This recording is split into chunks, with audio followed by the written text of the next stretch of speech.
a weakling who's been bullied at school for years, suddenly sees a quest power-up system pop up appear before his eyes during class one day. Just as he's about to activate the quest, his hand accidentally clicks on Baek Jae-ryung, who's walking past. Displeased, she slaps Kim Soo-hyun across the face, then orders Kim Soo-hyun to buy her a sandwich, using the sexual harassment excuse to avoid paying him. This is Kim Soo-hyun's pathetic state right now. Even when things are unreasonable, he's too scared to resist. Even when mocked by others, he can only vow in his heart to pay them back 100-fold, then shamefully apologize to those who bully him. The spineless Kim Soo-hyun only acts tough toward his mom. He strongly demands that his mom let him take a leave from school, since he can't learn anything. Anyway, Kim Soo-hyun is more interested in running a YouTube channel, but his mom ignores this unreasonable request. Kim Do-hyun mocks this good-for-nothing, saying he thinks his life is a fighting livestream and wants to run YouTube. Desperate, Kim Soo-hyun doesn't understand why he has to live like this. At this moment, the quest power-up system pop-up appears again. Kim Soo-hyun still decides to try it out and see what this is. After the system activates, it shows that completing quests can earn cards, and the current one is a tutorial quest. Just apologize to his mom, and he can get a gold card. Kim Soo-hyun's first thought is, can this gold card be sold? The system explains that card levels are currently ranked by rarity: gold, silver, bronze. Kim Soo-hyun doesn't want to think about it too much for now. He loudly apologizes to his mom for his bad tone earlier. Kim Do-hyun thinks he's finally lost his mind. After Kim Soo-hyun's continuous mumbling, the quest is finally complete. He thinks the gold card should sell for 10,000 won, right? But he still opens the gold card first to see what it is. To his surprise,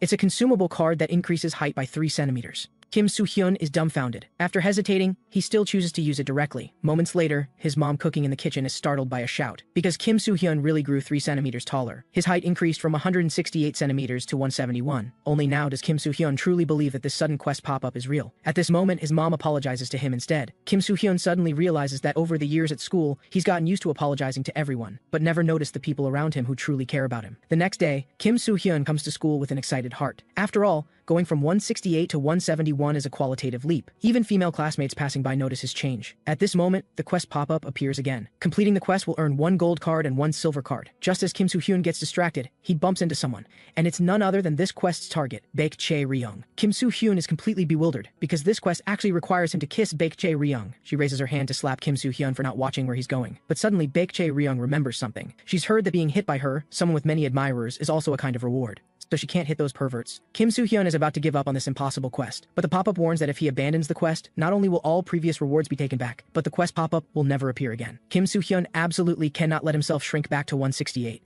so he decides to challenge Baek Jae-ryung first and see. Returning to his seat, he constantly thinks about how to achieve a kiss. At this moment, a voice beside him agrees to kiss him, but the voice belongs to his deskmate Gil-do, who, like Kim Soo-hyun, is often bullied. With his mature appearance, his face still bears fresh bruises from being beaten. He finds it suspicious that Kim Soo-hyun keeps muttering about kissing beside him. Kim Soo-hyun asks him, what should he do if he wants to kiss a girl? Gil-do shyly says that if you sincerely ask, it might just work. But Kim Soo-hyun has some self-awareness. Gil-do suggests offering money in exchange for a kiss. This idea isn't bad, after all, everyone likes money. Then Kim Soo-hyun wants to borrow some money from Gil-do, but his pockets are cleaner than his face. Gil-do apologizes for saying useless things, but he reminds Kim Soo-hyun that to kiss someone, you need to be alone with the girl. But how could people like them possibly get a chance to be alone with Baek Jae-ryung? But Kim Soo-hyun thinks of a way. Gym class. Baek Jae-ryung always uses being sick as an excuse to skip gym class. Waking up, she wonders why Kim Soo-hyun isn't in class, then orders Kim Soo-hyun to buy her strawberry milk. However, Kim Soo-hyun, who's often ordered around by Baek Jae-ryung, anticipated this. He takes 2 sips of the strawberry milk to pump himself up, then musters the courage to ask Baek Jae-ryung if she's ever been kissed. The result is Baek Jae-ryung questioning him. Want to take a trip to the police station?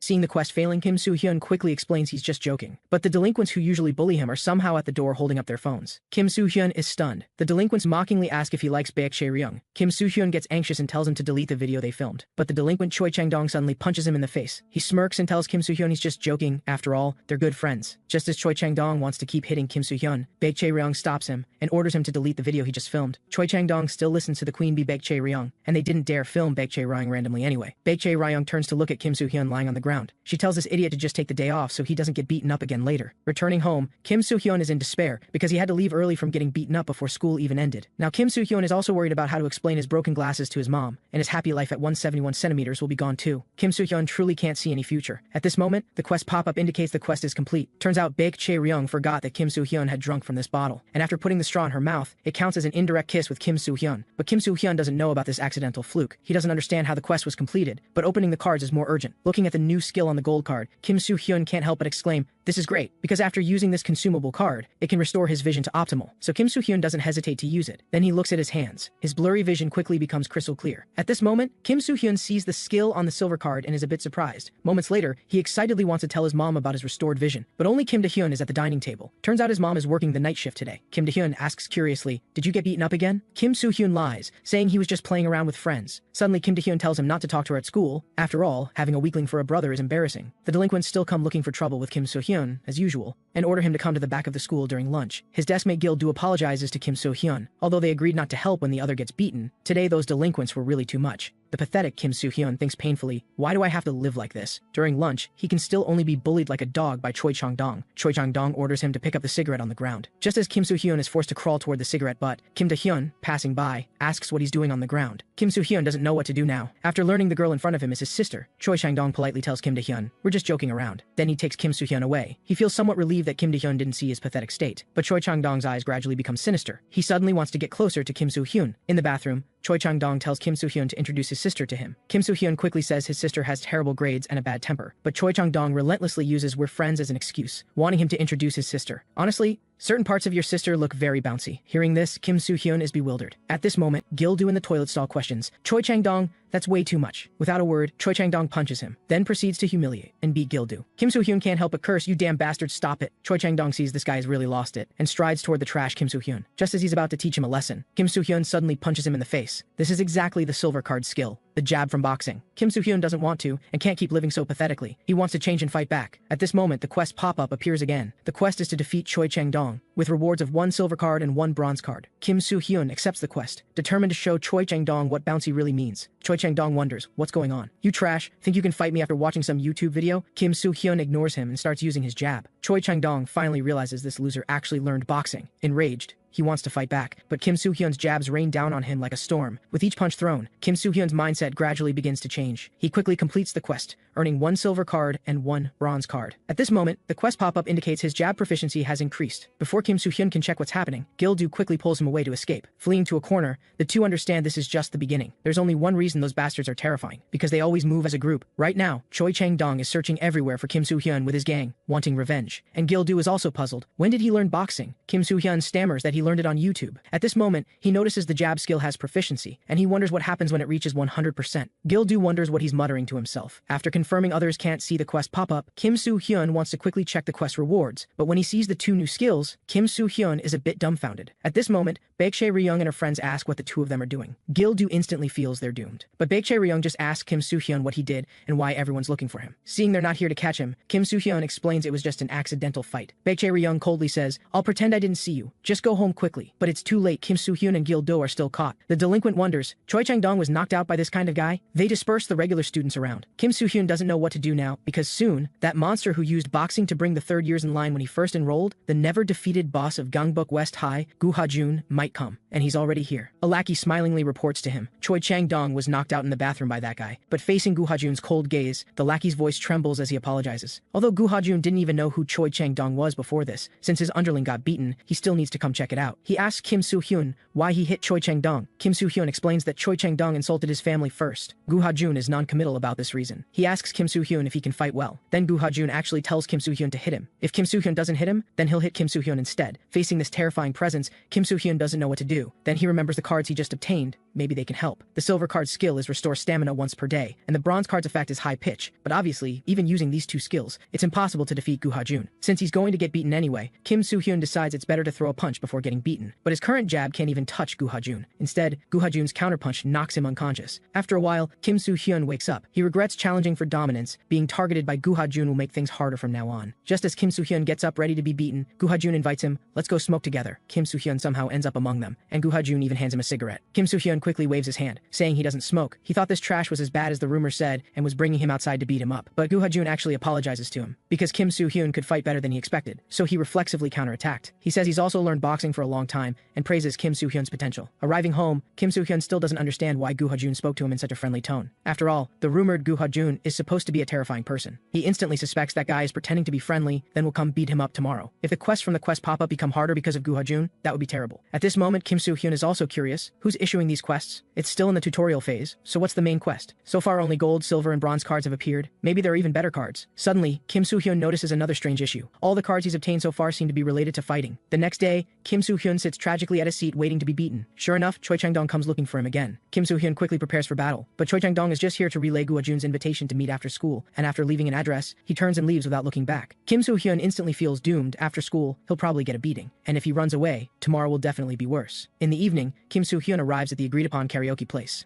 After all, coming to get beaten today is the best decision. The scene inside the karaoke is like a party. Guha-jun tells Kim Soo-hyun to sit down. All the well-known people from school are gathered together. Kim Soo-hyun wonders, does Guha-jun want everyone to watch him get beaten? Baek Chae-ryung asks in surprise, what are you doing here? Only now does Kim Soo-hyun notice her. Guha-jun tells the new friend to sing a song. Although Kim Soo-hyun can't sing, he worries that if he doesn't sing and ruins the atmosphere, he's doomed. So he simply tries using the high-pitched skill. Baek Chae-ryung, who has 200,000 Instagram followers, is stunned. Even Guha-jun can't help but marvel at this moving voice. Kim Soo-hyun is a bit embarrassed. What's up with everyone? Baek Chae-ryung thought he would sing childish anime theme songs. The girls jokingly say Kim Soo-hyun is quite cute. The guys are seeing Ha-jun take care of a friend like this for the first time. Kim Soo-hyun wonders why they're not beating him up. He now realizes the rumors were false. Guha-jun is actually a kind guy. It's the first day Kim Soo-hyun actually wants to go to school. The next day, because school life will be different from now on, Guha-jun promised to tell him if anything comes up. Kim Soo-hyun plans to ask him to protect his desk mate Gildu. Guha-jun, arriving at school at the same time, greets him. At this moment, the quest pop-up suddenly indicates main quest activated, and the reward for completing the first main quest is actually a platinum card that hasn't appeared before. But the quest is actually defeat Gangbuk West High Boss Guha-jun, and there are only 3 days. Kim Soo-hyun is completely dumbfounded, because this is absolutely impossible. At this moment, the quest pop-up indicates, while doing main quests, side quests will also be activated. From now on, you can obtain more cards. Kim Soo-hyun wants to abandon this quest directly, because his original goal was just to attend school normally, and with Guha-jun as a friend, that goal has been achieved. Kim Soo-hyun believes his friendship with Guha-jun will never change. But at this moment, Guha-jun is punishing Choi Chang-dong. Kim Soo-hyun doesn't understand what's going on. Baek Chae-ryung asks from behind, you don't really think Guha-jun is a good person, do you? Choi Chang-dong got beaten just because he didn't hand over enough money. All the money the delinquents extort ends up in Guha-jun's pocket. Although Guha-jun seems to care about Kim Soo-hyun, Baek Chae-ryung still reminds him to find out what Guha-jun is really like. At this moment, Guha-jun notices Kim Soo-hyun in the distance and smiles while greeting him. Kim Soo-hyun hesitates but still asks Guha-jun something. Why do you take special care of me? Guha-jun answers matter-of-factly, because you can box. Before I met you, there were only losers here. Only now does Kim Soo-hyun realize that Guha-jun only befriended him because he thought he could fight well. And if he abandons the quest, the jab skill will disappear, and he might be treated as trash again. Guha-jun sees Kim Soo-hyun looking worried and asks with concern what's wrong. Kim Soo-hyun suddenly wants to cry, because in the end, he still has to fight. At night, Kim Soo-hyun comes to the park to practice his jab. No matter what, he has to try. But no matter how hard he thinks, he doesn't know what to do. A few days ago, using just the jab was completely useless against Guha-jun, and the remaining restore stamina and high-pitch skills don't seem very useful either. At this moment, several boys appear and ask Kim Soo-hyun if he can lend them some money for transportation. But Kim Soo-hyun has no money either, so he apologizes and refuses. Hearing this, they instantly change their expressions and warn Kim Soo-hyun to understand the situation. We're robbing you right now,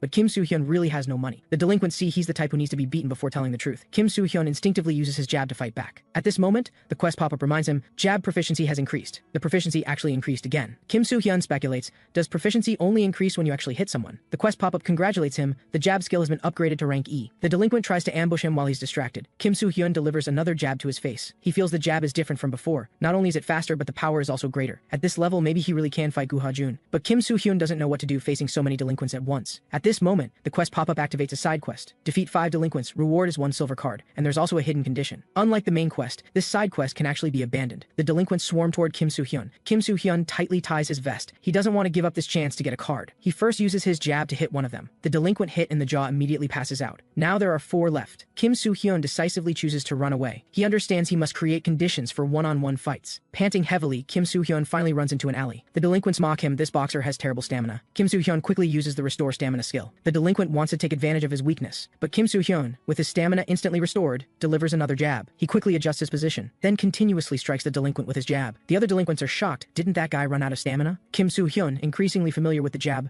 can now attack at will. Now there are 3 delinquents left. Kim Soo-hyun first uses the high-pitched skill to interfere, then precisely strikes the delinquent's jaw with his jab. The side quest is quickly completed. The quest pop-up reminds him, hidden condition achieved. Victory without being hit by enemies. Reward upgraded from silver card to gold card. Kim Soo-hyun, afraid of being beaten to death, accidentally achieved the hidden condition. He immediately opens his gold card excitedly, but after seeing the skill on it, he's a bit puzzled. 2 days later, only 8 hours remain until the main quest to defeat Guha-jun ends. Kim Soo-hyun's skills include rank E jab, restore stamina, high pitch ability, and the gold card skill he recently obtained. He hesitates. Can he really defeat the undefeated Guha-jun with these? If he loses, Kim Soo-hyun will return to his former pathetic state. He originally wanted to protect his deskmate Gil-do, because Gil-do often gets beaten in his place. Kim Soo-hyun thinks to himself he really made a good friend. Thinking of this, he seriously expresses his gratitude to Gil-do, as if giving a last testament. Gil-do can also tell that Kim Soo-hyun has been worried about Gu Ha-jun lately. At this moment, Gu Ha-jun happens to come to this classroom. He invites Kim Soo-hyun, let's go to the convenience store together. Kim Soo-hyun stands up while thinking about how to start a fight with him. Two other students who just came from the store walk in through the door. One of them accidentally gets ice cream on Gu Ha-jun's clothes. He quickly apologizes. Gu Ha-jun turns around with a cold expression, and then that student gets a beating. Kim Soo-hyun stares blankly at Gu Ha-jun. This kind of guy deserves to be beaten. He curses angrily, Gu Ha-jun, you bastard. Gu Ha-jun wonders, are you talking to me?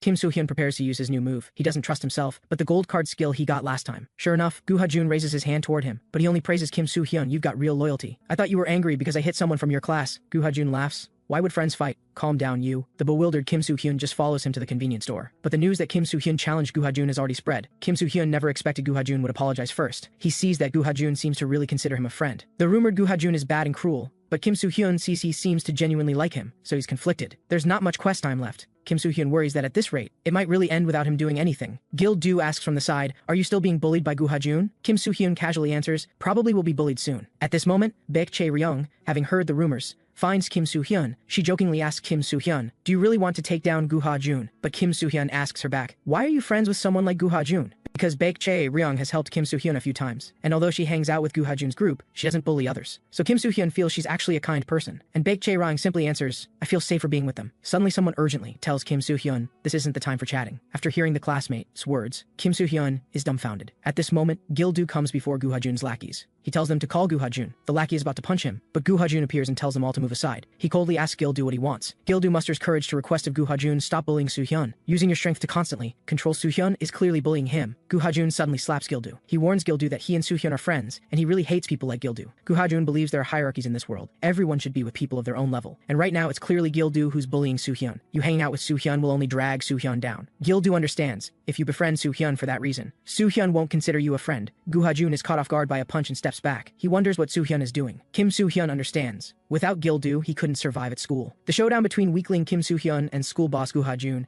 attracts almost the entire school. They all believe this will be a one-sided slaughter by Gu Ha-jun. Gu Ha-jun still considers Kim Soo-hyun a friend, so he doesn't want to fight him. And Kim Soo-hyun coldly states that Gil-do is his only friend at school. His new gold card skill is exceed limits for 5 seconds. This means Kim Soo-hyun has a 5-second window to possibly defeat Gu Ha-jun. First using the enhanced jab, however, this move doesn't seem to work on Gu Ha-jun. The spectating students are all shocked, because it's like they're really watching a boxing match. No one expected that weakling Kim Soo-hyun's boxing would be this strong. At this rate, he might really win. But Choi Chang-dong in the crowd feels something strange. When Kim Soo-hyun fought me, it was like this too. He seems to only know how to use the jab. Kim Soo-hyun is hit hard in the abdomen, and collapses to the ground in pain. Gu Ha-jun also sees that he only knows the jab. Kim Soo-hyun trembles as he stands up, looking for the 5-second opportunity. Gu Ha-jun is really at a loss for words. He doesn't understand how Kim Soo-hyun could think he can win with just the jab. Kim Soo-hyun knew before this that it was absolutely impossible. The gold card exceed limits for 5-second skill seems a bit underwhelming. Kim Soo-hyun feels it would be better to have jujitsu or grappling, but to fully utilize the exceed limit skill, he can only make his opponent lower his guard first. Gu Ha-jun wonders, what are you doing? Choi Chang-dong sees he's trying to use grappling, but with such a size difference, grappling is almost impossible to succeed. Kim Soo-hyun understands it's not time yet. To use exceed limits, he must keep fighting. Kim Soo-hyun uses high pitch to assist his attack, but this has almost no effect on Gu Ha-jun, and Gu Ha-jun really doesn't know what Kim Soo-hyun is doing, because Kim Soo-hyun gets up again and attacks him. Kim Soo-hyun needs to wait until Gu Ha-jun is tired,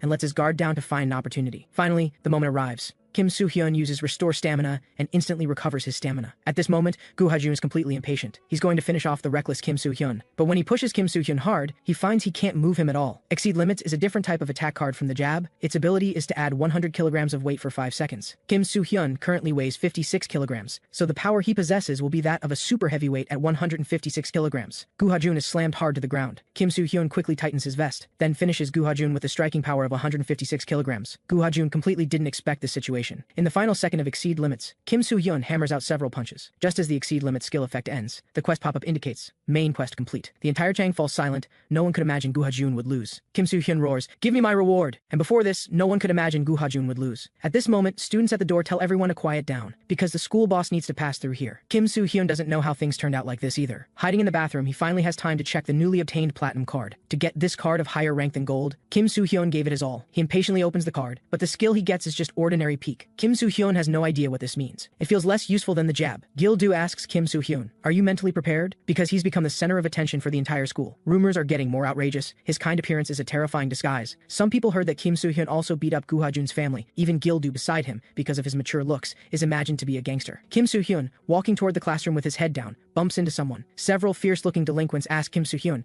"Are you the senior who defeated Gu Ha-jun?" After getting an affirmative answer, they shout, "First-year boss Lee Hyun-dong salutes you." Kim Soo-hyun doesn't understand, why are first-years suddenly saluting me? Lee Hyun-dong says that as underclassmen, they naturally need to greet the new boss of Dongbuk West High. Kim Soo-hyun quickly explains he doesn't want to be any boss, he just wants to attend school normally. Lee Hyun-dong wonders, "Boss, are you abandoning us?" Under Kim Soo-hyun's dismissal, the first-year delinquents leave sadly. Kim Soo-hyun has no idea what those people were about. Gil-do explains, they originally followed Gu Ha-jun, but Gu Ha-jun seemed to find them annoying. The first years previously followed the powerful Gu Ha-jun for their own purposes, now for their own goals, they can only come to the new boss. Gil-do heard that Lee Hyun-dong seems to be the younger brother of Lee Hyun-do from Jaewon High School, and Lee Hyun-dong's goal is actually to unify the Gangbuk area. The Gangbuk area right now can be called a battlefield, with the four strongest high schools constantly expanding their influence. Although Gu Ha-jun had no interest in unification, Lee Hyun-dong's thinking is different. He wants to follow Kim Soo-hyun to unify the Gangbuk area. After hearing Gil-do's explanation, Kim Soo-hyun thinks he absolutely can't let that lunatic cling to him. He has zero interest in unification. At this moment, the quest pop-up issues a main quest again. Rule Gangbuk West High. The first step is to recruit first-year subordinates from Gangbuk West High. If the main quest is abandoned or failed, all previous rewards will disappear. Then, the fact that Kim Soo-hyun can't box will eventually be discovered, and he'll have to return to his painful life again. So Kim Soo-hyun calls out to the foolish guys. He coldly says, "I was just testing you earlier. From now on, I'll be taking over Gangbuk West High." The first-year delinquents immediately shout excitedly, "We'll unify the Gangbuk area." Seeing his subordinate so happy, Kim Soo-hyun also sheds tears of joy. Coming back to his senses, he feels a chill, because quests always appear at these critical moments. Speaking of which, Kim Soo-hyun still hasn't used the peak skill yet. At this moment, Baek-chae-rung asks him, "What's wrong with you?" Because the whole school has heard, Kim Soo-hyun is taking over Gangbuk West High and will unify the Gangbuk area. Baek-chae-rung can't help but find it amusing. Suddenly, Kim Soo-hyun stares at her thoughtfully. Then Kim Soo-hyun says the words peak. The next second, the peak skill begins to peak at Baek-chae-rung, but the result just gives her ability chart. Different from what Kim Soo-hyun expected, but still amazing. On a whim, Kim Soo-hyun says peak again to check his own ability chart. To his surprise, it's almost the same as Baek-chae-rung's.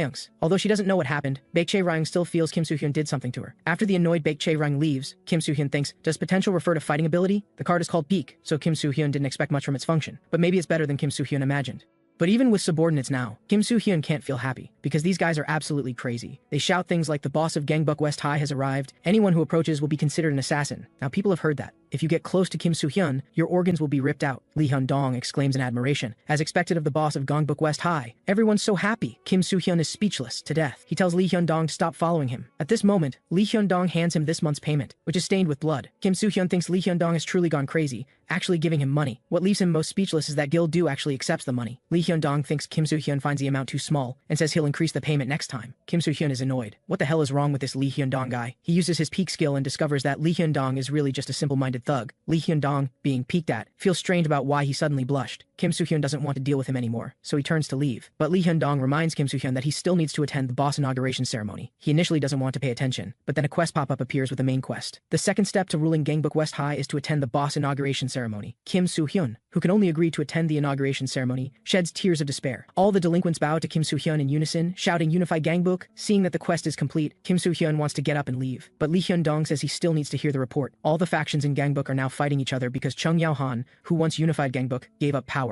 After the ruler disappeared, power struggles naturally emerged. First, there's Gangbuk East High. Their boss is a psycho. There are rumors he's involved in human trafficking. Then there's Gangbuk South High. They look like complete model students, and their boss is very kind too, but from a professional perspective, they must have some issues.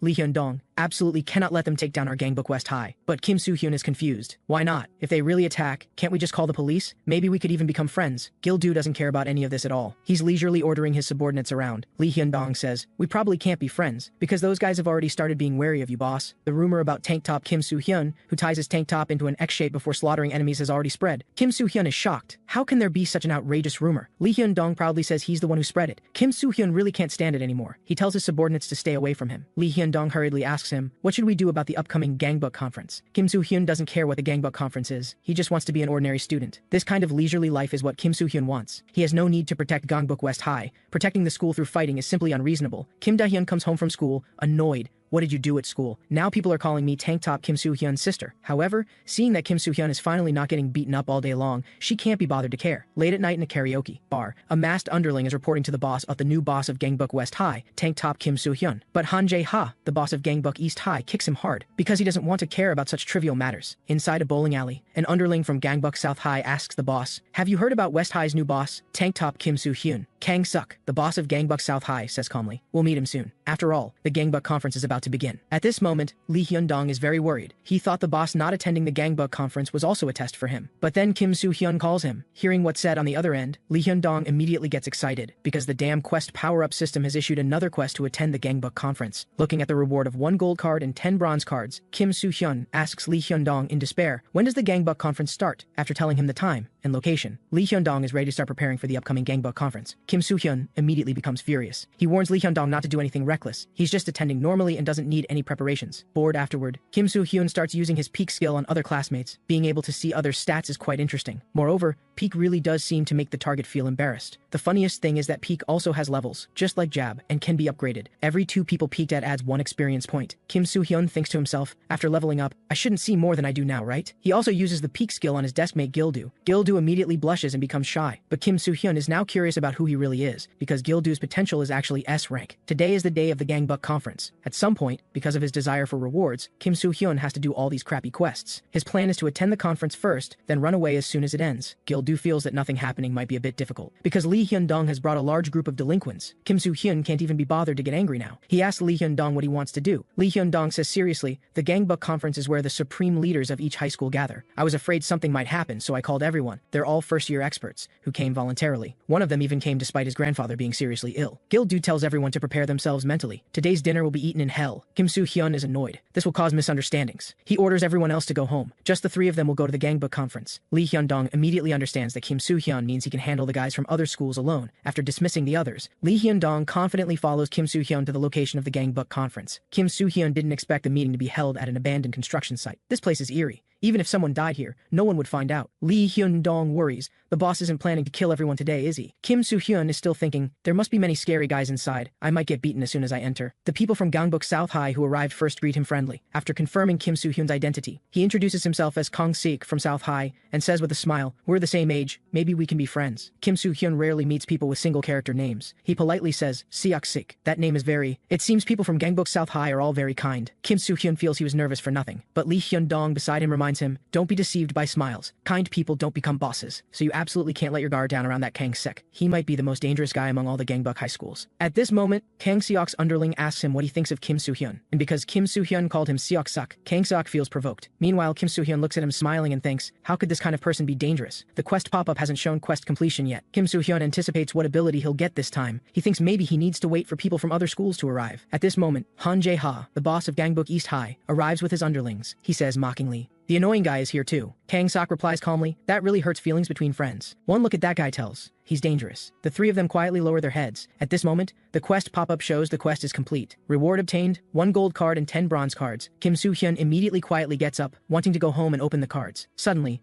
Han Jae-ha grabs him and demands to know where he's going. Han Jae-ha came specifically for the rumored tank top Kim Soo-hyun. He heard that Kim Soo-hyun beat down Gu Ha-jun, so he tells Kim Soo-hyun to try beating him down too. But at this moment, Kim Soo-hyun shows a bitter smile. He's figured out the pattern of quest releases, no matter how he responds. To Han Jae-ha now, that damn quest pop-up will issue a quest to fight him, just like with Gu Ha-jun before. So, to prevent the quest pop-up from appearing, Kim Soo-hyun can't make any move. And this scene looks incredibly strange to others. People from South High exclaim, "Tank top Kim Soo-hyun is really amazing. Not only does he provoke their boss, he's not afraid of Han Jae-ha at all." They keep speculating, what does Kim Soo-hyun's unfocused gaze mean? He's probably looking for Han Jae-ha's weakness. The rumors are indeed true. Tank top Kim Soo-hyun, who would even capture opponents' family members as hostages to achieve his goals, is powerful. Kang Sok doesn't want to miss this opportunity. He'll wait until the 2 are tired from fighting, then strike when they're vulnerable. Kim Soo-hyun just stands there blankly. Han Jae-ha says viciously, "You're the first guy who dares to provoke me like this." Kim Soo-hyun feels something's wrong. At this rate, he'll have to fight even without a quest pop-up. At this moment, Han Jae-ha's underling pleads, "You two, please don't fight now." Han Jae-ha suddenly slaps him, because a mere underling dares to interrupt him. His underling reminds him that Kang Suk is also here. If they fight, they might get ambushed. But the opportunity to deal with Kim Soo-hyun isn't just today. Right now, they need to be most careful of Kang Sek. Finally, Han Jae-ha walks out unhappily. happily. Kang-suk says with a smile, let's end it here today.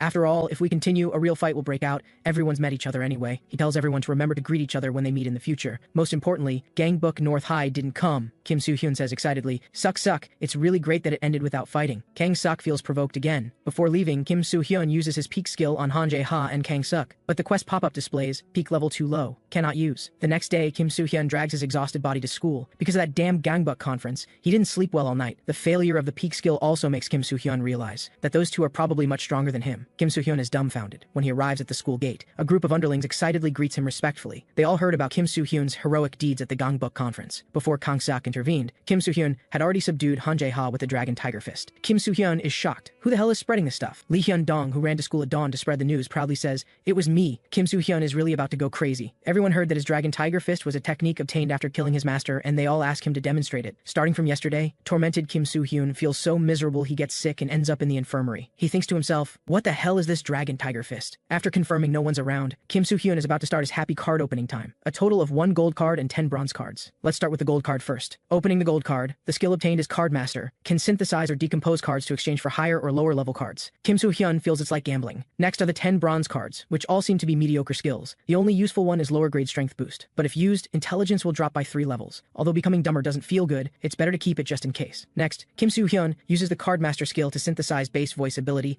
and sharp sense of smell. The result is obtaining a silver card. The skill is straight punch from boxing techniques. Kim Soo-hyun immediately uses the skill to check its effect. Afterward, he feels card synthesis is really fun. Although his mom told Kim Soo-hyun not to gamble, he thinks this probably doesn't count as gambling. After some thought, Kim Soo-hyun synthesizes 4 more bronze cards. Then he obtains 2 silver cards, their soccer and basketball skills respectively. Kim Soo-hyun curses inwardly, I'm not competing in the Olympics. What use are these? Painfully, he uses the Card Master skill again to synthesize the 2 silver cards. Soon, he obtains a gold card. Kim Soo-hyun gets a nosebleed when he sees the skill, because this is a real fighting card. The skill name is very strange, Master Please. Just after obtaining this skill, Kim Soo-hyun slaps himself. But besides his face burning, nothing else happens. Kim Soo-hyun realizes that this perverted-looking skill doesn't count if he hits himself. At this moment, the quest pop-up issues another main quest. Recruit 4 members. Reward, 1 gold card. Kim Soo-hyun thinks, how is this like a game, making things bigger and bigger? He worries, will there be some ultimate final boss at the end? Recruiting members doesn't seem too difficult. Gil-do can become a member after agreeing with Kim Soo-hyun. Looking at it this way, this quest is too easy. At this moment, Lee Hyun-dong comes with medicine, concerned about how Kim Soo-hyun's body is doing. Kim Soo-hyun casually asks if he wants to be his member. The medicine in Lee Hyun-dong's hand quietly falls to the ground. He's surprised. Is the boss finally recruiting members to unify Gangbuk? Lee Hyun-dong formally salutes Kim Soo-hyun, but Kim Soo-hyun feels that recruiting people too casually might cause trouble later. After thinking about it, he decides to think carefully before recruiting members. At night, lying on a park bench, Kim Soo-hyun thinks he needs to find people who are verified, preferably people with strong stats. At this moment, a shadow falls over Kim Soo-hyun. Turns out Baek Chae-ryung also lives in this neighborhood. After greeting Kim Soo-hyun, she's about to leave. Suddenly, Kim Soo-hyun remembers something. He asks Baek Chae-ryung, can you slap me? Because Kim Soo-hyun wants to test this perverted skill's effect. Baek Chae-ryung thinks her fetish has been discovered and immediately blushes. She hesitantly asks Kim Soo-hyun, are you into that too? Kim Soo-hyun explains, if I get hit, something good might happen. Baek Chae-ryung is ready to strike directly. At this moment, a voice interrupts them. Several delinquents previously beaten down by Kim Soo-hyun have come for revenge. Kim Soo-hyun is speechless. Do these guys specifically pick certain locations to cause trouble? At this moment, the quest pop-up issues a side quest. Defeat the delinquent boss and his underlings. Reward, 1 silver card. Kim Soo-hyun has already beaten them once before, so he's confident he can complete it more easily this time. However, a tall figure walks out from behind. He's Park Sang-hyuk from Gangbuk East High. Kim Soo-hyun immediately uses his peak skill. Park Sang-hyuk's stats are much stronger than his. He can't think of how to win for the moment. And Park Sang-hyuk has also heard the rumors about tank top Kim Soo-hyun, but Baek Chae-ryung blocks in front of him, demanding to know which school the delinquents are from and why they're acting crazy after being beaten down. Kim Soo-hyun remembers that Baek Chae-ryung has wide connections. If she steps in, maybe she can solve the problem herself. However, the delinquents mockingly ask Baek Chae-ryung why she's being so arrogant. Kim Soo-hyun immediately becomes anxious, wanting to protect Baek Chae-ryung, but Park Sang-hyuk suddenly punches him. He mocks. Didn't tank top Kim Soo-hyun conquer Gangbuk West High? With this strength, you only conquered a toilet. Baek Chae-ryung hurriedly asks if Kim Soo-hyun is okay. Kim Soo-hyun keeps muttering, stomach. Baek Chae-ryung thinks his stomach is injured, but Kim Soo-hyun actually feels his stomach is comfortable. Baek Chae-ryung is confused about what he's saying. How can being hit feel comfortable? Kim Soo-hyun doesn't know what's going on either. The more Park Sang-hyuk hits him, the more comfortable he feels. Now he's accumulated 5 hits. That perverted skill activates. It will randomly increase one of Kim Soo-hyun's stats. The next second, his fist appears before Park Sang-hyuk's eyes again. The power of this punch actually sends Park Sang-hyuk Sang-hyuk flying. Because Kim Soo-hyun's strength increased from E rank to C rank, he can now confirm something to Baek Chae-ryung. Getting hit really does feel comfortable. With strength boosted to C rank, maybe he can defeat Park Sang-hyuk. Kim Soo-hyun quickly ties his tank top tight. This quest is officially starting. Other delinquents charge forward first. Kim Soo-hyun originally wanted to use jabs for containment first. Then, like last time, find a narrow place to take out the enemies. But the opponent passes out directly after taking this jab. Kim Soo-hyun is certain. I clearly didn't hit that guy's chin. He's surprised. Is this the power of master, please? The other three delinquents nervously glance at Kim Soo-hyun. Kim Soo-hyun tells Baek Chae-ryung to close her eyes, but Baek Chae-ryung clearly doesn't listen to him. Kim Soo-hyun, who quickly finishes off the three delinquents, thinks women shouldn't watch these things. Baek Chae-ryung just thinks there's something wrong with his brain. Park Sang-hyuk on the side starts clapping. That's why it's interesting. Kim Soo-hyun can see his stamina is only C rank. His own strength is enough to beat him. Kim Soo-hyun starts using jabs. The next second, he freezes, because his strength, which returned to E rank, doesn't hurt Park Sang-hyuk. Turns out the interval was too long. The accumulated 5 hits only have 4 remaining. But Kim Soo-hyun feels it's okay. He just needs to get hit one more time to have 5. But he doesn't understand. I've already been beaten like this. Why haven't I reached 5 hits yet? Kim Soo-hyun decisively chooses to pause. He wonders if there are special conditions needed to activate the skill. But Park Sang-hyuk isn't going to play any pause games with him. Seeing Kim Soo-hyun in danger, Baek Chae-ryung wants to help. Park Sang-hyuk smirks. After I take care of your husband first, I'll have some fun with you. Baek Chae-ryung can't help but cry out. However, the perverted skill's 5 hits are completed at this moment. Something good is about to happen. Kim Soo-hyun, with strength boosted to C rank, suddenly throws a straight punch at Park Sang-hyuk. Now Kim Soo-hyun finally understands. The important condition for accumulating 5 hits is he must have the will to protect Baek Chae-ryung. Actually, it's not that noble. It only works when he feels embarrassed. No wonder this perverted skill is called master, please. However, wrestling is Park Sang-hyuk's specialty. If he grabs you, it's basically game over. But then, Park Sang-hyuk is confused because he can't lift Kim Soo-hyun. Of course, it's because Kim Soo-hyun used the exceed limit skill. Powerful striking force bombards Park Sang-hyuk's back. This punch not only contains the weight of exceed limits, but also the strength added by the perverted skill. Kim Soo-hyun's current stats give him a rank striking power. This quest is now complete. Kim Soo-hyun is now more curious about what skill this card will be. The next day, as soon as he arrives at school, he starts thinking about where the quests come from. Suddenly, the master, please skill accumulates once. Baek Chae-ryung shouts angrily. What the hell are you doing? Why are you spreading rumors that we're dating? Kim Soo-hyun quickly says he didn't do anything. People have already heard they have 3 children. Lee Hyun-dong is confused. Didn't Baek Chae-ryung fall for the boss after he saved her? Baek Chae-ryung shouts angrily. What nonsense are you spreading? In the evening, Park Sang-hyuk kneels to apologize for his failure. He can now confirm the rumors about tank top Kim Soo-hyun are true. First pretending to be weak to make enemies relax, then brutally knocking them down with one punch. From Park Sang-hyuk's perspective, that guy is definitely a fighting expert. Han Jae-ha, the boss of Gangbuk East High, says disdainfully, no one has any expectations for you, idiot. Park Sang-hyuk, this underling, doesn't even have the qualification to be beaten by him. However, Han Jae-ha still confirms the rumor with Park Sang-hyuk. He was defeated miserably by tank top Kim Soo-hyun in the rumors. Han Jae-ha is puzzled. That guy is spreading such rumors so openly? In that case, he'll go cooperate with Kim Soo-hyun properly. At the same time, Kim Soo-hyun also opens the newly obtained silver card. The new skill is called Rise, can adjust eye level. Kim Soo-hyun wants to try the effect right now. At this moment, Hwang Dae-sung, number 14 of Gangbuk East High, asks the boss, do we need a cleaver to kill a chicken? He asks Han Jae-ha to let him handle it. Han Jae-ha reminds him with interest. Even Gu Ha-jun lost. Hwang Dae-sung pats his big belly and smiles. Don't you trust this? Han Jae-ha is speechless. The pig-like thing is acting crazy again. He orders, you idiots, make it quick. Now, Kim Soo-hyun is still worrying about recruiting members. His unreliable slippers are about to break. He's thinking, should I wait until the peak skill reaches E rank before recruiting members? Just at this moment, the slippers completely break. Baek Chae-ryung was just told by the homeroom teacher to find Kim Soo-hyun. Kim Soo-hyun falls right into her arms. Baek Chae-ryung curses angrily, you idiot, how rude. Kim Soo-hyun quickly explains it was an accident. At this moment, he feels a chill on his back. Gu Ha-jun is watching him coldly. Kim Soo-hyun, hiding in the corner, says friendly, you're finally back at school. Everyone was worried about you. He keeps trying to talk to Gu Ha-jun, but never gets a response. At this moment, the quest pop-up issues another side quest. Recruit Gu Ha-jun. Reward, 1 silver card. Kim Soo-hyun is annoyed. How do I get Gu Ha-jun, who I fought with, to join? I'm not confident I can win again. Anyway, it's fine to just abandon these quests, but Kim Soo-hyun still can't give up the cards. So he invites Gu Ha-jun to join his group in the friendliest tone possible, seeing that the other party has no intention of responding. Kim Soo-hyun awkwardly scratches his head. Gil-do is somewhat surprised that Gu Ha-jun didn't do anything. You know, Kim Soo-hyun doesn't even dare sleep during break time now, afraid Gu Ha-jun will ambush him. At this moment, first-year delinquents hurriedly find the boss because Lee Hyun-dong was captured by people from Gangbuk East High. Kim Soo-hyun is speechless. You should call the police. It's not good to ignore law enforcement, but the delinquents are still asking, should we gather people? Kim Soo-hyun tells them to handle it themselves. He'll leave first. The delinquents are shocked. Boss, you're joking, right? Gangbuk East High has Han Jae-ha there. Kim Soo-hyun doesn't want to go. If there were a quest, he might consider it. Taking this opportunity to get rid of Lee Hyun-dong, who loves spreading rumors, would be good. Kim Soo-hyun feels the weather is really nice today. At this moment, Lee Hyun-dong has almost been beaten to death. People from Gangbuk East High mock him. How did you end up like this? First following Gu Ha-jun, then Kim Soo-hyun. If tank top Kim Soo-hyun loses too,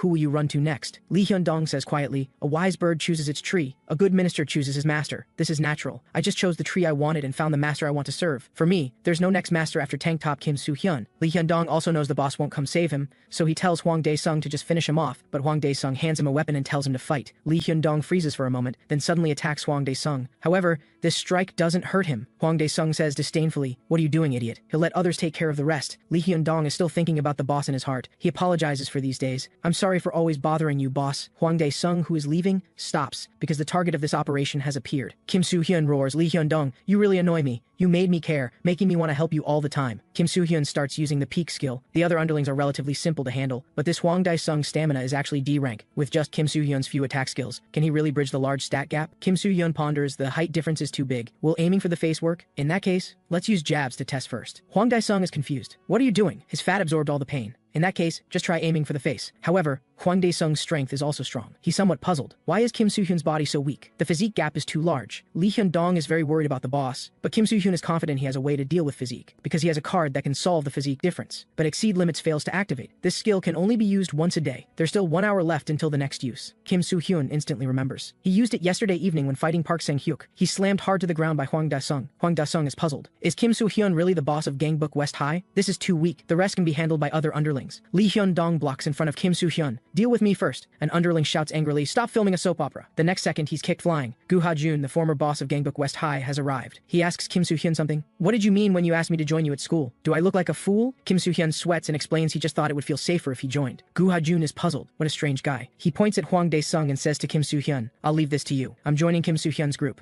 The quest pop-up indicates the side quest is complete. Reward obtained, 1 silver card. This is the first time Hwang Dae-sung has seen Gu Ha-jun in person. He asks, are we fighting right now? Gu Ha-jun says coldly, I'm not the one fighting you. Wait for him to put on his clothes. After tank top Kim Soo-hyun uses restore stamina, his energy is instantly restored. The quest pop-up issues another side quest. Use different cards in combination. Hwang Dae-sung says disdainfully, so what if you put on your tank top? Kim Soo-hyun's master. Please skill starts accumulating. 3rd hit, 4th hit. Finally, the 5th hit is accumulated. It will randomly increase 1 stat. Kim Soo-hyun again throws a straight punch with strength boosted to C rank. Hwang Dae-sung is pushed back by this punch. He doesn't understand how Kim Soo-hyun suddenly became stronger. After that, everyone is stunned, because that skill that can adjust eye level actually increases vertical jump height. Kim Soo-hyun uses the rise skill to leap up, but Hwang Dae-sung just needs to grab him and throw him. Amid Lee Hyun-dong's cry of alarm, Kim Soo-hyun mid-air starts rotating, because in the card he just obtained, he got the roundhouse kick from Taekwondo. The charged up roundhouse kick slams into Hwang Dae-sung's chin. Number 14 of Gangbuk East High is defeated. The quest pop-up indicates the side quest is complete. Reward obtained, 1 gold card. Kim Soo-hyun directly chooses to open the card, but this time is different from before. He can choose 1 from 2 cards. Kim Soo-hyun is caught in a dilemma for a moment. Underlings from Gangbuk East High are still checking Hwang Dae-sung's injuries. Gu Ha-jun tells them to scram.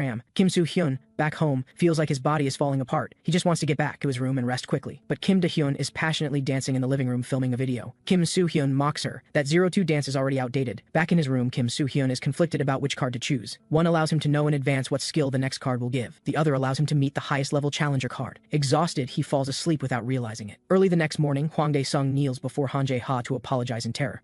He begs for another chance. Hearing this, Han Jae-ha raises his hand toward Hwang Dae-sung. On the Gangbuk West High side, Kim Soo-hyun is sincerely thanking Gu Ha-jun. Gu Ha-jun is somewhat speechless. Do you have to say it now? Kim Soo-hyun enthusiastically explains to him while he's in the restroom, it's because I happened to run into you. Kim Soo-hyun is very grateful for him becoming a member of his group. Gu Ha-jun tells Kim Soo-hyun not to get it wrong. He's just keeping an eye on him temporarily. He reminds Kim Soo-hyun to pay close attention to Gangbuk East High, especially that Han Jae-ha. People who don't know Han Jae-ha just think he's a small-time thug, but he's actually smarter than everyone. Han Jae-ha doesn't hit Hwang Dae-sung. Instead, he asks kindly, how did that Kim Soo-hyun guy fight? He wants Hwang Dae-sung to tell everything from beginning to end, from Kim Soo-hyun's manner of speaking to his action habits, which aspects are strong, what to be careful of, what techniques did he use. After Hwang Dae-sung racks his brain to tell all the details, Han Jae-ha roughly knows what kind of guy Kim Soo-hyun is. Hwang Dae-sung is kicked unconscious by him. From everything Hwang Dae-sung said, a person on the verge of death suddenly acts fine, and suddenly uses roundhouse kick techniques. Han Jae-ha has roughly guessed Kim Soo-hyun's situation. Delinquents within Gangbuk West High are congratulating Kim Soo-hyun again, because his nickname has been upgraded to Man-Eating Tank Top Kim Soo-hyun. This is a nickname obtained, with Lee Hyun-dong's help, for eating the entire defeated Hwang Dae-sung. But unfortunately, only the top 13 figures of Gangbuk East High have their own territories to manage, so this battle didn't expand territory. Kim Soo-hyun is helpless. How did it become like this? Am I really going to have to unify Gangbuk? He's curious where the quest pop-ups come from. Why was he chosen out of so many people? There are too many things to be curious about. Kim Soo-hyun doesn't want to do quests his whole life without knowing why. Although giving up card vision is a shame, he must know where the quests come from. So So, Kim Soo-hyun must meet the challenger card that wants to meet him. And as Kim Soo-hyun begins to use the greeting card, everyone in the classroom disappears. The entire world seems to have only Kim Soo-hyun left. And when he comes downstairs, a magnificent challenger card stands before Kim Soo-hyun. It tells Kim Soo-hyun he can ask anything. Kim Soo-hyun hurriedly asks, who's issuing the quests? Why was I chosen? What's the final quest? The challenger card will answer all of Kim Soo-hyun's questions. He now begins connecting Kim Soo-hyun with that person.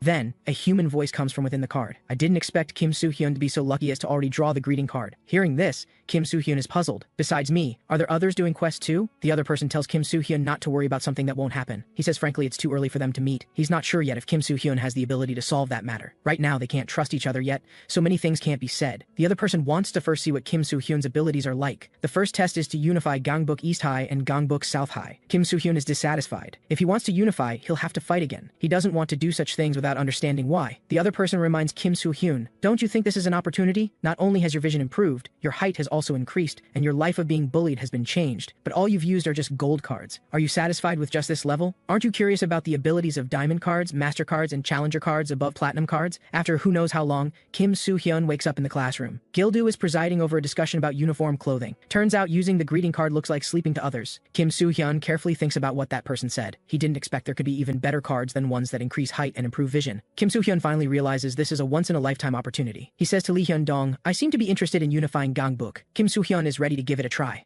Lee Hyun-dong prepares to convey the boss's message to all the high schools in Gangbuk. A young couple at the school gate is being romantic, when suddenly the girl slaps the guy hard, because she suddenly feels uncomfortable, and this is precisely because Kim Soo-hyun is diligently using peek nearby. After persistent effort, the peek skill finally levels up. Kim Soo-hyun can't wait to see what changes it will bring, and he naturally turns to Baek Chae-ryung again. The upgraded peek skill now has the additional ability to see the target's height and weight. Walking alone in an alley, Kim Soo-hyun looks at the cards in his hand and starts thinking, with his current cards, unifying East High and South High is nearly impossible. He must obtain more attack cards, so he plans to avoid meeting Han Jae-ha until he becomes stronger. Han Jae-ha, suddenly appearing before Kim Soo-hyun, asks puzzled, why? Kim Soo-hyun is stunned for a moment. Han Jae-ha wonders, aren't we on greeting terms? With just one kick, Kim Soo-hyun feels like he can't breathe. Han Jae-ha asks confused, not going to fight back, aren't you pretty good with your legs? Or do you only use them when running away? Han Jae-ha still finds it strange. How exactly did Kim Soo-hyun beat Hwang Dae-sung? Kim Soo-hyun starts using peek on him. Han Jae-ha freezes for a moment upon hearing the word peek, and he actually has 2 abilities above S rank. Kim Soo-hyun's stats are completely incomparable to his. Seeing the quest pop-up issue another side quest, he thinks to himself in dismay, speak of the devil, the quest actually asks Kim Soo-hyun to defeat Han Jae-ha with a platinum card as the reward. Kim Soo-hyun says seriously, let's fight another day. In a deserted place like this, there's no meaning even if you beat me. Kim Soo-hyun is racking his brain trying to figure out how to get the unobtainable platinum card, and calmly tells Han Jae-ha, how can the showdown between West High and East High happen in such a messy place? Or are you afraid you'll lose to me? Sure enough, Han Jae-ha takes the bait. He asks Kim Soo-hyun, then when do we fight? Kim Soo-hyun tells him not to worry, he'll contact him when he's free. Han Jae-ha turns to leave, reminding him they'll meet again when the time comes. Kim Soo-hyun nervously stares at Han Jae-ha's back, who's smoking a cigarette looking quite casual. Kim Soo-hyun instantly uses the rise skill. Even another day he has no confidence he can beat this double S monster. Han Jae-ha's endurance is only A rank, so Kim Soo-hyun uses exceed limits and charges up, trying to launch a roundhouse kick. However, this sneak attack fails. Han Jae-ha apologizes to Kim Soo-hyun, because even if I were dead, I would never let my guard down. Han Jae-ha wonders, Kim Soo-hyun's footwork is so chaotic, yet his technique is this strong? The quest pop-up also reminds him at this moment that the side quest has failed, but a hidden condition has been achieved. Your first failure against an unbeatable enemy. Congratulations on achieving the hidden condition and obtaining 1 diamond card as a reward. In a daze, Kim Soo-hyun gradually regains consciousness. Lee Hyun-dong asks with concern if he's alright. Kim Soo-hyun passed out in the alley, so Lee Hyun-dong brought him here. Everyone's heard that Han Jae-ha shamelessly used a sneak attack to beat Kim Soo-hyun. Kim Soo-hyun lets out a long sigh, because he really did lose, and it was a complete and utter defeat, and he lost without even doing anything. Kim Soo-hyun feels this kind of gap for the first time. He wonders, I could still beat Hwang Dae-sung, so why is there such a huge gap with Han Jae-ha? Looking at strength alone, it's just a difference between B rank and S rank. Kim Soo-hyun suspects that maybe all attack power is uniformly labeled as strength. At this moment, Gu Ha-jun praises his luck, saying he should be grateful Han Jae-ha didn't continue. Kim Soo-hyun instinctively uses the peek skill. Gu Ha-jun asks puzzled, aren't you already looking? And he also has 2 abilities at S rank. He and Han Jae-ha are at similar levels. Kim Soo-hyun is shocked. How did he beat Gu Ha-jun? He can't help but ask Gu Ha-jun something. Why are you helping me? Not only did you go easy on me during our fight, you even said you'd be my crew member, Gu Ha-jun says indifferently. First time I've met a guy like you, just a bit curious. He tells Kim Soo-hyun not to misunderstand. He never said anything about hanging out together. Hearing this, Kim Soo-hyun feels Gu Ha-jun is even stranger than himself. He tells Lee Hyun-dong to leave as well. Lee Hyun-dong, thinking Kim Soo-hyun is psychologically traumatized, keeps comforting him. Kim Soo-hyun thanks him and tells him to get out quickly, because only then can he open this diamond card. Kim Soo-hyun is incredibly lucky. He can't wait to open this diamond card. The skill is called Copy, Cloud, a summoning type card. Meanwhile, Han Jae-ha returns to Gangbuk East High. A subordinate respectfully asks him how Kim Soo-hyun was. That guy is weaker than Han Jae-ha imagined, so he's determined to take Gangbuk West High. So he orders number 13, Kang Pyo-hyuk, to lead a team to take care of Gangbuk West High. However, because of Gu Ha-jun, they also need to bring number 5, Park Ji-yeon, who loves to research. And from now on, Han Jae-ha will keep an eye on the guys from Gangbuk South High. After taking down both West High and South High, it'll be that guy from North High. In the evening, Kim Da-hyun acts cute, and because friends are coming over, she begs Kim Soo-hyun to stay in his room and not come out. After teasing her a couple of times, Kim Soo-hyun can't wait to return to his room to test the new card's effect. As he summons Copy Cloud, a cloud emitting a blue glow appears before Kim Soo-hyun. Kim Da-hyun's friends also arrive at this moment. Upon learning that the rumored tank top Kim Soo-hyun is also home, they're all surprised. Meanwhile, Kim Soo-hyun is trying to communicate with Copy Cloud. Its effect is, when copy mode is activated, it can copy nearby people. Once activated, it will automatically copy nearby people. Just as he starts looking for humans to copy, Kim Da-hyun walks in to get tank top Kim Soo-hyun's autograph for her friends. Copy Cloud instantly finds a target. Kim Da-hyun is bound, and Copy Cloud begins copying Kim Da-hyun, and during the copying process, both the target and the user cannot move. Soon, the copying is complete. Kim Da-hyun is shocked. She just had a strange feeling. Just as Kim Soo-hyun thinks she saw Copy Cloud, Kim Da-hyun exclaims, "Is our house haunted?" Her friends all think she hallucinating. What era are we in, still believing in ghosts and stuff? Just as Kim Soo-hyun wonders what to do after copying, the quest pop-up indicates he can paste Kim Da-hyun. In that case, Kim Soo-hyun decides to give it a try first. Copy Cloud quickly transforms into Kim Da-hyun. Kim Soo-hyun rushes to the door, and seeing Kim Da-hyun still chatting with her friends, he's shocked. What on earth is this thing? It even has a realistic texture. Kim Soo-hyun wonders, can other people see this? If discovered, I'll probably be treated like an alien. The quest pop-up indicates Copy Cloud is in a bad mood. Kim Soo-hyun, who just got slapped on the left cheek, actually wants to get hit on the right cheek too. But Copy Cloud is already automatically returned to the card. So Copy Cloud is a summoning that can copy and paste people. Kim Soo-hyun doesn't understand where this skill can be used. He was happy to get a diamond card, but now it seems completely useless. Copying Kim Da-hyun just means double the annoyance for him. At this moment, a large face without eyebrows suddenly approaches Kim Soo-hyun, and startled, he orders Lee Hyun-dong to go draw some eyebrows quickly. But Lee Hyun-dong nervously tells Kim Soo-hyun that Gangbuk East High has started moving. To completely take down Gangbuk West High, Han Jae-ha has already sent his subordinates. Leading two teams are East High's number 5 Park Ji-yeon and number 13 Kang Pyo-hyuk. Their subordinates are all elites, and currently, Gangbuk West High has no available talent. If they face Gangbuk East High in their current state, there's no chance of winning. After all, Kim Soo-hyun beat Hwang Dae-sung before because of luck, and he can't get other attack cards in a short time. Kim Soo-hyun racks his brain but can't think of a way to get stronger quickly. At this moment, Gu Ha-jun asks what he's doing here if not smoking. Kim Soo-hyun instantly thinks he could have Gu Ha-jun help him train, but before he can even ask, Gu Ha-jun refuses. Suddenly, Kim Soo-hyun comes up with a brilliant idea. He doesn't press Gu Ha-jun any further. Meanwhile, Gangbuk East High's number 13 Kang Pyo-hyuk comes to visit number 5 Park Ji-yeon. He's a weirdo who loves researching the human body. Park Ji-yeon has also heard about taking care of Gangbuk West High, and with a personality similar to Han Jae-ha's, he sets out immediately. At this moment, Kim Soo-hyun is staring at Gu Ha-jun before him. He suddenly throws a jab, hitting Gu Ha-jun in the face. The jab's proficiency increases. Kim Soo-hyun immediately dances with excitement. He thanks Gu Ha-jun for letting him hit him, or more accurately, the pasted Gu Ha-jun. Although Kim Soo-hyun was desperate after being rejected by Gu Ha-jun, he can just copy him directly. Now, Gu Ha-jun is a human punching bag that can help him continuously improve. Through repeated strikes, Kim Soo-hyun's proficiency keeps accumulating. This is the true way to use the diamond card. Kim Soo-hyun keeps using all the combat techniques he has, and the proficiency of jab, straight punch, and roundhouse kick rises like crazy. Finally, Kim Soo-hyun hears the notification. His straight punch has successfully upgraded to D rank. After school, 3 girls walk out from Gangbuk Girls High on the other side. Kang Pyo-hyuk says playfully, "Girls High students are really hot." He wants to bring those girls over to cleanse his eyes. A subordinate reminds him that Park Ji-yeon seems to have already set out. Kang Pyo-hyuk is in charge of dealing with Kim Soo-hyun, and he thinks Kim Soo-hyun is about the same as Hwang Dae-sung, whom he could put in the emergency room. However, Kang Pyo-hyuk feels it's a bit of a waste to catch Kim Soo-hyun right away, so he might as well play around first before leaving. Kim Soo-hyun and his 2 companions also finish school and prepare to go home. At this moment, Lee Hyun-dong feels the boss's aura is extraordinary, looking particularly imposing. He asks flatteringly, "You didn't do some special training, did you?" Kim Soo-hyun says he doesn't know either. He just has an urge to smash utility poles. At this moment, a subordinate reports, "Big trouble. The intelligence operative has received information that people from Gangbuk East High have appeared. Students nearby are already being threatened." The subordinate asks if the boss wants to help. Both Kim Soo-hyun and Lee Hyun-dong don't want to take unnecessary risks to help. But when they learn that the people being bullied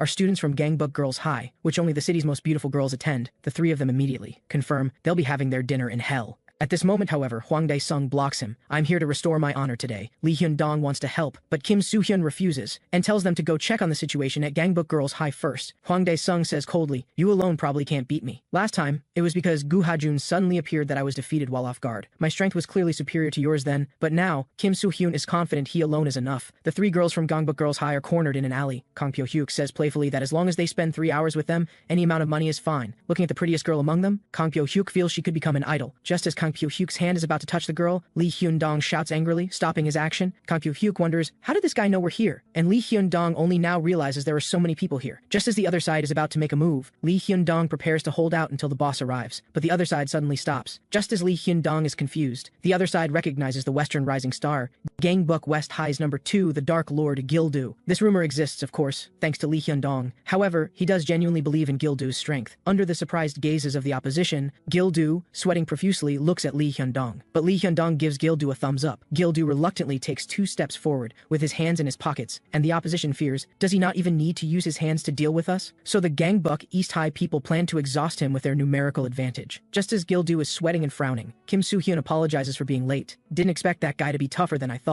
Hwang Dae-sung, knocked to the ground, is dumbfounded. He didn't expect to lose. He doesn't understand how Kim Soo-hyun got so strong in such a short time. The disappointed Gildu generously gives Kim Soo-hyun the opportunity to show off. Kang Pyo-hyuk says disdainfully, I'm much stronger than Hwang Dae-sung. He orders his subordinates to attack together, but Kim Soo-hyun's fists are different from before. After continuous practice of punching and kicking, jab, roundhouse kick, and straight punch have all reached B rank. After reaching B rank, the skill names changed, and below it shows critical hit rate increased. Now every strike from Kim Soo-hyun has a chance to critical hit. Under the shocked gazes of others, the quest pop-up issues a side quest. Defeat Gangbuk East High's number 13 Kang Pyo-hyuk, reward 1 silver card. Kim Soo-hyun has no interest in small fries. He tells Kang Pyo-hyuk to bring Han Jae-ha. Kim Soo-hyun quickly charges forward. The upgraded fists have undergone a qualitative change. A small fry tries to sneak attack from behind, and the next second his vision is filled with only a fist. Kang Pyo-hyuk praises, you can really fight, worthy of being tank top Kim Soo-hyun. He roughly knows what level Kim Soo-hyun is at, about the same strength as Hwang Dae-sung. Before coming, Kang Pyo-hyuk asked Hwang Dae-sung some questions. According to Hwang Dae-sung, Kim Soo-hyun is a guy with no real strength who can only rely on sneak attacks. Even so, he reminded Kang Pyo-hyuk never to let his guard down, because that's how he was defeated. However, although Hwang Dae-sung said this, he understood that Kang Pyo-hyuk couldn't lose no matter how careless he was. In summary, Kim Soo-hyun is weak, but now Kang Pyo-hyuk wants to kill Hwang Dae-sung. This is what you call weak? This is a monster on another level. Kim Soo-hyun starts using exceed limits, and the charged fist delivers critical damage again. But Kim Soo-hyun is a bit troubled, because he hates using his fists in front of women. Kim Soo-hyun asks with concern, are you ladies alright? The 3 girls want to leave quickly after thanking him repeatedly, because they've heard Kim Soo-hyun eats the corpses of his defeated opponents. At this moment, one girl asks if she can have Kim Soo-hyun's number. Kim Soo-hyun then recognizes her as Kim Da-hyun's friend. Her friends hurriedly remind the girl that Kim Soo-hyun is an extremely brutal guy. But the girl, blushing, says she's just very grateful. Just as the sleazy Kim Soo-hyun is about to give his number, Kang Pyo-hyuk on the ground tells him, laugh while you still can. The Dark Lord steps on Kang Pyo-hyuk, asking what he means. He says coldly, Gangbuk East High's number 5 Park Ji-yeon is coming soon to take down Gu Ha-jun. Gu Ha-jun, doing pull-ups, tells Park Ji-yeon to leave. He still needs to exercise. Park Ji-yeon says disdainfully, defeated by Kim Soo-hyun, what's the point of exercising? After catching you, Kim Soo-hyun is next. Gu Ha-jun, defeated by Kim Soo-hyun, is already worthless. Park Ji-yeon's words come to an abrupt halt. Gu Ha-jun wonders, did Han Jae-ha lose his mind, sending such trash to catch me? This gives Gu Ha-jun the perfect excuse to go find Kim Soo-hyun. Meanwhile, the girl Kim Soo-hyun just helped is reading a philosophy book. Her mother praises her for being such a literary girl. However, 17-year-old Yang So-ha from Gangbuk Girls High is actually holding a 19+ violent book. Returning home, Kim Soo-hyun is still excited about his 2 victories and feels that at this rate, he might really be able to beat Han Jae-ha. But those guys all move in groups, and Kim Soo-hyun understands he absolutely can't win alone, so he still needs to find some people. Before that, he still needs to complete the recruit crew member's quest. Although Kim Soo-hyun has been using Peek, he hasn't found anyone trustworthy. Suddenly, he comes up with another brilliant idea. Then, Kim Soo-hyun summons Copy Cloud. Everything else doesn't matter. He tells Copy Cloud not to transform into this person next time. Kim Soo-hyun almost slaps it. Better to transform into Gu Ha-jun. Well then, now it's time to begin. Kim Soo-hyun invites Copy Cloud to become his crew member. It actually works. Recruit crew members quest complete. Obtain 1 gold card as reward. This skill allows training crew members. Currently Kim Soo-hyun's crew members are Gu Ha-jun and Gildo, Lee Hyun-dong and Copy Cloud. The quest pop-up indicates he can now start training crew members, and only training cards can train crew members. Training cards can be obtained through the newly activated training quests. For now, it's still unknown what the training quests are. Kim Soo-hyun should first open the card he just got from defeating Kang Pyo-hyuk. This skill is the U-slip from boxing. After testing the effect, Kim Soo-hyun immediately finds it super fun. At this moment, the quest pop-up issues another side quest. Collect the essence of boxing U-slip and hook, reward 1 gold card. It seems he just needs to get the hook card. Kim Soo-hyun feels this is heaven telling him to take a gamble, so he wants to use the card master skill to test his luck, since he still has some useless cards anyway. Kim Soo-hyun uses the card master skill and combines 4 bronze cards, resulting in 2 useless silver cards. At this moment, Kim Soo-hyun realizes he hasn't tried the decompose function yet, and since he has many silver cards, maybe he can try decomposing. After that, Kim Soo-hyun regrets he shouldn't have continued playing like gambling. All subordinates congratulate Tank Top Kim Soo-hyun and Dark Lord Gildu in unison. The next day, because the 2 of them thoroughly showed Gangbuk East High the strength of West High. Because they defeated Kang Pyo-hyuk, his territory became Gangbuk West High's. The 3 high schools Kang Pyo-hyuk managed now all belong to Kim Soo-hyun. Kim Soo-hyun asks, since his territory was taken, Han Jae-ha should come attacking, right? But Lee Hyun-dong says they can relax for now, because he's already contacted Gangbuk South High. Han Jae-ha also learns of Park Ji-yeon and Kang Pyo-hyuk's defeat, and the schools Kang Pyo-hyuk managed have been taken. So of course Han Jae-ha prepares to go right away. At this moment, however, a subordinate brings news that Gangbuk South High has started moving. After Kang Sik heard that Han Jae-ha's people were defeated by Kim Soo-hyun, he started a war. At this rate, East High might be attacked by both West High and South High simultaneously. Han Jae-ha orders number 2 to go to South High to hold them off. Anyway, that weakling Kim Soo-hyun, Han Jae-ha can deal with him anytime. So now he needs to deal with that bastard Kang Suk first. After learning everything Lee Hyun-dong did, Kim Soo-hyun feels somewhat fortunate. After all, during this time, although he got stronger from quests and training, he's still not sure if he can beat Han Jae-ha. Since they've bought some time, Lee Hyun-dong suggests they properly reorganize internally, because West High expanded its territory in this battle. But the 3 schools Kang Pyo-hyuk once managed can't be certain they'll follow Kim Soo-hyun, so he needs to personally go reorganize them. At this moment, the quest pop-up also issues a training quest. Reorganize the 3 schools.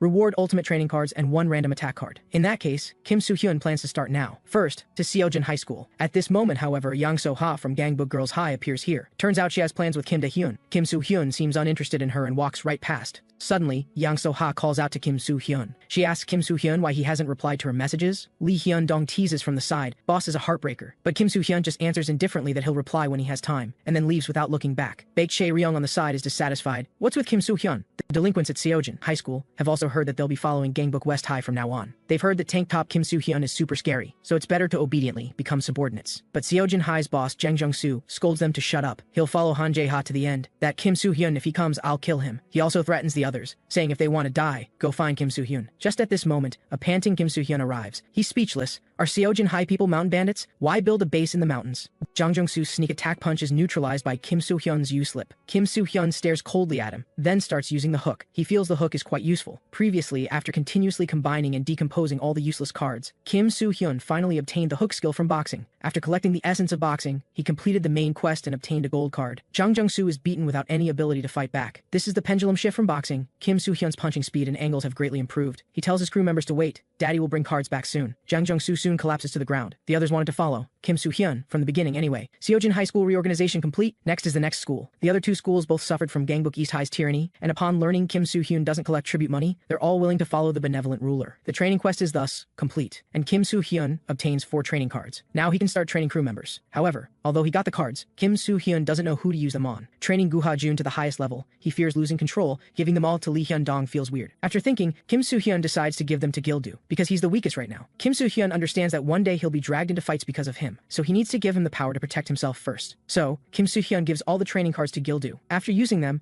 Gil-do instantly feels a surge of power in his body, and he's completely freed from his urination troubles. Kim Soo-hyun still has something he's curious about. He asks Lee Hyun-dong, what kind of person is Gangbuk North High's boss? He didn't even show up at the Gangbuk conference, and both Han Jae-ha and Kang Suk seem to hate him. Kim Soo-hyun needs some information to prepare, but Lee Hyun-dong says he doesn't have information on North High's boss, because he's not an ordinary regional boss and has an unusual past. But his past hasn't been passed down, only rumors of him being very strong. In fact, the current rumors about Kim Soo-hyun are also ridiculous, and he's too lazy to care about them, might as well go to class and sleep.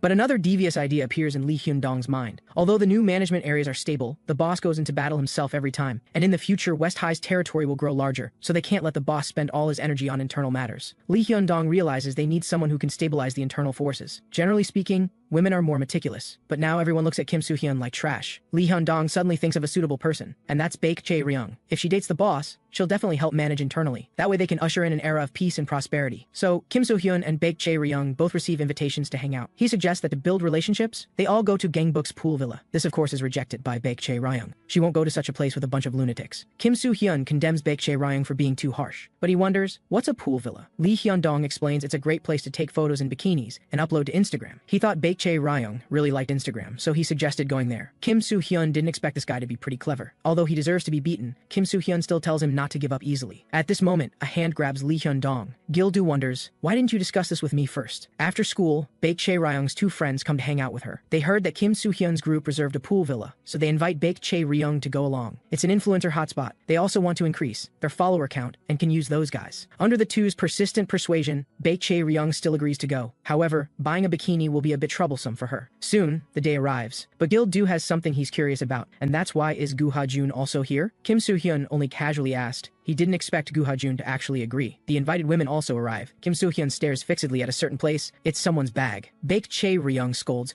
"Don't think you can see through it." Meanwhile, at the battle zone between Gangbuk East High and South High, a subordinate hurriedly comes to report the latest news. He tells boss Kang Suk that Gangbuk West High is making a move. Kang Suk thinks Kim Soo-hyun is quite smart and asks his subordinate, "Kim Soo-hyun's target is Gangbuk East High, right?" But the subordinate's information is that they seem to just be going out to have fun. Kang Suk feels foolish. If we attack East High from below, West High should attack from the side. Upon learning Kim Soo-hyun and his group are going to play at Gangbuk's pool villa, Kang Suk wonders, isn't that Gangbuk North High's territory? Soon after, Kim Soo-hyun's group arrives at the pool villa. Lee Hyun-dong has already handled the check-in procedures. Gil-do is embarrassed. Why does Gu Ha-jun keep looking at me? The girls prepare to separate and organize their luggage first. But one more person quietly appears in their group of three. Baek Chae-ryung is annoyed. "What are you following us for?" Lee Hyun-dong reminds the boss to get moving, because it's only 2 days and 1 night, so there's not much time to play. And just as they enter the pool villa, several pairs of eyes silently watch everything from not far away. They're delinquents from Gangbuk North High, and the leader plans to deal with these Gangbuk West High people themselves. Baek Chae-ryung's friends are happily taking photos, and after 30,000 shots, finally one is usable. However, they admire Gu Ha-jun's physique is really good. At this moment, Baek Chae-ryung appears wearing a bikini. The other two wonder, "Why are you wearing a bikini?" Turns out before coming, they messaged Baek Chae-ryung saying they weren't wearing bikinis, but Baek Chae-ryung didn't see the message. She runs back in embarrassment to change, and decides never to go out with those girls again. Next, everyone has a great time. Gu Ha-jun goes jogging again right after eating, and the girls don't understand. When you're dead, you're dead. Why still exercise? They'll be checking out tomorrow. And Baek Chae-ryung says it's boring and wants to go home now, but she's actually having the most fun. At this moment, Lee Hyun-dong proposes if they're bored, how about playing a game, and the loser has to shave their eyebrows. Baek Chae-ryung reluctantly agrees to play 2 rounds. 5 minutes later, she excitedly points out that Kim Soo-hyun lost, but Kim Soo-hyun thinks he didn't lose. The two fall into an argument. Lee Hyun-dong silently watches everything from the side, then his small eyes shift slightly, and the other two girls nod in agreement. Lee Hyun-dong says in his view neither of them won, and proposes how about playing another game. The game rules are simple. The two go in here together, and whoever comes out first is eliminated and has to shave their eyebrows. If it's an endurance contest, Kim Soo-hyun feels it's too easy, but Lee Hyun-dong says they have to hold hands inside and wait until one person gives up. Baek Chae-ryung is immediately dissatisfied. "Why do I have to hold hands with this guy?" The two girls jeer, "It's just a game, there's no feelings involved." Chae-ryung, "If you're shy, just forfeit directly." Kim Soo-hyun's hand is firmly grasped, and Baek Chae-ryung tells him to get ready to shave his eyebrows. After the two are ready, Lee Hyun-dong closes the cabinet door. He thinks to himself, "This is all for our Gangbuk West High. Gil-do outside size, truly youthful. Soo-hyun has really grown up, it's a bit enviable." The Gangbuk North High people who sneaked in ask, envious of what? They recognize Gil-do's identity, the legendary Dark Lord. At this moment, the atmosphere between the locked-up Kim Soo-hyun and Baek Chae-ryung is a bit awkward. Kim Soo-hyun calls out to Baek Chae-ryung because her hands are sweating a lot. Kim Soo-hyun hesitates to speak because he seems to have seen this kind of scenario before. Just at this moment, the quest pop-up issues a quest. Kim Soo-hyun is stunned after seeing the quest. Baek Chae-ryung wonders, why does he suddenly have that expression? The quest issued by the quest pop-up is actually to lose to Baek Chae-ryung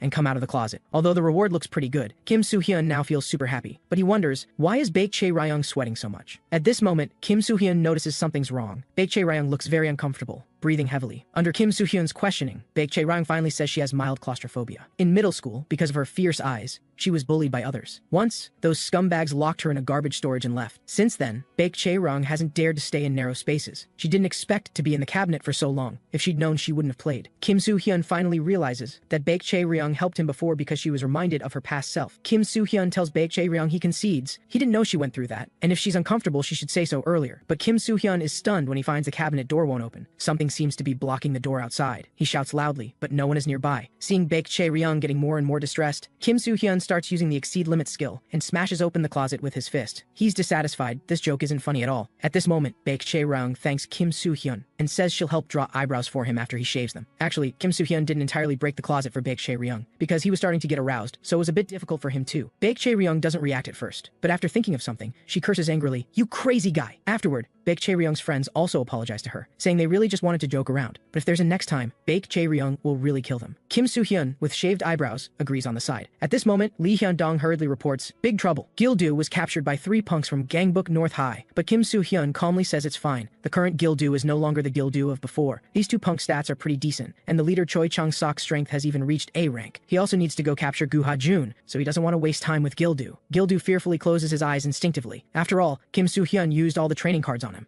and the random ultimate attack skill card reveals the military martial art systema. So, as long as he has confidence, he can become a true Gil-do. Choi Chang-suk gets knocked sprawling. The others instantly show expressions of shock. Even Gil-do, whose body reacted automatically, wonders what just happened. The other two finally realize he's been deliberately hiding his strength. Gil-do suddenly realizes he's never actually been in a real fight before. He thinks maybe he's actually really strong. From now on, he'll become Gangbuk West High's true Dark Lord. The punks yell angrily, "Stop showing off!" Gil-do says calmly, "Passing out is something you don't need me to teach you, right?" This is the first time he's felt truly cool. Another punk suddenly throws a surprise punch, but this punch barely phases Gil-do. He unleashes Systema once again. Gil-do now truly has the aura of the Dark Lord. He smiles. What a successful debut battle. Lee Hyun-dong exclaims excitedly. Gil-do took down all those guys by himself. That's incredible. Gil-do says calmly that although he doesn't like doing such things, if he didn't, they might have been in danger. Kim Soo-hyeon had felt sorry that only he was getting stronger, but now it seems Gil-do won't be bullied anymore either. Still, Kim Soo-hyeon wonders when his S-level potential will actually manifest. The two-day trip ends just like that. Kim Soo-hyeon wonders, why is it so quiet? He had expected that coming. To Gangbuk North High's territory would lead to a fight with their people. The guys Gil-do beat apparently weren't major figures anyway, and this is of course because of the long-absent Gu Ha-jun. He came alone to find Gangbuk North High's boss, and explained that West High was just here to have fun, so he asked North High not to interfere, and the reason North High's boss didn't take action is, he could crush those Gangbuk West High ants anytime he wanted. Soon after, Kim Soo-hyeon returns home. His mom had thought he'd be a loner his whole life, so she's quite relieved he could actually go on a trip with friends. Kim Soo-hyeon finds those words really hurtful. Kim Da-hyun viciously mocks his missing eyebrows. Back on his bed, Kim Soo-hyeon opens the silver card he traded his eyebrows for. This time the skill is called Elder, which increases probability. Kim Soo-hyeon can't tell if this is good or bad. Gil-do also returns home soon after. His father is shocked to learn he got into a fight. Gil-do feels like something has awakened inside him. He wonders what exactly is flowing through his body. Is his father really just an ordinary office worker? Seeing the moment has come, his father admits. "I'm just an ordinary office worker, that's right, but actually..." His words are cut off by a slap. Gil-do's mom urges him to come eat dinner quickly. Returning to school, Kim Soo-hyeon feels utterly embarrassed. At that moment, Baek Chae-rang pulls him away. It turns out Baek Chae-rang is keeping her promise to draw eyebrows for Kim Soo-hyeon, and all of Kim Soo-hyeon's followers shaved off their eyebrows so he wouldn't be mocked. Then, the followers all shed tears of pain. They greet their boss in unison. Kim Soo-hyeon suggests, "You guys should go draw on some eyebrows too." Lee Hyun-dong reminds the boss, "It's really time to start now. Gradually expand our territory and then unify Gangbuk." At that moment, the quest pop-up issues a main quest. Unlike before, this quest offers 3 choices, each with different rewards. Kim Soo-hyeon begins to think carefully. Strategically speaking, he needs to examine West High's relationship with the other schools first. East High has the worst relationship with Kim Soo-hyeon because of Han Jae-ha, but attacking East High first only rewards 1 silver card. Attacking South High, with whom relations are better, would earn a gold card, which isn't bad, but Han Jae-ha might take the opportunity to attack from behind. Maximum profit would be attacking the powerful North High, but then West High might become the target instead. After careful deliberation, Kim Soo-hyeon finally makes his decision. Attacking there first would be a good start for expanding territory. Lee Hyun-dong says, "If it's that place, we should give up. North High is famously powerful, every single one of them is a high-level monster. The only one we could attack is the boss of Gangbuk Pool Hall, and even he's a formidable opponent." Hearing this, Kim Soo-hyeon understands that attacking North High without strategy would mean everyone's doom. So, Lee Hyun-dong wonders, "Boss, will you attack East High or South High first?" Kim Soo-hyeon tells everyone to prepare. They'll begin the attack soon. Soon after, Gangbuk East High catches wind of the news. Gangbuk West High has started making moves. Han Jae-ha knows that West High making moves means war is finally coming. He tells everyone to prepare. Gangbuk West High will definitely attack us first. However, after hearing his scouts report, Han Jae-ha freezes. Gangbuk South High also receives news that West High has started moving. They also think Kim Soo-hyeon will target East High first. They could attack Han Jae-ha together, or ambush Gangbuk West High, which would be left undefended. But Kang Sok tells everyone to wait and observe for now, since there's no clear information about where West High will attack. Kang Sok didn't expect Kim Soo-hyeon to start a war this quickly, considering West High only has 3 fighters total. Soon the latest news arrives. Kim Soo-hyeon is attacking Gangbuk North High. Neither Han Jae-ha nor Kang Seok expected this turn of events. At this moment, Gangbuk West High's people have already arrived at Gangbuk Pool Hall. Kim Soo-hyeon understands the territory can be expanded any time, but what West High truly needs right now is talent. So, he must recruit the boss here to West High's side, and the biggest reason is that attacking North High will earn him a platinum card. Although Lee Hyun-dong wants to believe in the boss, the ones getting attacked will most likely be them. The Pool Hall boss appears. It's Chung-il Cheon, ranked number 39 at Gangbuk North High. Kim Soo-hyeon never expected that Chung-il Cheon would be a woman.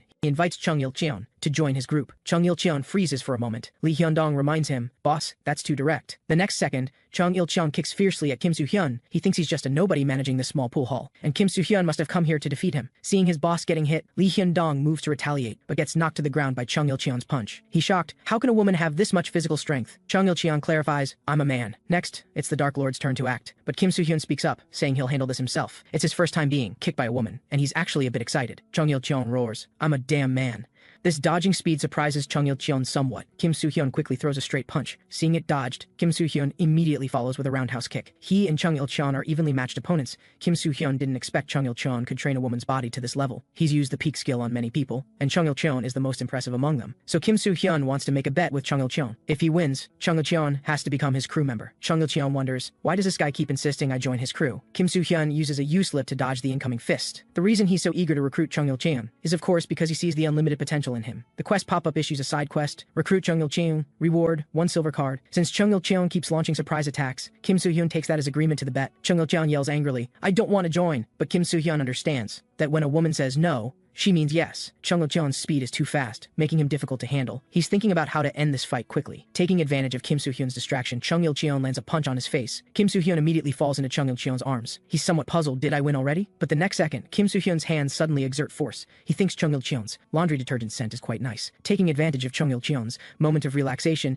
Kim Soo-hyun uses exceed limits for a waistlock. He won't let Chung Il-cheon escape. Attack Gangbuk West High quest complete. Reward obtained, 1 platinum card. Chung Il-cheon had been dissatisfied with being ranked only 39, and he wanted to join that plan too, but the person ranked second at Gangbuk North High ordered him to shut up because the plan didn't need weaklings like Chung Il-cheon. He should be grateful just to be ranked 39. The second ranked person gave Chung Il-cheon a pool hall closest to Gangbuk West High and told him to monitor the forces there. That's where the lower ranks belong, since even trash has its uses. Chung Il-cheon jolts awake from the dream. He wonders, where is this place? Lee Hyun-dong, who's been studying traditional medicine to serve his lord, tells him not to get up yet since the acupuncture isn't finished. It was Lee Hyun-dong who brought the unconscious Chung Il-cheon to Gangbuk West High. Kim Soo-hyun tells him not to worry, he wouldn't casually touch a woman. After clarifying once again that he's not a woman, Chung Il-cheon wants to leave. Kim Soo-hyun is about to start his talk no jutsu. The elder card obtained at the pool villa actually increases the probability of persuading others. After activating the skill, Kim Soo-hyun says calmly, I'm only saying this for your own good. A 17-year-old kid. Are you satisfied with just a pool hall? If you become my crew member. Before Kim Soo-hyun can finish, Chung Il-cheon agrees. He wants Kim Soo-hyun to promise him one thing, completing the quest and earning a silver card. Kim Soo-hyun excitedly hugs him. Lee Hyun-dong is moved to tears to finally have reliable talent, but Chung Il-cheon reminds them they're in trouble now. Kim Soo-hyun attacked North High and recruited Chung Il-cheon, which is a huge deal. The enraged Gangbuk North High will definitely attack West High. Chung Il-cheon doesn't have the courage to fight North High's boss. If they don't solve this problem, they can't work together. But Kim Soo-hyun tells him not to worry about it. He's already thought of a solution. The pool hall followers were worried when their boss was taken away, but he actually came back after dealing with West High himself. However, the followers feel their boss seems to talk even less now. This is of course because this Chung Il-cheon is copied by Copy Cloud, and the real Chung Il-cheon at Gangbuk West High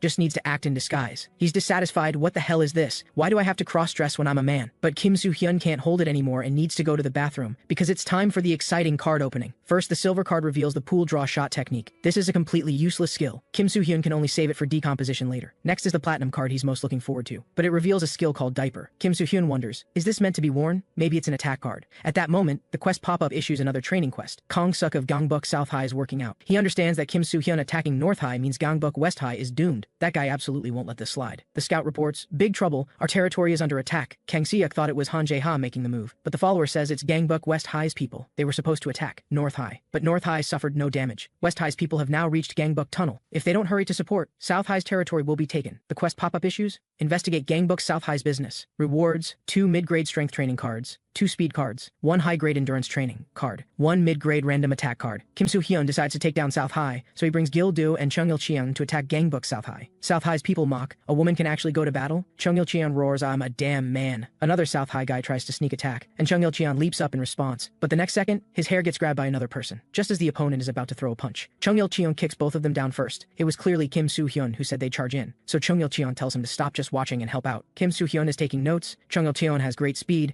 but strength and endurance are relatively weak. He fights recklessly without technique, which is dangerous. So Kim Soo-hyun plans to give him any attack training cards first. After all, with Chung Il-cheon's S potential, as long as he gets an attack card, no matter how low his stats are, he should reach Gil-do's current level. Kim Soo-hyun still needs to complete the training quest, but he doesn't know where to start investigating Gangbuk South High's business. At that moment, Kim Soo-hyun notices something unusual about the fleeing South High people. Having cleared out the tunnel, Chung Il-cheon wonders, where did Kim Soo-hyun go? Bang Jun-yeol, ranked 18 at Gangbuk South High, arrives for support. Chung Il-cheon can tell he's stronger. Having cleared the other side, Gil-do sighs, fighting can actually be this mundane. The next second, Bang Joon-gi, ranked 17 at Gangbuk South High, comes to add salt to his wounds. Bang Joon-gi recognizes him as Gangbuk West High's Dark Lord Gil-do. Perfect, Bang Joon-gi has been wanting to fight him. Before starting, Bang Joon-gi says bluntly, you're really ugly. Gil-do says coldly, this is an average-looking face. Having knocked out the fleeing South High delinquents, Kim Soo-hyun wonders what's in the bag they were secretly protecting. Wang Dong-woo, ranked 10 at Gangbuk South High, questions, "You bastard. How dare you go through someone else's bag?" He recognizes the person before him as the legendary tank top Kim Soo-hyun. Doesn't look like much. Caught off guard by the sneak attack, Kim Soo-hyun doesn't even use his skills. He needs to restore his stamina before fighting, but against someone of this size, even exceed limits won't help him break free. Wang Dongwoo unleashes his signature move, Wang Dongwoo combo punch. On the other side, Kang Sek isn't worried about Wang Dongwoo and the twins. He's only worried about South High's business in that bag. The moment that gets stolen, things will become very troublesome. At that moment, the latest news comes from the tunnel. The South High reinforcements say they won easily. The three scoff such weaklings dared to intrude here. Wang Dongwoo tells Bang Junyeol to guard the bag. If Kang Suk gets angry, they're dead. After all, they almost let the important business get stolen. Hearing this, Kim Soo-hyun finally knows the bag contains this operation's objective. He wouldn't bring just 2 people here without preparation. Kim Soo-hyun asks the 3 opponents, "Do you believe in miracles?" The diaper skill from the platinum card restores stamina to crew members unable to fight and raises all their stats by 3 levels for 1 minute. However, it can only be used once a month. It's called diaper because in Korean, diaper and miracle sound similar.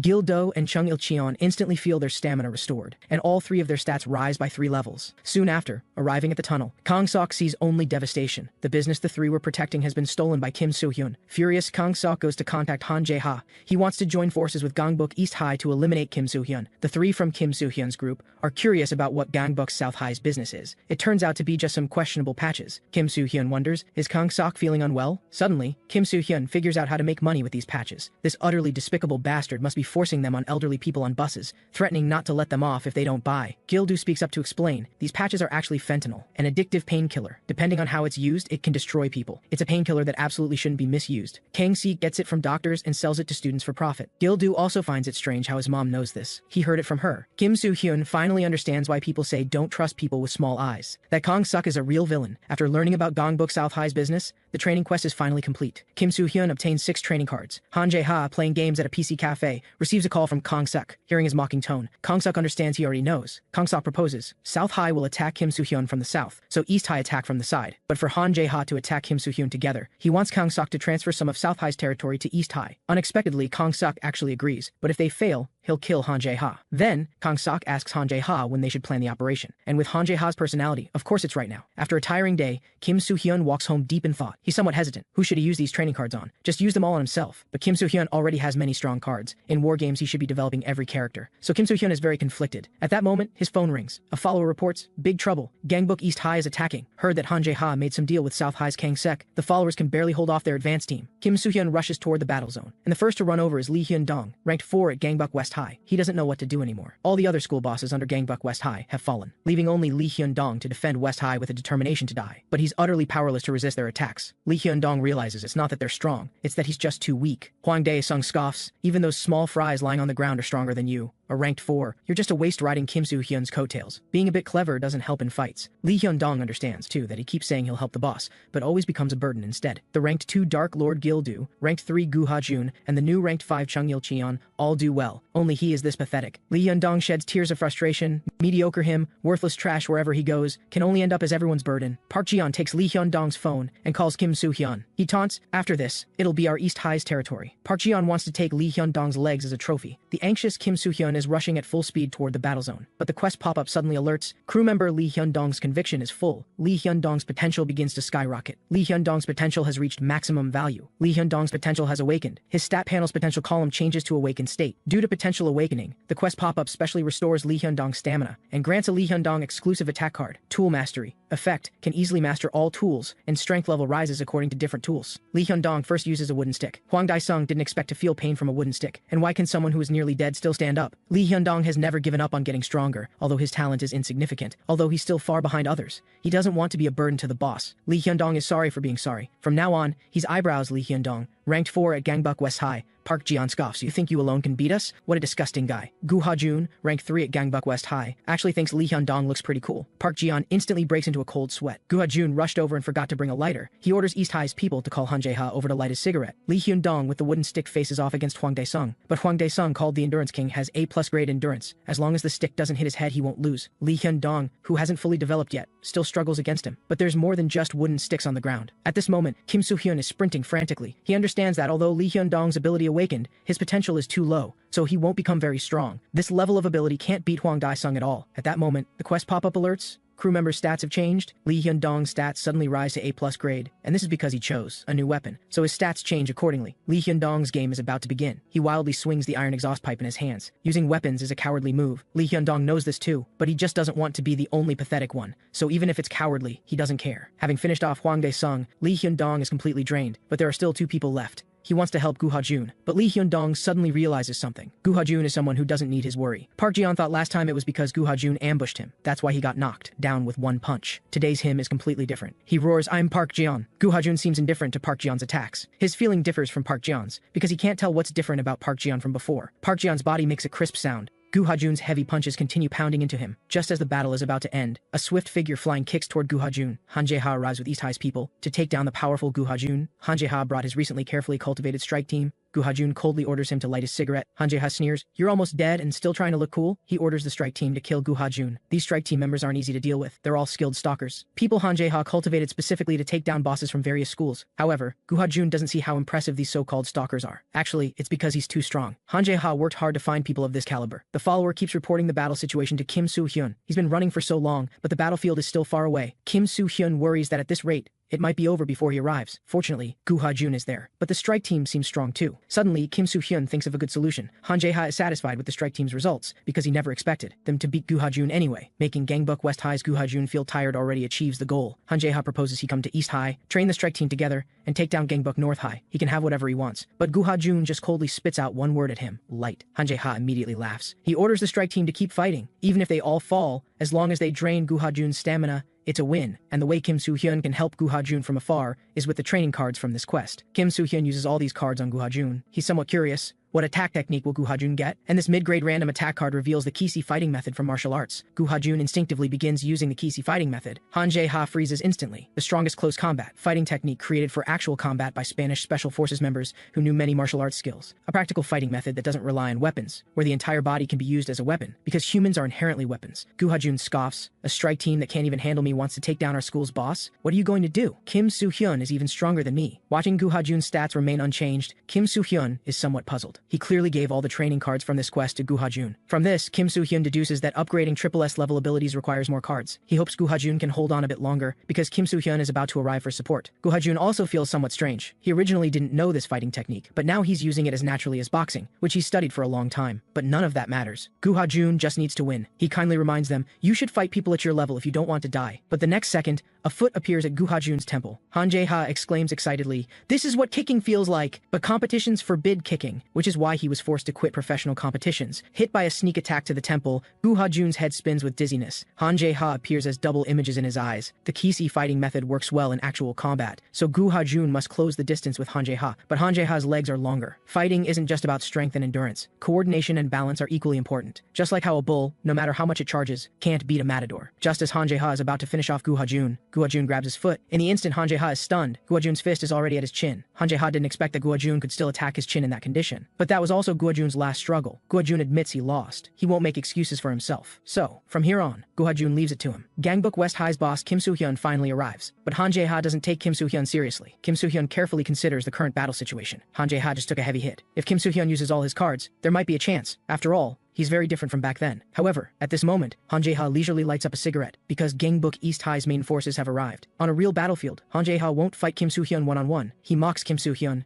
charging around wildly without any strategy. You might as well go home and farm, and you dream of unifying Gangbuk. Lee Hyun-dong also reminds the boss, "We seem to be doomed. South High's Kang Suk is bringing his army this way to get revenge on West High." Han Jae-ha says coldly, "You'll never know when you'll be ambushed, or when enemies will become allies. You barged into this domain knowing nothing." The reason Han Jae-ha is being so friendly now is because West High will be eliminated here today. Then, to prevent them from interfering again, Han Jae-ha will break their arms or legs. Kim Soo-hyun proposes, "Let's make a deal. As long as Han Jae-ha lets West High's people leave, Kim Soo-hyun will give him South High's goods. If used well, it can deal a major blow to South High. And with East High's forces, attacking West High is possible anytime." This is also what Han Jae-ha just said. "You'll never know when you'll be ambushed, or when enemies will become allies." Han Jae-ha sneers, "Why don't I just snatch South High's goods from your stupid hands?" Kim Soo-hyun tells him to try it, if you don't mind them being burned to ashes. Han Jae-ha laughs, "You kid, you're actually pretty smart. Now hurry up and drop the bag and get lost." Soon, Kang Seok receives a call from Han Jae-ha. He says mockingly, "I don't want to fight Kim Soo-hyun anymore, because that kid gave me all your goods. My good friend Kang Seok is actually selling this stuff. Who knew you were even more ruthless than me?" With a ferocious expression, Kang Seok asks where Han Jae-ha is now. Returning to West High, Kim Soo-hyun apologizes to everyone. Han Jae-ha was right. He took this domain too lightly. Fortunately, everyone is okay and the territory wasn't taken. Just engrave this humiliation into your bones. Gil-do realizes, we must have a strategist from now on. But everyone around Kim Soo-hyun is an idiot. Only Lee Hyun-dong is somewhat clever. At that moment, Lee Hyun-dong says he knows a strategist. Using Romance of the Three Kingdoms as a metaphor, that person is like Zhu Giliang. Whether in strategy or internal management, he's a rare talent. He's the younger brother of Jang Sung-hyuk, ranked 2 in the Imperial Dog Alliance, the organization that once ruled Gangbuk, although many organizations have reached out to him. He's like a lone wolf and hasn't joined any organization. So now there's a rumor, gain him alone,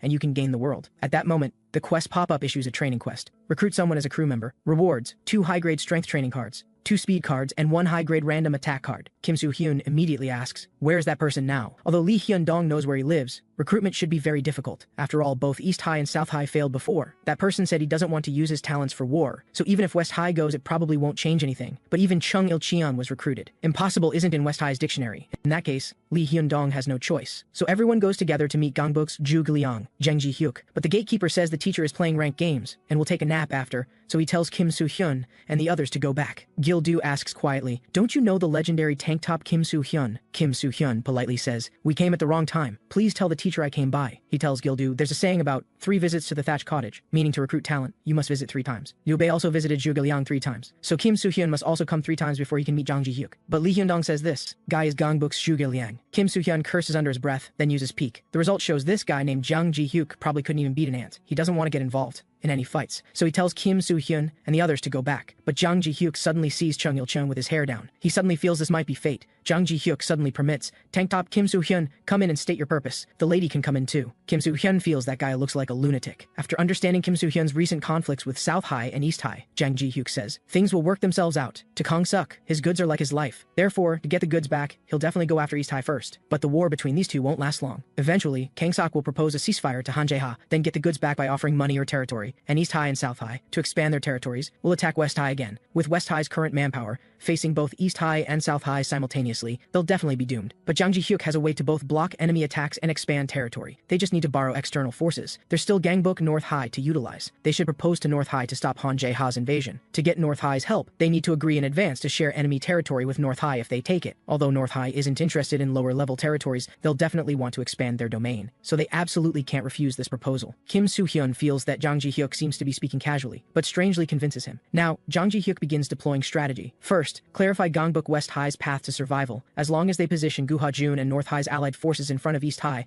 Han Jae-ha won't attack easily. Then the remaining people attack South High's Kang Seok.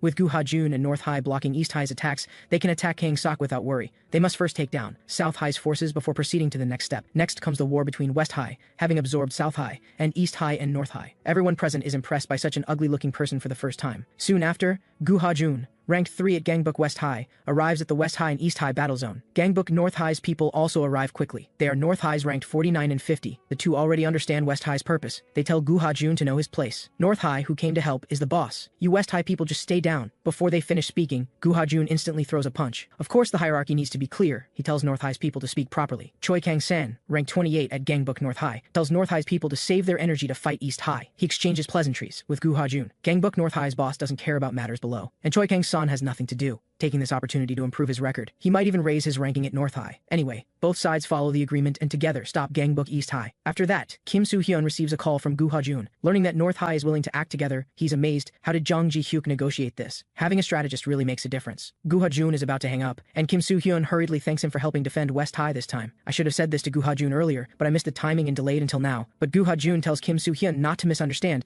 I just don't like Han Jae-ha. Kim Soo-hyun verbally apologizes for overstepping, while thinking, yeah right. After hanging up, Kim Soo-hyun realizes he's ridiculously weak right now. He gave all the training cards to crew members before, so everyone got stronger except him, who stayed the same. Kim Soo-hyun wants to use the high-grade training cards from this quest on himself, but fears that if he gets stronger, quest difficulty will increase accordingly. To execute Jang Ji-hyuk's Gangbuk trifecta plan, it would be easier if Kim Soo-hyun got stronger. Originally he'd level up using Copy Cloud, but he's currently Chung Il-cheon, so he's busy. So now, Kim Soo-hyun can only get stronger through quests, but he's already dealt with all the small-time punks around here, and quests haven't appeared recently. Kim Soo-hyun's information has leaked out, so doing quests at East High or South High would be dangerous. He needs needs a method to both hide his identity and get stronger. A flash of inspiration hits Kim Soo-hyun as he boards a bus, heading somewhere. Soon after, Gangbuk North High's people stare ahead with confused looks, because an idiot wearing a hood has appeared before them. Kim Soo-hyun plans to operate in North High's territory for now, since there's not much information about him here, and North High's territory is larger than the other three combined, so there will be more quests available. Sure enough, at that moment the quest pop-up issues a main quest. Explore the Gangbuk North High territory. Reward: 1 diamond card. The first step is to verify North High's territorial forces. Kim Soo-hyun uses a U-slip to dodge the incoming fist. Seeing he has some skill, the opponent asks his name. Kim Soo-hyun says his name is Kim Paper Bag, and this place is a super leveling zone that will make him stronger. First, Kim Soo-hyun uses the U-slip from boxing to dodge the opponent's punches, but there are simply too many enemies. Kim Soo-hyun doesn't understand why they're so strong. He finally realizes that the ones he encountered at the pool villa before were just small-time thugs. This is the true average level of Gangbuk North High. Just as they're about to finish off Kim Soo-hyun, they remember their boss said to be lenient with the weak, so they hold back. At this moment, Kim Soo-hyun's master, Please skill has accumulated 5 hits. He understands that with such high-level rewards from the quest pop-up, this difficulty level makes sense. This way, Kim Soo-hyun gets that rush of becoming stronger. His speed increases to C rank. After using Restore Stamina, he charges toward the North High students. Moments later, Kim Soo-hyun answers Gil-doo's call, breathing heavily. Gil-doo asks in confusion, "Why do you sound so weak?" Kim Soo-hyun explains it's because he's currently training in Gangbuk. Everything is still going according to strategist Jang Ji-hyuk's plan. Han Jae-ha extorted a large sum from Kang Sok using the goods, but Kang Sok won't let this slide easily. Therefore, Kim Soo-hyun wants to use this time to train hard and get stronger. On the other end, Gil-doo asks Kim Soo-hyun if they can really trust Jang Ji-hyuk like this. Gil-doo worries that if Jang Ji-hyuk has other intentions, Gangbuk West High will be in trouble. Actually, Kim Soo-hyun doesn't completely trust Jang Ji-hyuk either. But West High, which has been recklessly charging around lately, really does need a skilled strategist. Even if Jang Ji-hyuk has ulterior motives, Kim Soo-hyun has a solution: become strong enough to handle the risk. The main quest updates to Step 2. Make the name Kim Paperbag famous. It looks like Kim Soo-hyun plans to clock in at Gangbuk right after school for a while. He must work hard to get stronger. Soon after, the rank 20 fighter at Gangbuk North High receives news. His underlings report that a group of their guys was defeated by some unknown person. Apparently it's a lunatic wearing a paper bag on his head, called Kim Paper Bag. The rank 20 fighter says grimly, after a quiet period all kinds of things happen. Back at West High, in order to get Baek Chae-ryung to draw his eyebrows, Kim Soo-hyun actually shaves them off again on his own. An annoyed Baek Chae-ryung says she'll never draw them for him again. Kim Soo-hyun complains unhappily, "But you're the one who promised to draw my eyebrows for life." A passing student exclaims in surprise, "Did Baek Chae-ryung propose?" The next second, Kim Soo-hyun gets slapped in the face for running his mouth. At this moment, the quest pop-up alerts him. Main quest updated. The name Kim Paper Bag has become famous through Kim Soo-hyun's constant fighting these past few days. The next quest is to get close to Yang So-ha. Kim Soo-hyun wonders in confusion, wasn't this a North High exploration quest? Why is it suddenly asking me to get close to Yang So-ha out of nowhere? Now, the name Kim Soo-hyun has become notorious in the area. He feels a bit sorry about getting close to someone for a quest. However, getting close to Yang So-ha is also challenging for Kim Soo-hyun, because as a straight guy, his previous conversation with Yang So-ha was extremely awkward. Baek Chae-ryung's friends ask if she likes Kim Soo-hyun because they heard rumors that Baek Chae-ryung and Kim Soo-hyun got engaged. Baek Chae-ryung hastily says that's all nonsense, though that Kim Soo-hyun kid does look pretty funny when he's being dumb, and hitting him all the time is also quite entertaining. At this moment, Baek Chae-ryung sees downstairs that Kim Soo-hyun is on a date with another girl. She calls out to Kim Soo-hyun, but he doesn't hear her. Baek Chae-ryung recognizes Yang So-ha as a girl she's seen before. She's displeased with his pathetic look. Kim Soo-hyun still dares to go out alone with a girl. Yang So-ha, noticing Baek Chae-ryung's presence, wonders, are those two dating? Kim Soo-hyun, completely oblivious to Baek Chae-ryung, just feels awkward right now. He doesn't know what counts as getting close. Kim Soo-hyun asks Yang So-ha, where do you like to hang out? Kim Da-hyun's mom asks if Kim Da-hyun has dated before. She reminds her daughter that she needs to meet more men to be able to tell the jerks apart. Mom asks Kim Da-hyun again, has Yang So-ha not dated either? Kim Da-hyun says, she's really a pervert. Ever since high school, Yang So-ha has been extremely curious about that sort of thing. Hearing this, Mom feels she'll probably start dating soon, because someone like Yang So-ha has a strong competitive spirit. Once she sets her sights on someone, she'll charge forward regardless of consequences. Kim Soo-hyun feels a bit uneasy about being brought to Yang So-ha's home. Yang So-ha asks in confusion, what's the problem? Weren't you the one who said you wanted to get close to me? Entering Yang So-ha's home, Kim Soo-hyun marvels at how nicely decorated it is. Even the TV playing a nature documentary is huge. But Yang So-ha doesn't come out, and he's getting a bit bored. After all, he still has a quest to complete. He calls out, Yang So-ha, did you fall asleep? Yang So-ha's face is flushed red, feeling like she's truly gone crazy. How could she bring a boy home, especially Kim Soo-hyun? Seeing she doesn't want to come out, Kim Soo-hyun figures they might as well just talk like this. He first asks what Yang So-ha's hobbies are, then what food she likes to eat. But the quest pop-up shows no response. Yang So-ha has been quiet since childhood, timid, only following behind the Kim siblings. Her only friend was Kim Da-hyun. Kim Soo-hyun barely ever spoke to her. Yang So-ha suddenly asks Kim Soo-hyun, do you remember what happened in elementary school? Kim Soo-hyun, with no memory of it, is curious, what happened in elementary school? Yang So-ha says, it was when you walked me home. That day, young Yang So-ha had to obey her mom and go home before dark. The Kim siblings, who had just parted ways with her, heard screaming. Soon after, police cars arrived at the scene. It turned out Yang So-ha had encountered a creepy stranger on her way home. Fortunately, neighbors heard the commotion and came out to check, preventing anything serious from happening. This kind of thing happened often in the area. No one knew what might happen next time. One day, Yang So-ha's parents couldn't take her home due to an emergency meeting. Yang So-ha stood helplessly at the street corner that haunted her. At that moment, Kim Soo-hyeon, passing by,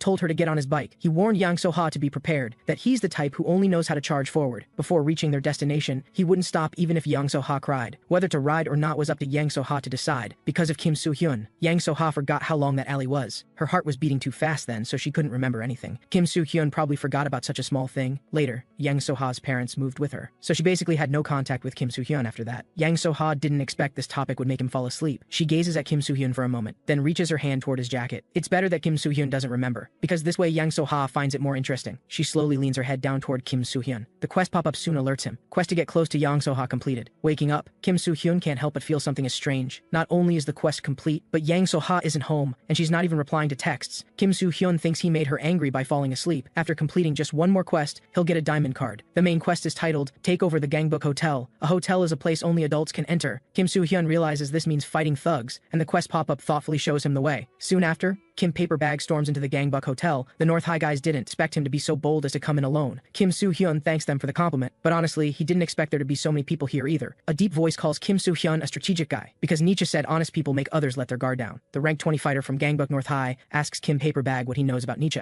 Kim Soo-hyun doesn't know anything about Nietzsche, only that he needs to take over this place. The opponent says coldly, there's only a fine line between bravery and recklessness. That's also Nietzsche. He tells Kim Paperbag to go back. He can let bygones be bygones. But the wrath of Yang Cheon-seol, ranked 20% of Gangbuk North High, isn't something a character like Kim Paperbag can handle. Kim Soo-hyun is shocked. What's going on? The gap between my stats and this guy's is way too big. Yang Cheon-seol's stats are similar to Gu Ha-jun's. Kim Soo-hyun has no chance of winning. And the real difficulty is something else. There are simply too many people in this hotel. The instant Kim Soo-hyun gets distracted, everyone in the hotel charges at him. Moments later, Yang Cheon-seol is quite surprised. Not just by his courage to storm in here alone, or his fearless attitude when facing them, but most surprising is his ability to go down in 3 seconds. The underlings scoff. Where does this Kim Paperbag get his confidence, making us get our hopes up over this weakling?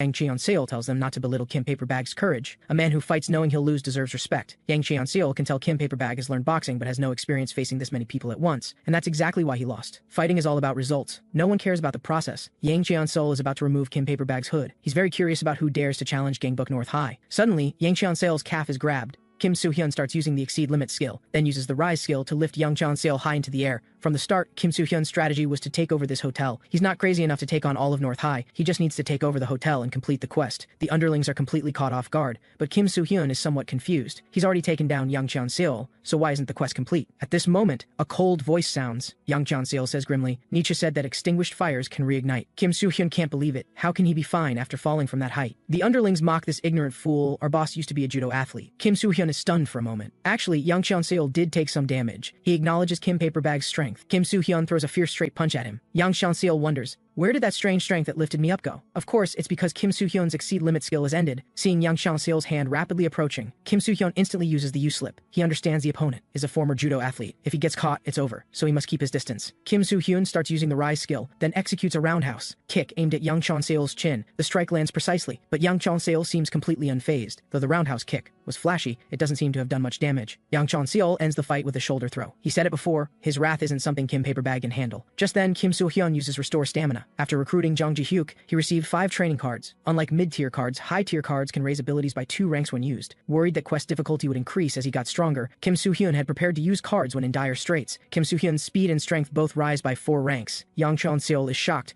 What kind of technique is that? This is his first time seeing this kind of fighting technique. Kim Soo-hyun's high-tier random attack card reveals Ancient Flow Martial Arts Taegyun, a traditional martial art from ancient Korea. Kim Soo-hyun quickly begins using Ancient Flow Martial Arts Taegyun. This is the first time in Yang Cheon-seol's life encountering this fighting technique. He plans to defend like he would against Taekwondo, hold out, then counterattack. However, Kim Soo-hyun uses the hand techniques from Ancient Flow Martial Arts Taegyun. He targets the nose through a gap in the defense. Next comes the collarbone strike from Ancient Flow Martial Arts Taegyun. Finally, the descending from heaven technique from Ancient Flow Martial Arts Taegyun. Yang Cheon-seol completely goes down. Having completed the main quest, Kim Soo-hyun receives a diamond card. Yang Cheon-seol is actually Yang So-ha's brother. When he saw his sister get hurt as a child, he vowed to become strong and protect her. So Yang Cheon-seol learned judo. After becoming strong, more people gathered around him. Yang Cheon-seol kept his underlings from bullying good kids, but bad kids were fair game. Upon learning his sister was being bothered by people from another school, Yang Chan-seol rushed home to check on her. Fortunately, his sister was saved by tank top Kim Soo-hyun. Yang Chan-seol had planned not to lose to anyone before meeting tank top Kim Soo-hyun. Back home, Kim Soo-hyun ponders, if Yang Chan-seol at rank 20 of North High is this strong, just how strong are those ranked above 20? Though Kim Soo-hyun won by ambush, fighting is about results anyway. Kim Soo-hyun's newly learned ancient flow martial arts Taegun is a fighting technique with varied moves that few people know. Next, it's time to open the diamond card he got from defeating Yang Chan-seol. This skill is called Card Festival. In confusion, Kim Soo-hyun activates Card Festival. The next day, strategist Jang Ji-hyuk announces, it's time for war. Gu Ha-jun is currently holding back East High, so now is a good opportunity to attack South High and expand their territory. Kim Soo-hyun asks what the strategy for attacking South High is. Jang Ji-hyuk presents routes A and B as the fastest paths to South High. If they attack only Zone A or B, enemy reinforcements will concentrate. So Jang Ji-hyuk decides West High will attack both A and B simultaneously. This way there won't be any reinforcements. Kim Soo-hyun remarks, apart from that smile, the strategy is perfect. With the strategy deployed, it's time to move. Eyebrows Lee Hyun-dong leads support forces from other schools to defend West High against sneak attacks. Dark Lord Gil-do leads the first-year team to attack Zone A. Kim Soo-hyun and Chung Il-cheon attack Zone B together. The two of them enter the building in Zone B. Taking this place means taking Zone B. Chung Il-cheon can't help but wonder who they'll be fighting. He impatiently pushes open the door at the very back. Inside are the twins and Wang Dong-woo they fought before. Remember, last time Kim Soo-hyun's trio barely won against them. This time,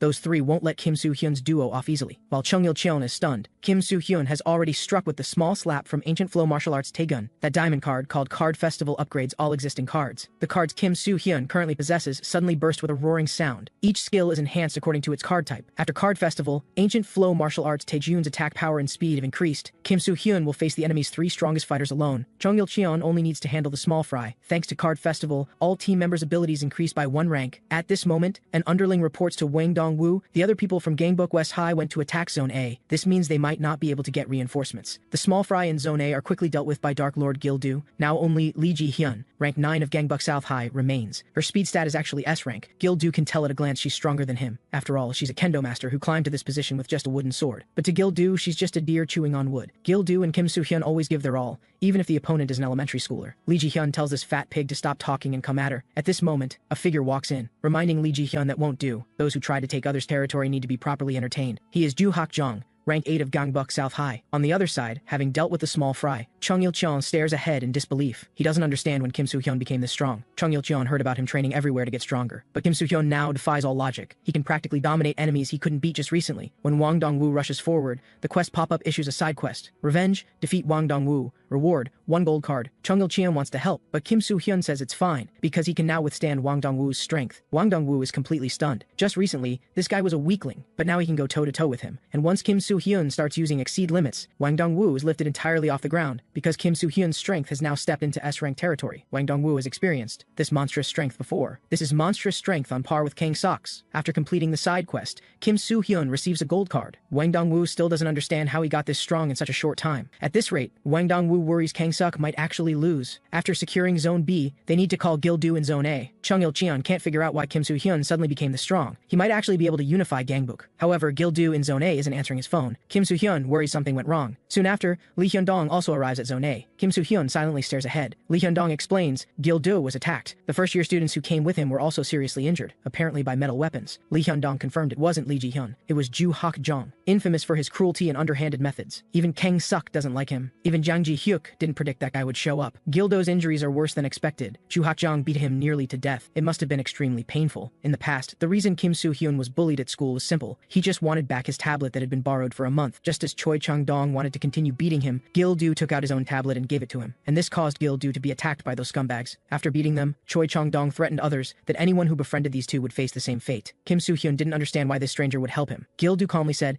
because I want to be your friend. He said his name was Yang Guk-ji, then asked for Kim Soo-hyun's name. Now Kim Soo-hyun tells Lee Hyun-dong to take everyone to the hospital. He has something to do. Inside Gangbuk South High, Lee Ji-hyun complains. Ju Hak-jong didn't he need to go that far? Just scare West High's people and they'll run. But Ju Hak-jong believes. Only this way will Gangbuk West High's people not dare barge in next time. Kang Sok usually doesn't like Ju Hak-jong's methods, but praises him for doing well this time. Ju Hak-jong feels today is a good day to actually be acknowledged by Kang Sek. At this moment, an underling reports, bad news, Gangbuk West High is attacking again. The rank 13 and 15 fighters are already down. Kang Sok thought it was Gu Ha-jun, but the underling's information is that the intruder is only Kim Soo-hyun alone. He's already taken 3 zones by himself. At this rate, he'll storm South High's headquarters. No one can stop Kim Soo-hyun. Though the underling doesn't know what happened, he's terrified. We at South High seem to have messed with the wrong person. Kang Seok wonders, is Kim Soo-hyun that strong? Lee Ji-hyun plans to handle it since her warm-up was interrupted halfway today. Joo Hak-jong, who caused this, plans to handle it himself. Besides, he's very good at dealing with emotional guys. When Jang Ji-hyuk learns Kim Soo-hyun stormed into enemy territory alone, he's shocked. He doesn't understand why no one stopped him. Jang Ji-hyuk finally understands the feeling of making a painful but necessary decision. Lee Hyun-dong admits he couldn't stop him because it's the first time he's seen their boss that angry. Kim Soo-hyun was once a target of bullying at school. The reason for bullying was just that the scumbags wanted to show off. They made Kim Soo-hyun stay in that position until class ended, utterly humiliated. Gil-do was also bullied along with Kim Soo-hyun, simply because he helped Kim Soo-hyun. The scumbags looked forward to those two being watched by others. Just as Kim Soo-hyun didn't know what to do, Gil-do said it's better to run and get beaten than to be seen as perverts. Before Kim Soo-hyun activated the quest pop-up, the only reason he could keep going to school wasn't his parents or teachers, but only because of Gil-do. Because of Gil-do, he could endure that hellish school. Because of Gil-do, he could survive. Now, Kim Soo-hyun asks South High's people one last time, where exactly is Joo Hak-jung? At this moment, a voice says, I know. Someone trembling with fear says he knows where that Joo Hak-jung guy is. Just as Kim Soo-hyun wants to hear more, a fist with brass knuckles appears in front of Kim Soo-hyun's face. The one throwing the punch is Joo Hak-jung himself. He sneers, you idiot. How are you going to find me when you don't even know what I look like? Joo Hak-jung understands Kim Soo-hyun fought his way here for Gil-do. He mocks, I gave that kid a brutal beating. This pig-like guy still dared to be arrogant, so I beat him into an idiot. Joo Hak-jung also says Gil-do kneeled and begged for mercy, begging like a pig or dog non-stop. Now it's Kim Soo-hyun's turn, but Kim Soo-hyun tells Joo Hak-jung to stop lying. Gil-do would never make a sound or beg for mercy because of trash like you, just like at school. What Joo Hak-jung said is nothing but his fantasy. Furious and humiliated, he swings fiercely at Kim Soo-hyun, but this time he's really messed with the wrong person. After defeating Wang Dong-woo and completing the quest, Kim Soo-hyun received a gold card. The skill it revealed lets Kim Soo-hyun become a berserker who feels no pain for 2 minutes, but the cost is passing out after 2 minutes. And Kim Soo-hyun now activates the berserker skill. Joo Hak-jung tries to continue attacking. Kim Soo-hyun grabs his eyeball and makes him listen. From now on, you're going to get beaten for a full 2 minutes. While Joo Hak-jung's eyes are injured, Kim Soo-hyun uses the knee strike from ancient flow martial arts Taegun, then a knife hand strike to the neck. Joo Hak-jung goes down after these 2 strikes, but Kim Soo-hyun's attack continues. For a full 120 seconds, Kim Soo-hyun keeps throwing punches until the berserker skill time expires. Kim Soo-hyun says grimly, touch Gil-do again, and I'll kill you. Then he falls into unconsciousness. South High's reinforcements quickly arrive at the scene. West High loses contact with Kim Soo-hyun. Chung Il-cheon worries something happened and wants to provide support, but Jang Ji-hyuk understands Kim Soo-hyun is now at the center of enemy territory with many of South High's strongest gathered there. Average fighters going to rescue would only be a burden. Jang Ji-hyuk has already sent the right person, the only one in all of West High who could possibly survive there, and rescue Kim Soo-hyun. Lee Sung-min, rank 7 of South High, asks him, you think you were Zhao Yun trying to fight your way out alone with dead weight? He is Gu Ha-jun, rank 3 of West High. After setting down the unconscious Kim Soo-hyun, Gu Ha-jun will face the entire force of Gangbuk South High alone. But shortly after the battle begins, Lee Sung-min, rank 7 of Gangbuk South High, receives a message. He immediately returns to South High's headquarters. Kang Sik asks in confusion, weren't you dealing with Gu Ha-jun? Why are you back? Lee Sung-min's underlings are still dealing with Gu Ha-jun, but he got the message Gangbuk East High is attacking and rushed back. But Kang Seok tells Lee Sung-min, Gangbuk East High hasn't made any move at all. He quickly realizes South High fell for Gangbuk West High's trap, a trap to let Kim Soo-hyun and Gu Ha-jun successfully escape. Inside West High, Chung Il-cheon keeps urging strategist Jang Ji-hyuk to send support, but he understands an army can't deploy troops lightly. The message about Gangbuk East High attacking South High was leaked by Jang Ji-hyuk. Now, he can only pray Gu Ha-jun can bring Kim Soo-hyun back. Kang Suk also understands this is the only chance to catch those two. He orders all strong fighters to be mobilized on the road to Gangbuk West High to pursue Gu Ha-jun. Today, we completely eliminate Gangbuk West High. The rank 14 and 16 fighters of South High quickly arrive. Endless waves of South High people surge forward. Gu Ha-jun doesn't understand one thing. Why is he fighting? Just to protect Kim Soo-hyun? Gu Ha-jun can't remember when he became friends with him. In his eyes, Kim Soo-hyun is a funny kid with a peculiar charm. This is Gu Ha-jun's first time fighting to protect someone. He tells South High's people to come at him together. But South High's people understand they just need to catch Kim Soo-hyun. Just as a wooden stick is about to strike Kim Soo-hyun, Gu Ha-jun quickly rushes over and covers him with his body. The intense pain makes him frown involuntarily. Inside West High, Lee Hyun-dong also doesn't understand why they haven't sent support after so long. He understands if even Kang Sek joins the battle, Gu Ha-jun won't be able to handle it. Lee Hyun-dong wonders, does the strategist have another plan? But Jang Ji-hyuk actually has no more moves. At this point, they can only trust Gu Ha-jun's strength. Chung Il-cheon can't hold back. He wants to act as a decoy to disperse South High's forces. Chung Il-cheon is confident in his speed. At this moment, the sound of a door opening is heard. It's Gu Ha-jun, covered in wounds, carrying Kim Soo-hyun back, barely making it back to West High. Gu Ha-jun also collapses unconscious. With his strength alone, he actually broke through that hell. Kang Sok arrived too late after all. He underestimated Gu Ha-jun. But that's fine. Kang Sok is going to take West High right now. With both Gu Ha-jun and Kim Soo-hyun unable to fight, Gangbuk West High is an empty fortress. At this moment, the underling brings news that Gangbuk South High is attacking. This time it's real. Han Jae-ha believes he can swallow West High anytime, so South High is his primary target. While South High was distracted,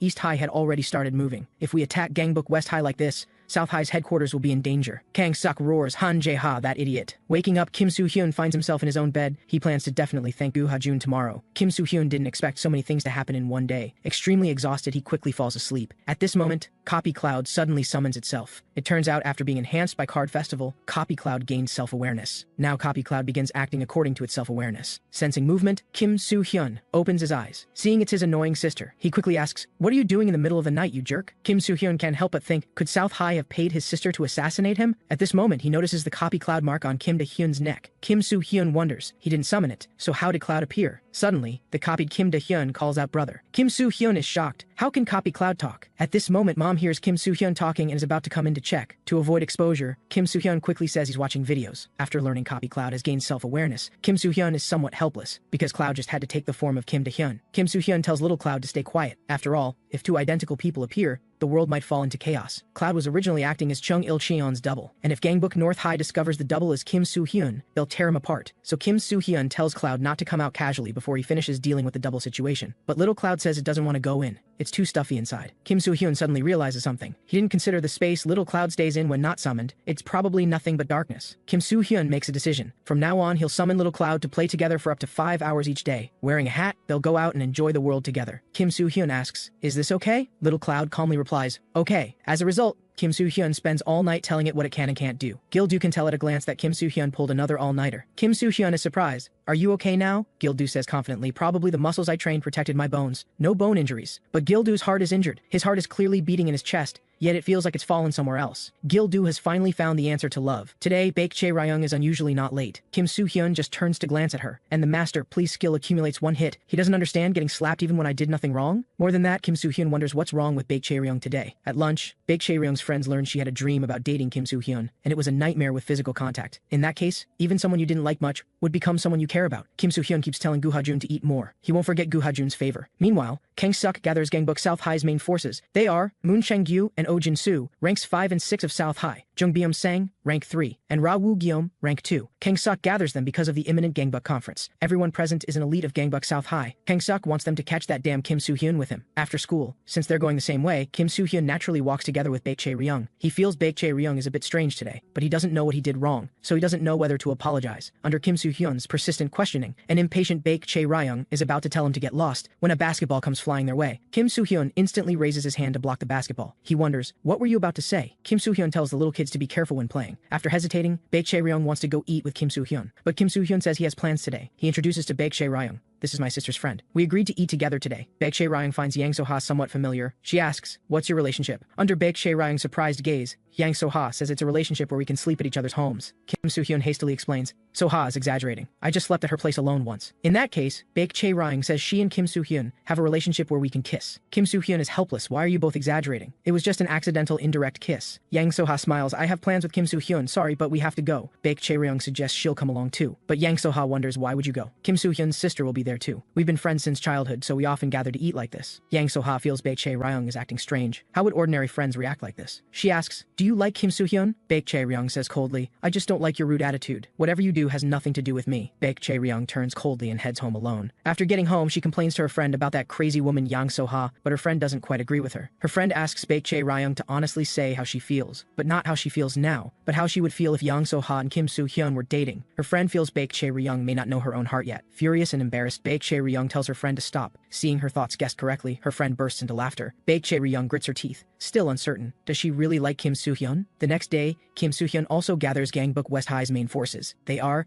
Jang Ji-hyuk at rank 6, Chung Il-cheon at rank 5, Gil-do at rank 2, Lee Hyun-dong at rank 4, and the most handsome Goo Ha-jun at rank 3. Kim Soo-hyun announces, "Today is the day the Gangbuk conference is held again. Just like before, all the bosses will be there. If we're lucky, we might even see the boss of Gangbuk North High." Kim Soo-hyun asks the strategist to say something too. Jang Ji-hyuk heard the last conference was just everyone greeting each other. But this conference is different because they now have strategist Jang Ji-hyuk. He explains, "At this conference, West High must achieve one goal, ally with Han Jae-ha of Gangbuk East High. The war between West High and South High is still ongoing. Though Goo Ha-jun is holding back East High, this wastes a lot of our combat power. If we offer Han Jae-ha attractive enough conditions and ally with him, no matter how strong South High is, they can't withstand this attack. This war will ultimately end with Kang Suk's defeat." Kim Soo-hyun tells everyone to remember what the strategist just said. So next, it's time to head to the Gangbuk conference. The Gangbuk South High people arrived at the conference venue early. Han Jae-ha greets him warmly and asks if he's been doing well lately, but Kang Se-ok asks Han Jae-ha, shouldn't he apologize? He hasn't forgotten the territory taken by East High. It was a good chance to deal with Kim Soo-hyun and Gu Ha-jun, but damn, Han Jae-ha not only didn't help, but also ambushed Kang Sek. Han Jae-ha reminds him, don't bring emotions to the Gangbuk conference, and he wants Kang Suk to treat him well today. After all, East High has the advantage at this conference. At this moment, footsteps gradually approach. It's the Gangbuk West High people. Looking at Kim Soo-hyun and the others, Han Jae-ha is somewhat surprised. His underling wonders what he's surprised about. You know, not long ago Gangbuk West High only had 3 people. Yet, in such a short time, they've increased to 6 people, and 6 strong fighters at that. It would be strange if Han Jae-ha weren't surprised. At this moment, Kim Soo-hyun stares ahead with an unchanged expression, because Kang Sek is looking down at him from above. Han Jae-ha sighs. The tension is really thick. Looks like today's Gangbuk conference will be very interesting.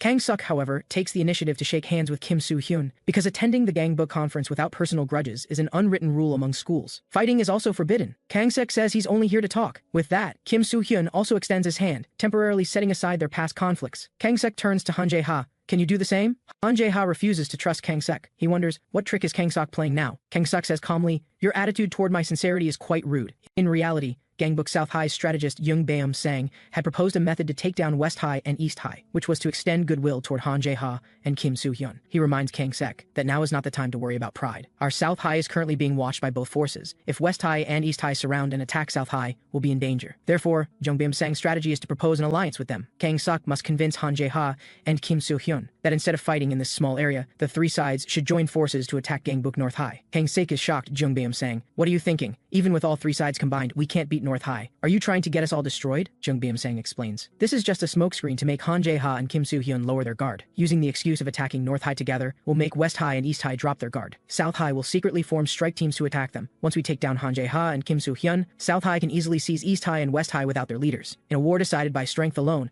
there's no such thing as being underhanded, but the most foolish thing is not knowing how to be underhanded. Kang Suk finishes his speech about the 3-way alliance to attack North High and asks West High and East High for their opinions. Kim Soo-hyun flatly rejects the alliance. Before coming, Jung Ji-hyuk had said that South High, being in danger, might abandon their pride to request an alliance. That alliance proposal has a very high probability of being fake, so it must be rejected. Moreover, Gangbuk West High's goal for attending the Gangbuk conference is crystal clear. Kim Soo-hyun states bluntly, our strategist said you'd definitely launch a sneak attack. Of course I'm going to listen to West High's brain. Right, South High's strategist Jung Baeum-sang? Jung Baeum-sang didn't expect identity strategist to be discovered. Kim Soo-hyun completely bypasses Kang Suk. Han Jae-ha doesn't understand what he's trying to do either. He reminds Kim Soo-hyun, don't attend the Gangbuk conference with personal feelings. Han Jae-ha thought Kim Soo-hyun came to fight him again, but Kim Soo-hyun extends his hand instead. He states, we at West High have decided to propose an alliance with Gangbuk East High. Let's take down Gangbuk South High together. Han Jae-ha says mockingly, why should I team up with you? I can take down West High and South High by myself. Besides, Kang Suk and I have known each other since middle school. If I were to ally with anyone, it would be with Little Suk, not with a stranger like Kim Soo-hyun, right? But of course, he's going to team up with Kim Soo-hyun. Han Jae-ha's relationship with Little Suk is quite special, so he wants to deal with that guy first. However, forming an alliance with him will cost a bit. Kang Seok listens to their conversation in silence. He had already guessed this would happen. Then, footsteps sound, and East High and West High's people are surrounded by Gangbuk South High. Kang Suk understands that dragging this out will only cause more trouble, so he decides to resolve everything now. Lee Hyun-dong shouts angrily, not fighting at the Gangbuk conference is our unwritten rule. Aren't you afraid of divine punishment? Before he finishes speaking, someone from South High throws a fierce punch at him. Someone from West High steps forward and blocks the strike. Gangbuk West High's number 3, Gu Ha-jun, says loudly, long time no see. Gangbuk South High's number 2,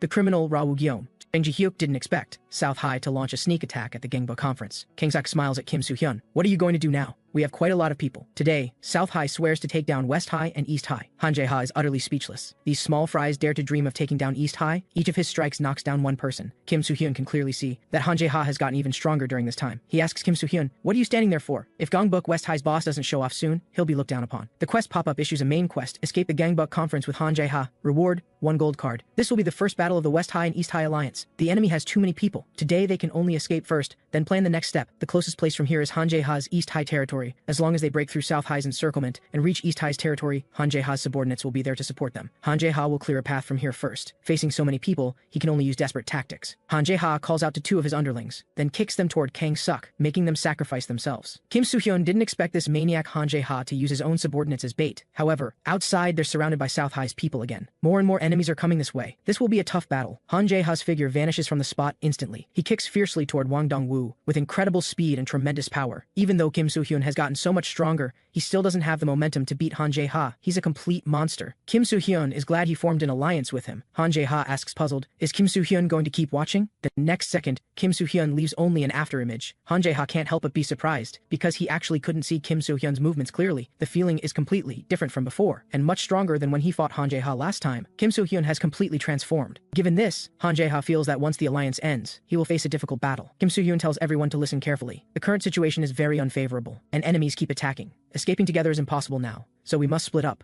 then regroup at Gangbuk West High. Gil-do, who's been running breathlessly, suddenly stops, because there's a kitten on the street meowing at him. Gil-do still cannot resist the temptation of kittens, but the next second, intense pain shoots through his body. It's Gangbuk South High's number 9, Lee Ji-hyun, who is caught up. Gil-do didn't expect she would be the one to end him. This isn't too bad an ending. In what he thinks is his final moment, Gil-do asks, could you tell me your name? At this moment, the little cat pounces at Lee Ji-hyun. Startled, she stumbles. Gil-do very gentlemanly catches her. Gil-do sighs, I thought you were perfect, but you let me see this little mistake. You're really a naughty little cat. At this moment, Han Jae-ha and Kim Soo-hyun finally escape South High's encirclement. From here on, this is their Gangbuk East High territory. The quest pop-up also indicates quest completion. The reward gold card reveals a skill called Exchange. Looking at the skill in his hand, Kim Soo-hyun is puzzled for a moment. The incredibly fast Chung Il-cheon also quickly arrives here. According to him, the others seem to be in good condition too, and everyone should be able to regroup properly at Gangbuk West High. At this moment, the two suddenly realize something. The strategist, Jang Ji-hyuk, who gets tired even fighting ants. At this moment, Jang Ji-hyuk, surrounded by South High's people, is covered in cold sweat. Kang-sek also learns over the phone that they've caught West High's strategist. Jung Byung-sang reminds him that this guy is the strategist, who's been tormenting Kang-sek all this time, and for future plans, they must eliminate him immediately. Kang-sek now only wants to kill Jang Ji-hyuk with his own hands. He orders the others to guard that guy, and first break his cruciate ligament. Jang Ji-hyuk sighs helplessly, truly dying before achieving success. The one throwing this punch suddenly freezes. On the other side, Kim Soo-hyun is troubled, as this skill was meant for himself. The new gold cards exchange skill allows swapping two team members' stats once per day for 3 minutes, and Kim Soo-hyun temporarily swapped Gu Ha-jun's stats with Jang Ji-hyuk's. Jang Ji-hyuk can't believe it. Is this a dream? My body feels very strange. He thinks he might as well unify Gangbuk himself. The tremendous power makes Jang Ji-hyuk's body heat up. His heart feels like it's about to leap out. South High's people are shocked. What's going on? How could the strategist be so strong? Jang Ji-hyuk tells them not to worry. After dealing with you, Kang-sik is next. Kim Soo-hyun tells him to stop there. The duration has ended. Now is not the time to show off. They should quickly leave here and apologize to Gu Ha-jun. On the other side, looking at Gil-do's chubby appearance, Lee Ji-hyun decides to make him unable to open his mouth ever again. But the kitten hisses at her again. Gil-do sees Lee Ji-hyun is afraid of cats. It seems today is not the time, not the day for a showdown. Gil-do sighs, partings are always inevitable. Lee Ji-hyun demands, are you running away? Gil-do didn't expect her to say he's running away. I've already given you my heart like this. How can you bear to say I'm running away? Inside Gangbuk South High, the underlings tell their boss he worked hard. They think Han Jae-ha overexerted himself this time, bringing so few people to the Gangbuk conference that they almost had a major incident. Han Jae-ha asks his underling, do you know why I only brought those people? Because he actually guessed long ago that Kang-sok would launch a sneak attack, because Kang-sok has always been the type who acts recklessly when angry. If so, the underling is even more confused. Boss, why didn't you bring more troops to the conference? But Han Jae-ha mobilizes troops to gain benefits. To take down Kim Soo-hyun and Han Jae-ha, Kang-sok brought all his forces to the conference venue. Thus, to seize the now empty Gangbuk South High, their East High main force is now moving toward there. The underlings marvel. Boss Han Jae-ha is so clever, but he also didn't expect that guy would also attend the conference. Gangbuk South High's number 2, the criminal Ra-woo-gyeom. Meanwhile, Gil-do finally arrives at the meeting point. Kim Soo-hyun praises how well he can run with that bulky body, and asks if he's injured. Gil-do says coolly, I left my heart there. Gu Ha-jun and Lee Hyun-dong should arrive at Gangbuk soon, and the conference will finally end. At this moment, a bruised and battered Lee Hyun-dong appears before everyone, and the person carrying him is none other than Gangbuk South High's number 2, Ra-woo-gyeom. East High's underlings curiously ask their boss what kind of person Ra-woo-gyeom is. Han Jae-ha says he got out of juvie at some point, and Ra-woo-gyeom isn't number 2 because he's weaker than Kang-suk. His strength is about the same as Han Jae-ha's. Gangbuk West High's people immediately rush toward Ra-woo-gyeom. Gil-do's systema is struck before he can even use it. Jang Ji-hyuk, who has reverted to being weak, is also kicked down. Even Chung Il-cheon is hit by tremendous force. He's shocked. How can this person be so strong? But he's not willing to give up. In terms of speed, Chung Il-cheon is still confident, but his strength is insufficient and causes no damage. Chung Il-cheon is struck hard by a kick. When facing Ra-woo-gyeom, he's completely powerless to resist. Kim Soo-hyun silently catches Chung Il-cheon. He says in a low voice, you criminal, you even hit women? At this moment, the quest pop-up issues a side quest, defeat Ra-woo-gyeom. Reward, 1 gold card. Seeing Ra-woo-gyeom remain silent, Soo-hyun decides to help him open his mouth. First, he uses the boxing U-slip to dodge the opponent's fist. This speed surprises Kim Soo-hyun. Ra-woo-gyeom immediately follows with a low kick at him. And with just this one strike, Kim Soo-hyun feels like his leg has been kicked to pieces. He understands he must counterattack, but facing this level of attack, Kim Soo-hyun can't muster any fighting spirit. He falls to the ground in a sorry state. taking advantage of Ra-woo-gyeom's advancing opening. Kim Soo-hyun finally finds the right moment and lands a hit. Just as Ra-woo-gyeom is pushed back, Kim Soo-hyun uses Restore Stamina, instantly recovering his energy. He's secretly alarmed. Gangbuk South High actually has this kind of monster. Ra-woo-gyeom wastes no words and continues attacking with kicks. But the next second, his cold expression changes slightly, because Kim Soo-hyun dodges his attack with a special stance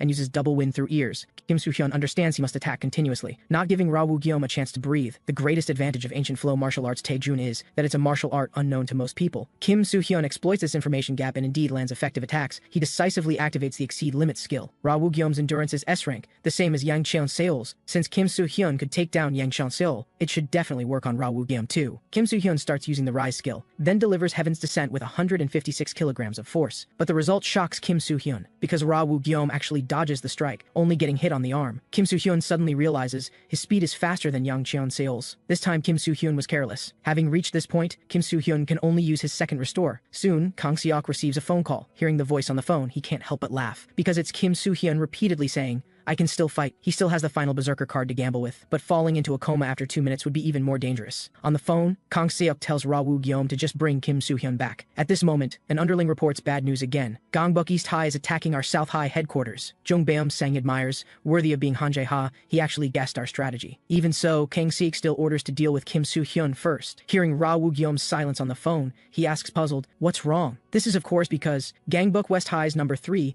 Gu Ha-jun, has arrived. Just now for some reason, he suddenly lost his strength. Now he wants to fight Ra-woo-gyeom again. Seeing this situation, Kang Seok decides to deal with Gu Ha-jun first, but strategist Jung Beom-sang tells Ra-woo-gyeom to retreat first, because their headquarters is in danger now. If we're going back to fight Gangbuk East High, we must have Ra-woo-gyeom, but Kang Seok is unwilling to give up this chance to capture Kim Soo-hyun. Jung Beom-sang tells him not to worry. "Last time I wasn't there. I'll make sure you can capture Kim Soo-hyun anytime." Returning home, Chung Ha-cheon is frustrated that he lost without doing anything. His desire to become stronger reaches its peak. The quest pop-up also reminds Kim Soo-hyun the side quest to defeat Ra-woo-gyeom has failed. Fortunately, failing a side quest has no penalty. Kim Soo-hyun finally realizes he still has a long way to go. Now I'm beaten like this by South High's number 2. Kim Soo-hyun can't help but doubt. Can I really unify Gangbuk? He thinks about going to North High's territory and fighting everywhere with a mask to improve his strength. But the quest pop-up issues a training quest. The chance for Kim Soo-hyun to become stronger has finally arrived. This quest is, make team members with A rank or higher potential awaken. The reward is very good. Now it's finally time to begin awakening. However, Kim Soo-hyun still doesn't know how to trigger awakening. Lee Hyun-dong seems to have awakened after getting severely beaten. Someone with only F rank potential becoming so strong after awakening really startled Kim Soo-hyun. Little Cloud doesn't know how to awaken either. He recently started reading books, so his manner of speaking has become strange, like a king. But Kim Soo-hyun needs to remind Little Cloud about something. When you transform into Gu Ha-jun in the future, don't lie down. Though at least he's better than Kim Da-hyun. Kim Soo-hyun thinks hazily, "Can I awaken too?" The next day, because the teacher changed seats, Baek-chae Ryung and Kim Soo-hyun end up sitting together. Kim Soo-hyun wonders, is she angry today too? Is sitting with me disgusting? Actually, Baek-chae Ryung doesn't know what to do, because she's afraid Kim Soo-hyun will know she likes him. So Baek-chae Ryung doesn't dare look directly at his face. Looking at the insect bite marks on Baek-chae Ryung's hand, Kim Soo-hyun pokes it with his finger. Baek-chae Ryung says angrily, "What are you doing suddenly touching me?" However, Kim Soo-hyun just wanted to make a cross mark on the bite to stop the itching. In the end, Baek-chae Ryung says don't do it with her mouth but doesn't resist. She doesn't know why she can't refuse. After school, Gangbuk West High's main forces hold another meeting. According to Jang Ji-hyuk's understanding, Kang Seok's forces are divided to 2 parts. He's stationed in the east with Lee Ji-hyun and others to restrain East High. The west is left to Ra-woo-gyeom, Jung Beom-sang, and others. So before West High fights Kang Seok, they must first deal with Jung Beom-sang. This means they'll inevitably have to fight Ra-woo-gyeom. At this moment, Kim Da-hyun comes looking because this jerk Kim Soo-hyun took from her wallet again. Kim Soo-hyun says dissatisfied, "I did this for the greater good." Through Gil-doo's explanation, Jang Ji-hyuk learns that woman is Kim Soo-hyun's younger sister. Either way, Kim Soo-hyun tells his sister to leave first. At this moment, Kim Da-hyun notices someone. She finds it strange. How can there be such a beautiful girl in a place like this? Finally, she warns Kim Soo-hyun, return the money quickly. At this moment, Lee Hyun-dong reports that someone wants to see the boss. Soon after, Kim Soo-hyun arrives at Gangbuk South High's territory again. Several schools under South High's control want to join Gangbuk West High because South High is about to collapse. But the main reason is the tribute money. All schools within South High's sphere of influence must pay tribute money to Kang Seok once a month. They can no longer afford the exorbitant amounts, so they want to join West High, which doesn't collect tribute. Territory he can get for free. Kim Soo-hyun has no reason to refuse. But just as he lets his guard down, South High's people raise iron rods and attack Kim Soo-hyun from behind. Chung Il-cheon leaps up and kicks him down. Just as the strategist said, they almost fell for South High's scheme. Gil-do also appears using Systema. He asks Kim Soo-hyun with concern, "Are you injured?" "Of course not." Kim Soo-hyun understands it must be Jung Beom-sang who directed these people. That guy is really cunning. A large group of South High people emerge from the shadows. Kim Soo-hyun suddenly wants to thank Jung Beom-sang. Because the quest pop-up issued a side quest, if he takes out all of South High's people, he'll get 1 gold card. This is basically experience points delivered to his door. Now Kim Soo-hyun has 2 quests on hand. South High's people seem to underestimate Kim Soo-hyun and his team. Today, Kim Soo-hyun is determined to make Gil-do and Chung Il-cheon awaken. Jung Beom-sang in the shadows suddenly receives a call from Kang-sik. He entrusted the West to Jung Beom-sang, so he wants to hear about the situation there, such as what stage the plan to capture Kim Soo-hyun has reached. Currently, it's just Jung Beom-sang's appetizer, and they're about to enter the main course stage, because he found out that Gangbuk West High's Kim Soo-hyun is not an only child. He has a younger sister named Kim Da-hyun. At this moment, facing the siege of a group from South High, Gil-do strikes an alluring pose with his bulky body. South High's people immediately feel disgusted. Gil-do reiterates, "My heart is already gone." South High's people marvel, worthy of being the Dark Lord. Beneath that ugly and fat exterior lies such formidable strength. Gil-do says coldly, "It's about time to end this." At this moment, Kim Soo-hyun slaps his behind hard. Gil-do immediately looks at him sadly. Kim Soo-hyun tells him, "Keep fighting, don't mind me. If you want to awaken, just tell me." Chung Il-cheon is also fighting hard. He desperately wants to become stronger, doesn't want to lose anymore. Sooner or later, Chung Il-cheon will personally defeat Ra Woo-gyeom. He wants to fight even stronger opponents. At this moment, Kim Soo-hyun also slaps Chung Il-cheon's behind hard. Chung Il-cheon asks somewhat sadly, "What's wrong?" Kim Soo-hyun wonders why neither is awakening. There must be some special condition. At this point, all of South High's people have fallen. Kim Soo-hyun sighs helplessly. In the end, they still didn't awaken. However, the skill from the new gold card is pretty good. This week, Kim Soo-hyun has been exhausted. Kim Da-hyun complains, "Our family parasite is watching TV." Kim Soo-hyun retorts, "The parasite is you, the one draining our parents' hard-earned money for streaming and wasting more internet fees." Kim Da-hyun scolds, "Don't bully your sister." She tells Kim Soo-hyun he better treat her better, because Kim Min-yo invited her to stream together. This woman is a 19-year-old streamer who suddenly became popular recently. She invited Kim Da-hyun to stream with her this weekend. Seeing Kim Soo-hyun's indifferent attitude, Kim Da-hyun decides that after she succeeds, she'll definitely cut ties with that guy. Kim Soo-hyun wishes her success. When the time comes, he'll expose that she's a lunatic. Soon the streaming day arrives. Kim Min-yo tells the viewers, "Let's take a break and come back." The viewers all feel that Kim Da-hyun is boring except for being pretty. Kim Min-yo smiles and ends the stream. Kim Da-hyun apologizes to her embarrassedly because she was too nervous, couldn't speak well, and only ruined the atmosphere. Kim Min-yo says kindly it's okay, the viewers are just looking at faces anyway. It's inevitable the first time. With more practice you'll get better at keeping up with the mood. Kim Da-hyun wants to ask her a favor. She wants to invite friends to join, because if she has friends nearby, she'll be much bolder. Kim Min-yo says, as long as they're pretty it's fine. Now she needs to go out for a bit and will come back. Kim Min-yo, now outside, calls Jung Beom-sang. In her eyes, Kim Da-hyun is a fool, and once she gets close to Kim Da-hyun tomorrow, they can act. Gangbuk South High has also made preparations. South High's number 4, Oh Jin-soo, arrives here with something. Tomorrow after Kim Da-hyun finishes streaming, Kim Min-yo will bring her here, first pretend it's a celebration and make her drink, then feed her addictive fentanyl. Once the addicted Kim Da-hyun loses herself, Jung Beom-sang will use her to threaten Kim Soo-hyun. This way they won't lose troops and can gain Gangbuk West High and customers. Kim Da-hyun's friends also arrive at Kim Min-yo's place. One of them is Yang So-hwa, another person is, surprisingly, Chung Il-cheon. He doesn't know how he ended up here either. 2 days ago, after school, Kim Da-hyun approached Chung Il-cheon because she wanted to be friends with Chung Il-cheon, so they exchanged numbers. Since she's Kim Soo-hyun's sister, Chung Il-cheon gave her his number. Kim Da-hyun thought he was so pretty that she definitely had to call him when filming, so Chung Il-cheon still doesn't know why he's here. At this moment, the soundly sleeping Kim Soo-hyun receives a main quest from the quest pop-up. Help rescue Kim Da-hyun. Reward, 1 platinum card. North High's number 20, Yang Cheon-seol, also wonders why his sister isn't answering the phone. Neither of them knows what's happening yet. The next day, after waking up, Kim Soo-hyun calls his sister, but she sounds completely normal. Still preparing for the stream at Min-yo's place, Kim Soo-hyun tells her to stop being crazy and come home quickly, but Kim Da-hyun has already promised the viewers she'll stream tonight. Kim Soo-hyun is too lazy to care, but he tells his sister when she makes money, remember to buy him a gift. Everything seems like there's nothing to worry about. So Kim Soo-hyun doesn't understand what the quest pop-up is asking him to do. The two who worked hard streaming all day finally finish. Chung Il-cheon still doesn't know why he's here. Kim Min-yo says everyone worked hard, and Kim Da-hyun's subscriber count has increased a lot over these 2 days. Kim Min-yo praises her for doing great. Suddenly, she asks, where are you going to hang out after the stream? She suggests, let's all have a celebration party. After all, we worked so hard streaming for so long, it would be a shame to just go home. Kim Min-yo says her friends are all interesting, and they can hang out together. The unwilling Kim Soo-hyun asks Gil-do with concern, do you want to awaken? The result is a handsome muscle photo. Kim Soo-hyun still has no clue about how to trigger awakening. At this moment, his phone rings. Kim Soo-hyun is surprised. How does this guy know my number? Jung Beom-sang asks puzzled, didn't you put it on Instagram?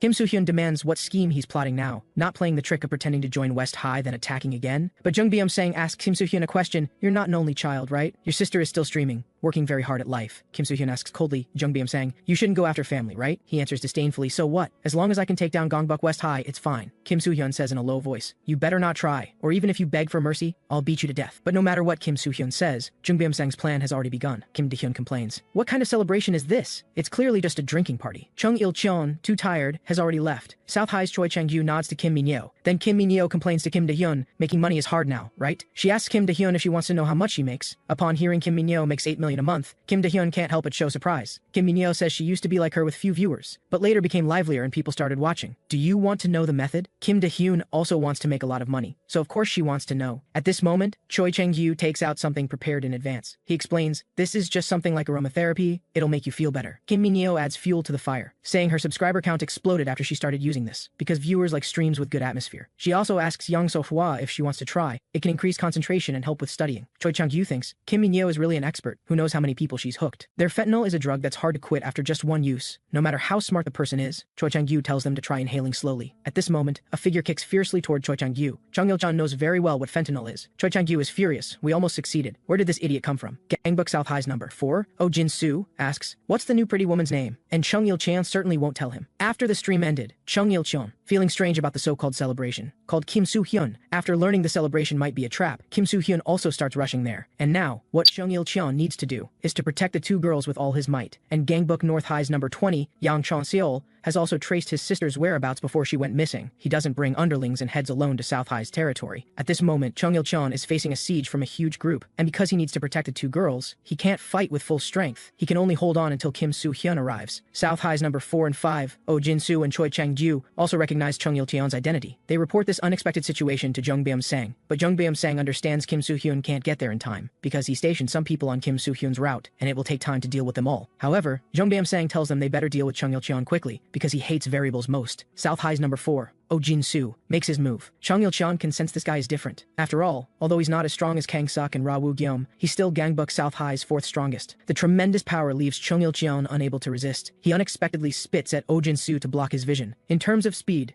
Chung Il-cheon is still confident. He now uses his fastest speed. If he can just hit the opponent's chin, there's still a chance. Amid Choi Chang-yu's triumphant smile, Chung Il-cheon freezes, because his punch was actually seen. Oh Jin-soo starts throwing punches continuously. Chung Il-cheon finally realizes this guy is even faster than him. After dealing with Chung Il-cheon, it's time to deal with the other two women. Since the drugging strategy failed, they'll have to threaten Kim Soo-hyun in another way. Oh Jin-soo will help them take some nice photos. Kim Da-hyun shouts angrily, you maniac! The next second, she's hit by Oh Jin-soo's heavy punch. At this moment, Chung Il-cheon lies powerless on the ground. He recalls the helplessness when facing Ra Woo-gyeom, and Gangbuk North High's number 2, in whose eyes Chung Il-cheon is just an incompetent waste. Kim Da-hyun is knocked unconscious by one punch, as Oh Jin-soo is about to make his move. On the other side, Kim Soo-hyun is still in fierce battle. Jung Byum-sang sent out too many people, but the quest pop-up indicates team member Chung Il-cheon's resolve is full. Chung Il-cheon's potential begins to surge. His potential reaches maximum value. Chung Il-cheon's potential has fully awakened. Therefore, his stamina is specially restored. Choi Chang-yu tells Oh Jin-soo to continue. He'll handle this side. The moment his hand touches Chung Il-cheon, Choi Chang-yu's entire body is immediately slammed to the ground. Seeing this, Oh Jin-soo also turns to attack Chung Il-cheon, and because of his potential awakening, Chung Il-cheon gains an exclusive attack card. The skill is called Capoeira, and its effect is triggering critical damage when the opponent is slower. Chung Il-cheon starts using Capoeira. Because the opponent is slower than Chung Il-cheon, he deals critical damage. Choi Chang-yu and Oh Jin-soo are quickly defeated. Kim Da-hyun and Yang So-hwa thank Chung Il-cheon, and after awakening his potential, Chung Il-cheon's stats have surged dramatically. At this moment, an underling rushes in to report Kim Soo-hyun is breaking in.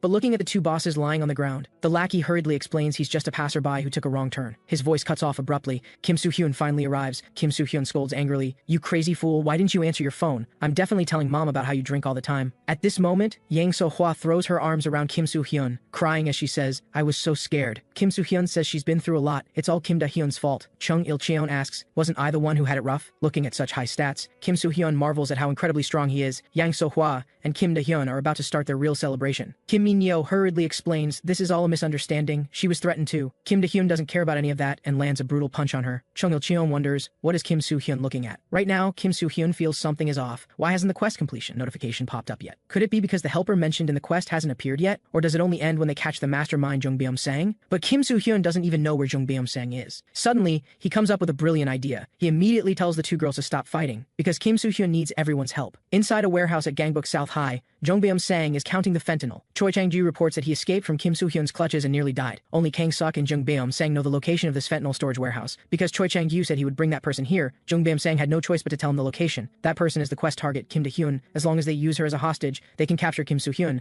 The bound Kim Da-hyun roars, "How dare you?" But a mark appears on her neck. At this moment, Choi Chang-ju trembles as he apologizes to Jung Beom-sang, because he truly couldn't withstand Gangbuk West High's brutal interrogation, so he had no choice but to betray Gangbuk South High. Not long ago, Kim Soo-hyun had Kim Da-hyun and Yang So-hwa go home first, then woke up Choi Chang-yu and Kim Min-yo. Although neither of them knows where Jung Beom-sang is, Kim Soo-hyun has a way to extract the information. The scenario is, Kim Da-hyun gets captured and bound by South High, and Kim Soo-hyun fails to rescue her. But Choi Chang-ju calls Jung Beom-sang, saying he'll bring the quest target back. To secure the hostage, Jung Beom-sang will definitely reveal his location. Kim Soo-hyun warns the two of them, "If you don't get the location, you'll be dealt with first." Facing the charging Kim Soo-hyun and Chung Il-cheon, Jung Beom-sang sneers instead. Because his objective has already been achieved, Kim Soo-hyun's sister has become his hostage. But when Jung Beom-sang turns around, he discovers the bound Kim Da-hyun has disappeared. The moment copy cloud vanishes, Kim Soo-hyun covers Chung Il-cheon's eyes. Earlier on the phone, Kim Soo-hyun already said, if Jung Beom-sang dares lay a hand on his family, Kim Soo-hyun will beat him beyond recognition. Jung Beom-sang mocks Kim Soo-hyun for thinking others are idiots. He felt something was off when he received Choi Chang-yu's call, so he had already contacted his subordinates in advance. This is Gangbuk South High's boss special forces, a team specifically formed to handle bosses, just like the assault team formed at Gangbuk East High. They are all people Jung Beom-sang carefully selected from various high schools, who knew they would come in handy today. An excellent strategist turns crisis into opportunity. At this moment, the roar of a motorcycle engine sounds. Yang Chan-seol, ranked 20th at Gangbuk North High, arrives on the scene. He says in a low voice, "Whoever dared touch Yang So-hwa, get out here." The cigarette in Jung Beom-sang's hand quietly slips away. He doesn't understand why someone from Gangbuk North High would be here. Kim Soo-hyun never expected the helper in the quest would be Yang Chan-seol, but since they share the same goal, they might as well fight together. The team specifically designed to handle bosses can't even handle a single person now. Yang Chan-seol, whether in stamina or strength, and even technique, is incredibly strong. Jung Beom-sang can't believe it. Isn't he only ranked 20th? How can he be this strong? Yang Chan-seol noticed one person from the start. He initially thought that person was Chung Il-cheon, ranked 39th at Gangbuk North High. But quickly, Yang Chan-seol dismissed this idea, because Chung Il-cheon couldn't possibly be this strong, nor could he be this fast. If he's a monster of this caliber, he couldn't possibly be ranked only 39th at North High. Kim Soo-hyun also engages Jung Beom-sang in combat, but Jung Beom-sang is quite displeased, because he's also one of Gangbuk South High's fighters, with decent stats across the board. And Kim Soo-hyun activates his skill that adapts to opponent's strength. This gold card's effect is, if the opponent's stamina grade is lower than the user's strength grade, the user's strength increases by 1 grade. Kim Soo-hyun,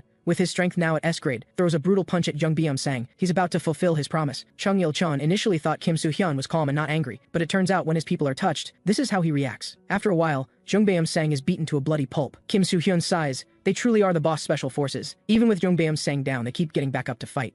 At this moment, they notice Yang Chan-seol has disappeared. In fact, the boss special forces wasn't the only backup Jung Beom-sang contacted. Now, the game changer that can turn the tide appears. Ra Woo-gyeom, ranked 2nd at Gangbuk South High, has arrived. Kim Soo-hyun and his companion immediately want to go provide support, but the boss special forces blocks them. Ra Woo-gyeom glances over there. Yang Chan-seol says in a low voice, "What are you doing? It's just getting started now." Yang Chan-seol can sense that the guy in front of him has similar strength, but incredibly fast speed. Yang Chan-seol completely cannot counter. He can't match the speed, so he can only defend. A battle of attrition is highly disadvantageous for Yang Chan-seol, but he has one devastating strike, a powerful blow that can knock down anyone. Yang Chan-seol says in a low voice, "As a man, there's an aesthetic to that one decisive strike, and now is the time for him to deliver that strike." Ra Woo-gyeom is driven into a corner by his previous attack. In speed, Yang Chan-seol has no confidence. He's only confident in one thing, and that's his final strike. Betting everything he has, Yang Chan-seol cannot tolerate defeat. He'd be satisfied with a draw against a monster like Ra Woo-gyeom. Then, Yang Chan-seol freezes, because Ra Woo-gyeom sits back up. Yang Chan-seol sighs helplessly. He's truly greedy, not just speed and strength, but even stamina this formidable. So the reason Ra Woo-gyeom wasn't nervous even when caught is absolute confidence. Having finished with the boss special forces, Kim Soo-hyun walks toward Ra Woo-gyeom. At this moment, a hand stops him. Chung Il-cheon wants to handle this alone. The quest pop-up also issues a side quest at this moment. Team member Chung Il-cheon defeats Ra Woo-gyeom. Reward, 1 platinum card. Chung Il-cheon begins using capoeira, then delivers critical damage to Ra Woo-gyeom, whose speed can't match his. Jung Beom-sang is stunned. Chung Il-cheon says coldly, "Being this slow, is that really okay?" Even Kim Soo-hyun can't help but feel surprised. How are these two guys fighting so impressively? Chung Il-cheon thought Ra Woo-gyeom only knew how to brawl wildly, but didn't expect him to know grappling techniques too. However, Chung Il-cheon won't give him the chance to grab him. A South High lackey in the shadows never expected boss Ra Woo-gyeom would be at a disadvantage. He realizes at this rate, Gangbuk South High will truly be finished. At this moment, Kim Soo-hyun's phone rings. Strategist Jang Ji-hyuk urgently explains this is not the time to fight. After hearing what he has to say, Kim Soo-hyun's face shows surprise. The battle between Chung Il-cheon and Ra Woo-gyeom continues.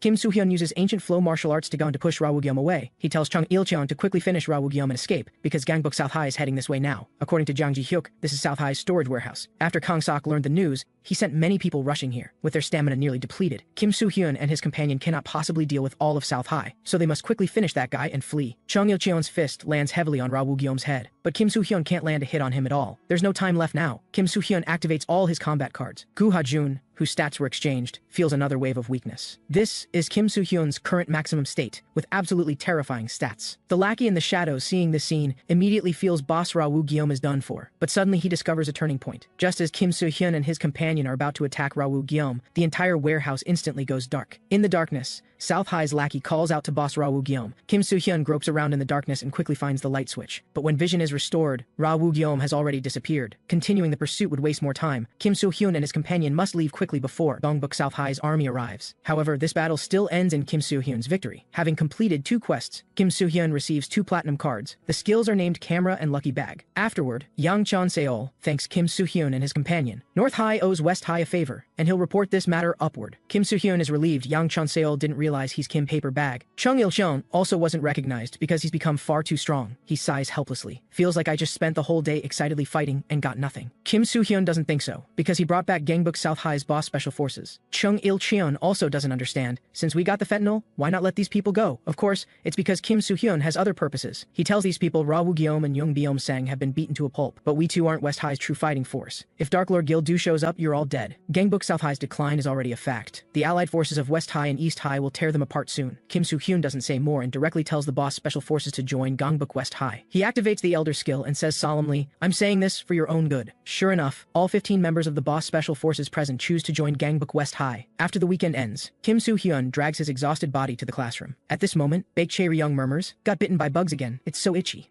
Kim Soo-hyun sighs. No wonder famous doctors are all so tired. He asks Baek Chae-ryung, is it on the back of your hand like last time? But Baek Chae-ryung becomes bashful, then says with a flushed face it's on the sole of her foot. Hearing this, Kim Soo-hyun freezes. He says quietly, even though we're friends, this is too inappropriate. Baek Chae-ryung suddenly becomes serious and says flatly, if you find it embarrassing, forget it. Kim Soo-hyun doesn't really mind, but it's inconvenient during class, so he plans to make the crossmark after class. But Baek Chae-ryung insists on doing it now. Kim Soo-hyun makes it clear first, if the teacher catches us, it's all your fault. He gradually extends his hand. Feeling the sensation on her foot, Baek Chae-ryung's face turns slightly red. She grabs her pen, pretending to be listening to class. Kim Soo-hyun's procedure is successful. The crossmark is perfectly applied. At this moment, the teacher notices something unusual and questions what those two in the back are doing during class. Kim Soo-hyun and Baek Chae-ryung immediately turn their heads away, pretending nothing happened. Inside Gangbuk South High, Jung Beom-sang bows his head apologizing to Kang Sik, willing to accept any punishment. Kang Sik smiles and says, have you ever seen me get physical with you guys? Hearing this, Jung Beom-sang thinks he's been forgiven. The next second, Kang Sik says coldly, this is the first time. He doesn't understand what Jung Beom-sang was doing. How could he lose even with Ra Woo-gyeom and the special forces? And the special forces were even taken by West High. Even the fentanyl was taken. How do you still have the face to come back? King Seok tells everyone to listen carefully. The current situation is absolutely terrible. Kim Soo-hyun defeated Jung Beom-sang, so he took the western area. Han Jae-ha is also constantly closing in from the east. South High is in a state of being pinched by allied forces from both sides. At this moment, Jung Beom-sang says he still has an idea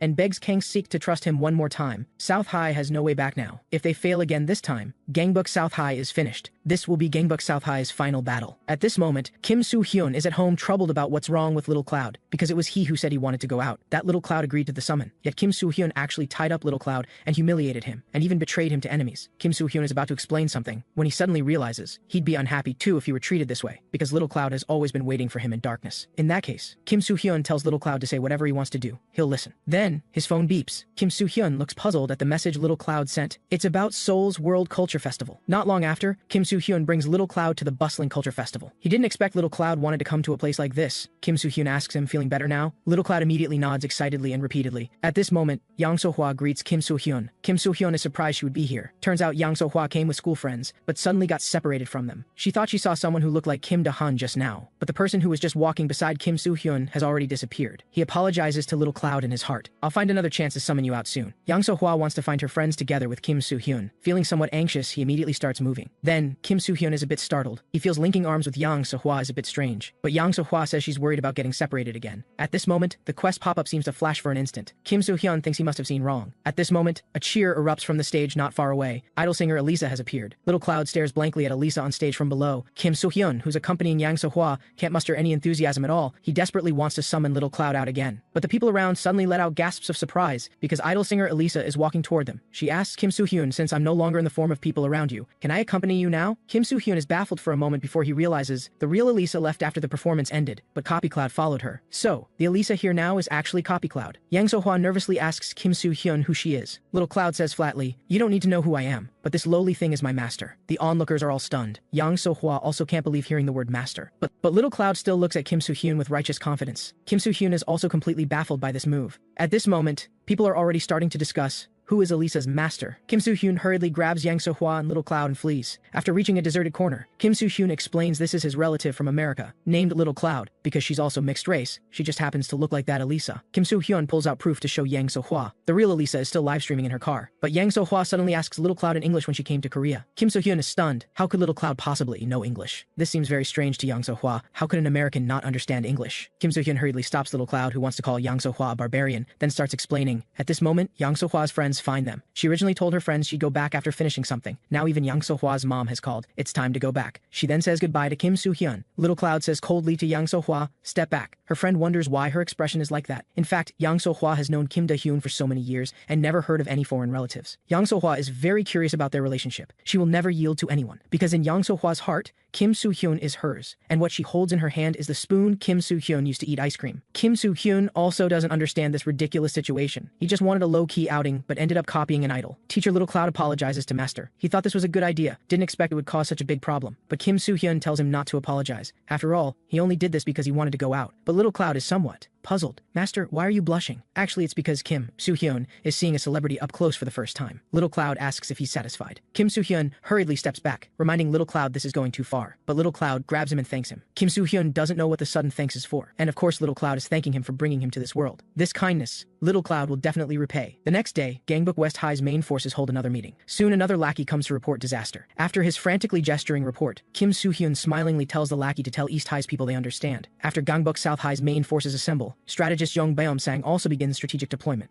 South High's current situation is dismal. The once vast territory now reduced to just a few areas. Morale among ordinary fighters has hit rock bottom. West High and East High will inevitably take this chance to attack South High, and unlike previous small skirmishes, if they lose this time, Gangbuk South High will completely disappear. West High and East High strategists are smarter than Jung Beom-sang, so he came up with a method that will definitely trick those people. This is Jung Beom-sang's final resistance. At this moment, a lackey rushes in reporting disaster. Gangbuk East High has already begun moving. In the past, Kang Suk and Han Jae-ha had a very good relationship, but now they've turned against each other as enemies. Gangbuk East High's main forces have also assembled. They are Seo Dongjung ranked 4th, Ryu Si-kyung ranked 3rd, and Eom Chang-wong ranked 2nd, along with Gangbuk East High's assault team. East High just notified Kim Soo-hyun. Now it's time to set out together to catch Kang Sik. Lee Hyun-dong explains. Gangbuk South High has many talents and troops. Gangbuk South High is a force focused on elites. East High's top 4 ranked people are all extremely formidable fighters, talents that Han Jae-ha greatly values and trusts. However, Gangbuk West High's talents may not lose to them. The quest pop-up officially issues the main quest. The first step is for Kim Soo-hyun's team to deal with 50 ordinary South High fighters. Today will be Gangbuk South High's doomsday. At this moment, strategist Jang Ji-hyuk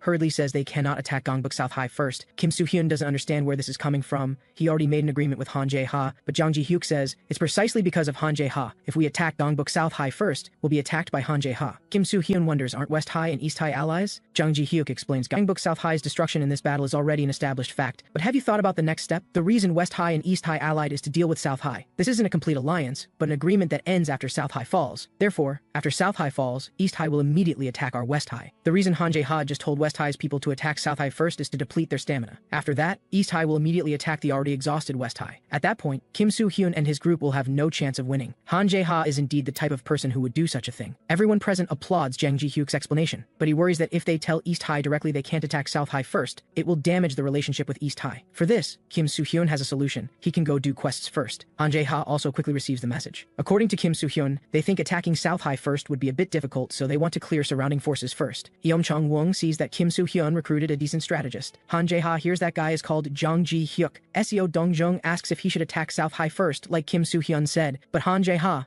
not wanting to waste troops, also decides to clear surrounding forces first. South High strategist Jung Beom-sang also understands that East High and West High aren't a perfect alliance. Both sides believe South High will definitely fall this time, so they'll restrain each other and secretly compete. Jung Beom-sang aims to exploit this point to ambush those who let their guard down. In other words, to defeat them one by one. South High's lower ranks didn't expect West High's people would come clear them out first. Lee Hyun-dong using his exclusive skill here is simply invincible, but this alone isn't enough. A Lee Hyun-dong of this level still doesn't have the qualifications to follow his brother, Gangbuk South High, for the hope of survival, erupts in final struggle. And behind Lee Hyun-dong follows South High's former boss Special Forces. They can almost crush these ordinary South High people. Lee Hyun-dong easily calls his boss to confirm the situation. Kim Soo-hyun's side had a few more people, but they were also quickly dealt with. He also learned that East High's people deliberately copied West High, not attacking South High, constantly stalling for time. Looking at it this way, it will be hard to end the war within today. Kim Soo-hyun wonders, why did Lee Hyun-dong on the phone suddenly go, oh? And at this moment, Lee Hyun-dong has frozen, because someone who shouldn't be here has appeared, Gangbuk South High's boss Kang-sik. The strategy Jung Beom-sang gave him is to defeat them one by one, because Jung Beom-sang predicted that both West High and East High would use clearing the surroundings as an excuse to disperse forces. So South High's officers must go ambush East High and West High. And this battle plan requires Kang-sok to take action, because only when the king personally enters the field will the enemy feel fear. For Gangbuk South High, the boss must act personally. Lee Hyun-dong, using his exclusive skill, is stunned because Kang-sok wasn't harmed. The next second, Lee Hyun-dong feels like he was hit by a truck, and this is merely because Kang-sok delivered one strike. Kang-sok can't help but feel disappointed, because Gangbuk South High was actually attacked by this level of trash. Then, Kang-seok looks at the traitorous boss Special Forces. He tells the boss Special Forces to try and see if they can catch the boss. Seo Dong-jung, with nothing to do, asks Han Jae-ha a question. If you and Kang-sok fought, who would win? Han Jae-ha says disdainfully, war is fought with the brain, fighting isn't important. But Seo Dong-jung wants to know just how strong Kang-sek is. And the title Han Jae-ha gives him is Wrestling Rhino. The boss Special Forces, facing such a monster, all flee in terror. Kim Soo-hyun's side also receives the latest news from lackeys. The lackey thinks their side was too lax. But Kim Soo-hyun actually wasn't lax. To prevent South High's ambush, he put special thought into troop deployment. Chung Hee-chan and Jang Ji-hyuk as one team, Kim Soo-hyun himself with Gil-do as one team, and the remaining team is Lee Hyun-dong and Gu Ha-jun. Kim Soo-hyun begins using the camera skill. This skill's effect is to activate holographic view, allowing him to sense the surroundings of a designated team member. Now, Kim Soo-hyun begins using the camera skill on Gu Ha-jun, with the defeat them one by one strategy. Kang-suk originally wanted to avoid Gu Ha-jun, but didn't expect it would be a boss battle right from the start. Their fists viciously smash into each other's faces. On the other side, Kim Soo-hyun observes the battle using the camera skill. Gu Ha-jun's offensive is extremely fierce. Kim Soo-hyun believes he can win, but Kang-suk, as Gangbuk South High's boss, has incredibly tenacious defense. Gu Ha-jun understands he must make him drop his guard, so he continuously attacks Kang-suk's waist. The continuous strikes make Kang-suk's hands involuntarily lower a bit. Gu Ha-jun perfectly seizes this opportunity, landing a punch right on Kang-suk's face. West High's lackeys feel Gu Ha-jun is about to win. Kim Soo-hyun also excitedly watches Gu Ha-jun in the holographic window. He uses the Kisi fighting method again. Gu Ha-jun understands it's about time. One more strike to Kang-sik's chin and he can win. He sprints forward quickly, not wanting to delay anymore. But the next second, Gu Ha-jun freezes. Kang-suk's clothes at the waist hang suspended in midair. Han Jae-ha asks Seo Dong-jung if he knows why Kang-suk is called Rhino. The reason is simple. No matter how brutally the opponent beats him, he only needs one strike to end the battle. Gu Ha-jun is actually caught by Kang-suk again. The lackeys can't help but show surprised expressions. But then they discover Gu Ha-jun withstood Kang-suk's strength. After all, Gu Ha-jun is a strong man. Even if the opponent is Wrestling Rhino, it doesn't matter. Kim Soo-hyun understands Kang-suk is also very tired. As long as Gu Ha-jun breaks free and delivers one more strike, he can still win. But Kang-suk, receiving his attack, doesn't waver in the slightest. Han Jae-ha knows Kang-suk is called Rhino, partly because of his shoulder strength, partly because of his personality. Though rhinos are herbivores, their personality is very aggressive.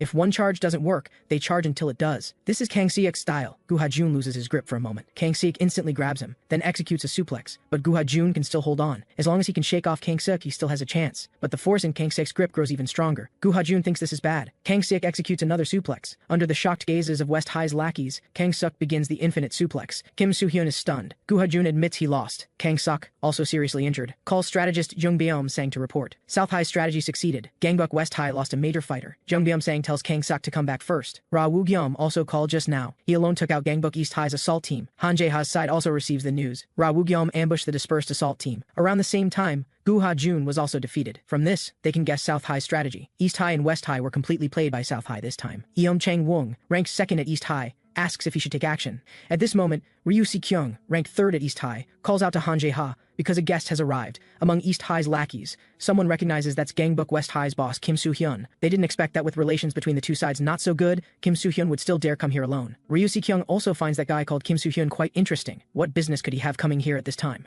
Kim Soo-hyun and Han Jae-ha look at each other, then reach a consensus to start by dealing with South High. A moment later, Kim Soo-hyun calls strategist Jang Ji-hyuk. He just finished talking with Han Jae-ha.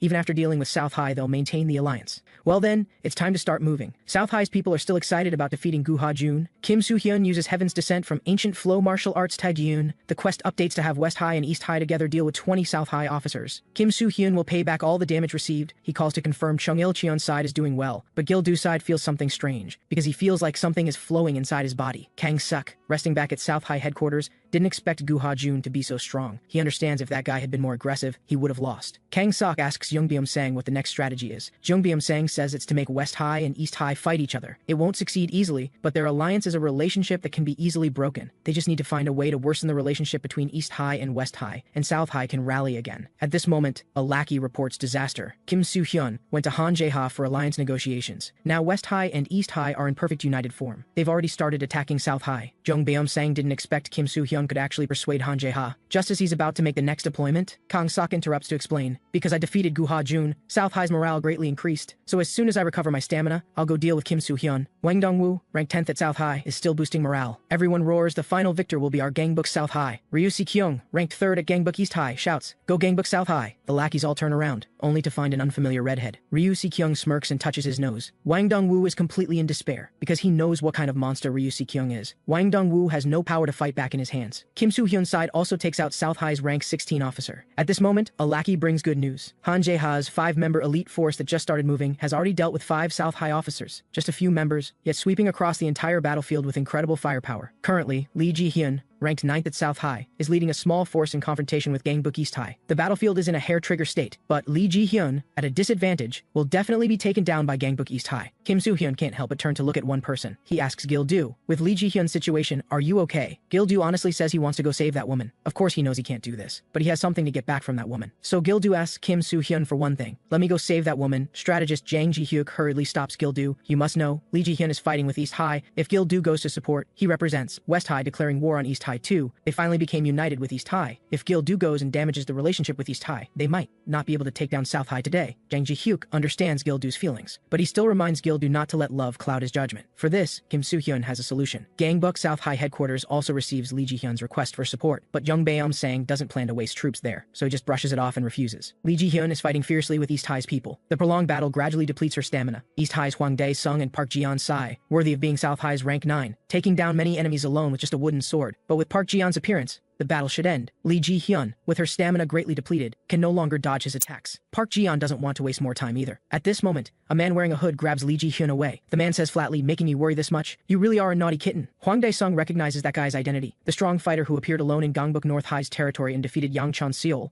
Lee Ji-hyun asks in confusion, who are you? Why are you helping me? Gil-do calmly replies, because there's something I need to take back from you, to figure out how awakening works. Kim Soo-hyun asks the other two who successfully awakened. Chung Il-cheon doesn't know how he defeated Oh Jin-soo either. He just thought about things that angered him in the past, and suddenly a power surged within his body. Lee Hyun-dong felt furious that he alone was so weak, so he stood up in anger, and his strength suddenly increased and he won. Kim Soo-hyun roughly grasps the conditions for awakening, therefore he can predict that Gil-do will awaken today. Meanwhile, Ju Hak-jong from South High calls the other officers together. He asks everyone if they want to consider betraying Gangbuk South High, because in Ju Hak-jong's eyes, South High has no hope left. The officers are one thing. Ju Hak-jong asks, what did their subordinates do wrong? Why should they sacrifice themselves for a South High that's already finished? West High and East High want Kang-suk. Once they capture Kang-suk, the war will end immediately. For the sake of his subordinates, Ju Hak-jong wants to end the war as soon as possible. The next second, Lee Sung-min knocks him down with a single punch. Lee Sung-min growls, you trash! How has Kang-suk wronged us? He confiscates Ju Hak-jong's forces. At this moment, Lee Ji-hyun hears Gil-do say to her dramatically, you took my heart away. She instantly realizes the man before her is that guy from the Stray Cat encounter. Lee Ji-hyun doesn't understand what Gil-do is doing. Is he here to mock her? To watch her get defeated? Gil-do makes a gesture for silence. He says softly, at least in this moment, please don't see me as an enemy, but look at me with different feelings. I hope my sincerity reaches you. What you're seeing now is the back of a man driven mad by love. Hwang Dae-sung reminds everyone to be careful. This opponent is a master who defeated Yang Chan-seol. Moments later, the underlings can't help but show shocked expressions, because that guy is super weak, like a punching bag. Gil-do tells Lee Ji-hyun to leave quickly. He'll handle things here. This is the front view of a man driven mad by love. Lee Ji-hyun sighs helplessly. Is Gil-do an idiot? Still, thanks to Gil-do, she recovers her stamina. Now, Lee Ji-hyun tells Gil-do to return to where he belongs. She doesn't need any help, nor does she need anyone to like her. At this moment, Park Ji-yeon attacks again. Lee Ji-hyun can't dodge his attack. Gil-do's speed somehow suddenly explodes, and Park Ji-yeon actually gets knocked away by him. Gil-do feels his body becoming strange again. Something inside him starts stirring once more. Not long ago, Yang Guk-ji's father asked his wife if they should tell the truth, but Yang Guk-ji's mother felt it would be better if their son didn't know about such things. Father Yang Pa-pung wanted Guk-ji to know what blood flows in his veins. Mother Yamazaki Takako asks back, "Can you personally tell our son that the blood flowing in your veins is from the Yamazaki clan, Japan's #1 Yakuza family?" Yamazaki Takako doesn't want her son to become the White Demon. But Yang Guk-ji already possesses Yakuza bloodline within him, so perhaps some event will become the trigger, causing Gil-do's true bloodline to manifest. The quest pop-up shows Yang Guk-ji's potential is surging violently within. At this moment, something happens on Kim Soo-hyun's side as well. These South High guys had clearly fallen, but they desperately climb back to their feet. While they don't pose much threat, it's still quite troublesome. Even stranger, guys who were weak before the fight started have all gotten stronger and rallied. Kim Soo-hyun realizes these people have stood back up with a do-or-die determination for South High. He suddenly worries the officers might get stronger too. If even Kang Sok becomes stronger, that would be real trouble. At this time, someone appears behind South High, continuously attacking South High's people. Kim Soo-hyun and his companion don't understand what's happening at first, because the newcomer is Ju Hak-jong, ranked number 8 at Gangbuk South High. He throws down his weapon and says he's here to surrender. Ju Hak-jong explains that Gangbuk South High has no hope left, so he wants to become a member of Gangbuk West High. If Kim Soo-hyun accepts, Ju Hak-jong promises to help him ambush Kang Sik. Moreover, Ju Hak-jong knows the positions of all Gangbuk South High's officers. He's willing to let Kim Soo-hyun use him as Gangbuk West High's wildcard. Ju Hak-jong's stats are all decent. The quest pop-up also issues a mission to recruit Ju Hak-jong at this time. Depending on whether Kim Soo-hyun wants to bring him into the group, he chooses to enter discussion time for now. Kim Soo-hyun asks the other two what they think about this. Since Ju Hak-jong hit Gil-do,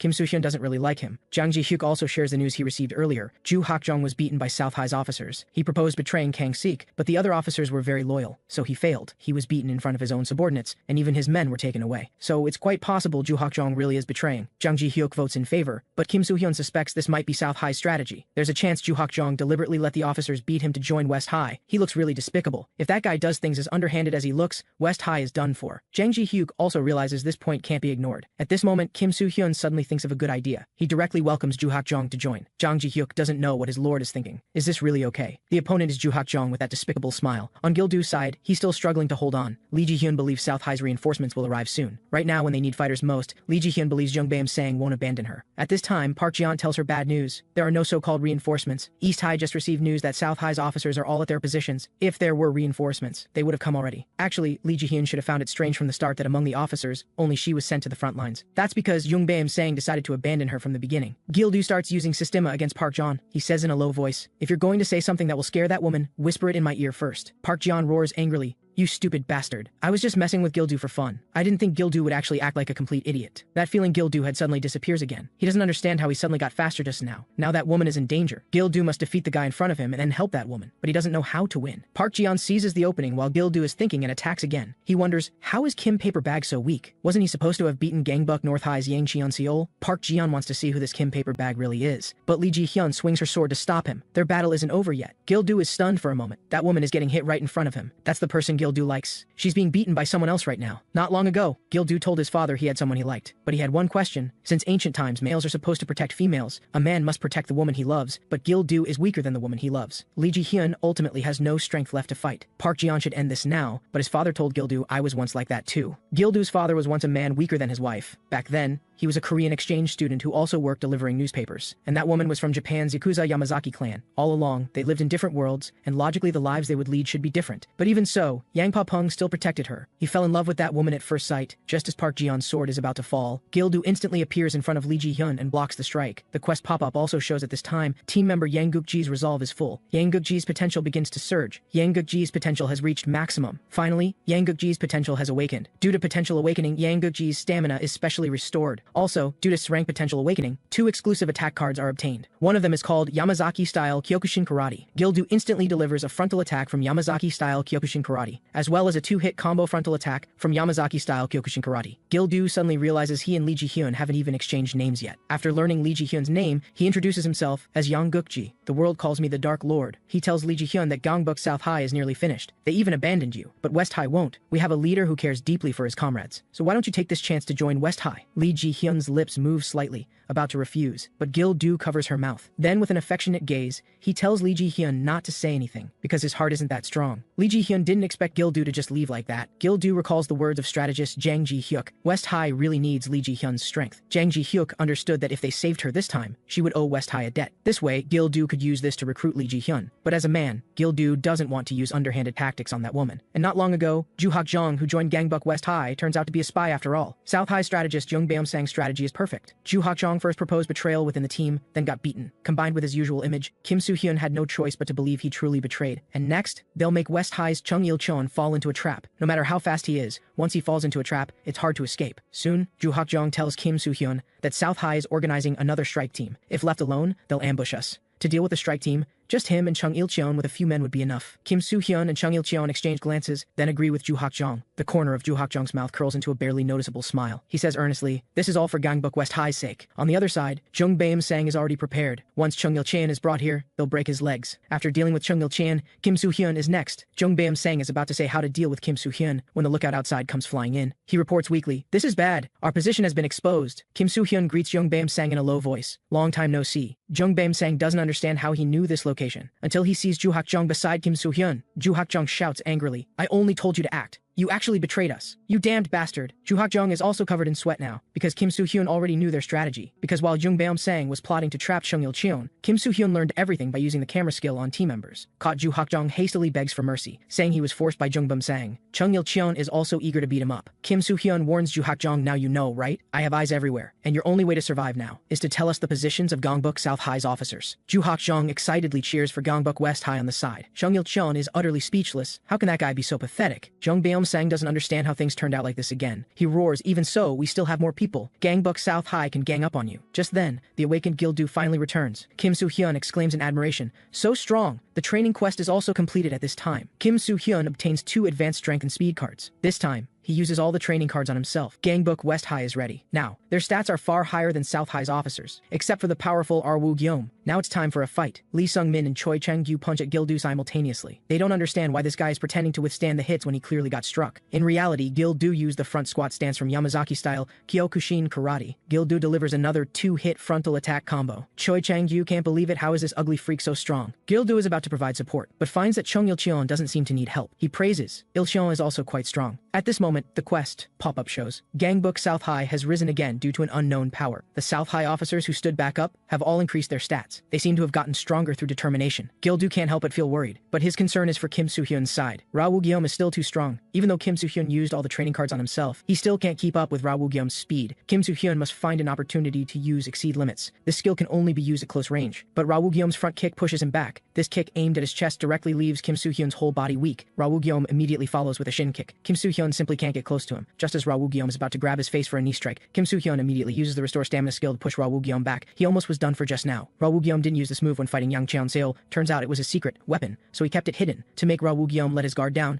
Kim Soo-hyun pretends to be nearly beaten to death. There's only one way he can win. The person most worried about Kim Soo-hyun losing is Joo Hak-jong. If he really loses, this traitor is finished. Joo Hak-jong yells, "Kim Soo-hyun, you can't lose." But having used restore stamina, his stamina is nearly depleted. The skill gap between the two is also huge. Kim Soo-hyun is still looking for a chance to get close to Woo-gyeom. Joo Hak-jong roars, "What are you doing, you idiot? If you get that close, you'll get hit with a front kick again." This time, Kim Soo-hyun quickly crouches and dodges the strike. He prepared for this battle long ago. Kim Soo-hyun had been constantly thinking about how to enhance his attack patterns. Recently, the technique he's been using is almost entirely ancient flow martial arts Taegeun. But Jang Ji-hyuk said Kang Sok's main technique is wrestling, in which case ancient flow martial arts Taegeun wouldn't be advantageous. Kim Soo-hyun started thinking whether combining his existing cards could create new attacks. Suddenly, something comes to mind. Then he picks up a silver card nearby. Kim Soo-hyun realizes this skill might have a surprising effect. Having completed the crouch, Kim Soo-hyun immediately uses exceed limits. And the punch Woo-gyeom must now face is Kim Soo-hyun's new attack technique combining exceed limits and rise, a rising punch containing 156 kilograms of force. The next second strike is a 156 kilogram Heaven's Descent. In the end, Kim Soo-hyun wins. As his consciousness fades, Woo-gyeom thinks of the past. It was when he first met Kang Sek. Woo-gyeom, who helped Kang-sek with things, received good reviews. Kang-sek sincerely thanked him for his efforts in making Gangbuk South High so strong. At this time, the quest pop-up shows again. Gangbuk South High has risen again due to an unknown power. Ra Woo-gyeom attacks Kim Soo-hyun again. Kim Soo-hyun activates an advanced random attack card. Ra Woo-gyeom, mid-charge, takes another heavy hit. This time, he's completely down. Kim Soo-hyun throws away the wooden stick in his hand. Next, it's time to hunt down Kang-sek. This will be the final battle. Ju Hak-jong is completely shocked. Even Ra Woo-gyeom lost. He didn't expect West High's guys to be this strong. Ju Hak-jong says loyally, "I'll forever be Gangbuk West High's watchdog." Next, it's time to interrogate for Kang-sek's location. Jung Baem-seng screams hysterically, "You guys ran away so pathetically."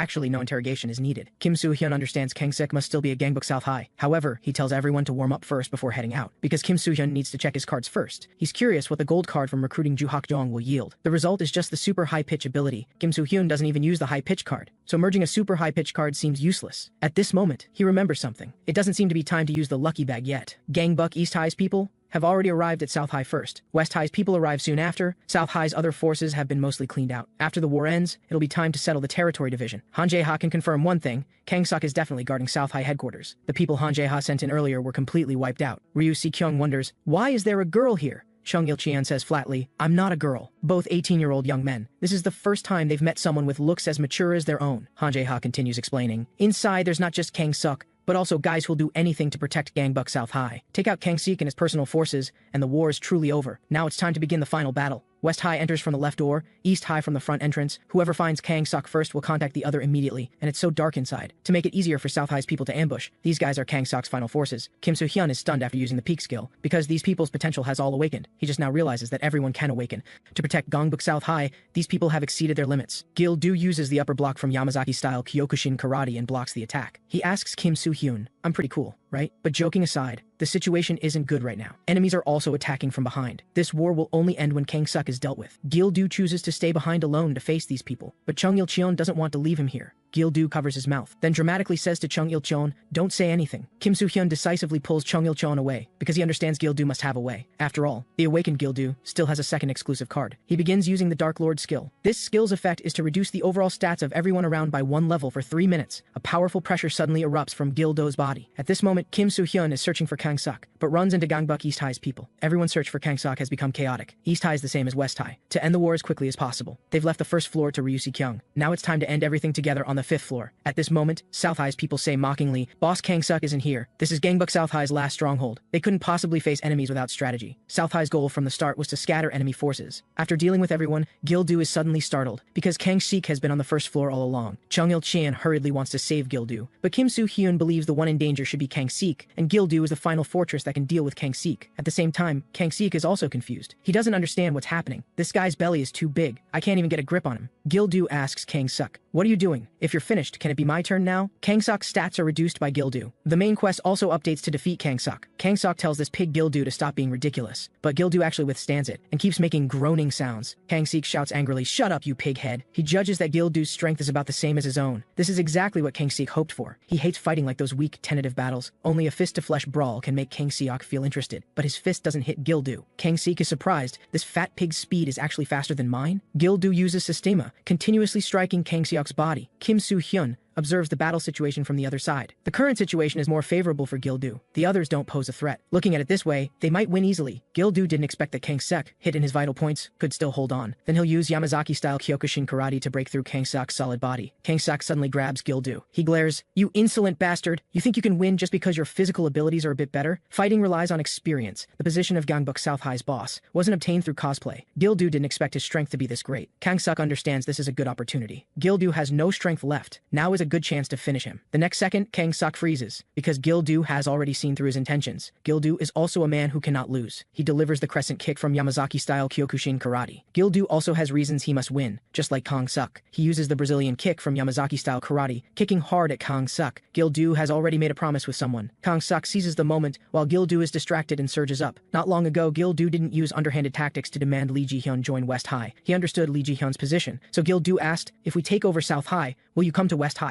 Lee Ji-hyun ultimately agreed with Gil-do. This is his first promise, with Lee Ji-hyun. So Gil-do absolutely must defeat Kang-suk. He instantly uses the spinning kick from Yamazaki-style karate. Gil-do exclaims in admiration, "This is a cool battle, but unfortunately, If you also had someone you loved, you'd definitely be stronger. Everything seems to be over. Kang Suk has ultimately been defeated. Gil-do is about to announce the war is over, but he's suddenly stunned again, because Kang Suk has stood up again. Gil-do is also completely baffled. He doesn't understand how this is even possible. Kang Suk's strength and speed have become even greater. The quest pop-up shows Gangbuk South High has risen again due to an unknown power. Kim Soo-hyun hurriedly sprints toward Gil-do's position, because the holographic view has become very strange. The quest pop-up warns Kang Seok's resolve is full. Kang Seok's potential begins to surge. Kang Seok's potential has actually awakened too. Kim Soo-hyun begins using the peak skill. But for the first time, Kim Soo-hyun has the thought that the quest might fail. Kang Seok stares intently at Kim Soo-hyun, and his stats at this moment have reached a terrifying level. A foot instantly appears on Kang Suk's face. Han Jae-ha also arrives at this moment, but his attack doesn't seem to have hurt Kang Suk at all. Han Jae-ha suddenly has a very bad feeling. He tells everyone to brace themselves, because this is also the first time Han Jae-ha has seen Kang Suk like this. Today will be the day everyone works together to catch a monster, and the reason Kang Suk's resolve to protect South High is so strong was initially just because he used South High to sell fentanyl for pocket money. The pocket money could fill the hungry stomach of Kang Suk after working out, but one day, Jung Byum-sang proposed playing bigger. As long as they didn't get caught, they could make a lot of money. So Kang Suk started his business like this, earning massive amounts of pocket money. Soon, the scale of profits far exceeded what could be called pocket money. During this time, Kang Suk also began to have doubts. Why work out? Why study? Making money was clearly such a simple thing. Those teachers and doctors wouldn't earn as much in their entire lives as Kang Suk did. So Kang Suk cannot give up his business. In his heart, Gangbuk South High can only be his. The business is his. The money is his. No matter who the opponent is, Kang Suk cannot give it up. Kim Soo-hyun is shocked. After opening his eyes, he's practically a monster. But if they can hold out for 5 minutes, Kim Soo-hyun will have hope. Han Jae-ha also understands their reinforcements will arrive in 5 minutes. But that's not what Kim Soo-hyun meant. The three simultaneously attack Kang Suk, but the result is beyond their expectations. The one who withstands it is actually this guy. After awakening, Kang Suk's strength and speed have greatly increased. He has become a true rhino. Chung Il-cheon begins counterattacking with capoeira. He's confident in his speed. No matter how solid Kang Suk's body is, if his vital points are hit, he'll weaken. So as long as Chung Il-cheon aims for his temple, just one strike can take Kang Suk down. However, Chung Il-cheon freezes as his strike lands. Kang Suk actually caught Chung Il-cheon's foot. He really hates people who use their feet. Kim Soo-hyun uses ancient flow martial arts Taegyun to continue the attack, but gets caught by Kang Suk. Since Kim Soo-hyun appeared, nothing has gone right for Kang Suk, just as he wants to end this all. Kim Soo-hyun uses super high pitch to shout. After all, no matter how solid Kang Seok's body is, his eardrums will still feel it. Even in this state, Kang Seok can still counterattack, and Kim Soo-hyun, exchanging blows with him, simply can't withstand Kang Seok's strength. But then, Kang Seok feels something strange, because Kim Soo-hyun actually withstood it, because he used the berserker skill. Kim Soo-hyun just used the super high pitch skill, so he called all the remaining forces inside South High headquarters. Han Jae-ha wonders, what does Kim Soo-hyun mean by holding out for 5 minutes? If this continues, the situation will only get worse. Han Jae-ha can't help but doubt whether Kim Soo-hyun's plan is reliable. Kang Suk also feels very strange. Kim Soo-hyun seems unable to feel pain. He suspects it's adrenaline, but even so, it doesn't matter. Kang Suk doesn't believe Kim Soo-hyun can beat him. The 5 minutes Kim Soo-hyun mentioned have passed. Now it's time for Kang Suk to end the battle. Just as his fist is about to finish Kim Soo-hyun, a figure suddenly kicks Kang Suk away. Gu Ha-jun and Lee Hyun-dong have also come to provide support, and Kim Soo-hyun, having used the berserker skill, will pass out in 40 seconds. Kang Suk sneers at this moment. He thought this was the reason Kim Soo-hyun needed to hold out for 5 minutes. Kang Suk doesn't believe these half-dead reinforcements can threaten him, but Kim Soo-hyun's strategy is only just beginning. Not long ago, after dealing with all the officers,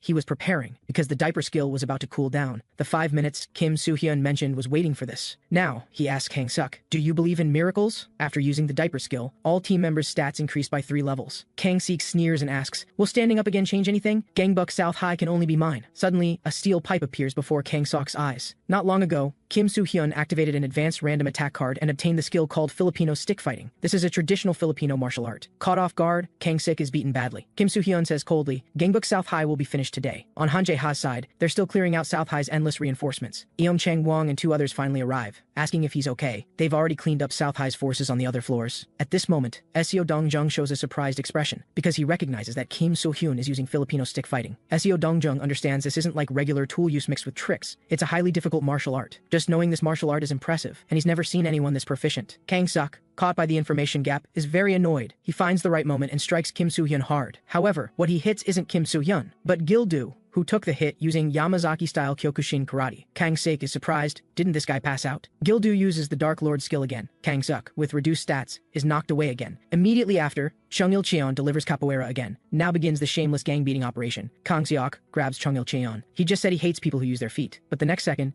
Kang-suk is pushed back again. He's gradually getting confused. This gang beating operation is really disgusting. Gu Ha-jun begins using Kisi fighting method. Kang-suk doesn't believe he'll lose. Gil-do delivers Yamazaki-style Kyokushin karate again. Kim Soo-hyun immediately follows with ancient flow martial arts Taegun. Kang-suk doubts. Am I really going to lose? He absolutely won't allow this to happen. Kang-suk won't hand Gangbuk South High to anyone. He takes a deep breath, then roars. What are you all cowering for? Are you going to just hand over South High like this? If we lose here, it's over. We can win. Gangbuk South High still stands. Gangbuk unification is ours. Fight with your lives. And Kang-suk will finish off Kim Soo-hyun. Once he catches the boss, the war is over. Kim Soo-hyun thinks the same way. Kang-suk quickly rushes out to grab him. But Kim Soo-hyun uses Filipino stick fighting again. Kang-suk has no idea how to counter it, but he won't give up. Kang-suk endures, trying to find a chance to get close to Kim Soo-hyun. Jang Ji-hyuk understands this is just wasting time. The Lord, knowing Kang-suk's intentions, will absolutely not let him get close. Jang Ji-hyuk shouts, "Go, my lord! End this troublesome war!" But at this moment, Kang-seok spits out blood. Kim Soo-hyun's vision is instantly blocked. It's nosebleed flowing from Kang-seok's mouth. Kim Soo-hyun's opening is still caught. Kang-seok suddenly uses infinite suplex. He's perfectly grabbed Kim Soo-hyun. Just one more throw and Kang-seok wins. Under Chung Il-cheon's anxious gaze, Kim Soo-hyun steps on Kang-seok's knee. After using Restore Stamina, he uses the Rise skill to break free from Kang-seok. Kang-seok doesn't understand what happened. Kim Soo-hyun got beaten up like that, why is he still fine? Kang-seok believes he must be acting. If he's human, it's impossible he wasn't hurt. He'll do it again and completely finish off Kim Soo-hyun. Kang-seok, just like before, approaches Kim Soo-hyun while taking hits. He endures the steel pipe coming at him, just about to successfully grab Kim Soo-hyun. But suddenly, another steel pipe appears on Kang-seok's head. Kang-seok only now realizes Kim Soo-hyun has two weapons. Kim Soo-hyun quickly uses the Rise skill. Kang-seok is completely stunned. Turns out Kim Soo-hyun knew how to use dual weapons from the start. He was just making Kang-seok let his guard down at first. The quest pop-up also appears at this time. The awakened Kang-seok has fallen. Han Jae-ha shouts to South High's remaining people, "Kang-seok has fallen. Tank top Kim Soo-hyun won. The war is over." The quest also updates at this time.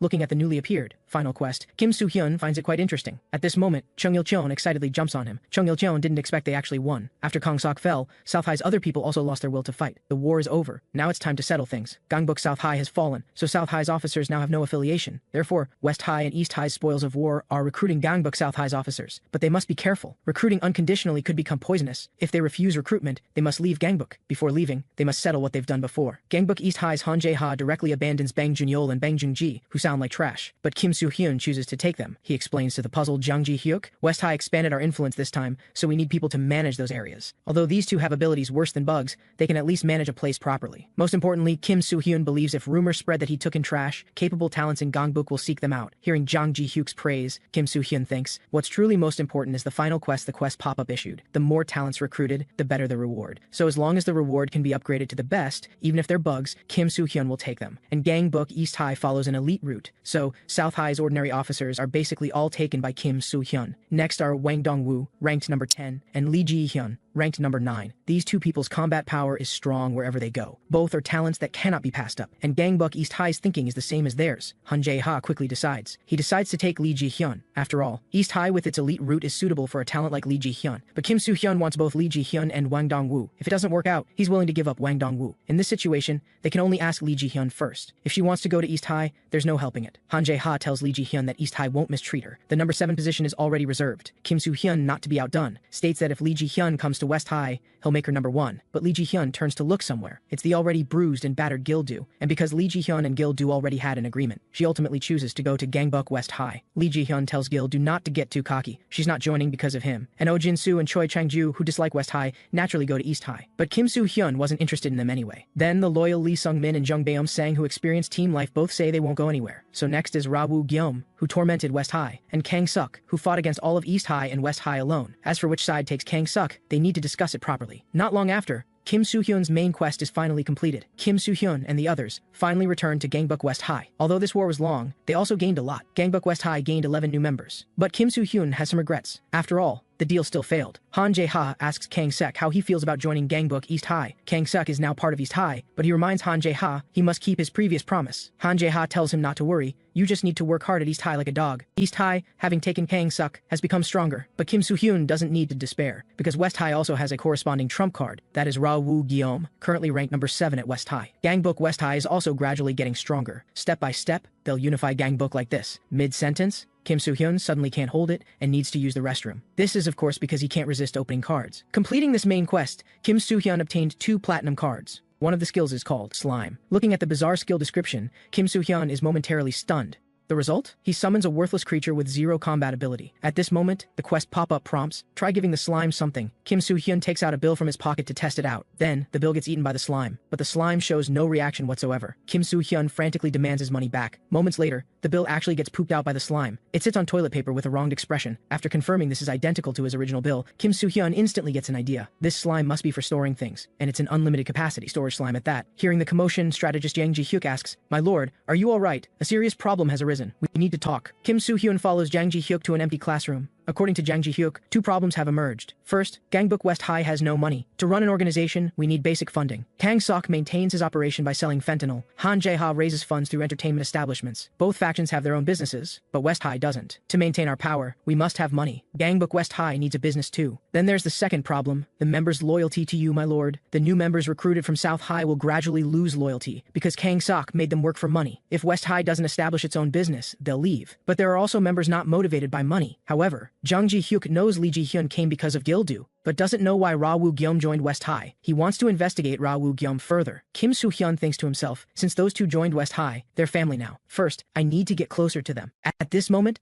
the quest pop-up also issues a mission to increase loyalty. In that case, Kim Soo-hyun asks the strategist something. How about we go on a trip together? After all, traveling is a great way to get closer. Jang Ji-hyuk immediately imagines playing with Chung Il-cheon. He has to admit it's a good idea. However, regarding the business, Jang Ji-hyuk urges his lord to think carefully about it. Little Cloud reminds Kim Soo-hyun, if you want money, why not start a business? Hearing this, Kim Soo-hyun instantly gets a brilliant idea. He just needs to utilize the slime that others can't see, since the slime can store many things. Even transporting contraband through airports wouldn't get caught. If Kim Soo-hyun uses it properly, he could quickly become the biggest drug lord. Little Cloud asks excitedly, Master, are you going to become the drug king? But Kim Soo-hyun puts down the slime. Although receiving quests has made him happy, he doesn't want to abuse the rewards. As a human being, Kim Soo-hyun doesn't want to cross that line. But trying to make money quickly, he can only think of crime. Little Cloud praises his master for being cool. Soon after, everyone packs up and prepares for the trip. Though it's only 2 days, Chung Il-cheon excitedly brings a huge pile of luggage. However, Kim Soo-hyun feels somewhat puzzled. Kim Da-hyun has also come along, and she came for one reason only, to confirm Chung Il-cheon's gender. Soon, today's main characters make their appearance. Ra Woo-gyeom remains silent throughout. Lee Ji-hyun also states she's only here because she considers it part of her job. At this moment, Gil-do asks Kim Soo-hyun, is it okay not to bring the strategist? Kim Soo-hyun laughs. If he comes too, Gangbuk West High will be too empty and might get attacked. So Jang Ji-hyuk and Lee Hyun-dong will stay behind to guard West High. Now then, everyone's heading out for our bonding trip. Meanwhile, within Gangbuk North High's territory, a certain executive hears that Gangbuk South High was swallowed by West High and East High's alliance. Another executive praises, what a cute alliance. They ask the number 2 ranked executive of Gangbuk North High what he thinks, and Daniel is currently thinking about Chung Il-cheon. However, such a small West High actually swallowed South High. In that case, Daniel wants to meet this guy called Kim Soo-hyun. After a long car ride, the Gangbuk West High crew finally arrives at the beach. Chung Il-cheon excitedly rushes toward the ocean. Lee Hyun-dong booked 3 days and 2 nights. However, Kim Soo-hyun and Gil do plan to solve that mystery today. The mystery of Chung Il-cheon's gender. Although Chung Il-cheon claims to be male, the two can't believe it looking at that face. As it turns out, Chung Il-cheon somehow already changed clothes right after arriving at the room. Gil-do tells Kim Soo-hyun not to give up. We still have 3 days and 2 nights. He casually complains, women hate body types like Gu Ha-jun and Ra Woo-gyeom. Kim Soo-hyun starts changing clothes too. However, he still remembers the real purpose of this trip, to get closer to Ra Woo-gyeom and Lee Ji-hyun. So Kim Soo-hyun starts randomly giving Ra Woo-gyeom a massage, while using the camera skill to check where Lee Ji-hyun is. But in the holographic view, his annoying sister appears changing clothes. Kim Soo-hyun instinctively closes his eyes and slaps away. Ra Woo-gyeom turns around with a confused expression. Kim Soo-hyun hurriedly explains, there was a bug on your head just now. Kim Soo-hyun thought it would be awkward, but unexpectedly everyone bonded so quickly. After all, women naturally get closer faster than men. However, he and Gil do wonder, why does Chung Il-cheon fit in so naturally? It seems they can't fit in over there. What frustrates Kim Soo-hyun and Gil do is that Gu Ha-jun just got asked for his number again. However, Gil do didn't expect Lee Ji-hyun to have such a fun-loving personality. Kim Soo-hyun also sees a different side of his sister, and Lee Ji-hyun's loyalty is indeed rising. Though Ra Woo-gyeom shows no expression, his loyalty is also increasing. But Kim Soo-hyun is still worried about one thing, the business the strategist mentioned. If they don't think about establishing a business to raise funds, West High will collapse sooner or later. But the first thing to do, now, is to play on the beach with everyone. On Daniel's side, Gangbuk North High's number 2, he quickly receives the news. They've already tracked down Kim Soo-hyun's location. Upon learning that West High's people are playing at the beach, Daniel says calmly, what good fortune. However, his subordinate discovered something strange during the investigation. There are rumors that North High's rank 39, Chung Il-cheon, defected and joined Gangbuk West High, and is even now at the beach with Kim Soo-hyun. Hearing this, Daniel feels a rare thrill. Meanwhile, inside Gangbuk North High's pool hall, the underlings notice that boss Chung Il-cheon has changed a lot recently. And of course, this is because it's Copy Cloud in disguise. The noisy pool hall suddenly falls silent, because Daniel has appeared. The underlings wonder, why would Daniel, who should be busy lately, come here? Could he be here to see Chung Il-cheon? The copied Chung Il-cheon locks eyes with Daniel. Daniel finds it strange. Chung Il-cheon is actually looking him in the eyes. He can sense that the person before him is clearly Chung Il-cheon, yet not the same Chung Il-cheon as before. Daniel turns back and orders his subordinate to investigate the exact location where Gangbuk West High is playing. Late at night, Kim Soo-hyeon is sound asleep, but Copy Cloud summons itself out. He frantically slaps his master to wake him up, then reports the emergency to his master. Gangbuk North High's number 2 came to the pool hall. Kim Soo-hyeon is shocked. What's that guy doing at the pool hall? Little Cloud replies, he came looking for Chung Il-cheon. He said I am Chung Il-cheon but also not Chung Il-cheon or something. Hearing this, Kim Soo-hyeon is dumbfounded. He doesn't know how Daniel saw through Little Cloud. What exactly is the relationship between Chung Il-cheon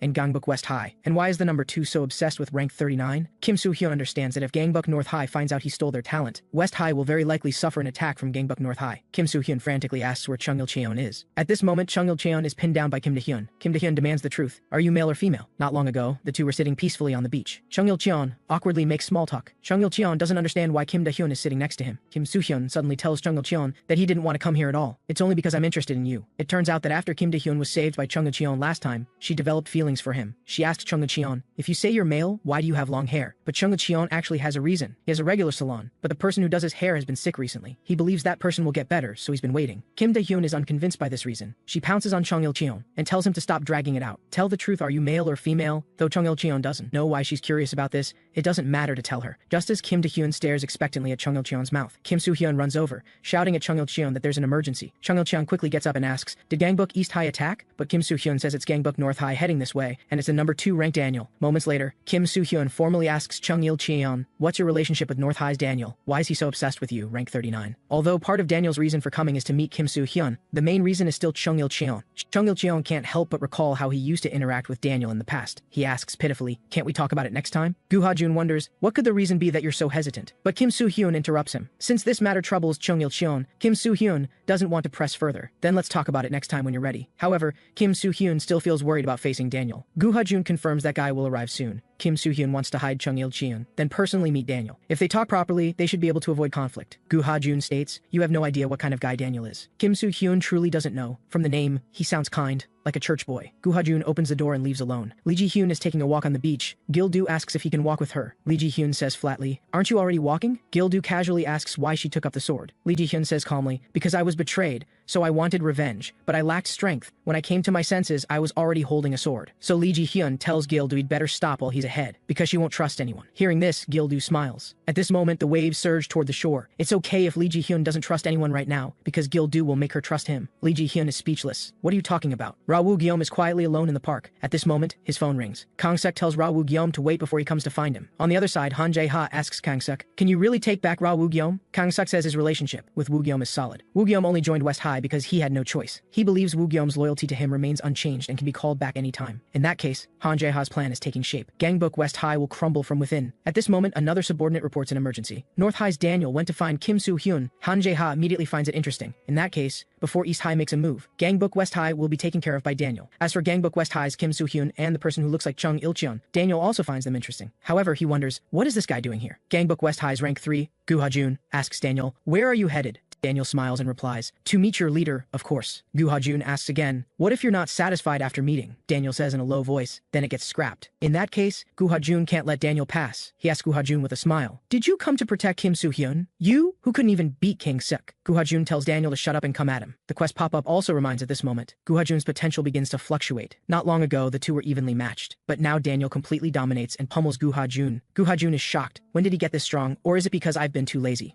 After dealing with Gu Ha-jun, Daniel is about to go find Kim Soo-hyun, but a low voice calls him back. Daniel says puzzled, this isn't like you. Gu Ha-jun actually protecting someone else? In Daniel's eyes, Gu Ha-jun is a selfish and arrogant guy, yet now he's willing to sacrifice himself to protect Kim Soo-hyun. Gu Ha-jun says calmly, because that guy is transparent. Kim Soo-hyun will do whatever it takes to achieve his goals, but he's not ashamed of it. Instead, he's straightforward. He's someone without schemes, very transparent. Daniel questions, that's not transparent, that's crazy. But Gu Ha-jun understands that Kim Soo-hyun won't scheme against people like they do, nor will he hide insidiously. He fights to protect his people, without calculating any gains. A transparent guy, Gu Ha-jun thinks, if this kind of guy is the organization's leader, being his subordinate might not be bad. And before Kim Soo-hyun unifies Gangbuk, he must handle things here himself. Daniel smiles. So our Gu Ha-jun is this kind of person. But back at Gangbuk West High, Jang Ji-hyuk warns Kim Soo-hyun, Soo-hyeon, you absolutely cannot fight. He understands Daniel is a monster. If the conversation goes poorly and they fight, West High will be completely wiped out. After all, Gangbuk North High's executives are monsters that can hardly be considered human. So, for West High's future, Jang Ji-hyuk tells Kim Soo-hyun to immediately kowtow to Daniel as soon as he sees him. Hearing this, Kim Soo-hyun helplessly puts down his phone. He needs to hide Chung Il-cheon first. At this moment, the quest pop-up alerts. Gu Ha-jun's potential begins to fluctuate. Feeling puzzled, Kim Soo-hyun immediately uses the camera skill and sees Gu Ha-jun fighting alone. Kim Soo-hyun is stunned. He instantly recalls what Gu Ha-jun said before leaving. Kim Soo-hyun is somewhat surprised. Could Gu Ha-jun be fighting for me? He urgently tells Gil-do to hide Chung Il-cheon first.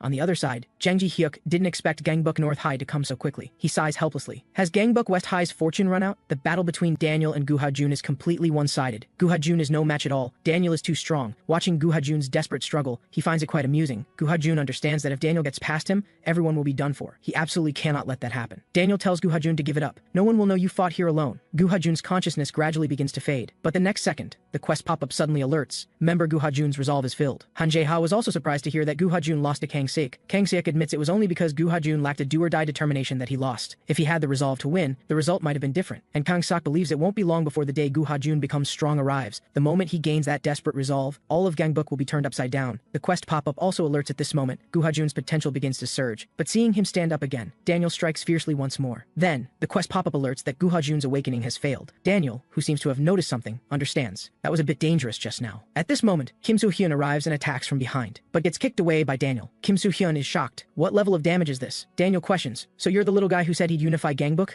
Kim Soo-hyun immediately starts using the peak skill, but it fails because the opponent's ability values are too high. Daniel asks with concern, if Gangbuk West High perishes today, you're okay with that? At this moment, the quest pop-up issues. A mission to survive Daniel's hands. Kim Soo-hyun can't breathe after just taking one punch. He can't help but wonder, what exactly hit me? Could this force be a truck? Kim Soo-hyun's body can't move at all. At this moment, the quest pop-up issues a warning. If the main quest fails, all previously obtained rewards will be confiscated, and quests will no longer appear. Kim Soo-hyun quickly uses Restore Stamina and gets up. He cannot give up everything he has now. Kim Soo-hyun's life only started changing after he got the quest pop-up. He begins attacking using the pendulum shift. Daniel rarely shows some interest. Kim Soo-hyun uses ancient flow martial arts Taejun, striking directly at the eyes. Daniel immediately recognizes this as Taejun. Kim Soo-hyun follows up with a knee strike upward, just as Daniel's hand is about to grab him. Kim Soo-hyun quickly crouches down. Daniel wonders, is he going for a grapple? But what Kim Soo-hyun throws is a rising punch, yet it's still easily dodged. Daniel asks, is Kim Soo-hyun's performance over? You've kicked up all this dust. This kind of power is simply not something Kim Soo-hyun can withstand. He's also not Daniel's preferred type, because Daniel understands that people with eyes like these have resolve, so they're not easily destroyed. Kim Soo-hyun says inexplicably, but I like you. However, Daniel is still going to destroy him. At this moment, Copy Cloud automatically summons itself to protect its master. Daniel finds it strange. Where did this guy suddenly appear from? He casually slams Little Cloud to the ground. Kim Soo-hyun takes the opportunity to pull out a wooden sword. After using Restore Stamina, he immediately uses Rise and Filipino Stick fighting to counterattack. But Kim Soo-hyun's attacks have absolutely no effect on Daniel. Daniel wants to end all of this. Kim Soo-hyun has now reached a dead end. Little Cloud reminds him he still has the Lucky Bag to use. The Lucky Bag obtained last time has an effect that randomly raises one ability value to S rank when used. But even if he raises one ability value to S rank now, Kim Soo-hyun still can't beat that monster Daniel. Seeing Little Cloud get attacked again, Kim Soo-hyun, with no other choice, starts using the Lucky Bag. On the other side, Gil-do is bringing Ra Woo-gyum and Lee Ji-hyun to provide support. They can only hope Kim Soo-hyun is okay. Right now, Kim Soo-hyun is like an incompetent husband, causing Little Cloud to get beaten repeatedly. He can only kneel and beg Daniel, stop hitting him. Haven't you already won?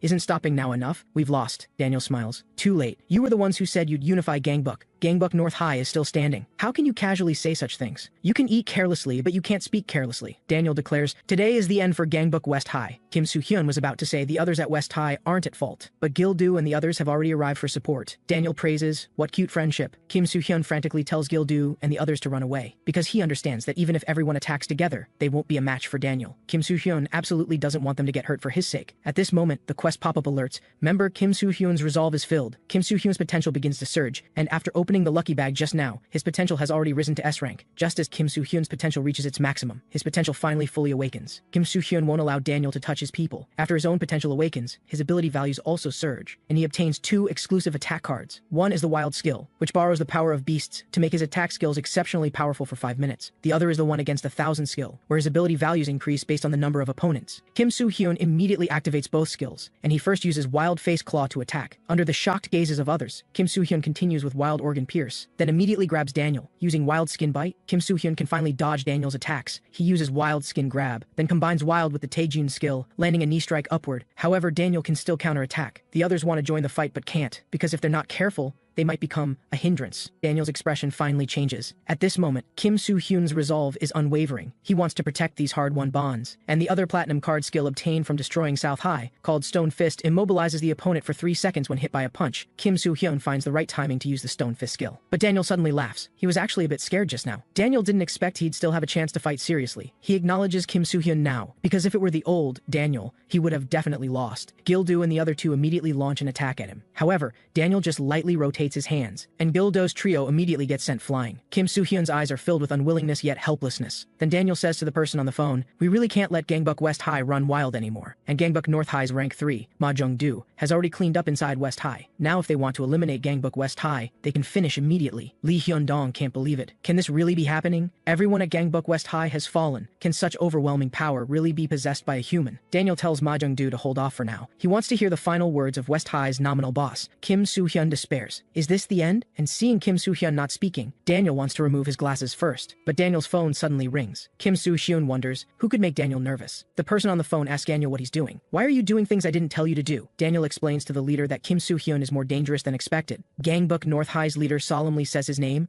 cutting him off. Daniel then smiles and apologizes, saying he overstepped, but the leader's next words confuse him, because the leader tells him to bring Kim Soo-hyun. The quest pop-up also alerts at this moment that the mission is complete. Soon after, Kim Soo-hyun is brought to a building at Gangbuk North High. This is his first time meeting Gangbuk North High's rank 1 leader, Jo-yoon. He turns to look at Kim Soo-hyun. A powerful, oppressive force immediately engulfs Kim Soo-hyun's entire body. Kim Soo-hyun uses the peak skill, but it displays that peaking failed because the opponent's ability values are too high. He tells Kim Soo-hyun to choose, become North High subordinate, or die here right now. Although if it comes to fighting, Kim Soo-hyun definitely can't win. But he still refuses Jo-yoon, because he has another way. Kim Soo-hyun tells Jo-yoon to become West High's subordinate instead. Then he summons Copy Cloud, wanting to copy Gangbuk's strongest. Watching Copy Cloud rush quickly toward Jo-yoon. But under Kim Soo-hyun's expectant gaze, the quest pop-up alerts. Copy failed due to unknown reasons. Kim Soo-hyun can't believe it. What's going on? Jo-yoon is also puzzled hearing him say he wants Jo-yoon to join West High as a subordinate. Kim Soo-hyun decisively kneels and kowtows an apology, saying he failed to recognize greatness. He says respectfully, "Joining Gangbuk North High is our family's dream. I'm willing to become your lackey." Right now, Kim Soo-hyun can't worry about pride. Being able to survive is already fortunate. Soon after, everyone is shocked to hear this news. But Kim Soo-hyun has no choice. If they don't join, West High will be destroyed. He wants everyone to at least stay alive. Kim Soo-hyun apologizes to everyone. "If I were stronger, this wouldn't have happened." Chung Il-cheon understands it's all because of him that things turned out this way. He guiltily wants to leave the group, but Kim Soo-hyun won't allow that to happen. He says he's too weak. You don't need to feel guilty. However, he was shouting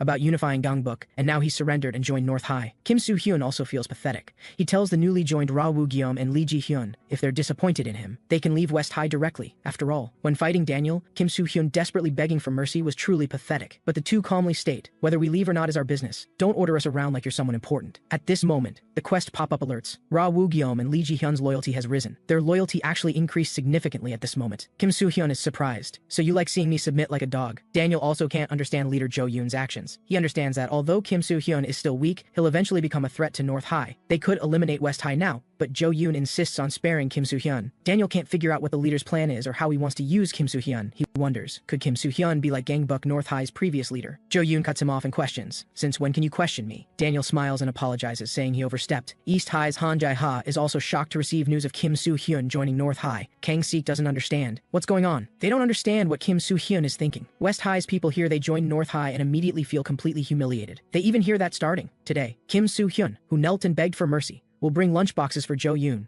Speechless, they suspect the guy who said he'd unify Gangbuk was just all talk. At this moment, Jang Ji-hyuk, who has packed his bags, also says goodbye to Kim Soo-hyun, because his reason for joining West High was to unify Gangbuk together with West High. But Jang Ji-hyuk can't continue staying at West High, which is managed by North High. But Kim Soo-hyun tells him to listen first before deciding. When becoming Jo-yoon's lackey, Kim Soo-hyun asked him for something. Kim Soo-hyun wants to end the war with Gangbuk East High. He heard that teacher Jo-yoon has another plan in preparation. So he mentions that when that plan begins, East High will likely ambush the teacher. Kim Soo-hyun understands East High will of course lose to the teacher's power, but he thinks there's no need to waste that power. So Kim Soo-hyun asks the leader to leave Gangbuk East High to him. He also requests to borrow some of Gangbuk North High's monsters. After all, why use a sledgehammer to crack a nut? Then Jo-yoon permits Kim Soo-hyun to attack Gangbuk East High. This way, Kim Soo-hyun can use North High and easily deal with East High without West High shedding blood. When the time comes, he will betray Jo-yoon. Hearing this, Jang Ji-hyuk understands something. Gangbuk West High strategist Jang Ji-hyuk will henceforth pledge loyalty to my lord. And the gold card Kim Soo-hyun, obtained from surviving Daniel, once again reveals the greeting card that allows him to meet with the highest level challenger. After using the greeting card, everyone around Kim Soo-hyun instantly disappears. The divine challenger card praises Kim Soo-hyun for getting stronger. Kim Soo-hyun says he wants to speak with that voice from last time. Meeting Gangbuk North High this time makes Kim Soo-hyun want to make a deal with that person. The challenger card begins connecting him with that person. Soon, that voice sounds again from within the card. Last time, his agreement with Kim Soo-hyun was to deal with East High and South High. Now only Han Jae-ha remains. Learning that Kim Soo-hyun became Jo-yoon's subordinate, that voice is also somewhat surprised. And Kim Soo-hyun can easily deal with East High by borrowing North High's power. But after that, he doesn't know how to defeat monster like North High. So Kim Soo-hyun needs help. He requests that the other side of the card lend him power. Kim Soo-hyun finally understands the reason for issuing the quests. It's not just for himself alone. He guesses the other side is using his quest execution as an excuse to prevent something. The other side praises Kim Soo-hyun for being smarter than he looks. Kim Soo-hyun guessed correctly, but there are many things the other side can't tell him. But the two of them need to become a mutually beneficial relationship. The other side is persuaded by Kim Soo-hyun and decides to help. He will grant a special privilege to help upgrade one of Kim Soo-hyun's cards to the highest level. This is something the current Kim Soo-hyun absolutely cannot achieve. It depends on which skill he chooses to upgrade to the highest level. After careful consideration, Kim Soo-hyun finally decides. Soon, Gangbuk West High holds another meeting. Although they've become a force under North High, everyone's goals haven't changed. If Gangbuk North High's Jo-yoon keeps his promise, they can immediately attack Gangbuk East High. But now isn't a good time to attack East High, because they don't know what Jo-yoon will do. Even if they deal with Han Jae-ha,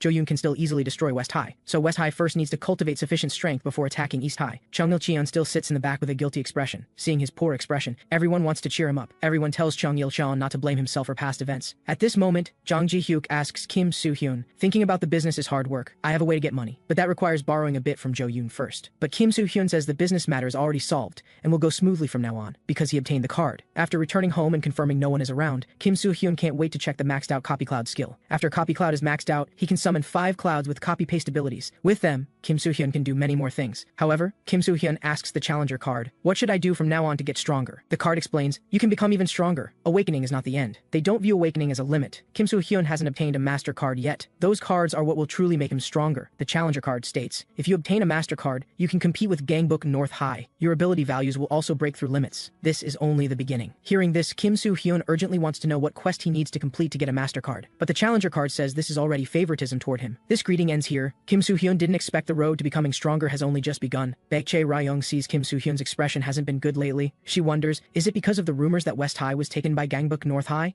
Then Baek-chae Ryung realizes, whether this guy's mood is good or not has nothing to do with me. She heard eating spicy food is best when feeling down, and Baek-chae Ryung is especially good at making spicy tteokbokki. So she asks Kim Soo-hyun, want to come to my house after school for spicy tteokbokki? Kim Soo-hyun wonders, why would I go to your house? Snapping back to reality, Baek-chae Ryung is shocked. What did I just say? At this moment, the quest pop-up issues a main quest. Kiss Baek-chae Ryung, and indirect kisses don't count. Seeing this quest, Kim Soo-hyun instantly jumps up. If the main quest fails, everything is over. Baek-chae Ryung's spicy tteokbokki receives unanimous praise from her friends. They all say it makes them feel better after eating it. This is what Baek-chae Ryung's previously gloomy friends say. Now she worries, why did Kim Soo-hyun actually agree? Kim Soo-hyun, now downstairs at Baek-chae Ryung's place, calls to ask how to get in. Blood rushes to her head as she thinks, am I really bringing a guy into my home? Baek-chae Ryung opens the door for Kim Soo-hyun and lets him in. For some reason, she feels tingly all over. Kim Soo-hyun, equally nervous, even forgets how to walk. The worst part is this main quest. He politely asks Baek-chae Ryung, is there anything I can help with? Baek-chae Ryung turns around and thinks for a moment. Then she asks Kim Soo-hyun to get a bowl she could easily reach herself. I can already smell the tteokbokki. After getting the bowl, Kim Soo-hyun turns around to find himself very close to Baek-chae Ryung. Startled,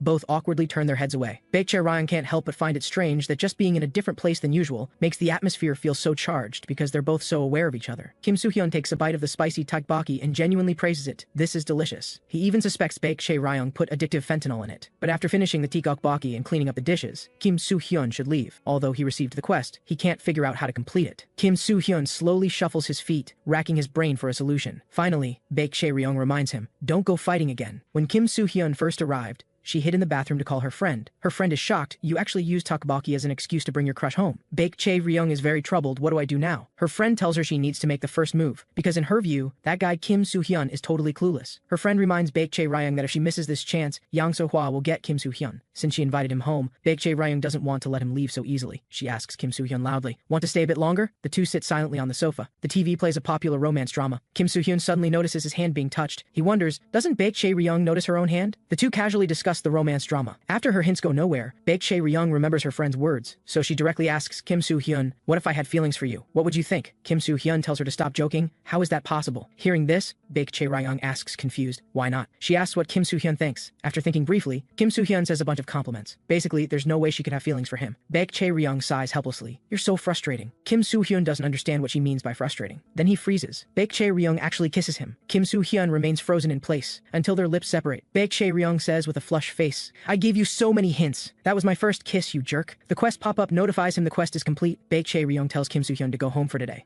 Outside, Kim Soo-hyun feels like what just happened was a dream. He doesn't know when Baek Chae-ryung started seeing him as a man. Kim Soo-hyun always thought they were just friends. At this moment, the quest pop-up issues a new quest. Kim Soo-hyun is dumbfounded seeing another quest related to Baek Chae-ryung. The quest pop-up tells him to plan a business venture with Baek Chae-ryung. Kim Soo-hyun wonders, does this mean opening a Baek Chae-ryung brand taekbokki restaurant? Although Baek Chae-ryung's taekbokki is indeed amazing, Kim Soo-hyun feels awkward thinking about what just happened between them. At this moment, Baek Chae-ryung, who gathered courage to confess, doesn't know what their future will become. Baek Chae-ryung, who didn't sleep all night, rarely isn't late the next day. She still can't believe what she did yesterday. Baek Chae-ryung can't even look Kim Soo-hyun in the eye when he greets her. Class time arrives quickly. What Baek Chae-ryung finds strange is that, even now, this moment feels like they're kissing. Both ramble nervously, resulting in an awkward conversation. The teacher at the podium warns, no talking during class. Hearing this, Baek Chae-ryung starts writing. She asks Kim Soo-hyun in writing what he thinks. As a result, Baek Chae-ryung hears another round of excessive compliments from Kim Soo-hyun. She asks Kim Soo-hyun directly, "When you see me, do you feel your heart flutter or anything?" Then, Baek Chae-ryung places her hand on Kim Soo-hyun's. Under Kim Soo-hyun's surprised gaze, Baek Chae-ryung asks him, "Aren't you nervous?" At this moment, Kim Soo-hyun becomes serious and says he has something to tell her. During break time, Baek Chae-ryung follows him to an empty corner. She's anticipating what Kim Soo-hyun will say. Maybe it will be a confession that surprises her. Instead, Kim Soo-hyun seriously invites her to start a business together, because he needs to complete the quest and doesn't want Baek Chae-ryung's skills to go to waste. They can use Baek Chae-ryung's skills to open a taekbokki restaurant as a startup, and Jung Ji-hyuk will handle the startup funds and planning. Baek Chae-ryung confirms again and again that this is why Kim Soo-hyun came to her. So the next second, a punch aimed at his chest lands on Kim Soo-hyun. He immediately trembles in pain. Baek Chae-ryung has absolutely no interest in doing business. After she leaves, Kim Soo-hyun breathes a sigh of relief, because he doesn't know what his feelings for Baek Chae-ryung are. The quest pop-up notifies him the quest is complete. Soon, Kim Soo-hyun tells Jung Ji-hyuk his idea of making a taekbokki restaurant into a business, but Jung Ji-hyuk understands that business can't be taken too lightly. Not only do we need to scout suitable commercial areas for a taekbokki restaurant, we also need to learn how to do business. And most importantly, West High has no capital and can't even find employees. Jung Ji-hyuk will figure out solutions for these things and try to talk with Baek Chae-ryung. At this moment, a lackey suddenly reports bad news. Jo-yoon from Gangbuk North High is looking for the boss. Kim Soo-hyun is surprised. What does he want with me again? Jang Ji-hyuk reminds him, Jo-yoon is probably here to press you, my lord. After all, bringing down Gangbuk East High was what you and Jo-yoon agreed upon. Now, it's time for you to attack Gangbuk East High. Han Jae-ha also understands that Gangbuk West High will come soon. East High has deployed its strategy, with each person assigned their opponent. Yeom Chang-won prepares for Gildo, Ryu Si-kyung faces Chung Il-cheon, Kang Seok needs to face Gu Ha-jun, and Seo Dong-jung has other things to do. Moreover, Han Jae-ha has stationed a massive strike force at the border with West High that even Kim Soo-hyun can't handle. In his view, Gangbuk West High should take a detour to avoid direct confrontation. They just need to deal with West High when they detour. At this moment, a lackey reports, Gangbuk West High is attacking head-on. Han Jae-ha didn't expect West High to do something so stupid. He asks the lackey how many total, and who's leading them. But according to current intel, only Kim Soo-hyun came to the front battlefield. This is because the strategist said there's a way to end the war without full-scale combat. But before using that method, some things must be done first. Currently, because they came under Gangbuk North High, West High's morale has hit rock bottom. Jang Ji-hyuk explains, you must show that you're still strong, my lord, to make East High fear and restore West High's morale. Kim Soo-hyun has a way to do this. East High's people mock him jokingly. Isn't that Kim Soo-hyun who brings lunchboxes to Jo-yoon? Kim Soo-hyun is about to let them know one thing. He lost to Jo-yoon, not to East High. After observing,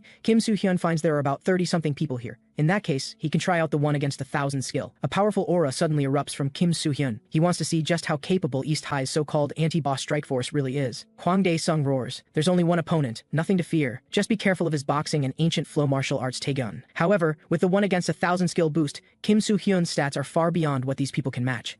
Not only double S plus speed, but also double S plus stamina. Seeing Kim Soo-hyun not using boxing or taegeun, Hwang Dae-sung finally realizes Kim Soo-hyun doesn't even need techniques to deal with these people. Hwang Dae-sung attacks him in anger, but the next second, his body flips 180 degrees. Kim Soo-hyun takes down Hwang Dae-sung with just one strike. Soon, Han Jae-ha receives news that Hwang Dae-sung and the strike force are down. He can't believe it. Not long ago, that guy Kim Soo-hyun wasn't this strong. According to the lackeys, Kim Soo-hyun is advancing with unstoppable momentum. They need a new strategy now. The lackey's mouth is grabbed. Han Jae-ha warns him in a low voice to shut his mouth. He'll deploy troops to ambush Kim Soo-hyun on his necessary path. At this moment, another lackey says there's a call for the boss. Eum Chang-won is at the battlefield Kim Soo-hyun swept through, and Kim Soo-hyun has already retreated. Eum Chang-won doesn't know what's going on either. He also discovers that Kim Soo-hyun deliberately let a few people go without finishing them. But all of this seems to be Gangbuk West High's strategy. Jang Ji-hyuk also understands that East High should have noticed something wrong. Kim Soo-hyun's next quest is to make Jang Ji-hyuk's strategy succeed. The reward is the downfall of Gangbuk East High, and Jang Ji-hyuk's strategy to end the war without too much bloodshed has begun. Han Jae-ha must be troubled now, constantly wondering what his strategy is, but the storm has already begun. East High's lackeys report bad news again. This time Gangbuk North High is attacking, with Yang Xian-seol leading as the vanguard. Han Jae-ha immediately orders everyone to prepare to resist Gangbuk North High. But at this moment, the latest news arrives. After receiving someone's call, Yang Xian-seol withdraws with North High's people. Han Jae-ha doesn't understand what's going on. However, after hearing the fearful discussions of his lackeys, Han Jae-ha gradually realizes this is Jang Ji-hyuk's strategy to make East High surrender voluntarily. To deal with Han Jae-ha, they must occupy the 10 entertainment venues East High manages. But occupying all venues takes too much time and risks falling into traps. Although Han Jae-ha will never surrender easily, everyone else can make Gangbuk East High surrender. First, Kim Soo-hyun displaying his power is the first wave of fear for East High's people. Then North High's participation plants even deeper fear in their hearts. In this situation, if even one person from East High flees, it will trigger a chain reaction. Then, Han Jae-ha will have to surrender because he has no one left to fight. Kang Suk of Gangbuk East High understands this strategy must be from that guy called Jang Ji-hyuk. Gangbuk South High also fell because of that guy. Whenever Yong Beom-sang proposed a strategy, Jang Ji-hyuk would catch it. Kang Suk absolutely hates Jang Ji-hyuk to the bone. Now, Gangbuk East High's morale is crawling on the ground. He asks Han Jae-ha, "What are you going to do now?" And Han Jae-ha of course wants to show West High's people what kind of guys Gangbuk East High has. Within an hour, Ryu Si-kyung, East High's rank 3, will handle this problem. Everyone at Gangbuk West High is acting according to the strategist's orders. Everyone is intensifying fear in Gangbuk East High. Someone surrendering isn't far off. Lee Hyun-dong and Jang Ji-hyuk just need to wait in the rear area for everyone's good news. But at this moment, the lackey standing guard outside is thrown inside. Lee Hyun-dong quickly protects Jang Ji-hyuk. Ryu Si-kyung actually appears at West High's rear with some elite fighters. They fought their way from a corner to the rear area. Lee Hyun-dong quickly launches an attack to protect the strategist. Ryu Si-kyung asks with a smile, "Can you really handle this?" On the other side, Kim Soo-hyun is dealing with East High's people according to orders. So far, everything is going smoothly. But the quest pop-up suddenly notifies him that a side quest has failed, and Lee Hyun-dong and Jang Ji-hyuk at Gangbuk West High have fallen. Since West High's strategist is so smart, Han Jae-ha figures why not just kidnap him. At this moment, the quest pop-up notifies him that Gangbuk West High's morale has dropped. Learning of the strategist, Jang Ji-hyuk's kidnapping, East High's morale rises. Due to morale drop, Gangbuk West High's overall stats decrease. While East High's morale rises, their stats increase accordingly. Kim Soo-hyun needs to hold an emergency meeting.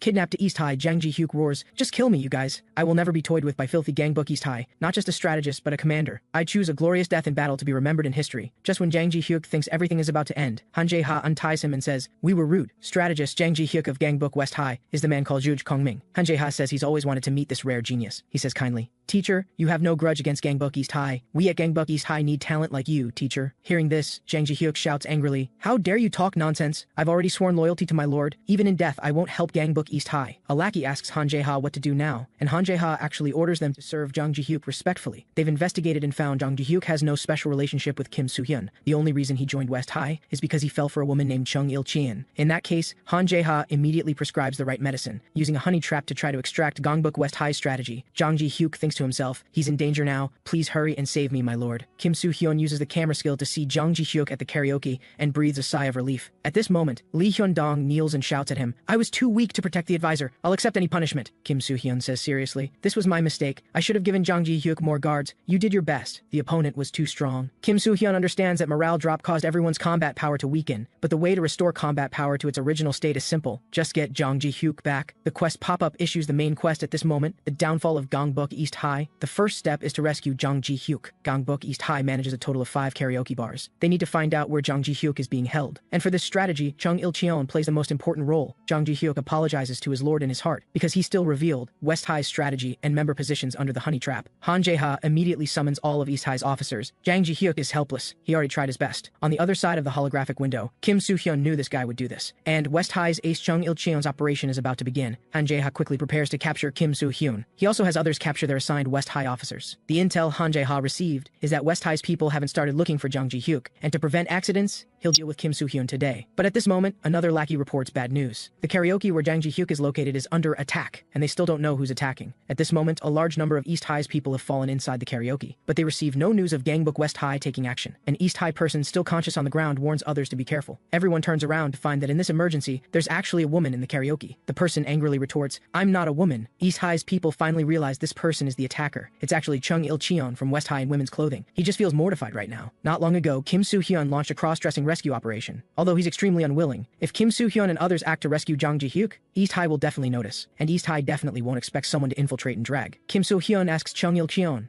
to rescue the strategist, just wear a skirt. Although Chung Il-cheon really doesn't want to wear women's clothing, West High's current predicament has a lot to do with him. Chung Il-cheon needs to repay his debt. At this moment, Han Jae-ha feels very fortunate, because he left Ryu Si-kyung there. The commotion inside the karaoke excites Ryu Si-kyung. He's somewhat eager to go in and see. At this moment, Jang Ji-hyuk is enjoying Gangbuk East High's honey trap. Chung Il-cheon finally finds him after much effort. Seeing this, Jang Ji-hyuk immediately jumps up and curses East High for using a honey trap on him. Chung Il-cheon finds his appearance amusing, but regardless, he needs to get the strategist out first. But at this moment, Ryu Si-kyung appears at the door. Chung Il-cheon tells Jang Ji-hyuk to find a chance to escape first, and he'll cover the rear here. Ryu Si-kyung looks under Chung Il-cheon's skirt and asks, "Are those underwear?" He casually flings Chung Il-cheon aside. Chung Il-cheon realizes something's very wrong. The opponent's strength is too great, and he must hold out long enough for the strategist to escape. Ryu Si-kyung suddenly asks Chung Il-cheon with a smile, "Know why I'm letting him go like this? Because there's still a large force of Gangbuk East High people outside. With Jang Ji-hyuk's weak body, he obviously can't break through so many people to escape. But Chung Il-cheon dares let him escape alone for a reason, because Kim Soo-hyeon said earlier he'd have a way. Just as Gangbuk East High's people swarm toward Jang Ji-hyuk, he thinks he's going to meet his end here. On the other side, Kim Soo-hyeon uses the exchange skill. His stats instantly swap with Jang Ji-hyuk's. Feeling the powerful strength within him, Jang Ji-hyuk tells Han Jae-ha to come out and fight. East High's people are shocked. How is the strategist this strong? Are all Gangbuk West High's people monsters? Jang Ji-hyuk apologizes to his lord in his heart. The Gangbuk unification you're supposed to complete might have to be completed by me, Jang Ji-hyuk. Jang Ji-hyuk has never possessed such powerful strength. He now feels he could beat the crap out of Gangbuk's Daniel. And watching Jang Ji-hyuk's arrogant face, Kim Soo-hyun can't help but feel disgusted. However, this way Jang Ji-hyuk can easily escape. Before that, Kim Soo-hyun needs to hide. With his current stats, he's afraid even a dog could take him out. But at this moment, a tremendous force kicks toward Kim Soo-hyun. Han Jae-ha didn't expect Jang Ji-hyuk to actually tell him Kim Soo-hyun's real location. Kim Soo-hyun curses inwardly Jang Ji-hyuk, that bastard! At this moment, Jang Ji-hyuk, who has his stats, is laughing madly. With no choice, Kim Soo-hyun can only try to stall for time. He asks Han Jae-ha,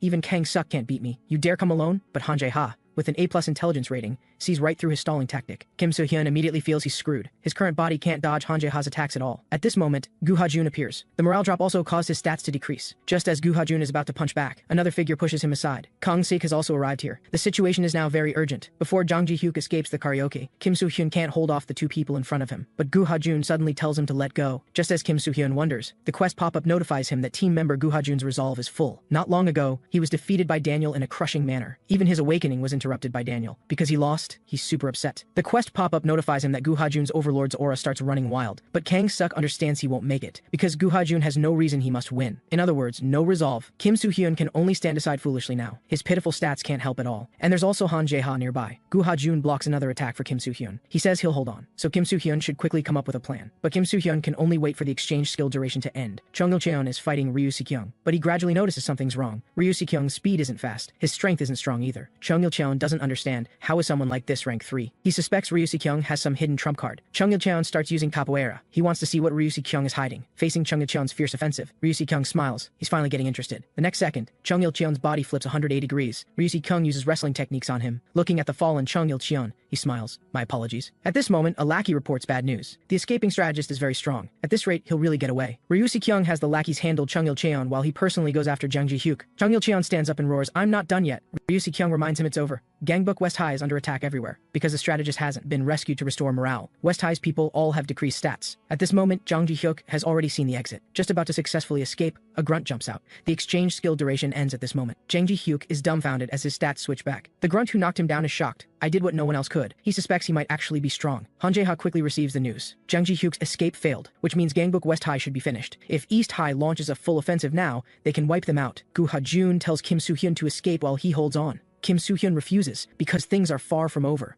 Through this incident, Lee Ji-hyun learned a lot. That is to never lose the strategist. Lee Ji-hyun arrives for support and successfully rescues the strategist. Gangbuk West High's morale rises. West High members' stats finally recover. Gildu blasts away East High people before him with Yamazaki-style Kyokushin karate. He admires, "Worthy of the woman I fell for." Chung Il-cheon, with recovered stats, quickly deals with the surrounding grunts. Now it's their turn to counterattack. Kang Suk realizes this won't work. He wants to capture Kim Soo-hyun to make West High's morale plummet again. However, this is already impossible. Kang Suk is flipped to the ground. Han Jae-ha also quickly attacks Kim Soo-hyun. Kang Suk tries to stop him, but it's too late. Kim Soo-hyun raises his hand to block Han Jae-ha's attack. Han Jae-ha freezes instantly. He doesn't understand what this overwhelming pressure is. Kim Soo-hyun starts using beast mode. He wildly strikes with Wild Strike. Kang Suk can hardly believe it. Han Jae-ha was defeated in one strike, and because East High's leader was defeated in one blow, Gangbuk East High's stats drop with morale. Kim Soo-hyun also receives a hidden reward for completing the quest early. He skipped the second quest and completed the third quest. Kim Soo-hyun, who successfully defeated Han Jae-ha, receives a platinum card. Kang Sik roars, "What is everyone doing? Take Han Jae-ha and escape." Kang Sik also tells the lackeys not to let news of Han Jae-ha's defeat get out. As for here, leave it to him to handle. Kim Soo-hyun still has 3 quests remaining. He needs to capture Kang Sik first to prevent other problems later. But Gu Ha-jun stops Kim Soo-hyun, wanting to handle it himself, because he previously lost to Kang Sik in battle. Now, Gu Ha-jun tells Kim Soo-hyun to go help others, because he's starting to wonder. What the deadly resolve Kang Sik talks about is, the quest pop-up notifies him that Gu Ha-jun's potential is surging within. With Gu Ha-jun's current stats, facing the awakened Kang Sik obviously isn't enough. Kang Sik understands Gu Ha-jun has no deadly resolve, because if he had it, he wouldn't have lost to Kim Soo-hyun. Kang Sik is about to start infinite suplex again. He humiliates Gu Ha-jun. You can't beat anyone now. And this is indeed true. With Kang Sik's second suplex, Gu Ha-jun is already almost done. Kang Sik understands this is because he has no reason to win. Gu Ha-jun struggles to stand up. Kang Sik tells him, standing up doesn't equal deadly resolve. Gu Ha-jun wonders, can't win without deadly resolve? He doesn't know what deadly resolve actually is. And how exactly can he obtain it? Why doesn't he have it? Gu Ha-jun gradually begins to think, why must I have deadly resolve? Kang Suk freezes for a moment. Gu Ha-jun starts going back to the past, starting from elementary school, continuing to middle school, then high school. Gu Ha-jun once ruled supreme. Nothing could make him afraid. Back then, Gu Ha-jun was fearless. That version of him fell before Daniel with no ability to fight back. Gu Ha-jun finally understands. He immersed himself in peace in groups, but he's strongest only when alone. The quest pop-up notifies him that Gu Ha-jun's potential starts surging. He's going back to when he was strongest. Gu Ha-jun, with max potential, finally awakens. Daniel at Gangbuk North High understands West High won't lose because Gu Ha-jun is there. His subordinate wonders, does Gu Ha-jun, who lost to Kim Soo-hyun, have such high potential? But Daniel understands that although he lost to Kim Soo-hyun,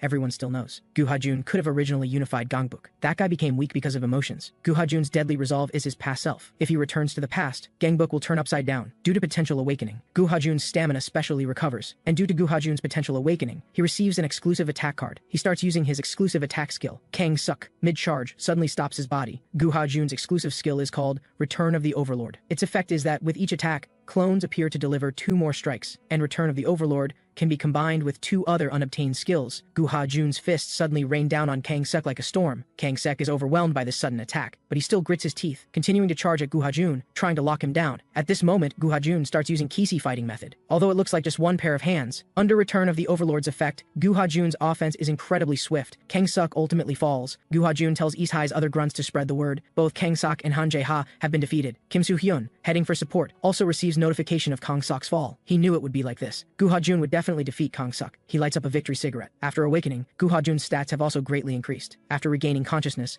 Han Jae-ha furiously smashes a table with his fist. He doesn't understand when Kim Soo-hyun became so strong. The current battle situation is very unfavorable for East High. Everyone is waiting for Han Jae-ha's orders, but he has no solution either. Han Jae-ha doesn't want East High to become like Gangbuk South High. He realizes those guys can't be dealt with using strategy. Han Jae-ha tells everyone to steal their resolve. We must fight with deadly resolve. The quest pop-up also notifies him at this moment that Han Jae-ha's potential starts surging. Having completed his mission, Chung Il-cheon feels Ryu Si-kyung, whom he fought, is strange. That guy seems to have no loyalty to Gangbuk East High, because Ryu Si-kyung could have captured the advisor again, but disappeared after subduing Chung Il-cheon. Kim Soo-hyun also can't figure out what kind of guy Ryu Si-kyung is. The lackey delivering intel begins explaining the situation to him. Currently, West High and North High are attacking East High from both sides simultaneously. On one side, Ra Woo-gyeom and Eom Chang-won are facing off, but Kim Soo-hyun is somewhat worried about Ra Woo-gyeom, but not worried about his lack of strength. Ultimately, Kim Soo-hyun chooses to trust Ra Woo-gyeom in his heart. His standoff with Eom Chang-won has lasted for a while. The surrounding lackeys wonder why they won't attack. Eom Chang-won asks Ra Woo-gyeom, "You should honor your agreement with Kang Suk, right? Not long ago, Kang Suk found Ra Woo-gyeom alone and sympathized that staying at West High is hard. Now that war has begun, the opportunity has come." Kang Suk tells Ra Woo-gyeom to betray West High. He hopes Ra Woo-gyeom can stab Kim Soo-hyun in the back. Now, Ra Woo-gyeom doesn't answer Eom Chang-won. He silently delivers a shin kick. Eom Chang-won is shocked. What's going on? Are you betraying Kang Suk? Both forces begin fighting following their boss's actions. Eom Chang-won questions Ra Woo-gyeom, who received Kang Suk's favor. Are you really doing this? Has Kang Suk's blade already turned to Kim Soo-hyun so quickly? Ra Woo-gyeom says nothing and continues with shin kicks. Eom Chang-won understands. This guy has long limbs, so close-range combat is advantageous for him. Ra Woo-gyeom delivers another shin kick. Eom Chang-won realizes this won't work. His leg will be disabled first sooner or later. Eom Chang-won must close the combat distance. Just as Ra-woo-gyeom is about to deliver another shin kick, Eom Chang-won is about to defend. But this time, Ra-woo-gyeom uses a feint. Lackeys from both sides immediately stop what they're doing. Ra-woo-gyeom stares at his opponent with a serious expression. His feint is too obvious to Eom Chang-won. Eom Chang-won will deliver a devastating blow to Ra-woo-gyeom. In an instant, he headbutts Ra-woo-gyeom. Before the war began, Jang Ji-hyuk said East High is a rather special school.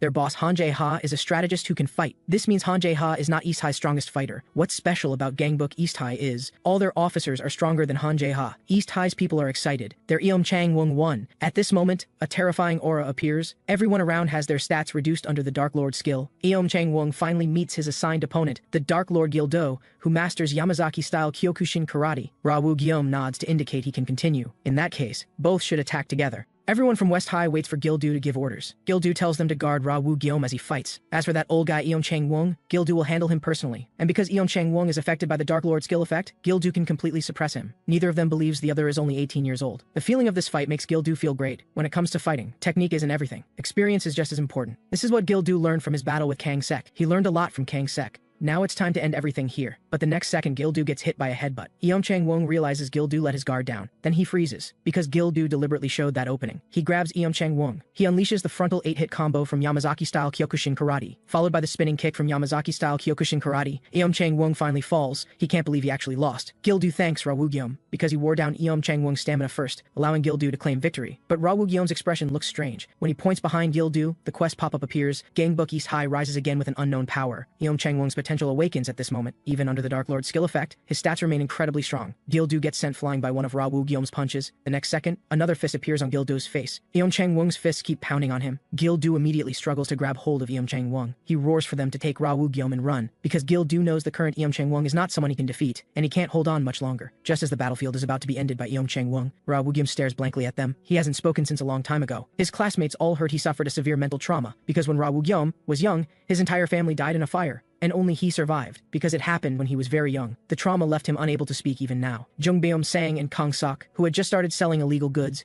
needed a disposable pawn. Although Kang Sok felt this wasn't right, Jung Beom-sang understood that if they got caught by the police selling illegal goods, Ra-woo-gyeom, who had no family, would be the perfect scapegoat, and their conversation happened to be overheard by Ra-woo-gyeom. He was originally very loyal because Gangbuk South High treated him well, but from that moment on, Ra-woo-gyeom realized the world only has people who use him, until he met Kim Soo-hyun. Although he wasn't confident he could treat Ra-woo-gyeom better than Kang Suk did, Kim Soo-hyun could promise Ra-woo-gyeom one thing. That was, I will absolutely never use you. The quest pop-up appears. Team member Ra-woo-gyeom's resolve is full. Ra-woo-gyeom's potential begins to surge when his potential reaches maximum. Ra-woo-gyeom finally fully awakens. Due to his potential awakening, he gains an exclusive attack card. Just as Eom Chang-won moves forward to finish off the risen Ra-woo-gyeom, Ra-woo-gyeom seems about to throw another shin kick. Eom Chang-won is confident he can block this any time. The moment Ra-woo-gyeom's attack lands, he activates his exclusive skill. The exclusive skill is called Terabyte Low Kick, which gathers all strength into a powerful low kick. It delivers 3 times the critical damage. Under this strike, Eom Chang-won's leg bone cracks on the spot. His entire body flips through the air from the momentum. Eom Chang-won has lost consciousness. On this battlefield, Gangbuk West High wins. Gildu commands others to inform the enemy camp. Gangbuk West High has become stronger. After awakening, Ra-woo-gyeom's stats also receive a significant boost. Han Jae-ha soon receives news of Eom Chang-won's defeat, and Ri Si-kyung is now unreachable. Seo Dong-jung is still fighting Lee Ji-hyun at his establishment. Han Jae-ha tells his underling to relay to Seo Dong-jung. If he loses again, he'll kill him. The enraged Han Jae-ha will only allow him to die in battle. Lee Ji-hyun struggles against Seo Dong-jung, who has mastered Jeet Kune Do. Seo Dong-jung looks down on her slow speed. He feels fighting a little girl is worse than fighting Chung Il-cheon. Lee Ji-hyun apologizes for being a girl. She has to admit Seo Dong-jung is faster than her. If she keeps dragging this out, Lee Ji-hyun will get caught because of her speed. She hates Seo Dong-jung, who keeps calling her little girl. Lee Ji-hyun must use a lethal strike. Seo Dong-jung finds this amusing. He's already predicted Lee Ji-hyun's next move, so he just needs to use his speed advantage to dodge. But the next instant, Lee Ji-hyun switches to a two-handed grip. Seo Dong-jung freezes for a moment. His foot gets hit hard. A piercing pain makes Seo Dong-jung cry out. Then a sword appears at his face. This is Lee Ji-hyun's lethal strike. She wins this battle. At this moment, the quest pop-up appears. Gangbuk East High rises again with an unknown power. Seo Dong-jung's potential also awakens at East High's life or death moment. However, his B-rank potential only makes his strength and endurance somewhat stronger. But this is enough for Seo Dong-jung, who has a do-or-die resolve to win. He presses his palm against Lee Ji-hyun's abdomen, then unleashes a 1-inch punch. Before the battle began, Seo Dong-jung had privately investigated Lee Ji-hyun. Her past amuses Seo Dong-jung. Lee Ji-hyun's father was an alcoholic abuser, and as his violence toward her and her mother grew worse, she picked up a sword to protect her mother. And so, Lee Ji-hyun's father was taken away by the police. But the laughable part is that the mother she risked her life to save abandoned her and went back to her father. Seo Dong-jung mocks, history repeats itself. Just like how you picked up a sword but still couldn't beat your father. With a woman's natural body, you can't beat a man. As Seo Dong-jung's final strike falls, Lee Ji-hyun wonders, can't beat a man with a woman's body? How is this different from what our master said? The sword technique her master spoke of that can defeat anyone in one strike is also a technique where failure means offering your life. The founder told his disciples, stake everything on the first strike. That way, even with a woman's body, you can defeat anyone. Her master asked Lee Ji-hyun to think carefully. This dangerous sword technique, do you really want to learn it?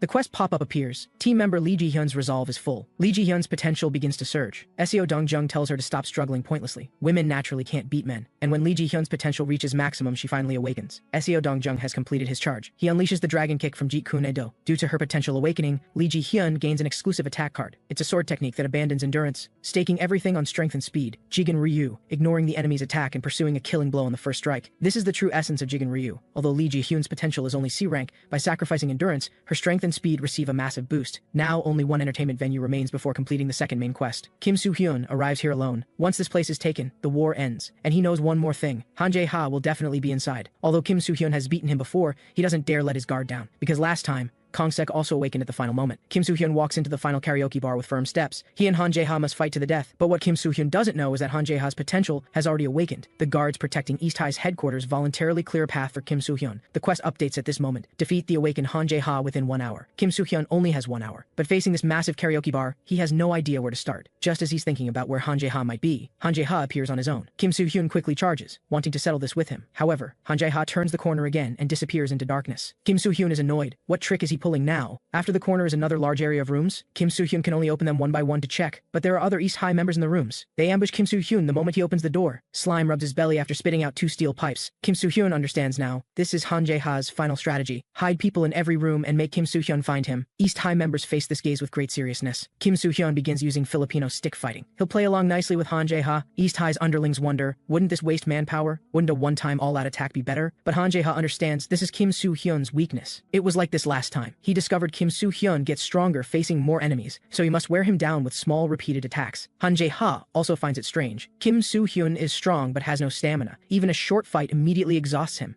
as if his strength is borrowed from somewhere. Therefore, Han Jae-ha will wait until Kim Soo-hyun finds him in an extremely exhausted state. Then he'll tear the exhausted Kim Soo-hyun to pieces. Kim Soo-hyun, after clearing several rooms, is indeed gasping for breath. He finally realizes he should have exercised more earlier, and Kim Soo-hyun can't use restore stamina now, because 2 quests still remain. No one knows what will happen next. Kim Soo-hyun realizes he's too dependent on cards. With 14 rooms left, there's no way he can find Han Jae-ha without using restore stamina. But Kim Soo-hyun has one last method. East High members in one room are on high alert. They've received word that Kim Soo-hyun is already very tired. As the door is being opened from outside, they'll subdue Kim Soo-hyun and save Gangbuk East High. But after seeing who it is, the East High members freeze. Because the person looks like a kid, he coldly utters 2 words, so annoying. East High members demand, "Who are you?" They've never heard of West High having such an officer. Then another big man walks in. He says in a deep voice, "You guys are really noisy." Actually, these 2 are brought in by Copy Cloud. Because running a snack shop while unifying Gangbuk, Little Cloud carefully selected people with good physiques. The boy who looks like a kid is named Ryu Soo-jin. He's a former competitive gymnast. His main specialty is speed. His weakness is that he really hates troublesome things.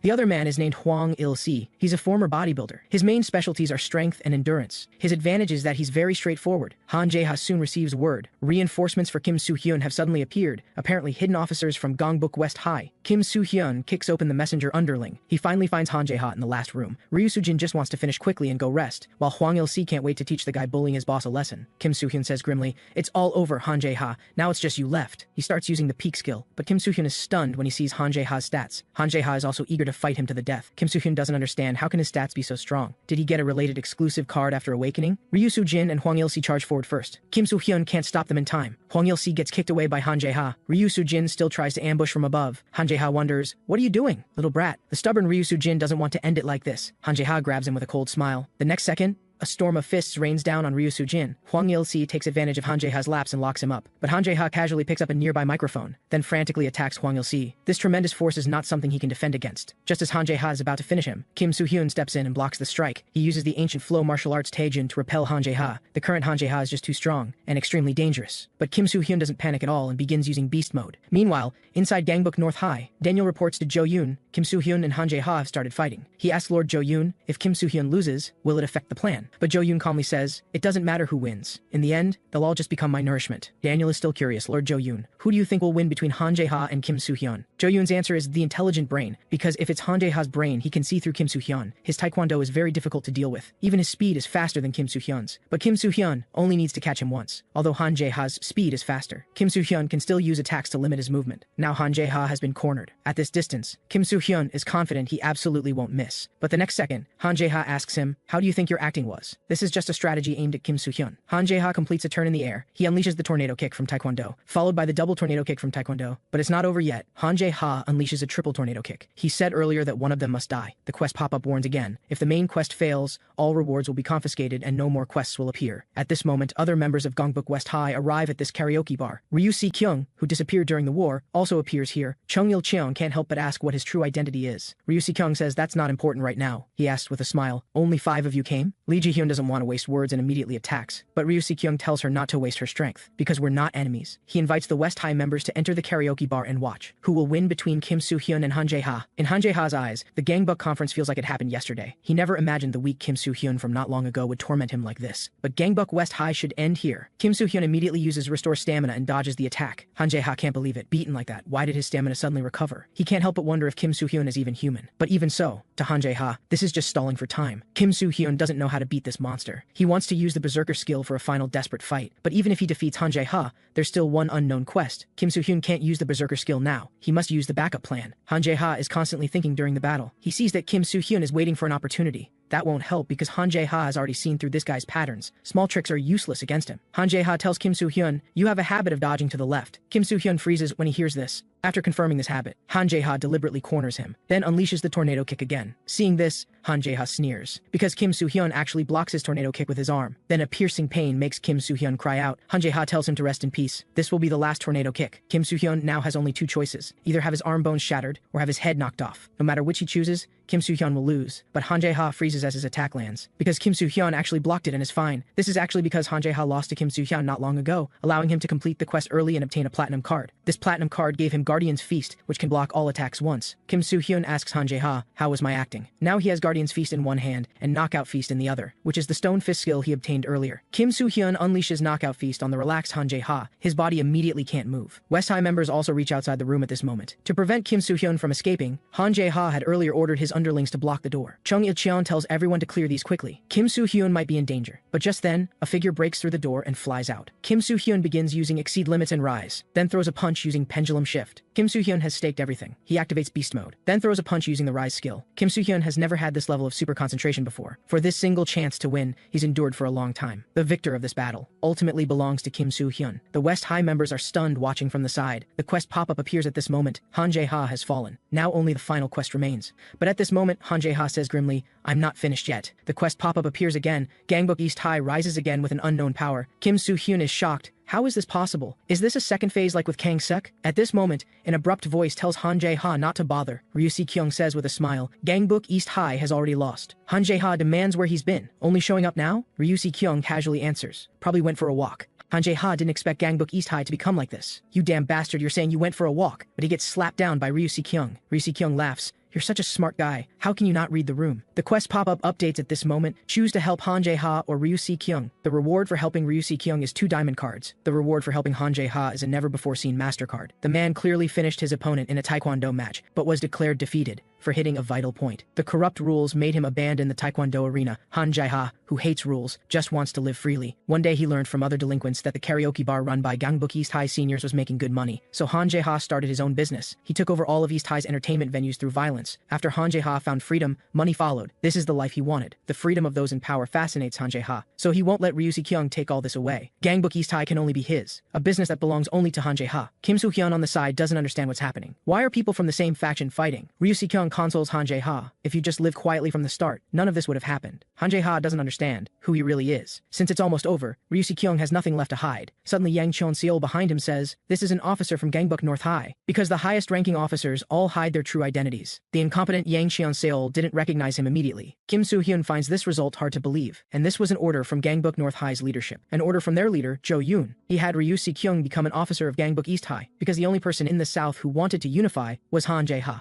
In Jo Yoon's eyes, West High's combined group had no interest in unification, and South High's Kang Suk was too stupid to unify. So he had Ryu Si-kyung go undercover to monitor Han Jae-ha's every move. Not long after, West High saw changes. Kim Soo-hyun became the new leader. Jo Yoon seemed to have known this already, and when Kim Soo-hyun just became West High's boss, he knew South High would definitely be taken by Kim Soo-hyun. Jo Yoon told Ryu Si-kyung to pay close attention to Kim Soo-hyun, as well as Han Jae-ha. At that time, he told Ryu Si-kyung, soon Kim Soo-hyun and Han Jae-ha would start the final battle in the south, and Ryu Si-kyung's mission was to select the superior side, then personally eliminate the other. For some reason, Jo Yoon predicted all of this from the very beginning, from Kim Soo-hyun's sudden appearance and rise, to the defeats of Kang Sik and Han Jae-ha. Hearing this, Kim Soo-hyun and Han Jae-ha can't figure out what kind of person is North High's Jo Yoon. Ryu Si-kyung tells Kim Soo-hyun to honor the agreement now and go to Gangbuk North High together. For a moment, Kim Soo-hyun doesn't know how to choose. If he helps Ryu Si-kyung, he won't get the Master Card. At this moment, Kim Soo-hyun thinks 2 diamond cards might be able to be combined, but if they can't make a Master Card, he'll miss this opportunity. The Challenger card said, only with a Master Card can he compete with Gangbuk North High. Anyway, Kim Soo-hyun will eventually have to fight North High,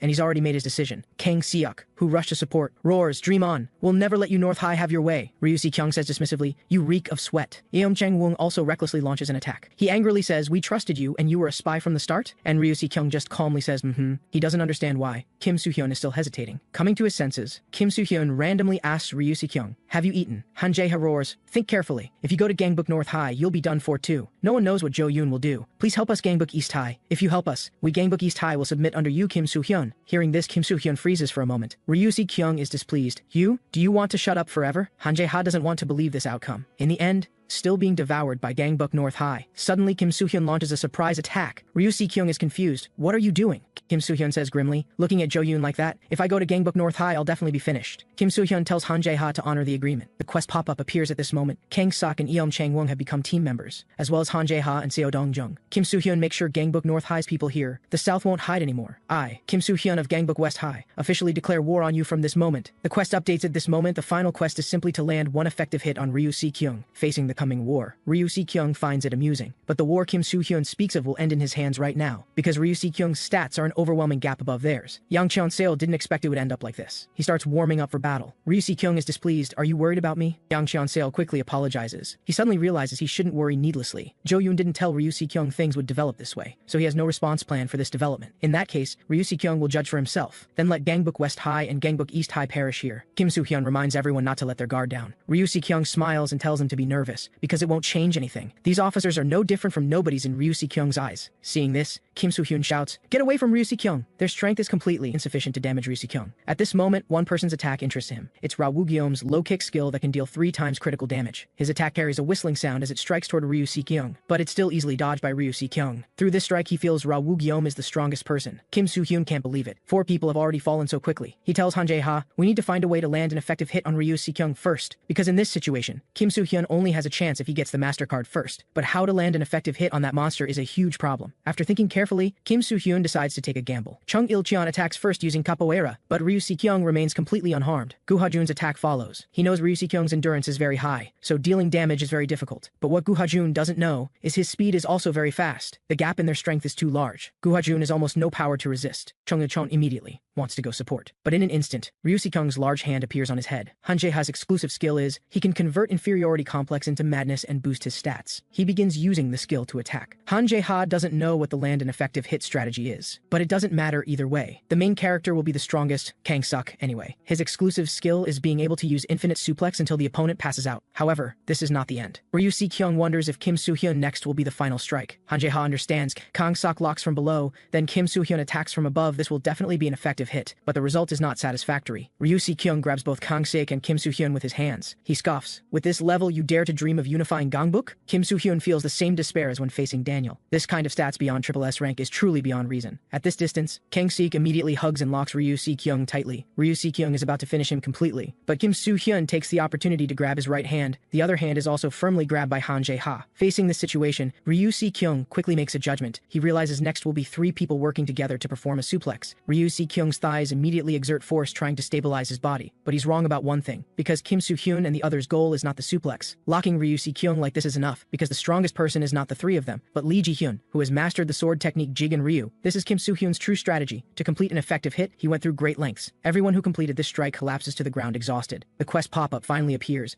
Effective hit achieved. The final quest is thus completed. Kim Soo-hyun, obtains his first MasterCard. On the other side, Jo-yoon stands silently in front of the floor-to-ceiling window. His cold expression makes it impossible to guess what he's thinking. The fallen Ryu Si-kyung's lips curl into a slight arc. Kim Soo-hyun excitedly looks at the MasterCard before him. This skill is called Drain Magic. Kim Soo-hyun doesn't understand what this means. Can it absorb the opponent's stats? Han Jae-ha roars. Kim Soo-hyun, you idiot. What are you doing? The battle isn't over yet. Kim Soo-hyun can't believe it. How could Ryu Si-kyung be fine after that level of attack? The strangled Kim Soo-hyun immediately begins using the Drain Magic skill. Ryu Si-kyung suddenly freezes because he feels his strength draining away. As Ryu Si-kyung repels Kim Soo-hyun, Drain Magic also stops. Ryu Si-kyung stares at his hand in disbelief, then demands what Kim Soo-hyun just did. Kim Soo-hyun is equally incredulous because he really feels his body getting stronger and his stats are also rising. At this moment, Ryu Si-kyung's phone rings. Jo-yoon on the other end tells him to come back first. Receiving this order, Ryu Si-kyung is very confused. Jo-yoon says calmly, "The South's matters are already complete." Hearing this, Ryu Si-kyung is even more confused. What does complete mean in this situation? But he can only follow his leader's orders. Ryu Si-kyung praises their good luck. He hopes the next time they meet, the battle will be more interesting than now. The next day, inside Gangbuk West High, all underlings congratulate Kim Soo-hyun in unison for completing the unification of the South. They heard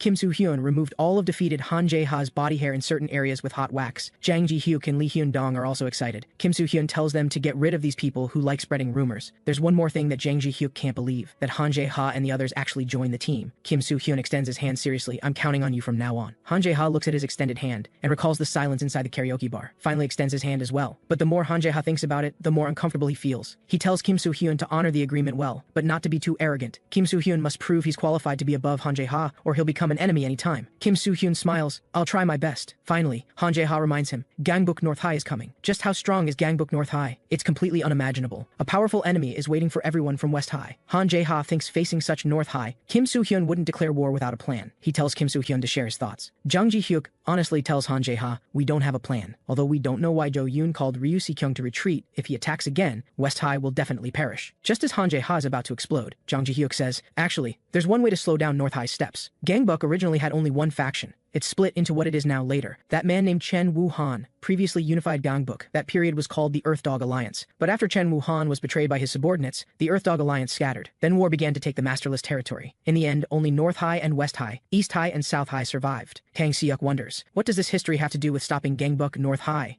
Jang Ji-hyuk wants to ask that man for help. The legendary man who unified Gangbuk, Earth Dog Alliance's Chen Wu-han. Although his personality is notoriously bad, Jang Ji-hyuk has to try no matter what. But Chung Il-cheon freezes when he hears the name Chen Wu-han. Kim Soo-hyun, back home, begins studying the newly obtained MasterCard. He understands this is a heaven-defying ability, because the magic drained is not temporary, but permanent. With this skill, he can just grab anyone and absorb to become infinitely stronger. Kim Soo-hyun wants to use his Kim Paper Bag identity to absorb all of Gangbuk North High's strong fighters. Before that, he needs to level up Drain Magic to absorb very strong opponents. But Kim Soo-hyun doubts, is this really enough? On the other side, Gil-do also feels disheartened. He doesn't understand what he did in the war. As the second-ranked person in West High, he didn't help much. Gil-do doesn't want to continue like this. He wants to become a man who can protect that woman. The two finally realize they need to make changes. They can't keep relying on cards. Gil-do for that beloved woman. Kim Soo-hyun for himself. They must start training to change everything. Just last night, Ryu Si-kyung completed his mission and returned to Gangbuk North High. Jo-yoon had Daniel give him his deserved reward. But there was one thing Ryu Si-kyung was curious about. He wanted to know why Jo-yoon ordered him to retreat. In that situation, Ryu Si-kyung alone could have taken care of the South. Jo-yoon said coldly, "The South must be dealt with by me personally." He told Daniel that the time had finally come. Everything was prepared perfectly.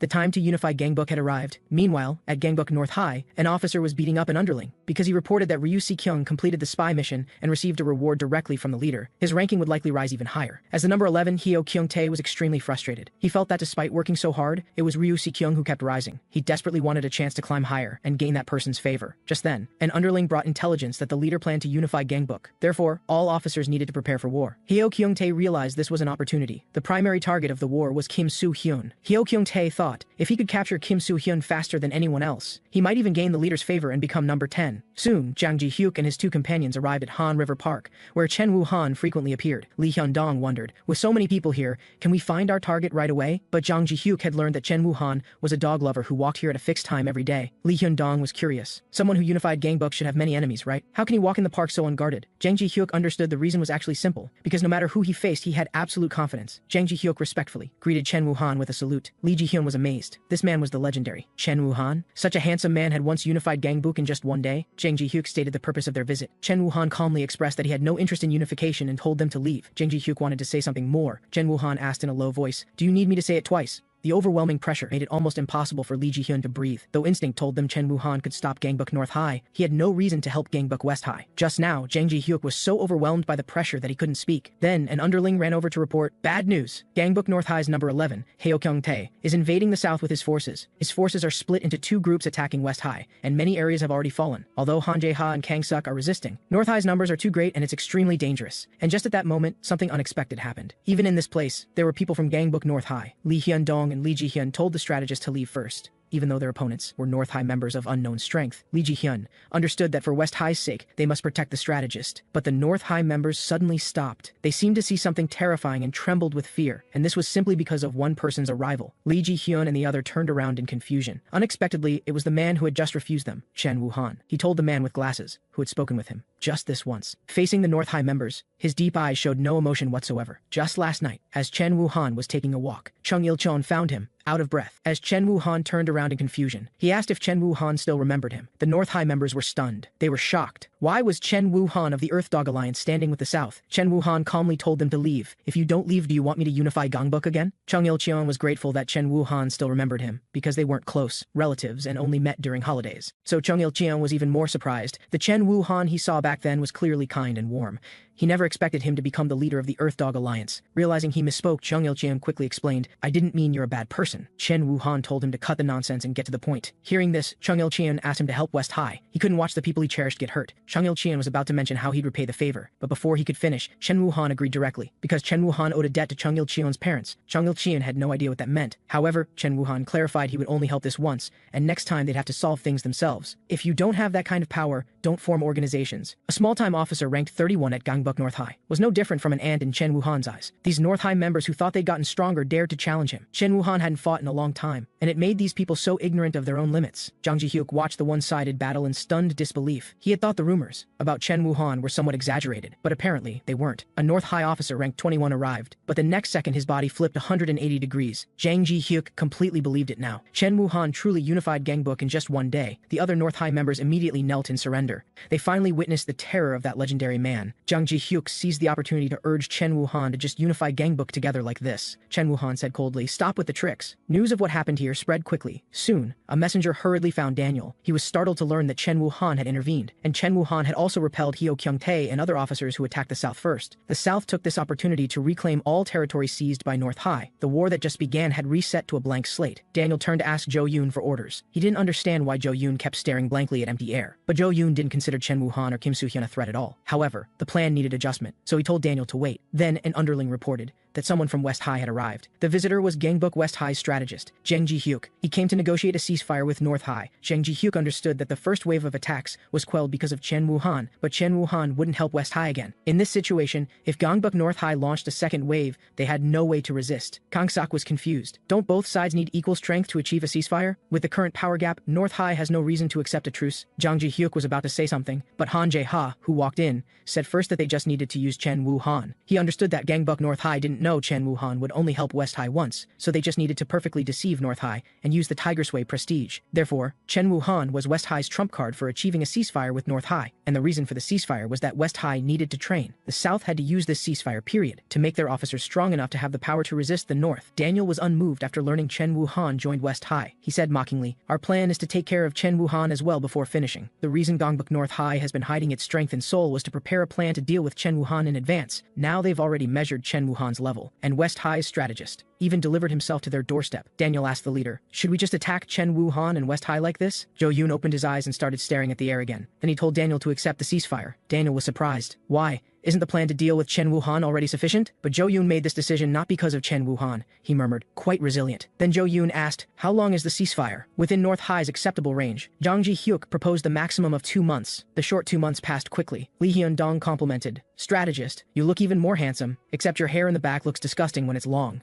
Jang Ji-hyuk was displeased. Pick one, compliment or insult. He was excited to see what West High's officers had become after 2 months, especially Kim Soo-hyun and Gil-do, who started training earliest. Then a man walked in and asked, "Isn't it meeting time yet?" Hearing this voice, Jang Ji-hyuk and the other were dumbfounded. This muscular man was actually Gil-do, who was previously overweight. Being stared at like that made him a bit shy. This was thanks to Gil-do's mother helping him lose weight over these 2 months. But Gil-do was more curious. What had Kim Soo-hyun, who worked even harder than him, become? From the beginning, Kim Soo-hyun Soo-hyeon said he wouldn't rely on others this time. During those 2 months, constantly battling himself earned Gil-do's respect. Kim Soo-hyeon had completed his transformation. Jang Ji-hyuk and Lee Hyun-dong could hardly believe it. They changed so much in just 2 months. What exactly did they do? Kim Soo-hyeon scratched his head somewhat embarrassedly, though Gil-do didn't want to recall it. Seeing their curiosity made him want to be generous. But Jang Ji-hyuk and the other walked right past them, because Gu Ha-jun and Chung Il-cheon had also arrived, along with Ra Woo-gyeom and Lee Ji-hyun. Kim Soo-hyun was about to greet them when he was bumped. Kang-suk and Han Jae-ha casually greeted the leader. Jang Ji-hyuk felt everyone had gotten stronger, so he was very happy. Now then, the Gangbuk West High meeting should begin. Over these 2 months, Kim Soo-hyun did many things. During the day, he trained independently at home with constant exercise. At night, he disguised himself as Kim Paper Bag and went to the north to drain magic. After countless fights as Kim Paper Bag, he learned a terrible truth. Initially, Kim Soo-hyun was curious about the limits of drain magic, so while experimenting with how many stats he could take, he witnessed a horrifying scene. Those whose stats were drained gradually dying. Jang Ji-hyuk snapped the dazed Kim Soo-hyun back to attention. "We're in a meeting now, not the time to space out." Kim Soo-hyun apologized and said to continue the meeting. He thought to himself, can I really use a skill like drain magic? At North High,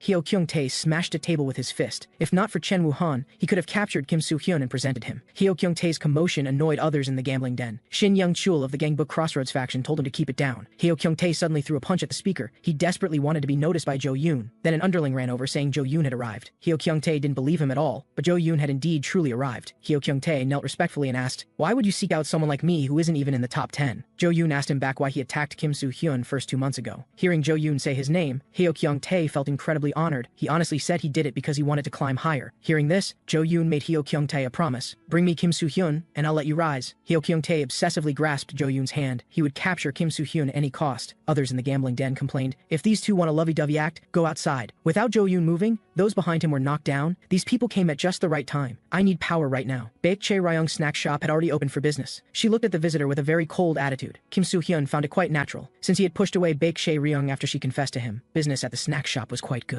Kang Seok drooled as he smelled the aroma. Yang So-hwa had originally stayed here with the lie that Kim Soo-hyun asked her to work. After being exposed, Baekchae Ryong pulled her away without looking back to have a talk. At that moment, Kim Soo-hyun received a call from Chung Il-cheon, because Chung Il-cheon wanted to say that before going to war with North High, it would be better to meet with someone first. Kim Soo-hyun jokingly asked him, "Are we meeting both sets of parents?" But Chung Il-cheon seriously said it was the former leader of Gangbuk North High. Soon, they arrived at the location of North High's former leader. Kim Soo-hyun wondered, why is North High's former leader in a hospital? Chung Il-cheon explained that North High's former leader was a very admirable person even during power struggles. He wouldn't fight the weak and prioritized his subordinates over himself. So he was well liked, and many people followed him. Hearing this, Kim Soo-hyun was even more curious. Why would such a charismatic person be in a hospital? Seeing what was inside the room, Kim Soo-hyun found it incredibly hard to believe, because Gangbuk North High's former leader, Kang Se-chan, was lying on the hospital bed, emaciated. Chung Il-cheon explained he was originally a healthy person, but suddenly fell into a coma. Even doctors couldn't determine the cause. The only thing certain was that the last person to meet with him was Jo-yoon. Kim Soo-hyun didn't understand the situation. Just meeting with Jo-yoon, why would he end up like this? He suddenly had a terrifying thought. Kim Soo-hyun started using the peak skill, but the quest pop-up displayed peak failed. This was because of the master card, causing the opponent's stats to be non-existent. Kim Soo-hyun was instantly shocked to see Kang Se-chan in this state because of cards. Only then did he realize that besides himself, others had also received quests.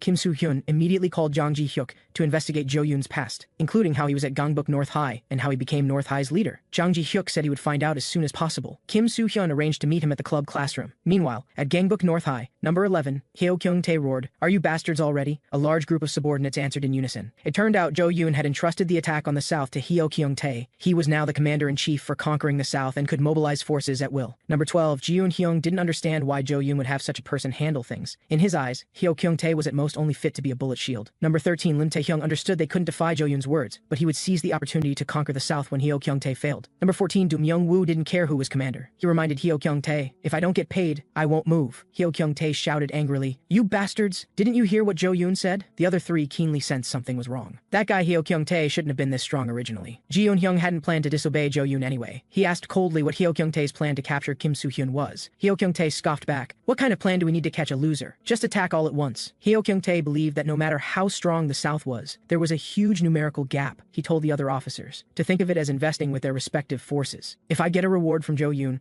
I'll share it with you. It's just Kim Soo-hyun after all." Having finished investigating, Jo-yoon, Jang Ji-hyuk arrived at the classroom as agreed. He even found and sent Kim Soo-hyun photos of Jo-yoon from the past. Hearing this, Kim Soo-hyun couldn't wait to check the information. Seeing the photos, he found it hard to believe, because the Jo-yoon in them looked completely ordinary. At first, Jang Ji-hyuk even doubted whether this person was really Jo-yoon. In the past, he excelled in many areas: good grades, good interpersonal relationships, loved reading novels. A student completely unrelated to fighting. In that case, Kim Soo-hyun was even more surprised. Such a guy became the leader of Gangbuk North High, and Jang Ji-hyuk explained that Jo-yoon unified Gangbuk North High in less than a month. Logically speaking, no matter what you do in just 1 month, it's absolutely impossible to achieve such success. Han Jae-ha, who walked in, added, "Back then, North High's people were all very strong. Jo-yoon appeared suddenly like a comet, a monster who unified Gangbuk North in just 1 month. Kang-sek, Han Jae-ha, and Gu Ha-jun all thought it impossible. So Han Jae-ha was certain that guy definitely had a secret. He asked Kim Soo-hyun if he didn't find it strange. Jo-yoon's journey was too similar to yours." Kim Soo-hyun, who had been skeptical, was now certain of one thing. Then an underling reported, "Bad news! Gangbuk North High has made a new move. Jo-yoon seems to have appointed Hyo Kyung-tae as commander-in-chief." Han Jae-ha and Jang Ji-hyuk both felt strange, though they weren't underestimating Hyo Kyung-tae's combat ability. Wouldn't it be simpler if Jo-yoon attacked personally? And Kim Soo-hyun, who had figured everything out, finally understood the reason for Jo-yoon's abnormal behavior. Jang Ji-hyuk worried this was Jo-yoon's strategy and planned to prepare for defense first. But Kim Soo-hyun decided to have the South launch the attack first. Hearing this, Jang Ji-hyuk wondered, what if Jo-yoon makes a move? But Kim Soo-hyun understood Jo-yoon wouldn't come. Number 15 of Gangbuk North High, Hong Baek-gi, was leisurely playing golf, but an underling hurriedly reported,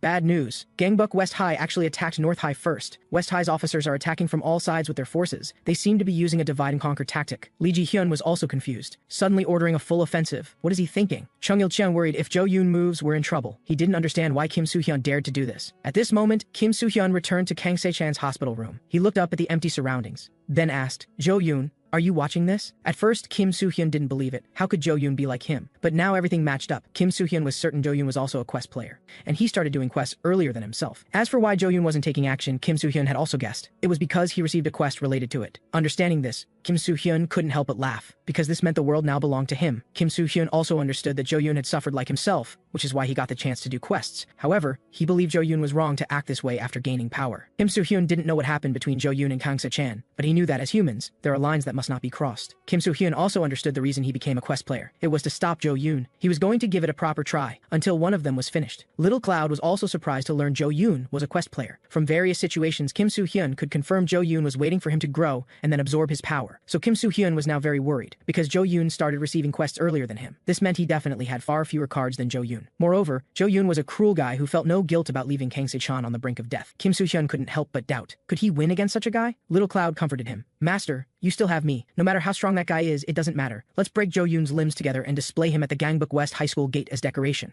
Kim Soo-hyun also realized he had misspoken. He shouldn't show weakness to Jo-yoon. There must not be a second Kang Se-chan. Gangbuk West High's first wave of attacks was complete. They subdued North High's officers ranked 26, 27, and 28 respectively, and occupied the corresponding territories. Just as Kim Soo-hyun said, Jo-yoon took no action even as he watched his territory being attacked. He explained that although Jo-yoon was like this now, he would act eventually, so West High must take advantage of this. Before Jo-yoon acts, gain all the benefits they can, Jang Ji-hyuk stated bluntly. This isn't such a simple matter, because Gangbuk North High has the central five. In order, they are Hyo Kyung-tae, Ji Eun-hyung, Lim Tae-hyung, Do Myung-woo, and Hong Baek-gi. These five have strength comparable to Ryusi Kyung. They must be subdued first before they can face Jo-yoon. To deal with these five, West High needed a strategy. Jang Ji-hyuk's strategy was to divide the South into 5 parts, split into 5 groups of forces, each facing one of the 5, because if the 5 gathered together, it would be very dangerous. Kim Soo-hyun asked Han Jae-ha to share his thoughts as well, and Han Jae-ha's strategy was to concentrate forces and attack Hyo Kyung-tae with full force. If they could successfully defeat Hyo Kyung-tae, the remaining 4 would fall due to losing their power. However, the downside was they might face attacks from all 4 simultaneously. Then the quest pop-up issued a main quest, followed Jang Ji-hyuk's or Han Jae-ha's strategy. Though there's no reward, the next quest will change depending on the strategy. Kim Soo-hyun confidently considered, though Han Jae-ha's method could gain benefits quickly, facing all 4 at once was too risky. In the end,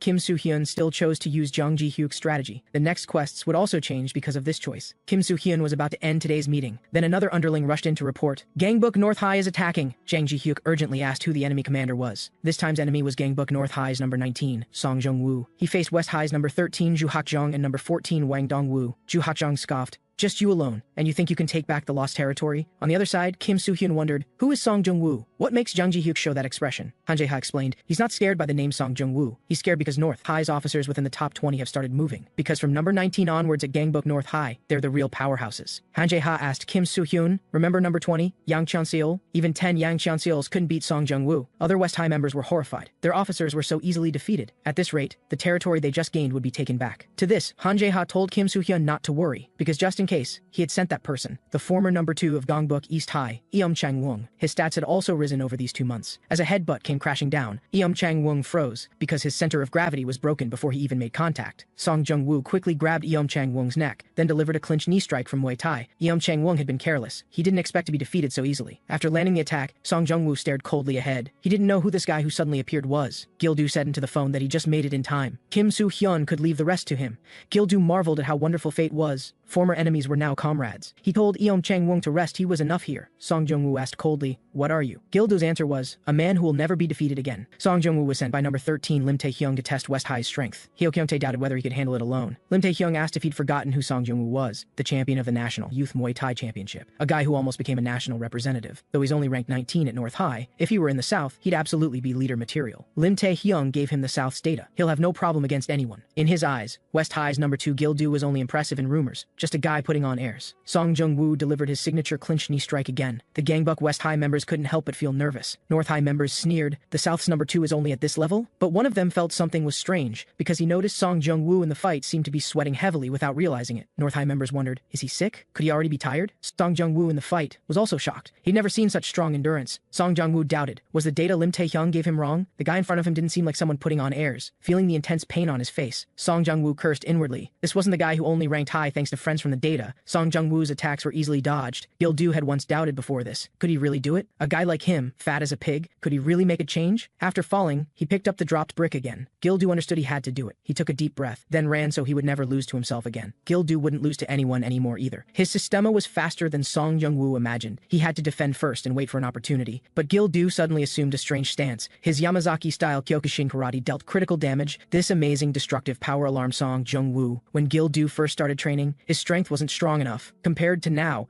it was a world of difference. Over these 2 months, he constantly punched at trees. Now every punch he threw contained terror. Gil-do's stats increased with each punch. Even thick trees couldn't withstand his fists. Hard work didn't betray Gil-do. His stats grew stronger with continuous punching. Song Jung-woo's forearm bone used for defense suddenly fractured. Just like how Gil-do broke trees in the past, he completed his transformation. Within these 2 months, Gil-do dealt critical damage again. His stats had now reached a terrifying level. Yamazaki-style Kyokushin karate, also upgraded to, can deal critical damage to opponents with lower endurance. Other Gangbuk North High members were stunned. They never expected Song Jung-woo to be knocked down. Other West High members cheered for Gil-do upon seeing this. Even Eum Chang-woong began to reflect. He didn't expect Gil-do to become so strong in 2 months. Gil-do said seriously, if I can do it, you definitely can too. After this battle, North High's morale would surely decline, and Gil-do's reputation would rise accordingly. He reported to Kim Soo-hyun that he'd taken care of Song Jung-woo, and Kim Soo-hyun had already watched everything through the camera skill. This is just the beginning. He told Gil-do to rest first because there were several reliable guys. News of Song Jung-woo's defeat by Gil-do quickly spread back to North High. They heard Song Jung-woo had many bones broken and felt strange. Because this situation was completely unreasonable, a subordinate asked number 18 Bae Hyuk-jae, what should we do now? Bae Hyuk-jae told them to wait for now. Hearing this, the subordinate was about to leave, but was kicked back in. Bae Hyuk-jae sneered as he welcomed a familiar face. He was curious. Did you attack alone? Meanwhile, on another side of Gangbuk North High, number 17 Jo Moon-ho was displeased. Song Jung-woo lost, so they think we're easy targets? He asked the visitor if they weren't thinking of handling this place alone. On yet another side of Gangbuk North High, the same scene was unfolding. Number 16 Baek Chan-ho asked the visitor, is Kim Soo-hyun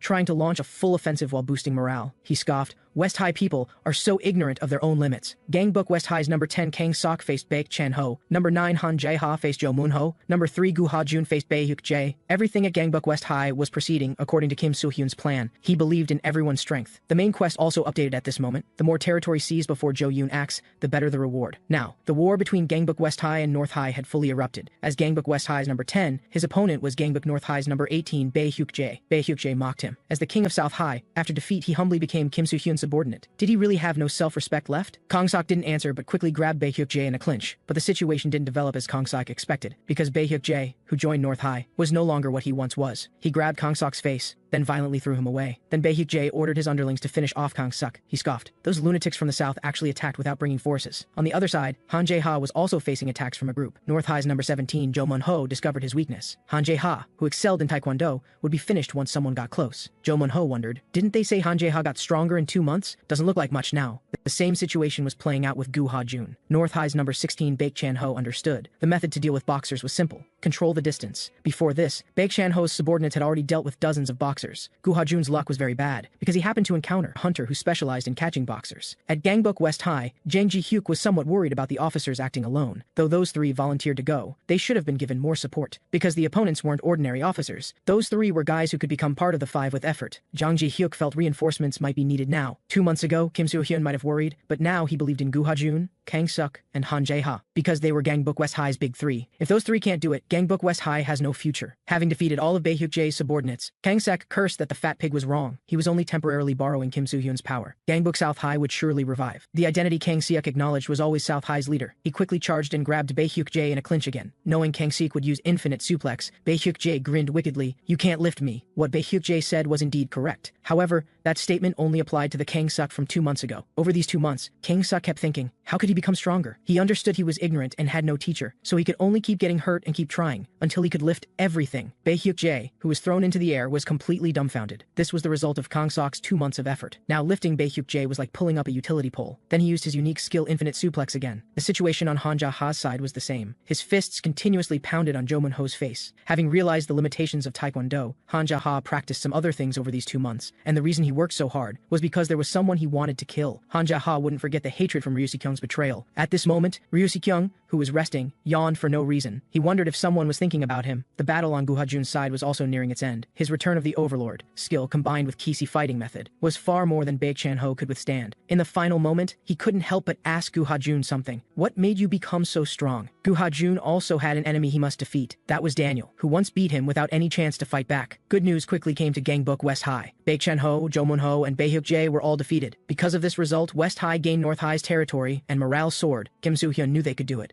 He's curious about one thing right now. What will Jo-yoon do in this situation? Oh Guan-cheol, the leader of Gangbuk Crossroads faction, questions Jo-yoon about why he touched his men. However, someone appears behind Jo-yoon without warning. The group from Gangbuk Crossroads faction quickly falls silent. Ma Jung-do, ranked 3rd at Gangbuk North High, reports to Jo-yoon that everything's been handled. He tells Ma Jung-do, our territory was taken, so go capture Kim Soo-hyun. At this moment, Heo Kyung-tae is disciplining 3 defeated officers. Their territory was taken. If you lost, you should have died right there. Heo Kyung-tae roars, at this rate, what will Master Jo-yoon think of me? Ji-yoon-hyung is just waiting for me to lose Master Jo-yoon's trust so he can steal the opportunity to conquer the South. Heo Kyung-tae snaps, what the hell is your problem with me, you bastard? He'll show Ji-yoon-hyung why he's ranked 11th. Ji-yoon-hyung's strength is not to be underestimated. He tells Heo Kyung-tae to know his place. I'm only holding back because my men are here. The other 3 officers ranked 13 to 15. Find it amusing to watch them argue every day. At this moment, a subordinate asks Master Heo Kyung-tae to stop because Master Ma Jung-do has arrived. The other officers present are instantly shocked. Ma Jung-do walks forward, without saying a word. Heo Kyung-tae is surprised. Master Ma Jung-do, what brings you to such a shabby place? His words are cut short. Because Heo Kyung-tae's entire body is lifted up, Ji-yoon-hyung can't help but feel disbelief, because his terrifying strength is truly astounding. Heo Kyung-tae is shoved into the water basin. Ma Jung-do tells him, the leader is extremely angry right now. Heo Kyung-tae desperately apologizes, but that's not what Ma Jung-do wants to hear. He gives Heo Kyung-tae one last chance to speak. Heo Kyung-tae begs for one last chance, swearing he'll capture Kim Soo-hyun. Next, Ma Jung-do makes sure everyone else listens. Everyone must work together to capture Kim Soo-hyun. If you fail again, you'll all be held accountable together. Soon after, inside the snack shop, Kim Soo-hyun looks at this month's sales with shock on his face. This is all thanks to the rumor genius Lee Hyun-dong. He just spread rumors around Gangbuk like usual. Many people heard this snack shop's food was heavenly,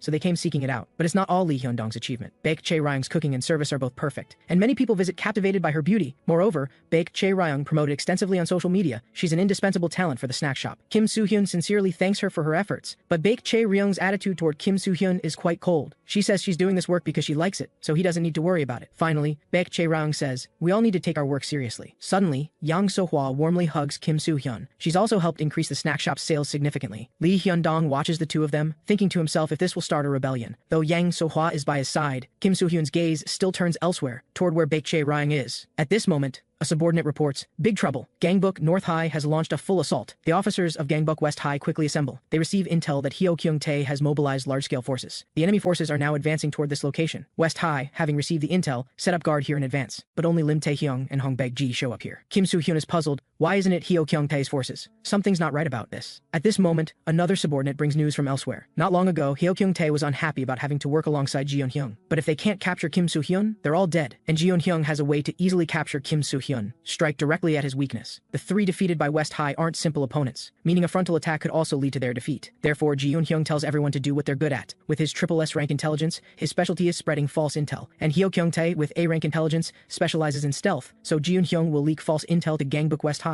while Heo Kyung-tae will stealthily strike Kim Soo-hyun's weakness. He's somewhat jealous that Kim Soo-hyun gets to work with such beautiful girls. After learning the snack shop is in danger, Kim Soo-hyun leaves this place to Han Jae-ha. But things aren't that simple. Hong Baek-gi, ranked 15th at Gangbuk North High, won't let him provide support. But actually, Kim Soo-hyun isn't in that much of a hurry. During the fight with Gangbuk East High, Kim Soo-hyun learned something from Han Jae-ha: never let your guard down. This time, Ra Woo-gyeom and Chung Il-cheon are guarding the rear, though the two of them are at the snack shop. Kim Soo-hyun knows the odds are low in a one-on-one, so he must quickly finish here and go help. Suddenly, Gil-do flies with a kick toward Hong Baek-gi, roaring, "The snack shop is more critical, leave this to us." Kim Soo-hyun chooses to trust Gil-do. After all, the chances of Chung Il-cheon beating Heo Kyung-tae are too slim. But Kim Soo-hyun, using the camera skill to check the battle, is somewhat surprised, because Chung Il-cheon seems to have the upper hand in the fight. Heo Kyung-tae curses, "Why does this hurt so much? Strange, is this really Gangbuk West High's Chung Il-cheon? How did he get this strong?" 2 months ago, Chen Woo-han was taking his usual walk with his dogs, but he suddenly stopped and looked behind him, and asked Chung Il-cheon if he was a stalker. Why was he following him? After apologizing, Chung Il-cheon wanted to ask him for something. He wanted to become stronger. Chung Il-cheon asks Chen Woo-han to take him as a disciple. Now, he corrects Heo Kyung-tae, "I'm not from Gangbuk North High,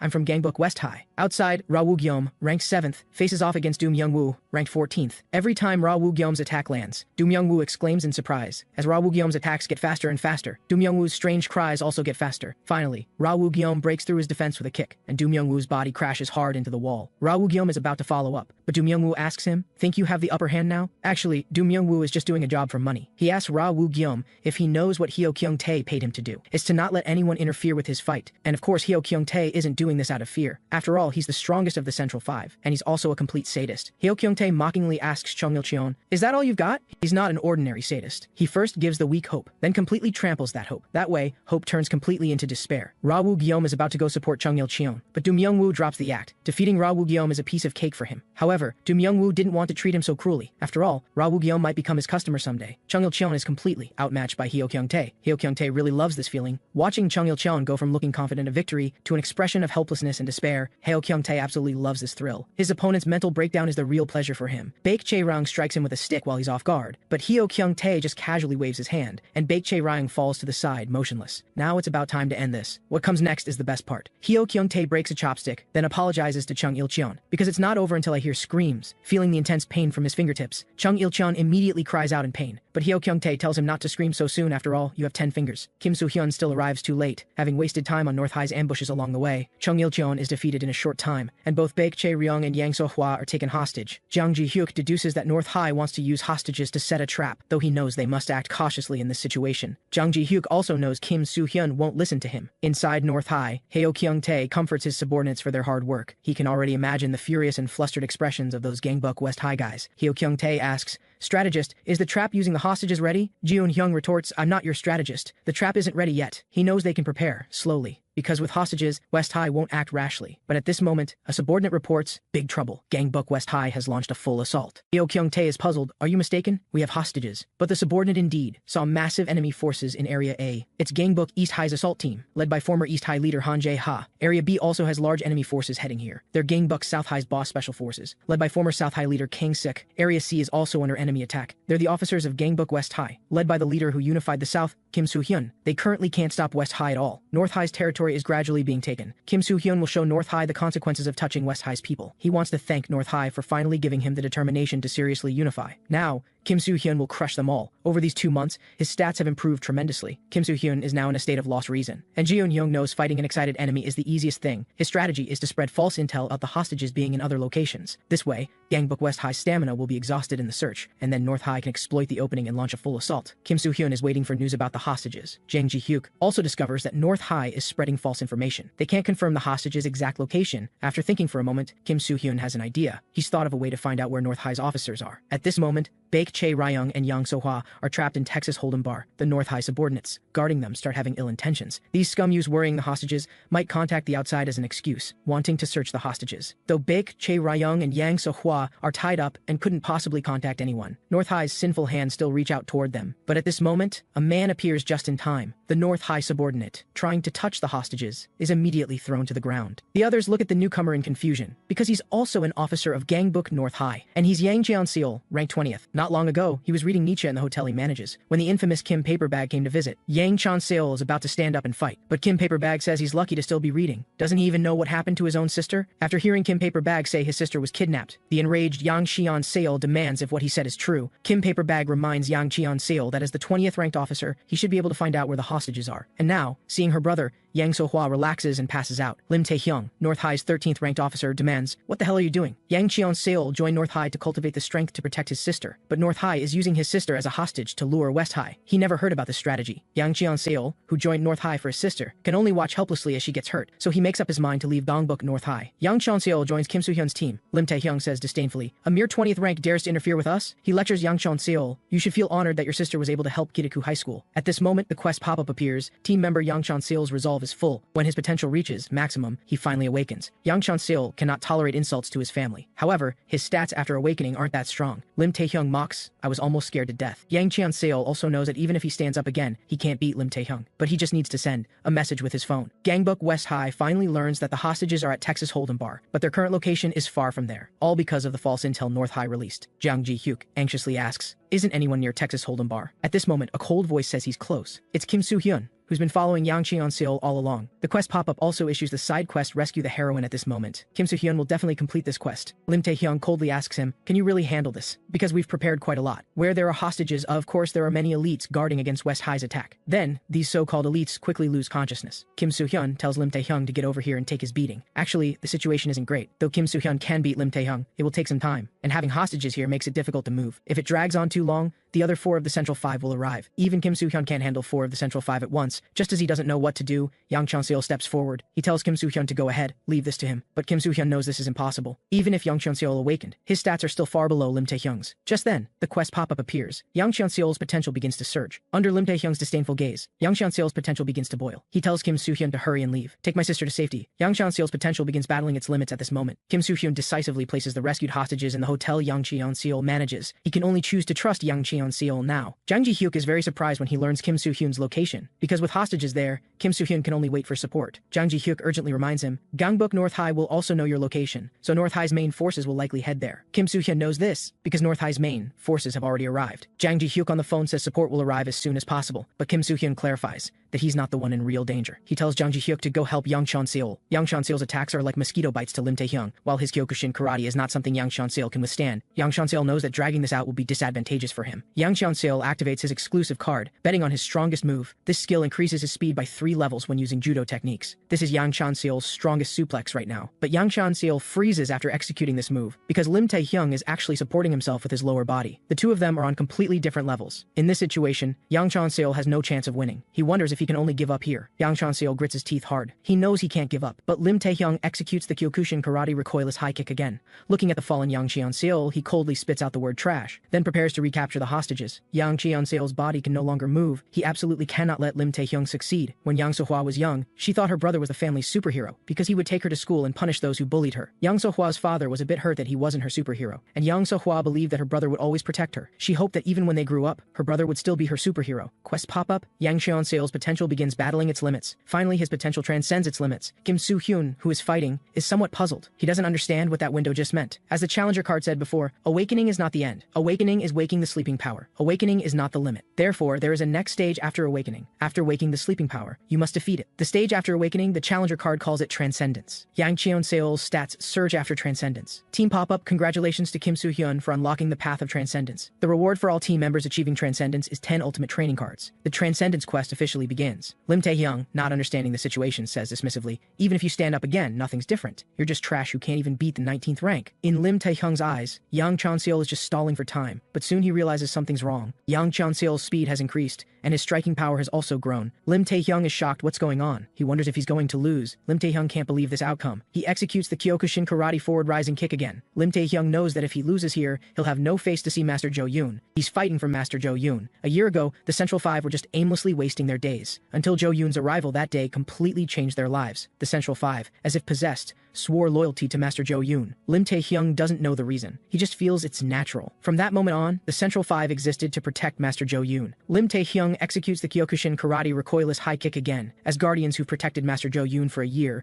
they won't fall. But Yang Chanseol doesn't fall after taking this hit. He actually withstands it. Yang Chanseol agrees with Lim Tae-hyung's words that guardians won't fall. He starts using suplex again. Lim Tae-hyung is confident he just needs to counter it like before. But Yang Chanseol activates his transcendent exclusive attack card, the Thunder Suplex skill. When the opponent's endurance is lower than his, it deals critical damage. After using Thunder Suplex, Yang Chanseol leaps to a high position. He's upset that Lim Tae-hyung says won't fall after just guarding for a year. You should know Yang Chanseol has been protecting his sister since childhood until now. He's been a guardian his whole life. In the end, it's Lim Tae-hyung who falls. The news from here quickly reaches Heo Kyung-tae. He furiously punches the messenger. At this rate, the Central Five will have no face to see Master Jo Yoon. Heo Kyung-tae knows he must quickly capture Kim Soo-hyun. Another subordinate just received news that Master Ji Eun-hyung has made his move. He's dispatched forces to Gangbuk Hotel. Master Ji Eun-hyung has the most forces among the Central Five. A full 100 men begin attacking Gangbuk Hotel. Even Kim Soo-hyun can't handle 100 men alone. Victory will ultimately belong to Gangbuk North High. Kim Soo-hyun's side quest also updates to defeat 100 men, but Heo Kyung-tae feels this still isn't enough. He orders the remaining 3 of the Central Five to be dispatched. After all, if we can't capture Kim Soo-hyun, we're doomed. Ji Eun-hyung, North High's 12th rank, is about to reach Gangbuk Hotel. A subordinate can't help asking why he's deploying his personal forces to capture Kim Soo-hyun. Before he finishes speaking, he's knocked out with a strike. Ji Eun-hyung's team is surrounded by Gangbuk West High's people, he says coldly. The one who could think of this move, it's you as expected. The newcomer apologizes to Ji Eun-hyung and asks if his entrance was too villainous. But anyway, I already know I'm a bad guy. Han Jae-ha fell for Ji Eun-hyung's trick last time, but he doesn't like owing debts. Han Jae-ha, also a strategist, predicted North High's people would pass through here. Ji Eun-hyung reminds him, this is decisive. The other 2 of the Central Five have also mobilized to capture Kim Soo-hyun. Rather than ambushing me, you should be protecting Kim Soo-hyun. Han Jae-ha smiles, attacking you is our way of protecting Kim Soo-hyun, because I've also dispatched forces to deal with the other 2. Do Myung-woo is facing Ra Woo-gyeom again. Hong Baek-gi, North High's 15th rank, also stops in his tracks, because Gu Ha-jun appears in front of him. This situation quickly reaches Heo Kyung-tae's ears. If this continues, they might not be able to capture Kim Soo-hyun, and Kim Soo-hyun, even facing 100 men, shows no sign of being pushed back. He seems determined to protect Gangbuk Hotel with the hostages behind him, and looks like he'll really defeat all 100 men. And Kim Soo-hyun, using drain magic again, commands coldly after his stats rise, North High people, tell Heo Kyung-tae to get over here. Though Do Myung-woo is paid to capture Kim Soo-hyun, he still needs to adjust the appropriate force. After all, Ra Woo-gyeom might become his customer later, so he can't damage him too much. Do Myung-woo is somewhat surprised, because Ra Woo-gyeom's counterattack is quite good. This is because Ra Woo-gyeom separately asked the strategist about him. Do Myung-woo uses combat sambo from warrior fighting techniques. However, Ra Woo-gyeom is still too weak. Even though his technique is decent, there's still a significant gap in physique between him and Do Myung-woo. But Do Myung-woo doesn't understand one thing. Ra Woo-gyeom actually isn't using his feet. You know, when they fought last time, Ra Woo-gyeom clearly used both hands and feet. Do Myung-woo realizes he's conserving his legs, and the reason is obvious. He wants to deliver a fatal blow with a high kick. Ra Woo-gyeom's high kick, lacking in power, is blocked by Do Myung-woo. Seeing he's about to use a high kick again, Do Myung-woo prepares to block it again, then finish off Ra Woo-gyeom with one strike. Not long ago, Han Jae-ha told Ra Woo-gyeom that Do Myung-woo could be left to Kang-sek. He knew Ra Woo-gyeom held a grudge for losing to Do Myung-woo, but if he lost again this time, the battle situation would become very difficult. Ra Woo-gyeom didn't speak, but pointed at himself, then clenched his fist tightly. Han Jae-ha sighs helplessly. You need to speak to have a conversation. In the end, he still chooses to trust Ra Woo-gyeom, because Ra Woo-gyeom has a fatal blow. He starts using Terabyte low kick. Do Myung-woo is deceived by the feint. It's a low kick disguised as a high kick. He didn't expect Ra Woo-gyeom to be hiding this kind of move. The next second, Ra Woo-gyeom's expression changes, because Do Myung-woo locks him up again. Do Myung-woo apologizes and explains that he learned military sambo, which includes grappling techniques. So whether Ra Woo-gyeom's fatal blow is a high kick or low kick, it's useless against Do Myung-woo. In the end, Ra Woo-gyeom still falls. Do Myung-woo is puzzled. Didn't you West High guys get stronger in 2 months? Is this level just wasting time? He asks Ra Woo-gyeom, when you were getting stronger, didn't anyone give you advice? 2 months ago, Ra Woo-gyeom, who wanted to become stronger, found a powerful person he met at the juvenile detention center. He handed him a request to become stronger, but the other said he was currently wanted, so he wasn't in good spirits. But he could tell Ra Woo-gyeom one thing: if you want to become stronger, you must have resolve. If you start a war, fight with the determination to die,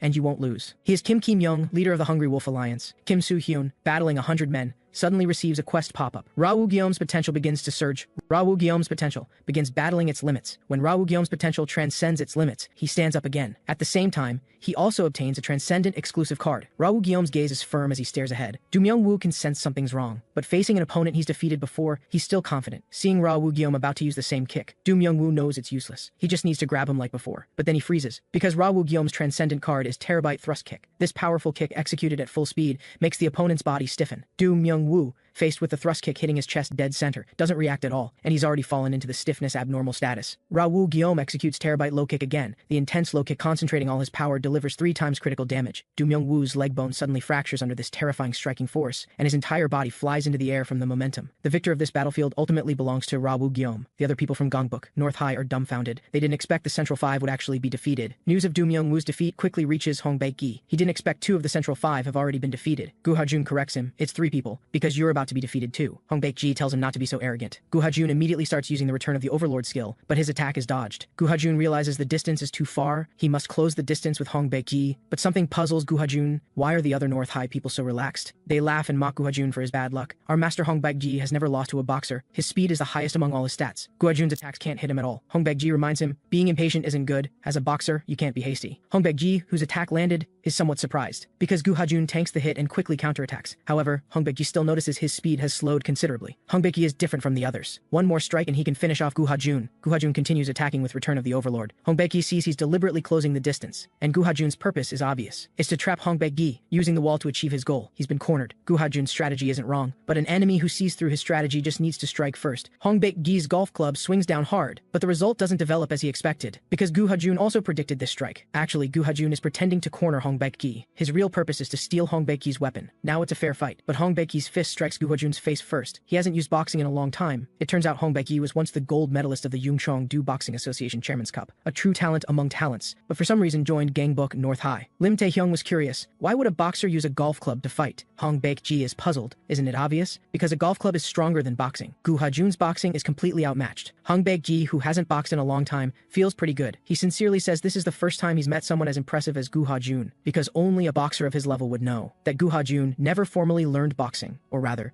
never systematically learned it. Hong Baek-gi is curious how he self-taught, and how he climbed to such a high position with self-taught boxing. Young Gu Ha-jun wasn't an orphan like others, but he desperately wished he was, because Gu Ha-jun's mother couldn't take the domestic violence and abandoned him to escape. After that, Gu Ha-jun took his mother's place being beaten by his father. He learned defense before learning arithmetic, studying every day how not to get hit. So Gu Ha-jun self-taught boxing. Back then, his only goal was to beat that person at home, and on the day he became a middle schooler, Gu Ha-jun successfully defeated his father. He felt no regret, no guilt. From that day on, looking at his father who could no longer hit him, Gu Ha-jun knew how to live from then on. He must dominate everything, so the world would become weaker as a result. Whether boxing or the world, Gu Ha-jun is self-taught. His potential begins battling its limits. Gu Ha-jun asks Hong Baek-gi, "What are you doing? Hurry up and come fight." His potential successfully transcends its limits. Hong Baek-gi glares, "Don't be so arrogant." At this moment, Gu Ha-jun activates his transcendent exclusive attack card. Hong Baek-gi doesn't understand what's happening. Gu Ha-jun's Overlord's descent skill increases his own strength while spreading Overlord's aura to bind surrounding enemies and reduce their endurance. All of North High's people are bound by a powerful aura. Watching Gu Ha-jun walk toward them step by step, Hong Baek-gi can do nothing. Gu Ha-jun uses Return of the Overlord again, finishing him off. The North High people present can't help but break into cold sweat. After Transcendence, Gu Ha-jun's stats have also greatly improved. Meanwhile, on another battlefield, a massive brawl is underway between Gangbuk North High and West High. Han Jae-ha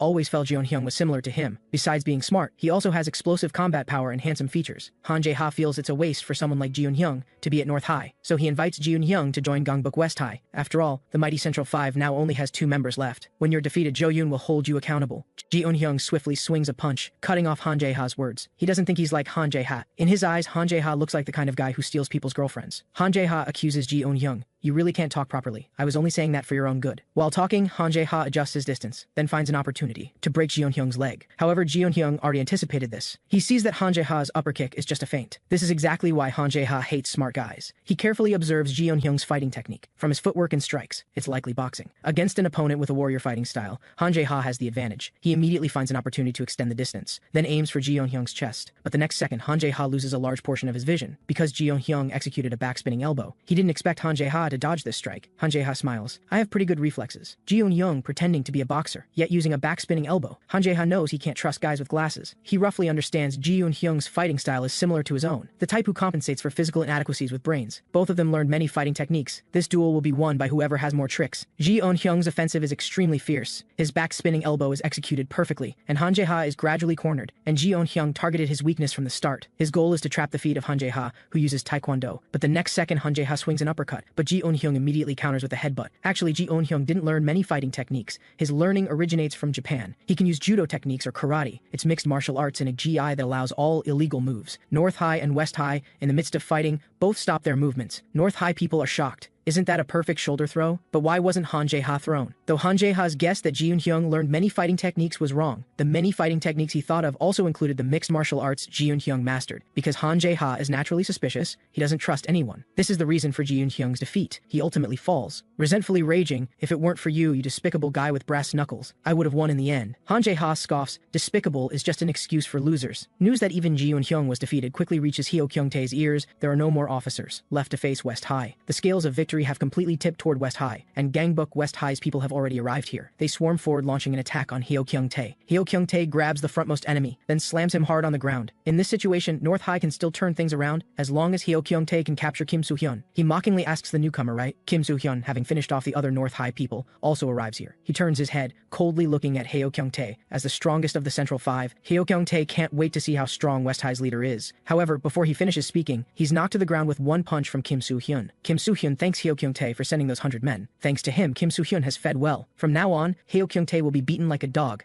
Heo Jin-tae never expected Kim Soo-hyeon to be such a good fighter, but he understood that Kim Soo-hyeon would be emotional right now, driven by revenge. Heo Jin-tae could exploit this and counter with technique, but his plan quickly fell apart. He simply couldn't react to Kim Soo-hyeon's punches. Furious, Heo Jin-tae immediately swung back to counter, but he gradually realized he couldn't use his techniques. The reason was simple. The level gap between him and Kim Soo-hyeon was too large. Kim Soo-hyeon questioned Heo Jin-tae, why did you do that? Wasn't achieving your goal enough? Why torture people to that extent? Heo Jin-tae just sneered mockingly. Because it's fun. Giving the weak hope and then snatching it away excites me. I live for that expression when hope turns to despair. Kim Soo-hyeon slammed another brutal punch into Heo Jin-tae. He wasn't some righteous judge. Everything he was doing now was purely his own emotion. Kim Soo-hyeon would make Heo Jin-tae taste what it's like to be weak. He began using drain magic on Heo Jin-tae. Kim Soo-hyeon's stats gradually rose. Sensing something wrong, Heo Jin-tae roared, "You bastard, what did you do to me?" However, Kim Soo-hyeon ignored him. But thinking of Kang Se-chan's dying state, Kim Soo-hyeon stopped draining magic. He couldn't become like Jo Yoon. After being drained, Heo Jin-tae had become worthless. His body weak, he screamed hoarsely, demanding to know what Kim Soo-hyeon had done to him. Soon after, the two hostages in Gangbuk Hotel woke up. Kim Soo-hyeon apologized to them, as they'd been dragged into this because of him. But it's fine now. I won't let you fall into danger again. You can go home now. On the other side, Jang Ji-hyuk had already reached the entrance of Gangbuk Hotel. He never imagined his lord had defeated over 100 people alone. Kim Soo-hyeon told him to take Heo Jin-tae back to West High and extract information. But Jang Ji-hyuk wondered if his lord had made a mistake. Heo Jin-tae wasn't even at Gangbuk Hotel. Before he finished speaking, Heo Jin-tae appeared before Kim Soo-hyeon, just as his fist was about to fall on Baek Chae-ryung. A figure blocked in front of Baek Chae-ryung just in time. Kim Soo-hyeon was sent flying by a single punch. He was shocked. What's with this terrifying destructive power? Heo Jin-tae, who had his stats drained, is even stronger than before. Kim Soo-hyeon immediately activated Peak. Moments earlier, the weakened Heo Jin-tae furiously pounded the ground. He felt as if all his muscles had vanished. Filled with hatred for Kim Soo-hyeon, he refused to accept this. Heo Jin-tae's twisted face appeared in the holographic view. Jo Yoon watched him coldly. Jo Yoon had a card he never intended to give trash like Heo Jin-tae. The deal card burns a member's potential in mind to explosively boost combat power, but as long as I can catch Kim Soo-hyeon, it's worth it. Looking at Heo Jin-tae's bizarre stats, Kim Soo-hyeon had no idea what happened. Heo Jin-tae had lost his consciousness as a human. He'd become a pure fighting machine. Caught off guard, Kim Soo-hyeon fell into a disadvantage. As Heo Jin-tae's attack fell again, under the worried gazes of Baek Chae-ryung and Yang So-hwa, Kim Soo-hyeon activated Restore Stamina. He questioned Jo Yoon, "Is this a card that should be used on humans? Do you have any humanity left?" Kim Soo-hyeon repelled Heo Jin-tae using ancient flow martial arts Taegyun. He'd worked hard to hide the cards he'd obtained these past 2 months. If Kim Soo-hyeon revealed his cards first,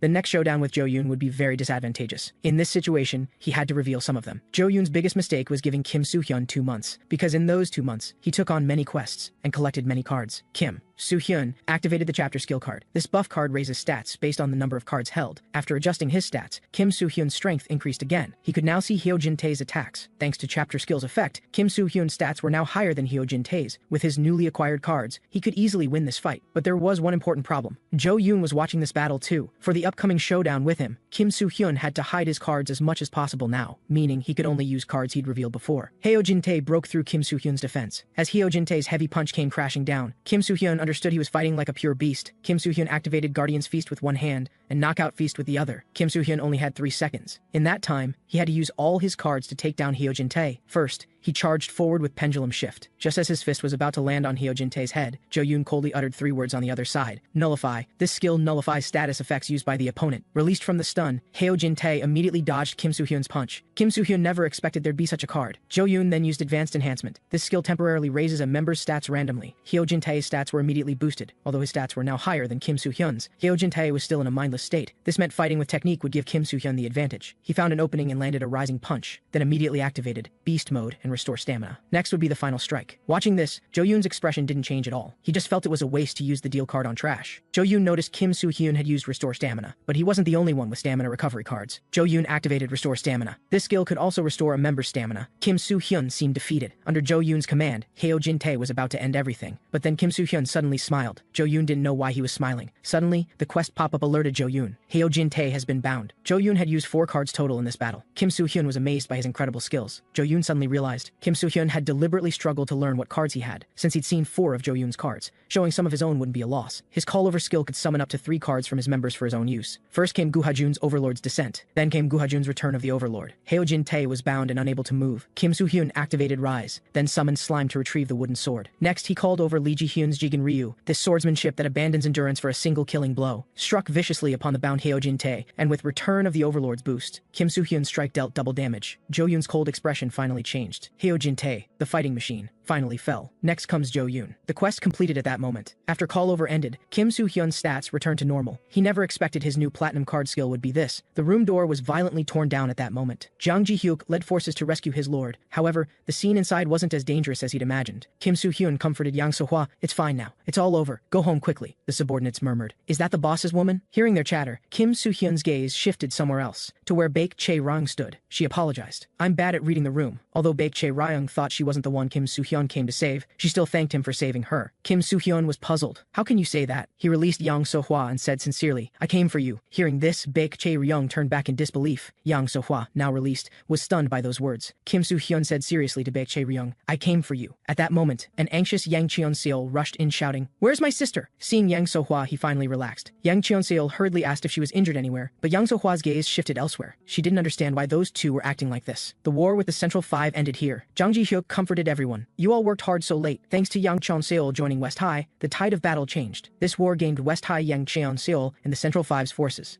Jang Ji-hyuk reminded his lord, "It's time for the execution." The execution targets were the Central Five defeated in this war. After perfectly mocking the losers, it was time to consider what to do with these 4. Kim Soo-hyun didn't hesitate much. After all, successfully recruiting Ji Yoon-hyung would give West High another Han Jae-ha. After activating Elder, he began his persuasion. This skill increases the probability of persuading others. Kim Soo-hyun invited all 4 to West High. Because West High is an organization like family, under Elder's boost, the 4 quickly made their choice. They unanimously refused to join Gangbuk West High. Kim Soo-hyun's persuasion actually failed. The quest pop-up alerted. Card versus card battle. The lower grade Elder card failed. Elder is ineffective on targets under status effects. Kim Soo-hyun didn't know what status effects meant. He didn't understand what Jo-yoon had done. In reality, Jo-yoon possessed a skill that could brainwash up to 10 people. But the quest pop-up suddenly alerted him. Card versus card battle. The lower grade brainwashing god card failed. Brainwashing effect has dissipated. Kim Soo-hyun thought, Jo-yoon better not be too angry, because the platinum card I just got is the same as Jo-yoon's nullify skill. Kim Soo-hyun decisively activated the nullify card. He was simply correcting a wrong. With the brainwashing gone, Ji Yeon-hyung couldn't remember why he'd followed Jo-yoon. The other 3 were the same, only, now, after waking up, did they realize they'd been following Jo-yoon. Kim Soo-hyun couldn't help wondering how many people Jo-yoon had put under this status effect. He asked Ji Yoon-hyung, "What now? Will you come to Gangbuk West High?" Han Jae-ha understood West High needed talent like Ji Yoon-hyung. After a moment of thought, Ji Yoon-hyung agreed to join Gangbuk West High. He couldn't forget the feeling of being controlled like a puppet by Jo-yoon. So even if it was dangerous, he had to know the truth. Ji Eun-hyung would discover Jo Yoon's true identity, and as a high-ranking officer of North High, he knew lots of intel. Kim Soo-hyun thought to himself, recruiting Ji Eun-hyung is fantastic. With intel, future battles will be easier. Like this, after strengthening the officers, they could face Jo Yoon. But then, a massive figure suddenly appeared. West High's subordinates warned him, "You can't just enter here." But he kept walking forward as if he hadn't heard. Han Jae-ha and Kim Soo-hyun were confused, but Ji Eun-hyung and Yang Cheon-seol were already breaking into cold sweat. Jang Ji-hyuk instantly felt suffocated, because he knew the newcomer was Gangbuk North High's Mount Tai. Ma Jung-do, North High's rank 3, reported over the phone that he'd arrived, and that the Central 5 had joined West High. Ma Jung-do asked Jo Yoon not to worry, as he wouldn't make mistakes. Then from now on, Gangbuk West High will be completely eliminated. Kim Soo-hyun quickly launched Knockout Feast at him, but the quest pop-up alerted, Knockout Feast failed. Target is immune to status effects. Kim Soo-hyun was instantly stunned. He was sent flying by Ma Jung-do's single punch. As Ma Jung-do was about to attack again, Han Jae-ha intercepted with a roundhouse kick. He understood this was both a crisis and an opportunity. Even though Ma Jung-do was called Mount Tai, he was only one person now. The strengthened West High might have a chance to make North High lose this major force. Han Jae-ha and Gu Ha-jun attacked Ma Jung-do together, but the result wasn't what they expected. Two large hands suddenly grabbed them both. They hadn't damaged Ma Jung-do at all. Ra Woo-gyeom's kick followed, attacking Ma Jung-do. Just as he was about to counter, Han Jae-ha wouldn't let him have his way. He and Gu Ha-jun firmly gripped Ma Jung-do's left and right hands. Ra Woo-gyeom successfully landed a low kick with triple critical damage. The strike landed perfectly on Ma Jung-do's head. The next second, a hand grabbed him again. The battle wasn't over. Yang Cheon-seol slammed Ma Jung-do into the ground with thunder suplex. Their combined attack worked, but Ma Jung-do's cold voice reached their ears again. "I didn't expect to get thrown for letting my guard down. Seems I need to take this seriously to not be rude." West High's combined attack hadn't damaged Ma Jung-do at all. They were crushed by absolute power, piled together like trash. Then Ma Jung-do apologized over the phone, because it took him a full minute to deal with everyone from West High. This was slower than Jo Yoon's expectations. Worried about Jo Yoon's displeasure, Ma Jung-do immediately moved to take the unconscious Kim Soo-hyun, but Jo Yoon reminded him not to let his guard down. At that moment, Kim Soo-hyun asked Ma Jung-do, "Do you believe in miracles?" He activated Diaper. The fallen West High members became stronger after standing back up. Ma Jung-do asked dismissively, "Why do something pointless?" But Kim Soo-hyun didn't think refusing to give up was pointless. He questioned Ma Jung-do. "You know what evil Jo Yoon is doing, right? After Jo Yoon unifies Gangbuk, he'll turn his attention to the whole nation." The reason Kim Soo-hyun can't give up is that he's the only one who can stop Jo Yoon. He activated Exceed Limits and Chapter Skill. Today will be the day Gangbuk West High hunts Ma Jung-do. News of this sudden battle quickly reached Kang Sik. He urgently asked the messenger, what happened to Kim Soo-hyun and the officers? But the subordinate mentioned something strange happened. The West High officers who were fighting Ma Jung-do suddenly disappeared. They vanished without a trace, as if they'd never been there. Kang Sok didn't understand what had happened. Then another subordinate came to report, "This is bad. Gangbuk North High's main forces have started moving, and North High's leader Jo Yoon is among them." Kang Siek wondered, Kim Soo-hyun disappeared. Why would Jo Yoon suddenly start moving? He didn't know if Jo Yoon was launching an attack or if something went wrong. The subordinate urgently asked the highest-ranked Kang Sik for orders. What should we do now? Kang Seok realized he had to do something with the officers gone. West High was still useful to him, so it couldn't be destroyed yet. Having thought this through, Kang Sik roared, "From now on, I'll command personally." But then a familiar voice appeared. Kang Sik and the others didn't understand what was happening. How did the vanished Kim Soo-hyun reappear? Meanwhile, Jo Yoon had Ma Jung-do explain the situation. He apologized for failing to capture Kim Soo-hyun. The next second, Ma Jung-do's neck was violently grabbed. Jo Yoon, lifting him with one hand, questioned him. "You dare to fail?" Originally, Jo Yoon saw through camera that Ma Jung-do and Kim Soo-hyun suddenly disappeared, so he came personally, but Kim Soo-hyun wasn't captured. Jo Yoon didn't know how Kim Soo-hyun escaped Ma Jung-do or what happened in such a short time. West High members cheered seeing their leader reappear. It turned out that when Kim Soo-hyun led the officers to surround Ma Jung-do, he activated Negotiation Mist. This consumable card forcibly turns the battlefield into a neutral zone for 5 minutes, and has an invisibility effect that prevents those outside the mist from seeing in. Everyone on the battlefield entered Negotiation Mist's range. Kim Soo-hyun decisively called for everyone to run, because he knew even together they couldn't beat Ma Jung-do now. But Kim Soo-hyun could finally see what he couldn't before, the terrifying stats of Gangbuk North High's officers. If he kept growing at this pace, he could face Jo Yoon. However, the North High territory captured this time had to be abandoned. Kim Soo-hyun scratched his head and told the subordinates they ran back. Then a figure stepped forward and called out, "Kim Soo-hyun." Chung Il-cheon thought if only he'd taken care of Heo Jin-tae from the start. Kim Soo-hyun comforted him. Either way, Jo Yoon would have sent Ma Jung-do. We still would have run away like beaten dogs. But Chung Il-cheon still felt guilty. Seeing this, Kim Soo-hyun said to him, "Let's get stronger together. What if we make mistakes? Just keep challenging." Kim Soo-hyun assured Chung Il-cheon, "You can get even stronger." On the other side, Jo Yoon didn't give Ma Jung-do a second chance to fail. He used Ma Jung-do because Ma Jung-do didn't make mistakes. But if he couldn't even do that, he could only be discarded. Jo Yoon warned him, "Remember, I have many people I can use." Ma Jung-do said to Jo Yoon's back, "I will be loyal to you." Back home, Kim Soo-hyun was excited he could finally see the gap with Jo Yoon. Suddenly his phone rang. Ji Eun-hyung told Kim Soo-hyun to check the message he'd received. It was intel on Gangbuk North High's rank 7 to 10 officers. After all, a new round of war was about to begin. Kim Soo-hyun was curious how strong the next batch of officers would be. He had to catch those guys and get stronger. After all, the final battle with Jo-yoon wasn't far off. Inside Gangbuk North High, Jo-yoon stood before the floor-to-ceiling window, lost in thought. Soon 2 subordinates brought Hyo Jin-tae. Now he'd become a mindless fighting machine. Jo-yoon said coldly, "You're not even worthy of being trash." He grabbed Hyo Jin-tae. Then an eerie aura flowed from Jo-yoon's body. Under his cold gaze, Hyo Jin-tae's once solid muscles gradually turned to withered bones, finally dropping completely powerless. Hyo Jin-tae had been drained to a dried husk. Then Jo-yoon summoned slime to devour him. Amidst horrifying chewing sounds, a female voice asked Jo-yoon, "Does anyone still see you as human?" This woman who appeared in the room at some point wondered, is Kim Soo-hyeon more troublesome than expected? Though she didn't think Jo-yoon would lose,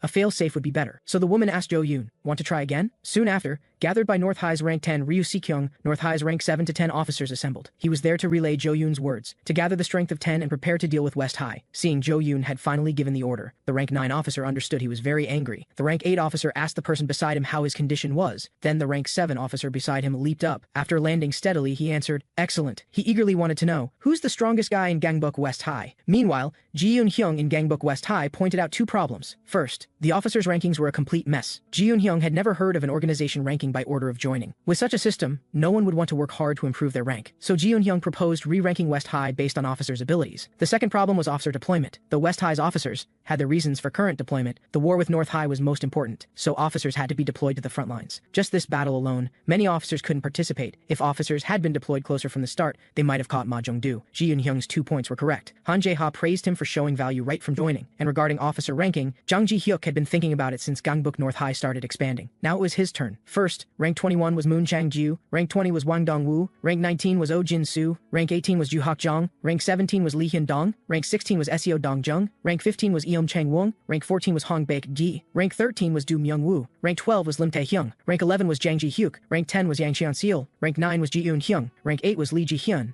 rank 7 was Chung Il-cheon, rank 6 was Ra Woo-gyeom, rank 5 was Kang Sik, rank 4 was Han Jae-ha, rank 3 was Gu Ha-jun, rank 2 was Yang Guk-ji, also known as Gildu, and Gangbuk West High's leader was undoubtedly Kim Soo-hyun. However, he felt Jang Ji-hyuk's rank was a bit too low. Next, after adjusting officer deployment as Ji-eun-hyung suggested, Kim Soo-hyun, wanting to end today's meeting, suddenly heard sobbing. He wondered, why is Jang Ji-hyuk suddenly crying and ruining the mood? Actually, Jang Ji-hyuk was deeply moved. Gangbuk West High had grown from less than 5 people. As a founding contributor, how could he hold back tears? Kim Soo-hyun agreed with Jang Ji-hyuk's words. At this rate, they might actually unify Gangbuk. Han Jae-ha reminded Kim Soo-hyun he couldn't relax yet. Jo-yoon's primary target is you. Without you, Gangbuk West High is finished, so Han Jae-ha told Kim Soo-hyun he must stay vigilant. Soon after, Kim Soo-hyun arrived at a cafe waiting for Little Cloud. He began thinking, after dealing with Hyo Jin-tae, West High got stronger again. Jo-yoon should be very concerned about me now, so I need to get stronger before Jo-yoon makes his move. Little Cloud arrived at the cafe quickly after shopping. He was curious what Kim Soo-hyun was thinking about so seriously. Then a figure in high heels approached the two as they talked. Little Cloud asked his master somewhat puzzled, "Do you know this woman?" Before Kim Soo-hyun could react, he was forcefully kissed. Little Cloud was instantly dumbfounded. The sudden woman walked away without looking back after kissing Kim Soo-hyun. Little Cloud was exasperated. When did Master go seducing women? But he suddenly froze, because Kim Soo-hyun collapsed to the ground. The woman left with a smile amid Little Cloud's shocked cries. She told Jo-yoon not to worry anymore, because she'd set up the failsafe. Jang Ji-hyuk was bewildered learning from subordinates that Kim Soo-hyun collapsed. Everyone wondered, did he overwork himself? Jang Ji-hyuk understood the situation was bad. If North High attacked now, it'd be dangerous. Sure enough, another subordinate reported. Gangbuk North High has launched an attack. Jang Ji-hyuk urgently asked how many enemies there were, but according to the subordinate, intel, only one person was attacking Gangbuk West High this time, and at the enemy's location were many West High officers, plus Hong Baek-gi and his 50 elite soldiers. Hearing this, Han Jae-ha relaxed, but he suddenly noticed Ji-eun-hyung seemed off. Unexpectedly, Ji-eun-hyung ordered all forces to retreat, because he knew only that man would attack alone. Gangbuk North High's rank 7, Cheon Tae-ho. His booming voice instantly filled the area. Cheon Tae-ho actually asked if everyone from West High had gathered. Revered as Lubu Fengxian, he only wanted a perfect battle. Know that Cheon Tae-ho climbed to North High's rank 7 purely by force. Even Ma Jong-do couldn't easily subdue him. Gangbuk West High's members used swarm tactics to suppress Cheon Tae-ho. On the other side, strategist Jang Ji-hyuk urgently asked what his fighting style was, but Ji-eun-hyung said, Cheon Tae-ho has no fighting techniques, he only possesses powerful animal instincts, crushing enemies with absolute strength. That's why Cheon Tae-ho has that Lubu nickname. West High members couldn't help but begin fearing him. Facing such power, they could only turn and dodge. Seo Dong-jung fiercely struck Cheon Tae-ho with Jeet Kune Do. He'd worked hard to get stronger for this day. Eom Chang-won's headbutt followed. Strengthened, he wouldn't fall behind this time, but reality dealt them both a harsh blow. They were sent flying by Cheon Tae-ho's single strike. At that moment, Hong Baek-gi greeted the long-unseen Cheon Tae-ho. Cheon Tae-ho immediately charged at him, this traitor. Understanding his strength, Hong Baek-gi sweated nervously. Can I hold out? Meanwhile, Han Jae-ha also gathered forces to provide support. This battle was an opportunity for West High, if they could use numbers. To defeat Cheon Tae-ho,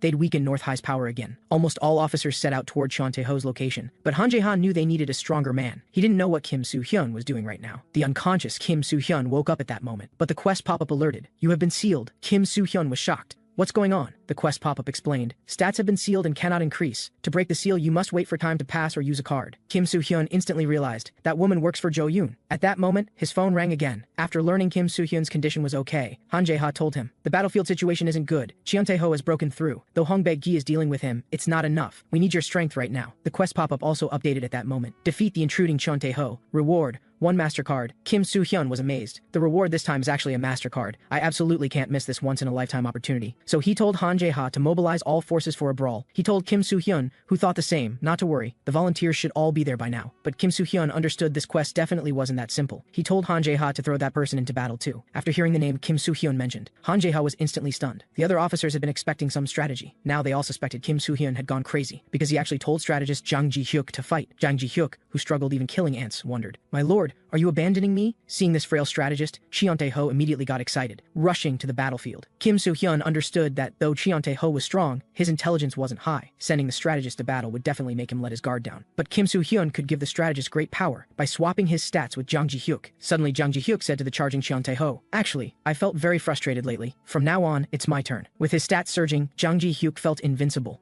Cheon Tae-ho sneers. "A cute little strategist thinks he can catch me?" Suddenly, he feels his body weakening. This is because Gil-do activated his Dark Lord skill. It reduces all surrounding enemies' stats by 1 level for 3 minutes. Jang Ji-hyuk sends Cheon Tae-ho flying with a single punch. He tells Cheon Tae-ho, "I'm not a strategist. I'm the man who will unify Gangbuk." Jang Ji-hyuk feels his true power might even surpass his leaders. Then why has he been following his leader's orders all this time? From now on, Jang Ji-hyuk will rule this world. But Cheon Tae-ho, who was just sent flying, starts laughing. Because he, who craves battles with the strong, has finally found a worthy opponent. Cheon Tae-ho's heavy punch strikes toward Jang Ji-hyuk. He's going to adjust his abilities for Gangbuk West High. This battle, Cheon Tae-ho is going to thoroughly enjoy. Hearing his subordinates say Jang Ji-hyuk and Cheon Tae-ho are evenly matched, Han Jae-ha is stunned again. The subordinate asks him, has the strategist been deliberately hiding his strength all this time? But Han Jae-ha doesn't understand what's going on either. He wonders, could Jang Ji-hyuk have a twin who can actually fight? Regardless, Han Jae-ha knows this is an opportunity. As long as Jang Ji-hyuk stalls for time, Gangbuk West High's forces can assemble and capture Cheon Tae-ho. At this moment, Jeon-hyung feels something is off. He understands Cheon Tae-ho can't possibly handle all of West High's forces alone, and North High definitely knows this too. Things shouldn't be this simple. Jeon-hyung can't figure out what North High's rank 8 executive is really up to. Could they be planning to abandon Cheon Tae-ho? Facing this powerful opponent Jang Ji-hyuk, Cheon Tae-ho continuously boosts his stats. West High's goal is simply to wear down his stamina. It won't be long before Kim Soo-hyun arrives. Attacks from various executives keep striking at Cheon Tae-ho. He wonders, is this West High's fighting power? He's somewhat disappointed, having hoped for a perfect battle today. If that's the case, this battle should end now. Lee Ji-hyun, who is about to be ambushed, freezes in place because Cheon Tae-ho's attack didn't land on her. Gil-do says in a low voice, she's not a woman you can touch. Kim Soo-hyun arrives at this moment as well. He brings the fighting force, just as Cheon Tae-ho wished.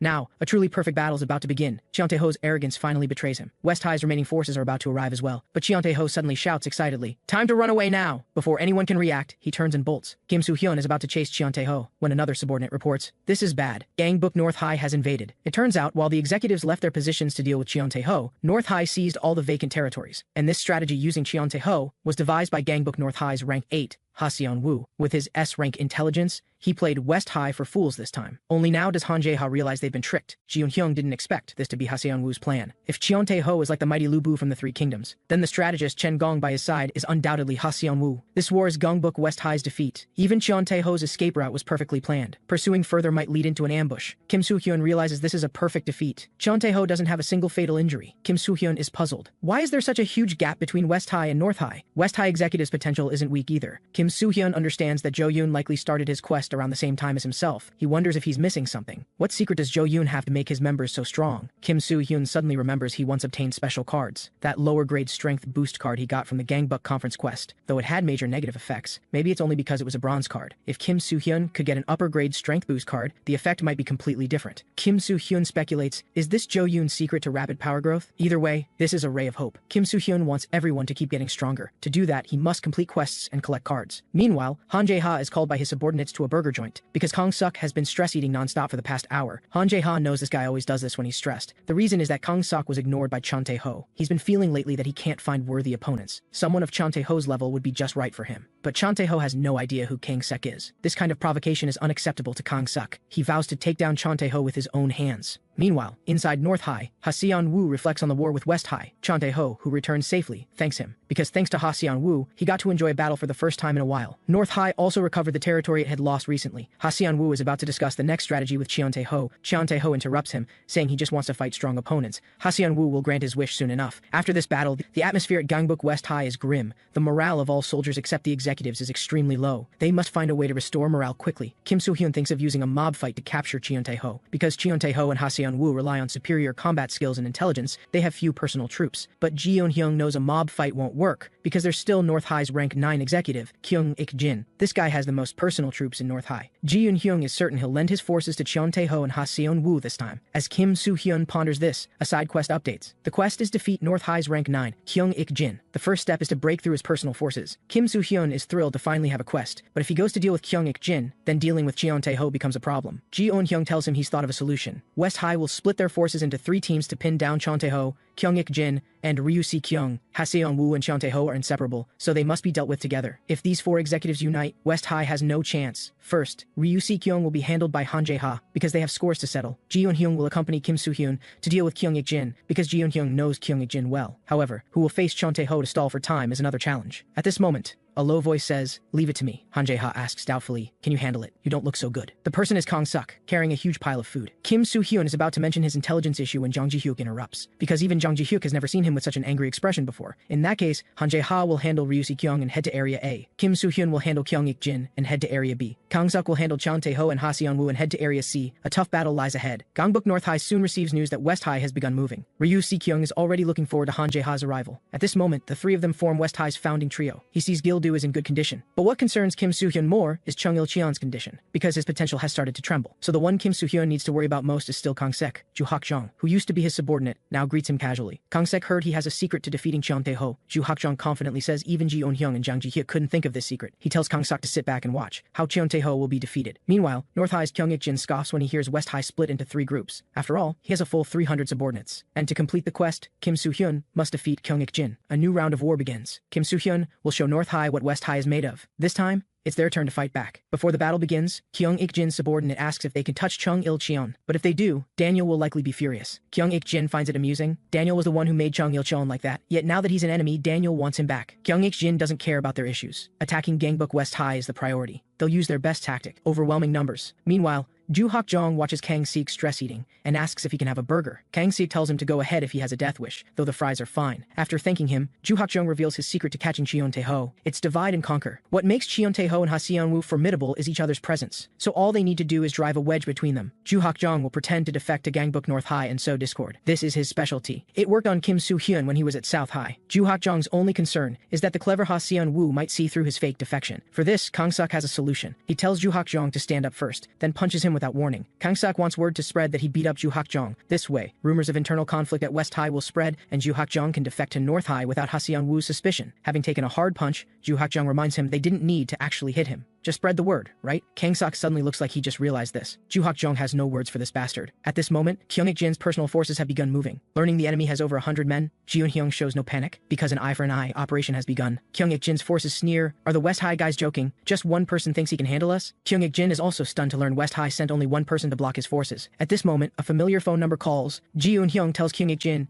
"We received your strategy using Chon Tae-ho." Kyung-ik-jin says disdainfully, "North High's traitor. Are you calling to betray again?" But Ji Eun-hyung just wants to tell him. West High can also do what Chon Tae-ho did before. Kim Soo-hyun will show North High too. He sends the front enemy flying with one punch. When the others realize it's West High's boss, they rush forward. Kim Soo-hyun activates his Cardmaster skill, along with 1 against 1,000, which raises his stats based on enemy numbers, plus his skill that adjusts strength based on opponent level. However, since Kim Soo-hyun's stats are sealed, he can only use temporary stat boosting skills. He's going to fight a perfect battle too. Upon learning Kim Soo-hyun appeared, Kyung-ik-jin sends all his personal forces. He doesn't believe Kim Soo-hyun can handle over 300 alone. But Ji Eun-hyung says he miscalculated, because while Kyung-ik-jin sent out his personal forces, Ji Eun-hyung sent people to his location. Kyung-ik-jin scoffs, "You're sending this trash to ambush me?" He asks Chung Il-cheon, "You already lost to Hyo Kyung-tae, and you still want to oppose us?" Actually, 2 months ago, when Chung Il-cheon asked Chung Woo-han to teach him, Chung Woo-han said he had no ability to teach. Learning from him might make him even worse than before, so he told Chung Il-cheon to find someone else. this. But a few days later, Chung Woo-han saw Chung Il-cheon again. Seeing the bandages on his hands, he knew he'd been beaten up somewhere again. Chung Woo-han sighs helplessly. You're hopeless. He already said he had no ability to teach, so Chung Woo-han could only demonstrate the techniques he knew. Now, Chung Il-cheon tells Kyung Ik-jin not to say his name, because he's here to defeat Kyung Ik-jin. These 2 months made Chung Il-cheon feel he has the ability to copy. Meanwhile, after Kim Soo-hyun defeated 200 alone, he obtained 5 platinum cards, but only 1 is useful for combat. North High's remaining 100 men begin attacking Kim Soo-hyun, but he's more worried about the other team members in battle. Kyung Ik-jin's subordinate Lee Se-dong finds it strange. A guy like Gil-do is Gangbuk West High's number 2? This is because Gil-do can't react to his kicks, even though Gil-do trained desperately these 2 months. He's still not strong enough. He feels very disappointed in himself. The other subordinate, Chen Woo-hyun, is also strong. Lee Ji-hyun's stats are far inferior compared to his. Lee Se-dong remarks, Gangbuk West High's strategy is decent. It's just that these team leaders doing the ambush are too worthless. Lee Se-dong asks Gil-do, you know it yourself, right? Your body has reached its limit. If you understand human speech, just collapse already. But Gil-do can't give up, because that woman is here too. Not long ago, seeing Gil-do again after 2 months, Lee Ji-hyun was stunned, because his transformation was truly dramatic. After chatting for a bit, Lee Ji-hyun couldn't help asking Gil-do why he lost weight. Gil-do answered seriously, because I wanted to do something. After falling for someone, I realized how insignificant I was. So to stand beside the person I like, I had to do something. Losing weight isn't the end. From now on, let me protect you. But no matter what Gil-do said, Lee Ji-hyun couldn't believe it. Someone who once said he'd stay by her side abandoned and left her. That person's words were just empty promises. Left with psychological scars, Lee Ji-hyun can't trust others anymore. But Gil-do suddenly told her, I will defeat Ma Jung-do. Lee Ji-hyun was confused. Why bring up Ma Jung-do all of a sudden? This was because Gil-do wanted to prove he wasn't just all talk. Defeating Ma Jung-do seemed impossible to anyone, so Gil-do wanted to beat him to prove his sincerity to Lee Ji-hyun. I'm sorry I couldn't become more handsome. Lee Ji-hyun turned away, telling Gil-do to stop pushing himself. From that moment, Gil-do didn't want to lose to anyone anymore. But now he understands the road ahead is still long. Lee Ji-hyun's side is about to end too. Chen Woo-hyun recognizes her technique as the troublesome Jigen Ryu. Jigen Ryu's weakness is poor defense, though both sides rely on one-hit kills. North High has 2 people. Lee Ji-hyun can't handle attacks from 2 people simultaneously. As Chen Woo-hyun's attack lands, he asks Lee Se-dong, are you joking? Finish off your enemy first before coming to help. But Lee Se-dong knows this guy's just making a final struggle, though he doesn't understand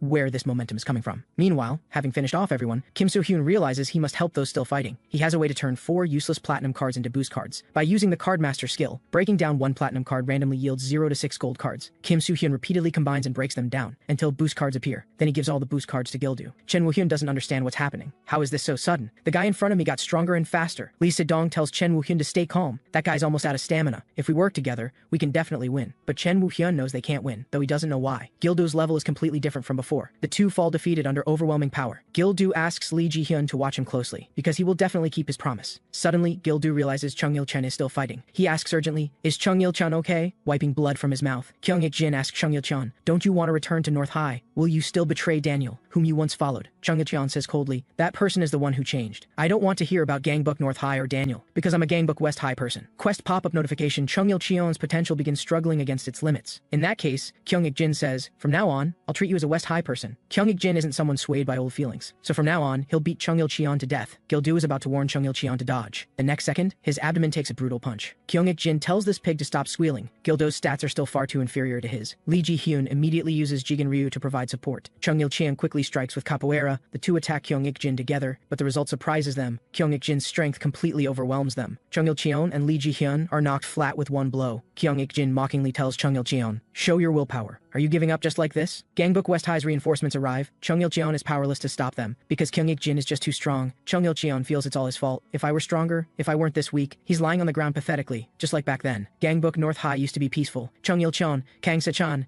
and Daniel were good friends. Because Chung Il-cheon wasn't social, the 2 always worried about him, especially Kang Se-chan. He was a great person. Everyone followed Kang Se-chan. Gangbuk was very peaceful under his leadership. The 3 of them were happy together back then, until that person appeared. He was Jo-yoon, who destroyed it all. After he appeared, the sky fell. Kang Se-chan fell into a coma due to an incident. Even the police and doctors didn't know the cause. From that moment, Gangbuk North High changed. The person called Jo-yoon appeared and ruled Kang Se-chan's Gangbuk as he pleased. What Chung Il-cheon couldn't believe most was, Daniel was also among those destroying Kang Se-chan's Gangbuk. He became unlike the Daniel of before. Never once visiting Kang Se-chan in the hospital, he went mad for new power. When Chung Il-cheon went to find Daniel again, he was beaten badly. Daniel told him, there's no place for the worthless here. Soon, Lord Jo-yoon will execute his grand plan. Rank 39 Chung Il-cheon isn't qualified to participate. Daniel said he didn't need Kang Se-chan's North High, only Lord Jo-yoon's power. He told Chung Il-cheon to know his place and not cross the line. Chung Il-cheon's obsession with rankings had only one reason. He wanted to know what Jo Yoon's plan was, and what plan could make Daniel abandon them and follow Jo Yoon. The reinforcements Wang Du-woo brought were quickly wiped out. Just as Kyung Ik-jin's attack is about to fall again, quest pop-up notification, Chung Il-cheon's potential begins struggling against its limits. His potential finally surpasses its limits. Confused, Kyung Ik-jin asks him, "Did you decide to return to North High?" Of course Chung Il-cheon will return, because he has much to say to Daniel. Disdainful Kyung Ik-jin strikes at Chung Il-cheon again, but he suddenly freezes, because Chung Il-cheon used his Transcendence card, Copy, which can instantly mimic an opponent's attack technique. And the first technique Chung Woo-han showed him was CQC, Close Quarters Combat. Chung Il-cheon can't help feeling strange, thinks he couldn't do back then. Now he feels he can do again. Wang Du-woo is shocked. How is this possible? Kyung Ik-jin actually fell, just when Chung Il-cheon thought it was over. Kyung Ik-jin stands back up. He didn't expect Chung Il-cheon to become this strong. He'll get serious too. At this moment, Kim Soo-hyeon arrives to provide support. Kyung Ik-jin ties up his hair, preparing to fight seriously. The side quest finally updates to defeat Kyung Ik-jin, and the reward is a master card. Feeling the combined power of Chung Il-cheon and Kim Soo-hyeon, Kyung Ik-jin realizes dragging this out will be disadvantageous. For a quick victory, he must eliminate one person first. His fist smashes into a nearby wooden board, but Chung Il-cheon is protected by Kim Soo-hyeon, because he heard from Ji-eun-hyung before. Kyung Ik-jin's ultimate move is the left hook from mixed martial arts. Fortunately,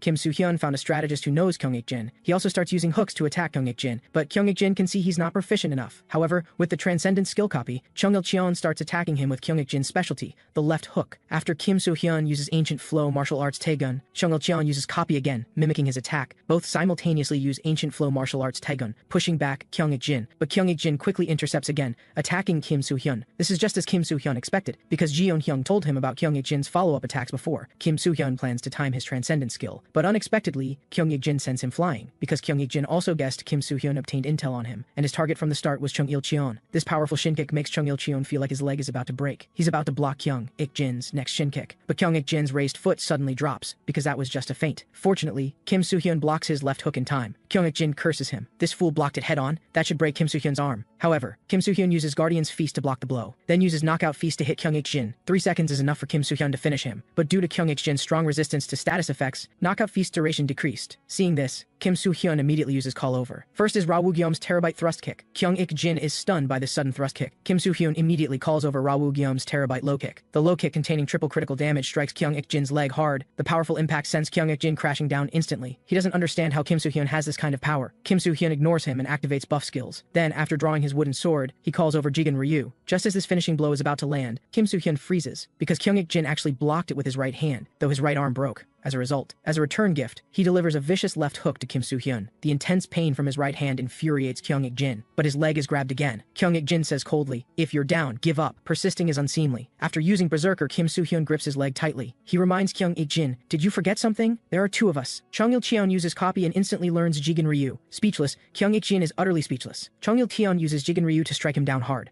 This battle, the quest is finally complete. Kim Soo-hyeon will pass out in 1 minute. However, he first checks the newly obtained Master Card. The skill is called Tactical Schemes, an attack card. Kim Soo-hyeon feels this skill can be used on Cheon Tae-ho. Meanwhile, at Area C guarded by Cheon Tae-ho and Ha-seon-woo, Ju-hak-jung, dissatisfied with West High, comes to defect. After he finishes bad-mouthing that idiot boss Kong Suk, Ha-seon-woo smiles. How wonderful to have someone who knows Gangbuk West High's inner workings defect. Just when Ju-hak-jung thinks his defection succeeded, Ha-seon-woo suddenly questions him. "You didn't think I'd say that, did you?" He can roughly guess why Ju-hak-jung came to defect, to drive a wedge between him and Cheon Tae-ho. Just as Kim Soo-hyeon wakes from unconsciousness and wants to check the Tactical Schemes skill again, Chung Il-cheon keeps tugging at him, because Kyung Ik-jin is about to get up again, but his current physical condition really isn't enough to stand. Kim Soo-hyeon uses the Elder skill, asking Kyung Ik-jin if he wants to join West High. Kyung Ik-jin tells him to stop joking. "I will never betray Lord Jo Yoon." Quest pop-up notification, the Elder card is ineffective on target under status effects. Kim Soo-hyeon realizes Kyung Ik-jin was also brainwashed like the others. Then there's only one method. He uses the Nullify card to remove Kyung Ik-jin's brainwashing. Afterward, Kyung Ik-jin says he doesn't remember why he followed Jo Yoon. He was originally close with Kang Se-chan. In that case, Kim Soo-hyeon asks him again, "Will you join West High?" After all, with Kyung Ik-jin's combat power, he'll be a great asset in West High's fight against Jo Yoon. He thinks of Kang Se-chan lying barely alive in the hospital, then agrees to lend his strength to Kim Soo-hyeon. But Kyung Ik-jin still doesn't plan to become a West High person. He's accompanying Kim Soo-hyeon, only because he has many things to ask Jo Yoon, and he also tells Chung Il-cheon to find out why Daniel became like this. But be careful, because Daniel is very strong. Meanwhile, Ha-seon-woo is still interrogating Ju-hak-jung, but his subordinate suddenly brings news that Ju-hak-jung really was beaten by Kang Suk. But even so, Ha-seon-woo can't trust Ju-hak-jung. so Ha Seon-woo orders,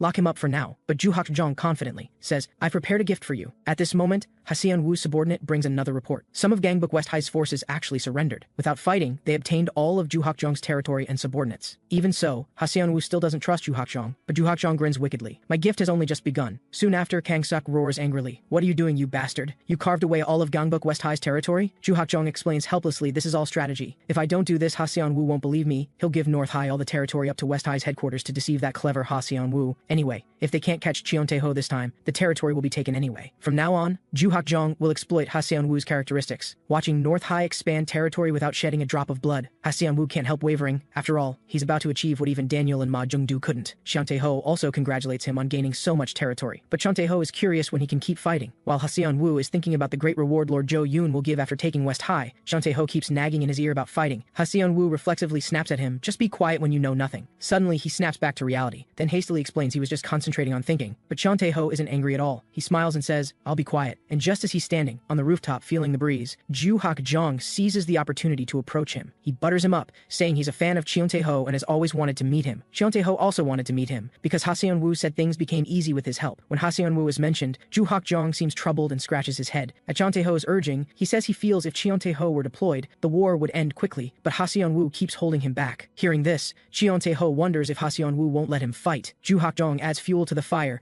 suggesting Ha Seon-woo wants to hog all the credit. Inside Gangbuk West High, Kang-sok roars, it's time to deal with Cheon Tae-ho and Ha Seon-woo, because Ju Hak-jong has notified him. West High's main force will move to Area C to wait for the enemy. This strategy is called Dragnet, though Kang-sok doesn't know what it means either. Kyung-ek-jin is also called by Kim Soo-hyun to continue dealing with Cheon Tae-ho. Just as he's about to depart, a figure gradually approaches. The person is North High's rank 2 Daniel. He asks the traitorous Kyung-ek-jin, do you want to come back now? Kyung-ek-jin is surprised how he got in. Actually, all of Kyung-ek-jin's subordinates outside have already fallen. Daniel doesn't want to waste words with Kyung-ek-jin. He'll spare Kyung-ek-jin if he just tells him where Chung-il-cheon is. But Kyung-ek-jin just betrayed. How could he betray again now?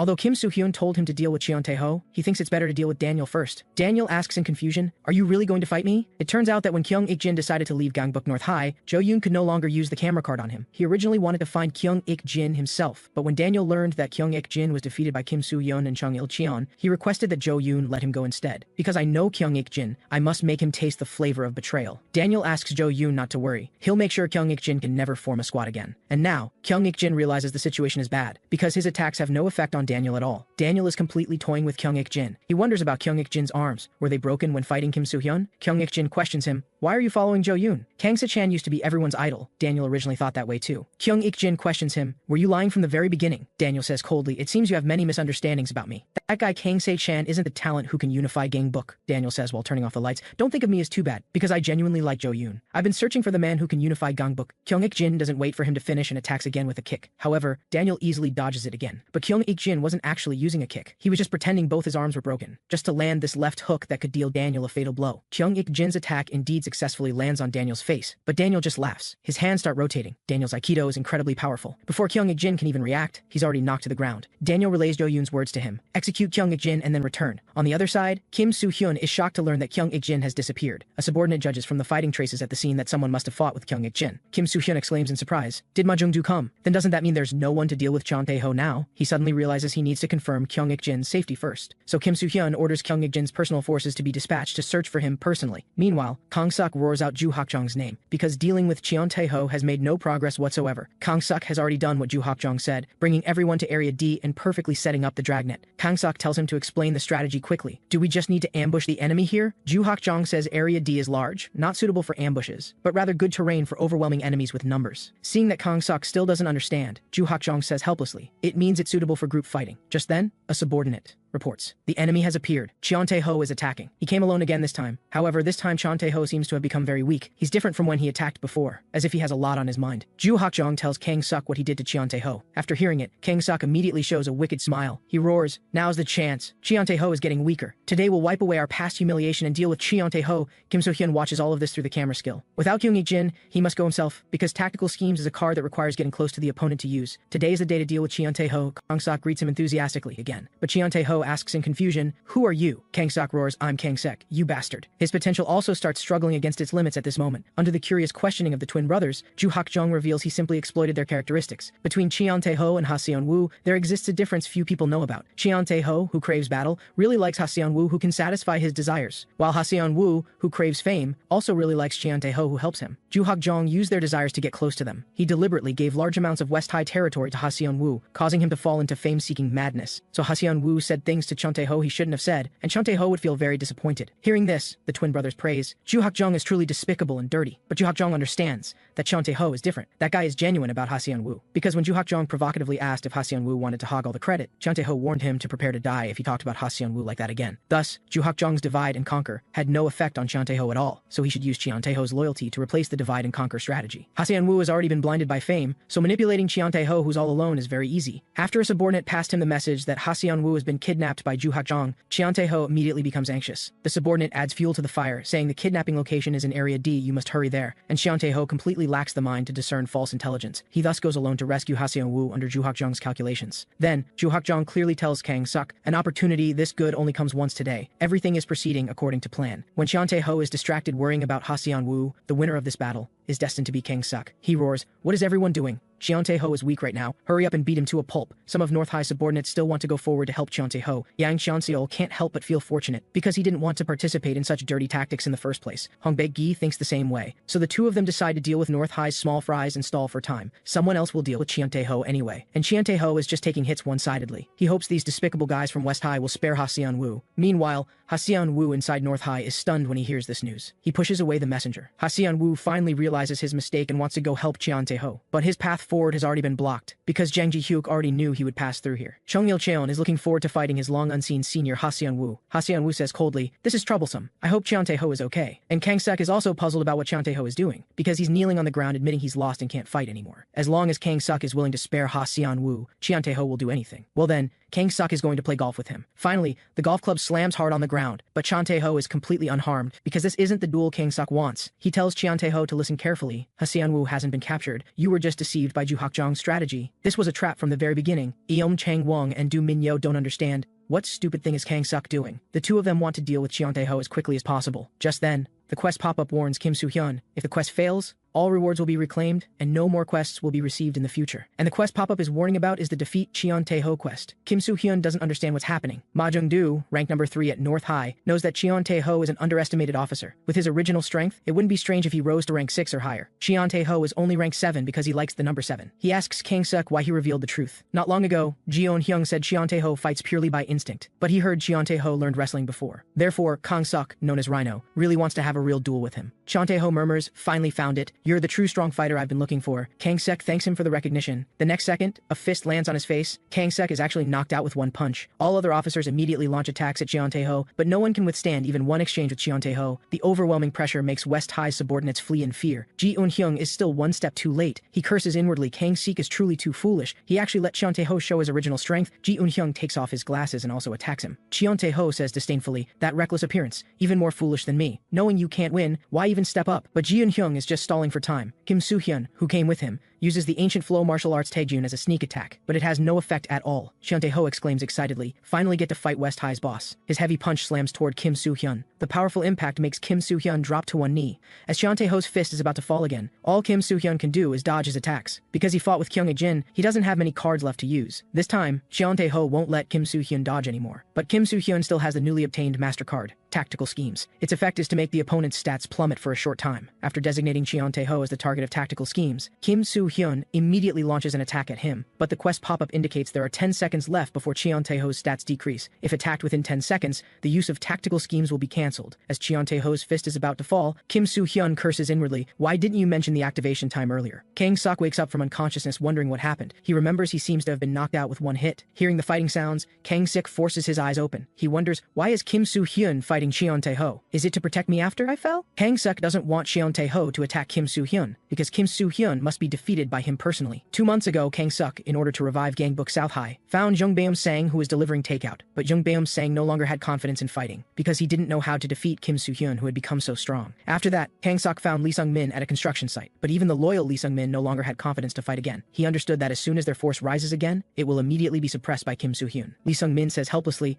Gangbuk South High disappearing is right, but Kang Suk is still unwilling to accept it. He asks in a deep voice, "Are you okay with this? Is it okay to just continue living like this? Since you're a man, you should at least think about dominating this world once." Kang Suk can't give up. Gangbuk South High is his career. He absolutely won't live under anyone. As long as I'm here, Gangbuk South High will never disappear. Now, Kim Soo-hyun is in a situation where he has cards but can't use them. As Cheon Tae-ho's final strike is about to fall, the quest pop-up indicates Kang Seok's potential starts struggling against its limits. He calls out to Cheon Tae-ho, then asks, "Who am I?" Kang Seok's potential has surpassed its limits. Cheon Tae-ho wonders, how can he still stand up again? Kang Seok says in a deep voice, "Because I won't fall, and I can't fall. Not until I revive Gangbuk South High." Kang Seok completes his transcendence, but Kim Soo-hyun knows he's still not there yet, because even if Kang Seok transcended, he's still far behind Cheon Tae-ho. Cheon Tae-ho, who thought he could finish Kang Seok with one punch, is stunned, because Kang Seok actually withstood his punch. Kang Seok's exclusive transcendence skill is called Invincible Wrestler, which allows him to take no damage for 2 minutes, and his stats will continuously rise until the 2 minutes end. Kang Seok starts using Infinite Suplex. He wants Cheon Tae-ho to firmly remember, his name is Kang Seok, the king of Gangbuk South High, who will rise again sooner or later. Kim Soo-hyun is amazed. Kang Seok really got an absurd card. This means he won't fall within these 2 minutes. Kang Seok wants to continue using Infinite Suplex, but the gap in stats between him and Cheon Tae-ho is too large. At this rate, Kang Seok can only be a punching bag for these 2 minutes. Cheon Tae-ho praises, "Your endurance is pretty good. You can actually withstand my punches." Kang Seok really becomes a punching bag. He can't react to Cheon Tae-ho's attacks at all, as Cheon Tae-ho's attack is about to fall again. But this time, Kang Seok dodges. He can clearly feel that Cheon Tae-ho has slowed down. Cheon Tae-ho at this moment also feels strange, because he feels like his body suddenly weakened, and this is of course because Kim Soo-hyun's tactical schemes was successfully activated. He reminds Kang Seok to pull himself together. Right now, only Kang Seok can still fight. Everyone else has been defeated by Cheon Tae-ho. "You must deal with Cheon Tae-ho," he says in a deep voice. "Don't order me around. I'm the king of South High. I won't follow anyone's orders, but I'll repay you for your previous help." Although Cheon Tae-ho feels he's slowed down, he's happy he's now on the same level as Kang Seok. The two bodies collide heavily. Kim Soo-hyun wonders, does Kang Seok want to use wrestling? But Ji Yeon-hyung knows this will be very disadvantageous for Kang Seok, because what Cheon Tae-ho uses isn't ordinary wrestling, but Senegalese wrestling. Unlike ordinary wrestling that only uses grappling, traditional Senegalese wrestling allows strikes. Cheon Tae-ho understands this type of wrestling should be unfamiliar to Kang Seok. Kang Seok says in a deep voice, "Then teach me." Kim Soo-hyun observes the battle with some surprise, because the two people fighting are absolute madmen. This requires no tricks whatsoever. It's a pure duel between beasts without any disguise. Kim Soo-hyun exclaims in amazement, "It's actually a head-on match without needing any tricks." But Ji Yeon-hyung understands. They can't deceive. They can only duel like this, because both of them are super stupid. After Kang Seok grabs Cheon Tae-ho, he delivers a fierce suplex, and after Cheon Tae-ho grabs Kang Seok, he also delivers a brutal suplex. The high-intensity battle starts to tire Cheon Tae-ho. This time, others are about to rush forward to deliver the final blow. But Kang Seok roars, "Nobody move. Whoever dares to move, I'll attack them first." Kang Seok understands his body has reached its limit, but Cheon Tae-ho has also reached his limit. The two share the same thought, which is to fight until the very last moment. Their fists land solidly on each other. This flesh-pounding sensation makes both Cheon Tae-ho and Kang Seok happy. Next comes the final strike of this battle. After a loud crash, Kim Soo-hyun is curious who the winner will be. Cheon Tae-ho calls out the name Kang Seok, then laughs. He exclaims in admiration,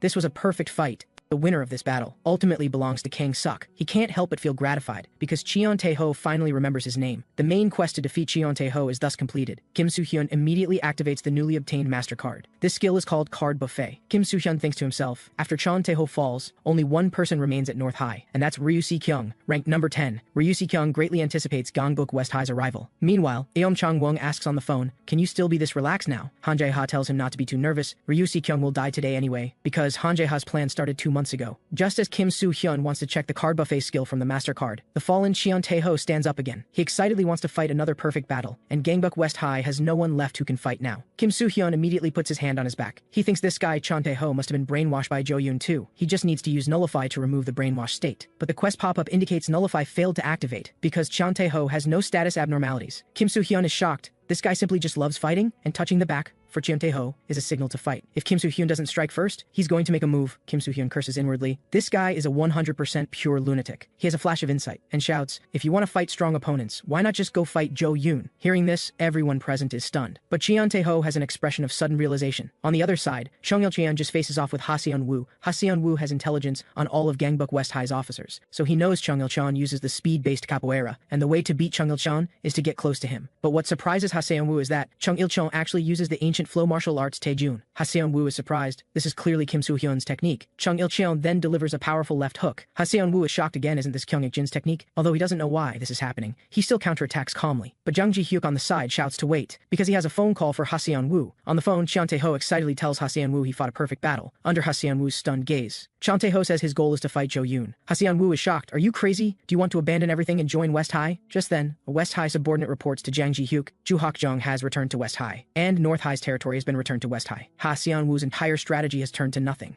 He asks Cheon Tae-ho, are you really going to betray Jo-yoon and join West High? After getting Cheon Tae-ho's affirmative answer, Ha Seon-woo has already made his decision. Jang Ji-hyuk is pleased he can quickly assess the situation. Now his only way out is to surrender to West High. But Ha Seon-woo says coldly, I'm confident I can escape from here, and confident I can achieve victory again with Cheon Tae-ho, and the reason Ha Seon-woo chooses to surrender is because when Cheon Tae-ho heard he was captured, he charged into West High alone. Even without knowing what traps there are, he would sacrifice himself to save Ha Seon-woo. He can't refuse the request of such a good guy. So Ha Seon-woo will also join Gangbuk West High together with Cheon Tae-ho. Meanwhile, Ryu Si-kyung is also holding a meeting with his officers. This is a meeting about capturing Han Jae-ha, but Ryu Si-kyung is late. Jeon Woo-chan reminds them, the opponent is Han Jae-ha. If we let our guard down even once, we're the ones who are finished. Lee Chen-shi is also curious what tricks Han Jae-ha, who's been preparing for months, will pull. However, they heard Han Jae-ha is still relaxed now, with no movement from his forces or officers. In that case, Ryu Si-kyung also plans to leisurely wait for West High's arrival. But he suddenly receives an attack from Lee Chen-shi, and Jeon Woo-chan's attack follows immediately after. Caught off guard, Ryu Si-kyung quickly falls. He wonders what his two officers are doing. Just then, a familiar voice comes through the phone. Han Jae-ha asks him if he received his gift. Coming to his senses, Ryu Si-kyung asks Han Jae-ha, when did you make them betray me? A month ago?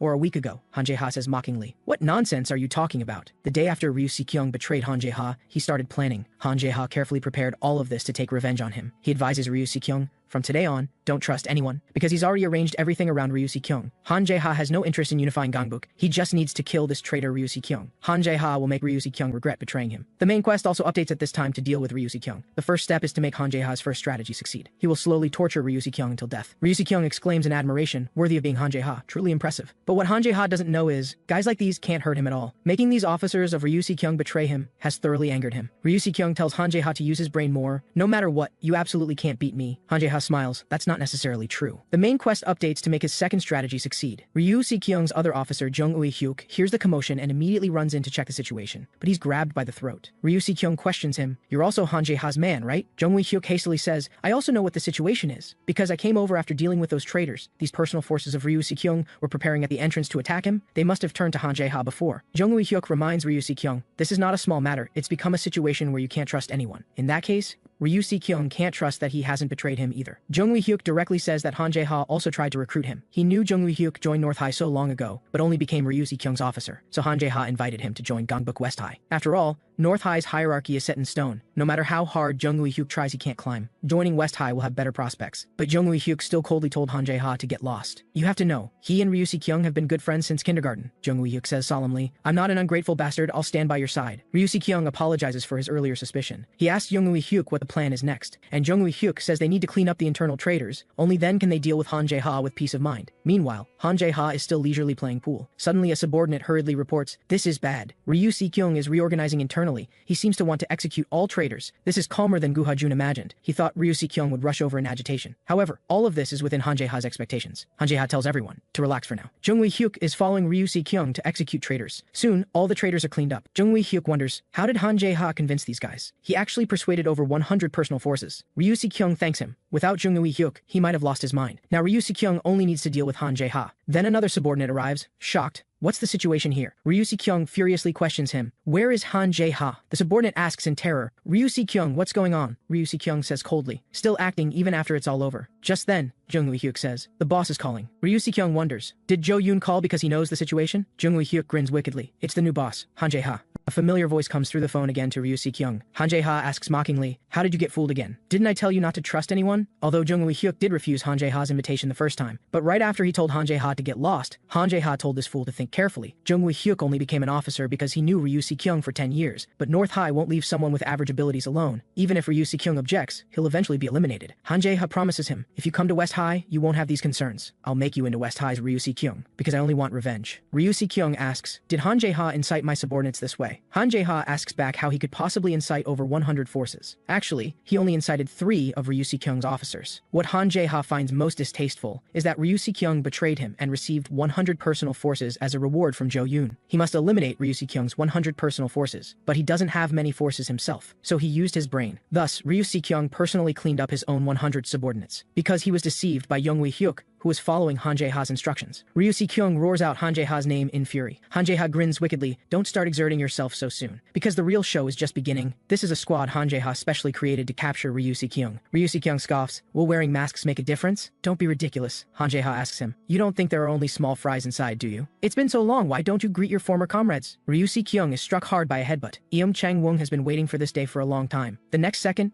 a figure uses Jeet Kune-do against Ryu Si-kyung. Seo Dong-jung is utterly disgusted by this guy who destroyed Gangbuk East High. A powerful kick follows immediately. Ra Woo-gyeom, formerly ranked number 2 at East High, has also arrived. But Ryu Si-kyung laughs at this moment. He's finally tasted the flavor of betrayal. He's going to get serious. Ryu Si-kyung will definitely kill Han Jae-ha. His potential starts struggling against its limits. 2 months ago, Han Jae-ha formed the people from the former East High into the Han Jae-ha squad. Although a long time has passed, everyone is still not used to it. But there's no helping it. After they were defeated, they became part of Gangbuk West High. Han Jae-ha tells everyone this is all because of Ryu Si-kyung. Gangbuk East High became like this because it was betrayed by a once trusted officer. Gangbuk East High must return this humiliation. Starting today, Han Jae-ha will conduct training to deal with that guy. He created this lineup to study all of Ryu Si-kyung's weaknesses. However, Han Jae-ha says those who want to give up should give up. This will be extremely difficult training. Everyone at West High has been waiting for this day to come. Ryu Si-kyung asks disdainfully, "So what do you want?" He thought he had already defeated this guy. But the situation isn't as he thought. The guy who took his hit actually didn't pass out. Ryu Si-kyung clearly heard the sound of bones breaking. He doesn't know how the opponent stood up. And of course, East High made preparations before the battle. Each of them is wearing a reinforced spine protector belt. The people from East High know Ryu Si-kyung's fighting power. Today they'll make Ryu Si-kyung die at their hands. Hearing this, Ryu Si-kyung laughs mockingly. He asks, "Do you really know my fighting power?" 2 months ago, Ryu Si-kyung successfully completed his undercover mission. So Jo-yoon bestowed a reward, which was 100 strong personal forces. They would have become a major combat power for Ryu Si-kyung. After announcing this reward, Jo-yoon hesitated somewhat, because he didn't know whether to give Ryu Si-kyung 6 training cards. After thinking, Jo-yoon still trained Ryu Si-kyung. At that time he was surprised. How did his strength suddenly explode? Jo-yoon tells Ryu Si-kyung to demonstrate his value. If he's just worthless trash, he'll abandon Ryu Si-kyung at any time. Eum Chang-woong is shocked that the squad created to deal with Ryu Si-kyung was actually wiped out. This is different from Ryu Si-kyung's strength they saw last time. The lineup prepared for months turned to nothing like this. Seo Dong-jung doesn't understand how can a person get this strong so fast. They don't know what to do. Now, at this moment, Ra Woo-gyeom flying kicks toward Ryu Si-kyung again. However, Ryu Si-kyung doesn't want to play with him anymore. He only wants to know where Han Jae-ha is. On the other side, Kim Soo-hyeon finally finds a place with no one around. He's going to see what use the newly obtained card buffet skill has. As his thought moves, a humming sound rings out. An option appears before Kim Soo-hyeon asking whether to enter the card buffet. He chooses to enter without hesitation. And what meets his eyes is a large array of arranged cards. The quest pop-up indicates as long as Kim Soo-hyeon pays buffet points, he can take the cards he wants. After picking up a card, he can learn the required buffet points. The Ultimate Power Leap card requires 100 PG. Completing quests will earn points. And the buffet points Kim Soo-hyeon has accumulated so far total 32,800 PG. On the other side, Eum Chang-woong and the others of course won't reveal Han Jae-ha's location. Ryu Si-kyung can just go die. Seo Dong-jung still wants to go forward to support. Ryu Si-kyung says furiously, "If you don't talk, I'll kill you all. I'm only sparing you for old times' sake." Hearing the word old times, Eum Chang-woong immediately bursts out laughing. He asks, after Ryu Si-kyung lost his mind for revenge, did he forget something? Just then, Ryu Si-kyung's phone rings. A subordinate at North High headquarters reports to him, "This is bad. Ryu Si-kyung, all your territory's been taken." While he was fighting the enemy, Han Jae-ha easily took all the territory. North High's top officers are very angry. Therefore, Ryu Si-kyung is now at the center of enemy territory, with West High's officers eyeing him hungrily. And the reward after Han Jae-ha's third strategy succeeds is to reduce Ryu Si-kyung's stats. The furious Ryu Si-kyung roars out Han Jae-ha's name again. Just then, a tall figure gradually approaches. 2 months ago, he got a good taste of Ryu Si-kyung's suplex. Although Ryu Si-kyung has no idea who this person is. He says coldly, "Hey kid, I'm not in the mood for jokes right now. Where exactly is Han Jae-ha?" Gu Ha-jun orders Ryu Si-kyung to shut up. "Go ahead." The main quest also updates at this time to defeat Ryu Si-kyung. Gu Ha-jun won't let Ryu Si-kyung successfully reach Han Jae-ha. But Gu Ha-jun and Ra Woo-gyeom appear and block his path. Ryu Si-kyung doesn't want to waste time with them. Right now, he only wants to know where Han Jae-ha is. Gu Ha-jun immediately starts throwing punches with Return of the Overlord. Ra Woo-gyeom attacks with kicks as well. Ryu Si-kyung's face twists in utter disgust. Before the battle began, Han Jae-ha predicted that Ryu Si-kyung, having fallen for all his schemes, would be agitated. And emotional control is the most crucial element in combat. An agitated Ryu Si-kyung won't be able to utilize all his techniques. When they're almost done fighting,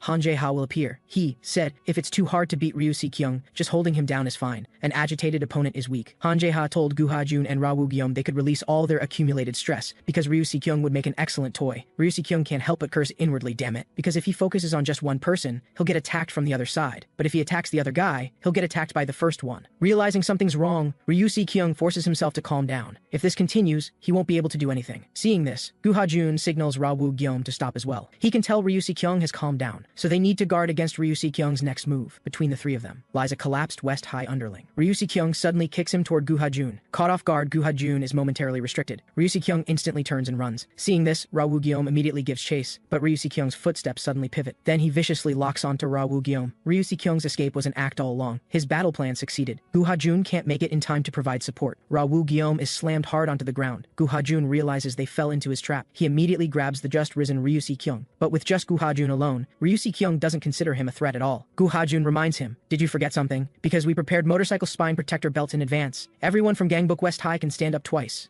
Ra Woo-gyeom immediately uses terabyte thrust kick on the restrained Ryu Si-kyung. He instantly falls into a stiffness status. Gu Ha-jun's fists follow immediately. The return of the overlord effect allows him to throw multiple punches per second. Before Ryu Si-kyung can even react, Ra Woo-gyeom starts charging up. A low kick containing triple critical damage strikes Ryu Si-kyung brutally. The powerful momentum sends his body into the air. The final finishing blow comes from Gu Ha-jun. In the end, Ryu Si-kyung still loses. Unable to move his body, he feels utterly unwilling to accept this. Meanwhile, Gu Ha-jun has already started reporting the situation to Han Jae-ha, but Ryu Si-kyung refuses to accept losing like this. He's supposed to kill Han Jae-ha. Ryu Si-kyung won't let it end this way. His potential starts battling against his limits. On the other side, Jo-yoon watches all of this. You see, he has a card that can force the target to transcend. However, members who are forcibly transcended won't receive exclusive transcendent cards. Jo-yoon uses forced transcendence on Ryu Si-kyung without hesitation. Hearing the commotion, Gu Ha-jun and the other turn around in confusion. At this moment, the transcended Ryu Si-kyung has already stood back up. Soon, Han Jae-ha receives the news. Both Gu Ha-jun and Ra Woo-gyeom have been taken down. This is different from what Han Jae-ha predicted. After that, Ryu Si-kyung disappeared. Just in case, the underlings suggest Han Jae-ha should hide as well. But before they can make their next move, Ryu Si-kyung has already burst in alone. Because he misses Han Jae-ha so much, Ryu Si-kyung almost thinks he has a crush on him. Now it's time for the two of them to settle things properly. On the other side, Kim Soo-hyeon just learned he has 32,800 buffet points and is utterly shocked. In that case, he's going to start shopping like crazy. Just then,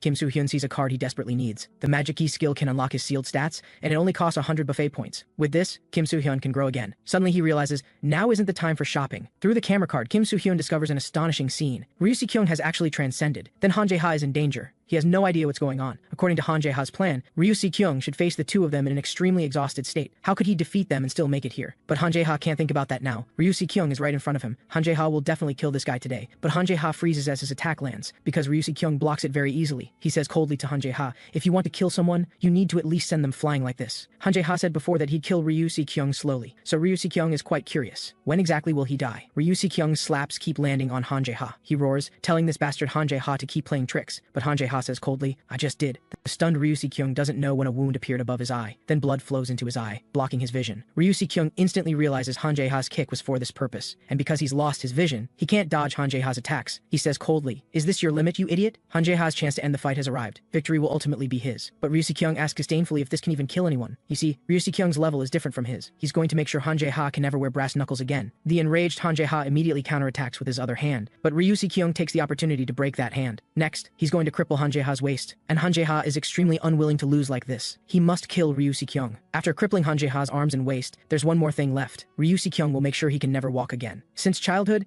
Han Jae-ha couldn't tolerate anyone betraying him. In kindergarten, someone promised to play with him but went to play with someone else instead. Han Jae-ha beat that person to a pulp. He'll do anything to take revenge on those who deceive him. After that repeated many times, no one dared to mess with him casually. This is also why Han Jae-ha became the leader of Gangbuk East High. That's when he met that guy, Ryu Si-kyung, who was strong in many ways, voluntarily joined East High. Han Jae-ha thought that with this guy, they could accomplish anything. Then he was ruthlessly betrayed. To take revenge on the guy he once trusted, Han Jae-ha had no time to feel frustrated. He started preparing from the day after he was betrayed. Han Jae-ha lives to take revenge on that guy. As for unifying Gangbuk and such, it doesn't matter to him at all. Jang Ji-hyuk understands that Han Jae-ha has a strange madness, obsessed with revenge like a lunatic. If someone deceives him, he'll chase them to hell, unable to understand why anyone would betray his perfect self. Jang Ji-hyuk thinks Kim Soo-hyeon should thank Ryu Si-kyung, because if not for Ryu Si-kyung, Han Jae-ha's fury would be directed at Kim Soo-hyeon. His potential starts battling against his limits. 1 second before Ryu Si-kyung's attack lands, Han Jae-ha's potential successfully transcends his limits. Caught off guard, Ryu Si-kyung is momentarily repelled. He says mockingly, "Why did you suddenly revive?" Having successfully transcended, Han Jae-ha recovers his memories and obtains an exclusive transcendent card, Revenge Wraith. Become a ghost crazed with revenge, growing stronger the deeper the hatred for the revenge target. Not only does he lose the sense of pain, but his attacks also inflict abnormal status effects. Han Jae-ha viciously hurls the bowling ball in his hand at Ryu Si-kyung. He instantly falls into a stiffness status. Han Jae-ha laughs maniacally. In a bowling alley, we should play bowling. Ryu Si-kyung also raises a bowling ball and hurls it at him viciously. He also loves bowling very much. Han Jae-ha raises another bowling ball to attack. Ryu Si-kyung, caught in abnormal status, has his stats reduced.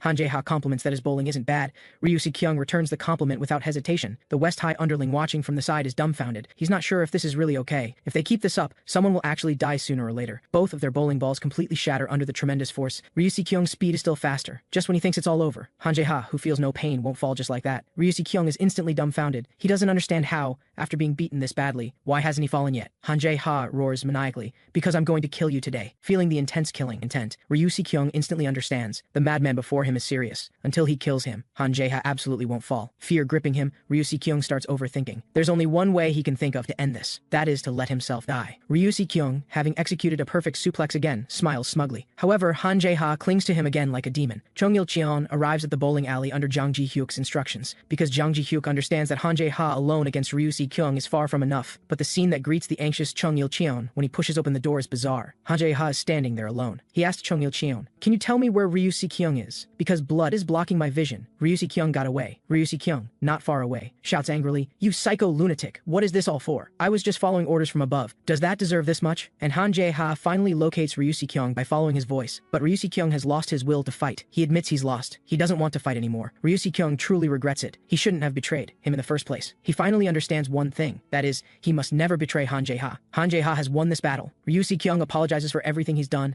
and atones for all his actions. He keeps apologizing to Han Jae-ha, so please stop. Han Jae-ha finally smiles again. With his revenge complete, he only feels exhilarated. If it ends here, now Han Jae-ha should do what he needs to do. Ryu Si-kyung is a talent it would be a shame to miss. So Han Jae-ha invites him to join West High. Looking at the hand before him, Ryu Si-kyung is completely dumbfounded. He thinks to himself, this guy is truly a madman. For defeating the transcended Ryu Si-kyung, the reward is a master card. This crushing victory greatly boosts West High's morale. Kim Soo-hyeon exclaims excitedly, Han Jae-ha really did it. But after dealing with Ryu Si-kyung, the final battle with Jo-yoon draws even closer. The woman inside Gangbuk North High also reminds Jo-yoon that time is running out, but she didn't expect Jo-yoon could still smile, and that's because the quest pop-up's favoritism has finally ended. Now Jo-yoon is free, he can act as he pleases. He's been waiting for this moment all along. Jo-yoon's quest pop-up has finally updated. First, the quest is Gangbuk Unification, and the first step is to reclaim all the stolen territory. Jo-yoon will personally attack Gangbuk West High and eliminate Kim Soo-hyun. Ryu Si-kyung asks in confusion, "You can treat even your enemy like this?"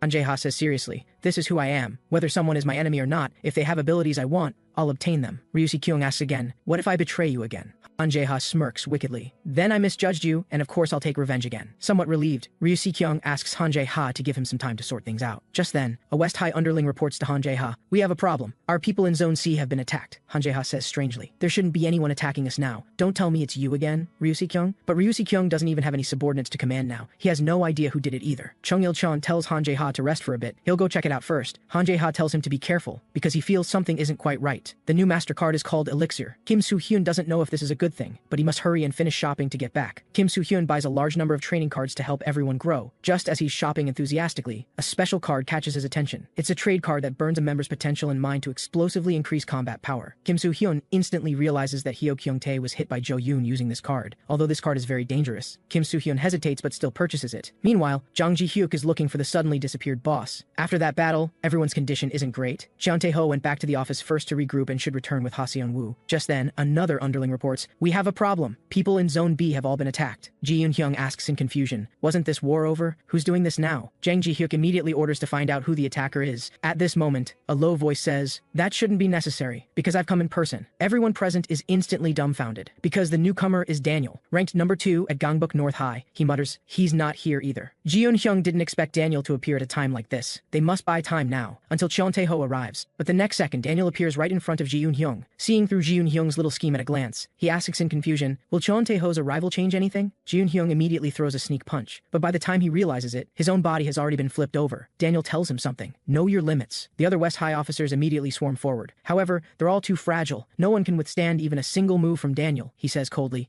"I won't show any more goodwill. Whether you live or die is your choice. I'll just ask one question. Where exactly is Chung Il-cheon?" Daniel hopes to get the answer he wants, but Jang Ji-hyuk tells him he absolutely won't see Chung Il-cheon, because Jang Ji-hyuk knows that meeting him would be dangerous for Chung Il-cheon. West High will protect Chung Il-cheon, even if it means death. And the reason Daniel won't see Chung Il-cheon is because Jang Ji-hyuk has already informed him that Daniel appeared and told him to flee quickly. Daniel says in a deep voice, then I'll keep asking around. However, the next second his body is also flipped over, because Chung Il-cheon used copy to replicate Daniel's Aikido. Chung Il-cheon apologizes to the strategist, because they all said they protect him with their lives, so Chung Il-cheon can't bring himself to run away. He greets Daniel, whom he hasn't seen in a long time, and seeing Chung Il-cheon again, Daniel finally smiles. He asks Chung Il-cheon how he's been lately, but Chung Il-cheon still questions Daniel. Why are you on Jo-yoon's side? Daniel asks back, what answer do you want to hear? Chung Il-cheon wants to know why he became like this. Back when it was the three of them, they were so happy. Why did Daniel betray Kang Se-chan? And why did he become Jo-yoon's subordinate? Chung Il-cheon really wants to know what grand plan he and Jo-yoon are preparing, but Daniel doesn't want to say much. He can forget about the past. Now, as long as Chung Il-cheon returns to Gangbuk North High, otherwise even Daniel can't be responsible for the consequences. He's giving Chung Il-cheon a chance to choose, and Chung Il-cheon responds by using capoeira. He absolutely won't return to North High. Daniel says lightly, you've grown quite a bit, but you're still far from enough. He laughs, worthy of Chung Il-cheon, still attacking with no defensive value whatsoever. Chung Il-cheon ignores him and quickly adjusts his position, then delivers a powerful left hook. He asks in confusion, didn't you say it had no defensive value? Why did you defend? Daniel recognizes this as the hook that Kyung Ik-jin excels at. Chung Il-cheon uses ancient flow martial arts Taejon again to push him away. Daniel says in surprise, Chung Il-cheon can actually use copy? He wonders, did Chung Il-cheon originally have this ability? Jang Ji-hyuk can hardly believe it either. Chung Il-cheon is actually gaining the upper hand. Daniel is actually being suppressed, seeing his attacks taking effect. Chung Il-cheon, from now on, must use all of that person's techniques. But Daniel still says lightly, this won't do. You almost scared me, Il-cheon. Chung Il-cheon can't see Daniel's attack at all. He's casually knocked down. Chung Il-cheon can't believe that even after becoming this strong, it's still not enough. Daniel asks him, changed your mind? Chung Il-cheon can't stay at West High. Daniel will do everything to bring him back to North High. Jang Ji-hyuk immediately orders to save Chung Il-cheon. All the West High underlings immediately swarm forward. Han Jae-ha, who's rushing back, took too much damage from fighting Ryu Si-kyung. He understands that in this situation, there are only two people he can rely on. Han Jae-ha calls Ha-seon-woo for help, and Ha-seon-woo has already sent Cheon Tae-ho over. Cheon Tae-ho shouts excitedly, Daniel is mine! Han Jae-ha only hopes Chung Il-cheon can hang on. A strange commotion gradually wakes him up. Chung Il-cheon wonders, what's that sound? At this moment, the West High underlings are continuously begging for mercy. Chung Il-cheon is instantly stunned. Daniel explains to him that he's breaking their arms until you agree to return to Gangbuk North High. So, do you want to come back now? Jang Ji-hyuk understands it's all over. Cheon Tae-ho is too far away. Before he arrives, they'll be completely wiped out. There's no way out. At this moment, a hand appears on Jang Ji-hyuk's head. He freezes for a moment, then tears flow out. Jang Ji-hyuk had forgotten. He had forgotten there was still the boss. Daniel didn't expect Kim Soo-hyun to come either. The woman beside Jo-yoon asks in confusion, will Kim Soo-hyun coming change anything? Because she completely sealed Kim Soo-hyun back then. So from that point on, Kim Soo-hyun couldn't grow anymore. Jo-yoon knows that's true. However, he's discovered there seems to be a slight variable. Daniel might be in danger. The classmates at Gangbuk West High who once respected Kim Soo-hyun now have their arms broken and fall in agony. Kim Soo-hyun starts using all training cards on himself. He tells Daniel, you shouldn't have done this. And Daniel just finds him more interesting. Has Kim Soo-hyun gotten stronger again? Daniel regrets Jo-yoon's decision. They should have dealt with Kim Soo-hyun before, but it makes no difference. Now, Daniel understands that once Jo-yoon makes a move, West High is finished,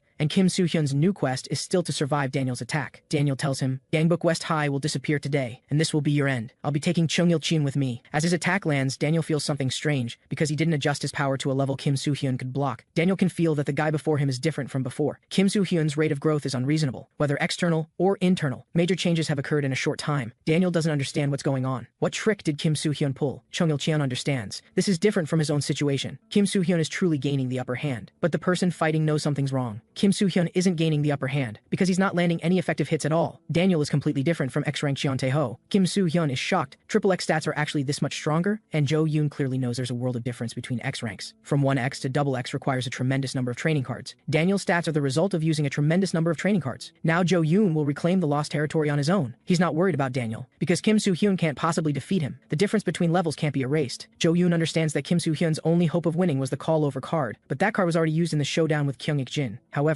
contrary to his expectations, Kim Soo-hyun calls over Kang Sok's invincible wrestler. He roughly knows the reason for the huge gap between him and Daniel. If there's a big difference in stats, just level up, right? Kim Soo-hyun's stats will gradually increase thanks to invincible wrestler, and his words are directed at Jo-yoon. On the other side, Jo-yoon wonders, what's going on? In fact, after Kim Soo-hyun purchased a bunch of training cards, he started looking at other useful cards. Then he saw a skill that could reset card cooldown times. Jo-yoon didn't expect Kim Soo-hyun to have such a card. He instantly guesses that Kim Soo-hyun obtained the card buffet. After that, Kim Soo-hyun calls over Revenge Wraith, then takes out a wooden sword. Because because he also called over Jigen Ryu. This is now Kim Soo-hyun's peak condition. He only has 2 minutes. Within these 2 minutes, Kim Soo-hyun must bet everything, and his sudden massive power increase makes Daniel sense something's wrong. Just as Kim Soo-hyun's attack is about to land, Jo-yoon, watching from the other side, gradually starts to smile, because Daniel's exclusive, transcendent skill is softness conquers strength. He can ignore the opponent's attack and nullify it, and can counterattack with double damage after defending. This skill is a perfect match against Kim Soo-hyun, because having lost stamina from Jigen Ryu, he can't withstand the counterattack at all. Chung Il-cheon is instantly dumbfounded. Due to the softness conquers strength effect, Kim Soo-hyun's invincible wrestler and revenge wraith are both cancelled. Jo-yoon knows it's all over. The woman behind him will go bring Kim Soo-hyun, because Jo-yoon will be very busy from now on. The quest pop-up warns Kim Soo-hyun again. If the main quest fails, all rewards will be confiscated, and quests will no longer appear in the future. Kim Soo-hyun doesn't want it to end like this. Daniel pulls him up, then speaks in a voice so quiet even Kim Soo-hyun can barely hear. He tells Kim Soo-hyun to quietly answer his question. Are you the same? Do you have the same thing as Jo-yoon?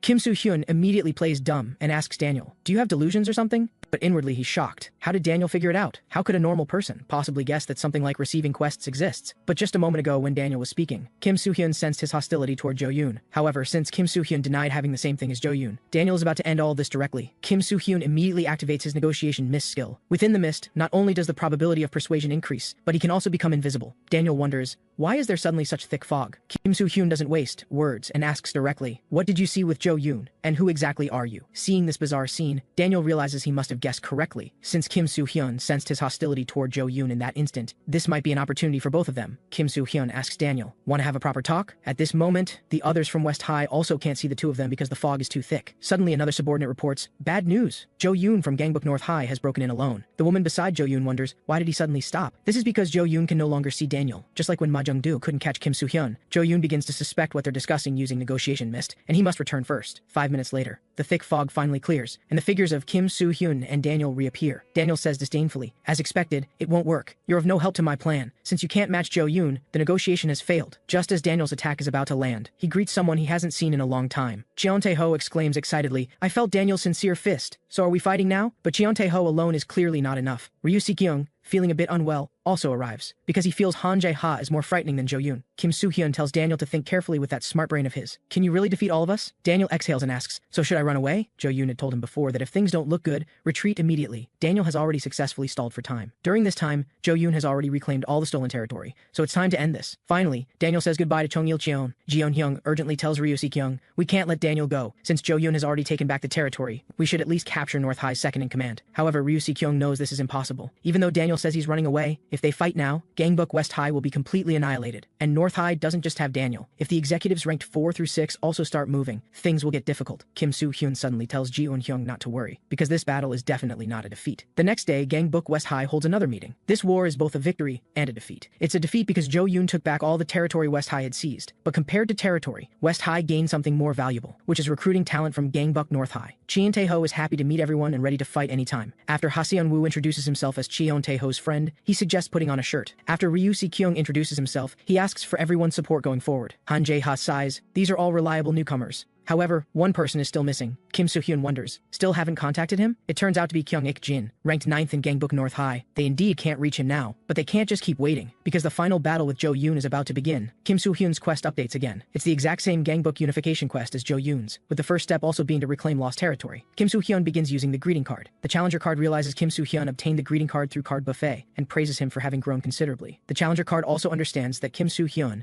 is using the greeting card for the final battle with Jo-yoon, and now it's truly time to end this. Meanwhile, after reclaiming his lost territory, Jo-yoon's quest updates to the second step. Daniel returns after confronting Kim Soo-hyun. He explains, Cheon Tae-ho and Ryu Si-kyung have joined the enemy camp. I retreated when the situation turned bad, just as you instructed. Jo-yoon says calmly, you've worked hard. He'll give Daniel a reward based on his achievements. However, Jo-yoon has one more thing to ask. What exactly did you discuss with Kim Soo-hyun? His slime is already behind Daniel, ready to devour at any moment. But Daniel suddenly warns Jo-yoon, you need to be careful. Kim Soo-hyun seems to possess a strange ability. At this moment, Jo-yoon begins using his lie detector, which can detect lies within 1 minute. Daniel continues, Kim Soo-hyun seems to have some kind of superpower, though I can't say exactly what it is. I'm worried he might become an unpredictable variable, because you cannot lose to Kim Soo-hyun. The lie detector shows Daniel isn't lying. Jo-yoon murmurs, seems like not yet. He tells Daniel, War is about to begin. I won't delay any longer. Go prepare for all-out war with Gangbuk West High. Daniel bows his head respectfully and accepts the order. Then he seems to hear something strange. Daniel appears to have noticed something. At this moment, Kim Soo-hyun is requesting some power from the challenger card. Although they also hope Kim Soo-hyun will deal with Jo-yoon, Kim Soo-hyun has already received a lot during this time, and the challenger card can't give any more. However, he can give Kim Soo-hyun a little tip. Your squad members can become even stronger. There's another stage beyond transcendence. However, that stage can only be reached by certain individuals. The challenger card asks Kim Soo-hyun to believe in his squad members. Transcendence will ultimately transcend. At this moment, Gu Ha-jun can't understand why things have turned out this way. He's lost to Ryu Si-kyung again. Gu Ha-jun can't figure out why. How did he become so weak? Refusing to accept defeat, he desperately yearns to become stronger. Back home, Kim Soo-hyun begins contemplating this final battle, but Little Cloud suddenly tackles him. He wonders, what are you thinking about? You don't look well. Kim Soo-hyun is, of course, thinking about Jo-yoon. Little Cloud complains, why that jerk again? Think about me too, will you? He tells Kim Soo-hyun not to worry. If Jo-yoon comes, I'll teach him a lesson for you. Kim Soo-hyun says helplessly, don't do that. I don't want you to get hurt. Promise me if you encounter danger, you'll run away. The next day, Gangbuk West High's strategist squad has new members. Jang Ji-hyuk looks forward to Ha-seon-woo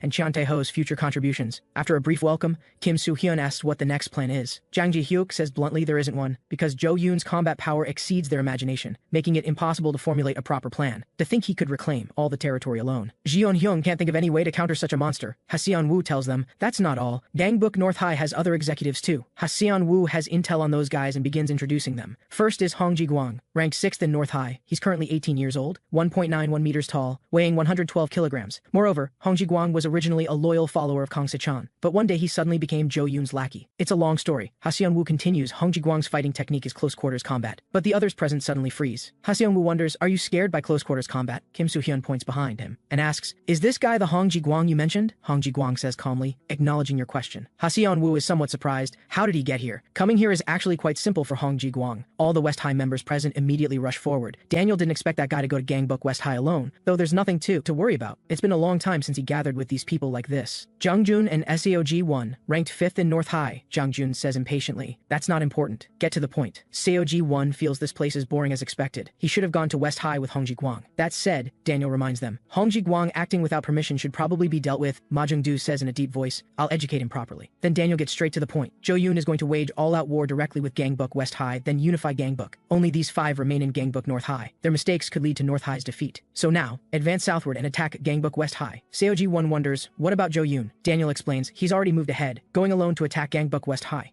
Jo-yoon's second quest is to deal with Gangbuk West High's 25 executives. The final battle has fully begun. Meanwhile, West High's executives launch an attack on Hong Ji-gwang, but to Han Jae-ha's surprise, he dodges so many attacks. Hong Ji-gwang says indifferently, didn't expect Gangbuk West High to have so many strategists, though I just came to say, hello, since I'm here, I should eliminate some nuisances. Kim Soo-hyun immediately blocks Hong Ji-gwang's attack with his wild skill. He asks coldly, who gave you permission to eliminate them? These are strategists I worked hard to gather. But Kim Soo-hyun doesn't understand, is that his speed is clearly faster than Hong Ji-gwang's. So how did he dodge? Hong Ji-gwang has also been wanting to meet Kim Soo-hyun, because he's curious about the strength that defeated Cheon Tae-ho. But this disappoints him, as he didn't expect Cheon Tae-ho to be so weak. Kim Soo-hyun wonders, what are you talking about? I'm only just getting started. Activating Knockout Feast, he successfully hits Hong Ji-gwang, who will be immobilized for 3 seconds. Kim Soo-hyun seizes the opportunity to draw his twin swords. It's time to end this battle. However, Hong Ji-gwang suddenly laughs, and using some unknown card, he removes the abnormal status. Kim Soo-hyun can't understand what kind of person he is, but he acted so confident just now. Yet now he's running away? Actually, Hong Ji-gwang wants to continue too, but if those two combine forces, he might be in danger. Hong Ji-gwang actually leaps backward and falls. Kim Soo-hyun shouts, falling from the 4th floor will seriously injure him.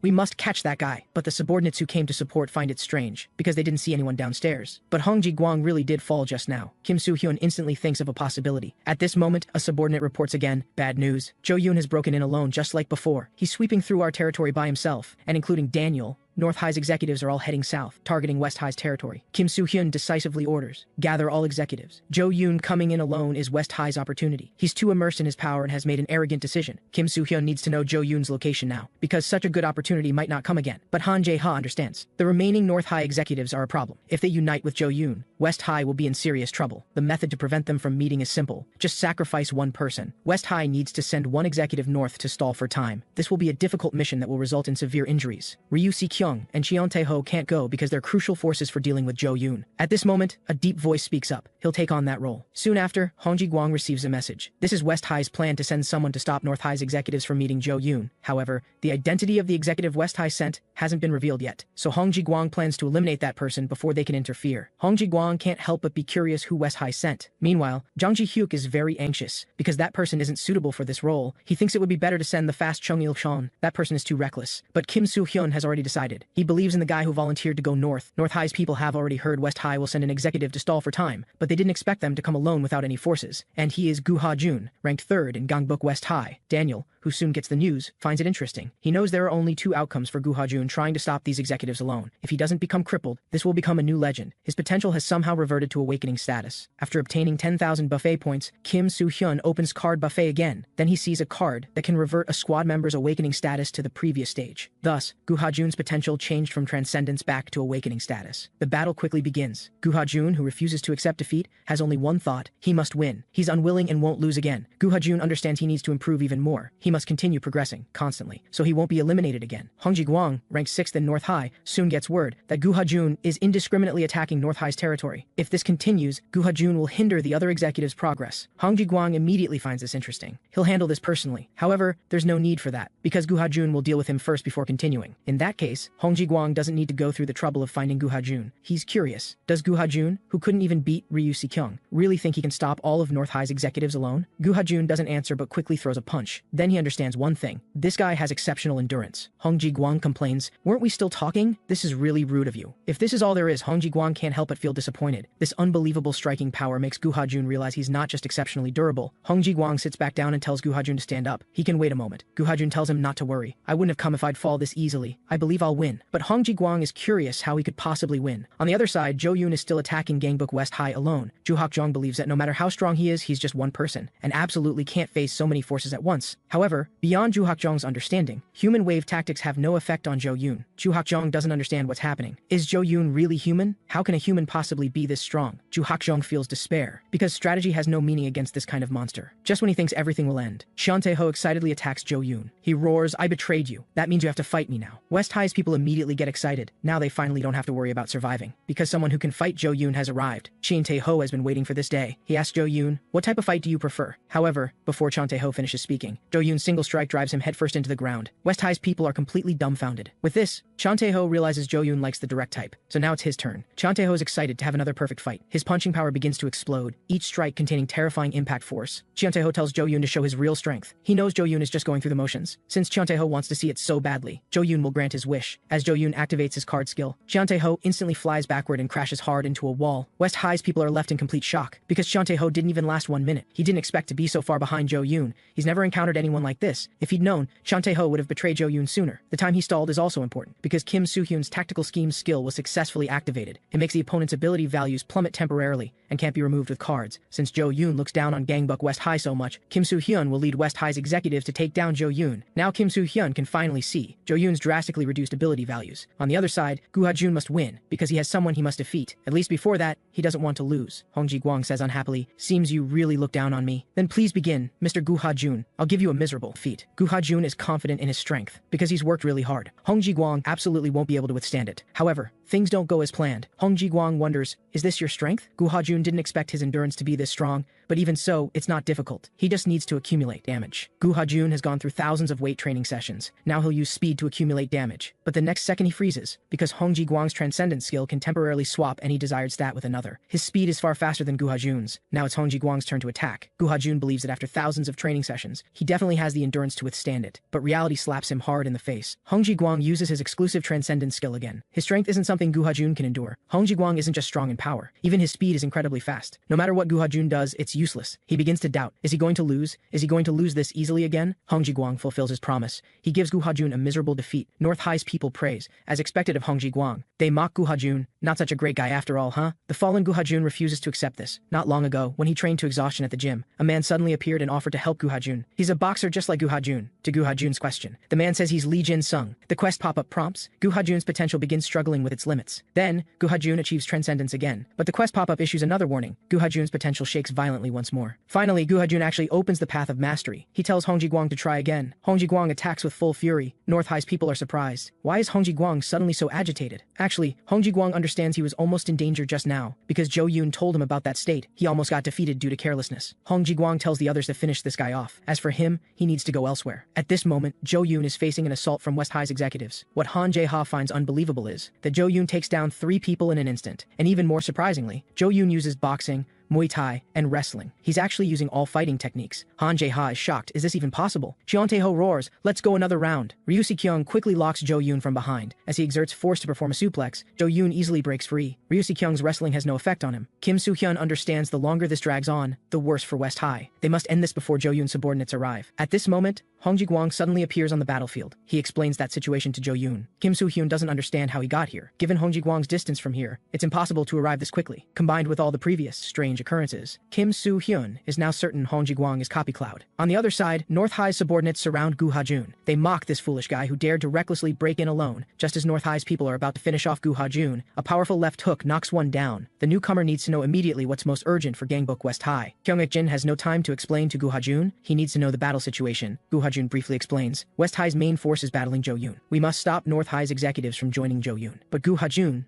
understands that in this situation, Kyung-ik-jin alone isn't enough. Kyung-ik-jin responds oddly, "Who said I'm alone?" From now on, the 318-member Kyung-ik-jin squad declares entry into battle. The news quickly reaches Gangbuk West High. The Kyung-ik-jin squad appeared and saved Gu Ha-jun. Now Kyung-ik-jin is taking his 318 personal forces to intercept North High's executives. Jang Ji-hyuk understands the Kyung-ik-jin squad can't handle all of North High's executives, but they can stall for time. Now they can only hope their leader deals with Jo Yoon quickly. Chung Il-cheon and Ra Woo-gyeom also arrive at the battlefield to support, and because they now have to deal with both Jo Yoon and Hong Ji-gwang, West High's executives must split into 2 groups. But Jo Yoon feels frustrated. He doesn't understand why the enemy can't sense the difference in power. Jo Yoon tells Hong Ji-gwang to step aside. He alone is enough. Cheon Tae-ho feels Jo Yoon is really arrogant, but Jo Yoon doesn't think so. He wonders, why is something I can do called arrogance? Kim Soo-hyun seizes the opportunity to use Filipino stick fighting in a sneak attack, but Jo Yoon also possesses Guardian's Feast. He also has Knockout Feast. Kim Soo-hyun is immediately immobilized for 3 seconds. Jo Yoon then uses Taekwondo to force out Kim Soo-hyun's restore. Ryu Si-kyung seizes the chance to grab his left leg, and Kang-suk immediately grabs Jo Yoon's right leg. Ra Woo-gyeom follows with a thrust kick, but Jo Yoon blocks it with Kyokushin Karate. He casually lifts the 2 people holding him, then finishes them with just 1 strike each. Before Ra Woo-gyeom can react, Jo Yoon uses Jeet Kune Do to finish him. Jo Yoon has mastered so many fighting techniques,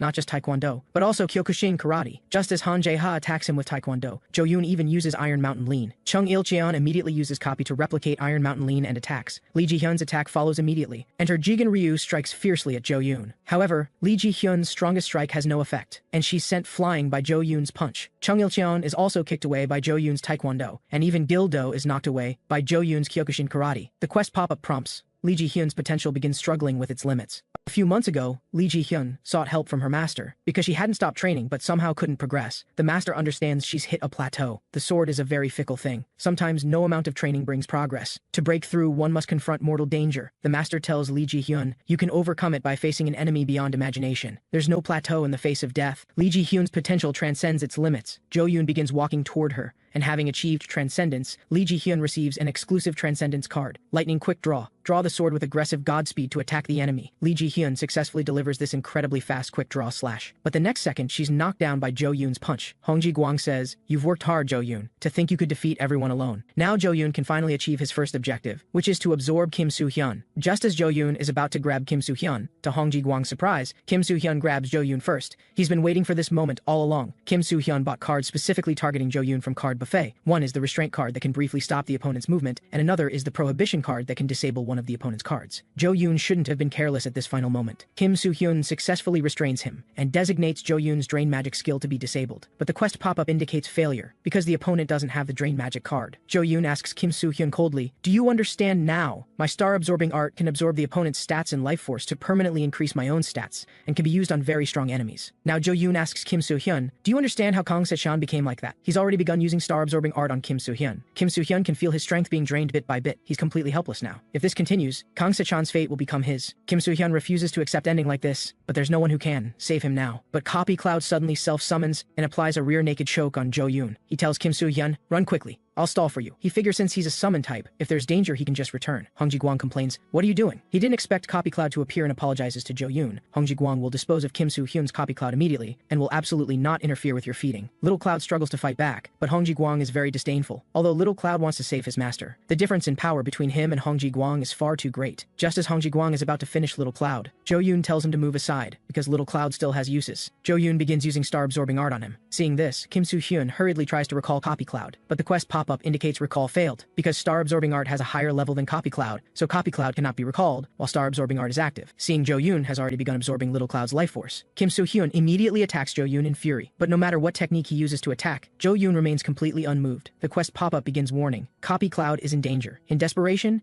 Kim Soo-hyun kneels and apologizes to Jo-yoon. It's all my fault. Please stop. Just spare Little Cloud. Copy Cloud was Kim Soo-hyun's first diamond card. After Copy Cloud gained independent consciousness, Kim Soo-hyun already treated him as a living person, even celebrating Little Cloud's birthday. Although Little Cloud didn't understand what a birthday was at first, seeing his master care so much about him made him happy. One day, he asked his master a question he was curious about. What is family? Kim Soo-hyun explains, it's people who share the same blood. Then it seems Little Cloud can't have family. But Kim Soo-hyun continues, that's not the only way to be family. Relationships as close as sharing blood are also called family. What matters most is hearts connected. We're already family. As Jo-yoon finishes using star-absorbing art, Little Cloud falls silently to the ground. No matter how Kim Soo-hyun calls to him, there's no response. Not long ago, when Kim Soo-hyun met with the Challenger card, he asked this question, what would happen if something happened to Copy Cloud? After a brief silence, the Challenger card answered, it's just a card. You can think of it as a consumable card. This means it will vanish when its life reaches the end. Finally, Copy Cloud, regaining a bit of consciousness, apologizes to Kim Soo-hyun, because before being summoned, he was always in an empty darkness, where only loneliness and emptiness existed. Until one day, Little Cloud saw a ray of light in the darkness. From then on, Little Cloud had been living happily. He's grateful that Kim Soo-hyun always called him Little Cloud during this time. At this moment, Kim Soo-hyun has completely despaired. However, the indifferent Jo-yoon obviously can't understand what this is about. In his eyes, Kim Soo-hyun merely lost a card. Jo-yoon tells Kim Soo-hyun, don't worry, I'll send you to reunite with him right away. But at this moment, the quest pop-up issues a warning to Jo-yoon. Then a powerful force strikes him, and Jo-yoon is sent flying, caught off guard. At this moment, Kim Soo-hyun has achieved transcendence, and because of his S-grade potential's transcendence, he receives 2 exclusive transcendence cards. One allows him to use true ancient flow martial arts Taegun after attack specialization, while increasing strength by grade 3 and decreasing endurance by grade 3. The other, ability awakening, makes all his stats equal to his highest stat. Kim Soo-hyun's stats surge in extreme grief. Hong Ji-guang sneers, what can you change by standing back up? The next second, Kim Soo-hyun gives him the answer. This terrifying striking power shocks Hong Ji-guang, but he's also confident in his own strength. After swapping his stats, Hong Ji-guang punches hard toward Kim Soo-hyun. Jo-yoon's expression finally becomes serious, because Hong Ji-guang's punch has no effect on Kim Soo-hyun at all. Realizing something's wrong, he immediately retreats. However, Kim Soo-hyun appears behind him in an instant, then takes Hong Ji-guang down with a single punch. He tells Jo-yoon, Little Cloud isn't just a card. He's both my good friend and my family. Since you say Little Cloud is just a card, why don't you try experiencing it yourself? Kim Soo-hyun begins absorbing Hong Ji-guang's stats. However, the next second, he's kicked away by Jo-yoon. Kim Soo-hyun wonders, didn't you say it's just a card? Does this mean Hong Ji-guang is also an important card? Jo-yoon coldly tells Kim Soo-hyun, don't get it wrong. I'm just stopping your stats from rising. They're all just cards to me. Jo-yoon begins using star-absorbing art on Hong Ji-guang. Kim Soo-hyun immediately uses true ancient flow martial arts Taegun to repel him. He didn't expect that for stats. Jo-yoon could even absorb his own subordinates as nourishment. It seems Jo-yoon is beyond redemption. Kim Soo-hyun isn't a hero or a police officer, but he believes this kind of person can't be allowed to remain in the world. Then let's end this today. Kim Soo-hyun begins attacking with true ancient flow martial arts, Taegun. This speed surprises Jo-yoon somewhat. He sees Kim Soo-hyun is different from before. Could it just be because of transcendence? In that case, Jo-yoon needs to get serious. He begins using boxing to attack Kim Soo-hyun. Both simultaneously use knockout feast on each other. Kim Soo-hyun is immediately immobilized for 3 seconds, but Jo-yoon is also immobilized for 3 seconds, after they both use nullify skills. The two, having removed abnormal statuses, fiercely punch at each other again. A pure melee battle. Kim Soo-hyun can now withstand Jo-yoon's punches. However, thinking of the departed Little Cloud, Kim Soo-hyun's fury burns even hotter. Then, he actually sends Jo-yoon flying. Charging forward, Kim Soo-hyun begins using call over and card chapter skills. He calls over Gu Ha-jun's return of the Overlord and Ra Woo-gyeom's thrust kick. The explosive power from combining the two is terrifyingly powerful. Kim Soo-hyun understands he can't drag this out. He must use his full combat power. He uses terabyte low kick to deliver triple critical damage to Jo-yoon. Even the powerful Jo-yoon is moved by this. Next, Kim Soo-hyun will use true ancient flow martial arts Taegun to end the battle. At this moment, the quest pop-up prompts, tactical scheme's duration has ended. Jo-yoon's stats have been restored. Kim Soo-hyun once again becomes powerless to fight back. Jo-yoon coldly asks if he was dreaming about winning. News from the West High battlefield quickly reaches North High. A North High subordinate reports to Jang Jun, ranked 5th. We won. The battle isn't over yet, but Kim Soo-hyun is definitely about to lose. The same news has already spread within West High. Jang Ji-hyuk grieves. Is this how Gangbuk West High ends? On the other side, Jang Jun finds Daniel, saying Jo-yoon is about to defeat Kim Soo-hyun, and Gangbuk North High's victory is within reach. But Daniel replies calmly, it's too early to celebrate. He hasn't completely won yet, has he? Jang Jun asks puzzled. Are you saying our leader will make a mistake? Daniel suddenly laughs. He points out that the leader is human too, and might suddenly return to this place. Hearing this, Jang Jun grows even more confused. Would the leader come back without finishing off Kim Soo-hyun? Why would he do that? But Daniel already said it, Jo-yoon is human too. If there's someone here he wants to kill, he might just come back. Seeing Jang Jun still doesn't understand, Daniel gives an example. For instance, if a traitor appeared, Jang Jun hasn't even processed this yet. Daniel already finishes him off. The other North High members gasp in shock. Why did Daniel suddenly attack Jang Jun? Daniel simply states, it's nothing, just betraying Jo-yoon. He asks the heir, Jo-yoon, do you hear me? Aren't you curious what I told Kim Soo-hyun in the mist? The quest pop-up warns Jo-yoon at this moment. If Gangbuk North High falls into Daniel's hands first, the main quest for Gangbuk unification will fail.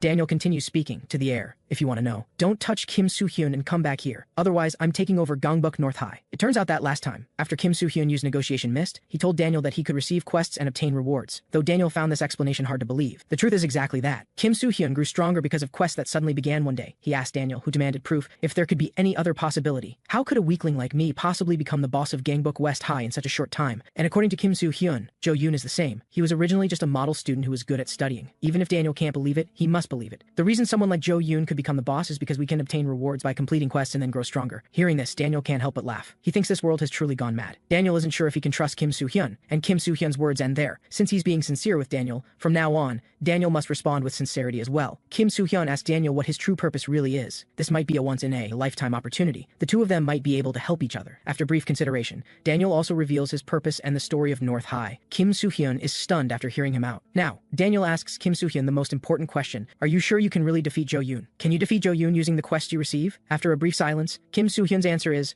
I will win. With that, Daniel is certain. From now on, he'll stand on Kim Soo-hyun's side. After the mist clears, they must work together to deceive Jo-yoon. And before that, Kim Soo-hyun welcomes Daniel to Gangbuk West High, because he has to fight people he knows. Daniel feels somewhat unpleasant. He tells the North High people to obediently drop their weapons, because the North High people themselves know clearly that facing Daniel, they don't have the slightest chance of winning. At this moment, Jo-yoon is already furious. He gives Hong Ji-gwang the authority to finish off the exhausted Kim Soo-hyun. Before leaving, Jo-yoon also feeds Hong Ji-gwang many cards. Kim Soo-hyun still wants to stop Jo-yoon. Hong Ji-gwang won't give him the chance, because the leader said it's already over. Just as Kim Soo-hyun grows frustrated, a deep voice calls out to Hong Ji-gwang, since you're so eager to end this, let's start by ending me. Go, Kim Soo-hyun. Hurry and do what you need to do. I'll handle things here. Gu Ha-jun arrives to the rescue. He's here to defeat Hong Ji-gwang. At this moment, Jang Jun at North High struggles to his feet and attacks Daniel. He's been dissatisfied with Daniel from the very beginning. Daniel asks puzzled, what would you do if you were satisfied? Confess your love to me? And why are you standing up again? Wouldn't it be more comfortable to keep lying down? Jang Jun demands. Why betray Jo-yoon? Daniel counters, why can't I betray him? Jang Jun also understands that direct attacks won't work on Daniel. But before long, Jo-yoon will arrive. So what Jang Jun can do now is attack vital points. He wants to be of help to Jo-yoon. However, reality doesn't go as Jang Jun wishes. His intentions are far too obvious. Daniel's strength completely overwhelms him, but Jang Jun's purpose is achieved, because that person has already rushed back. Gangbuk North High's leader Jo-yoon admits it's his mistake. He should have dealt with Daniel earlier. Daniel says coldly, this is your limit as a leader. Jo-yoon begins attacking with boxing, but to his surprise Daniel actually dodges. Logically, with such a huge difference in stats, dodging should be impossible. Jo-yoon continues attacking with Taekwondo, then with Kyokushin Karate, but Jo-yoon can't figure out what trick Daniel is using to dodge his attacks, and as Daniel's hands rotate, Jo-yoon immediately loses his balance due to Aikido. He wonders, is Daniel using Kim Soo-hyun's cards? But if there were cards to counter me, Kim Soo-hyun would have used them himself, so Daniel isn't using cards. Seeing this,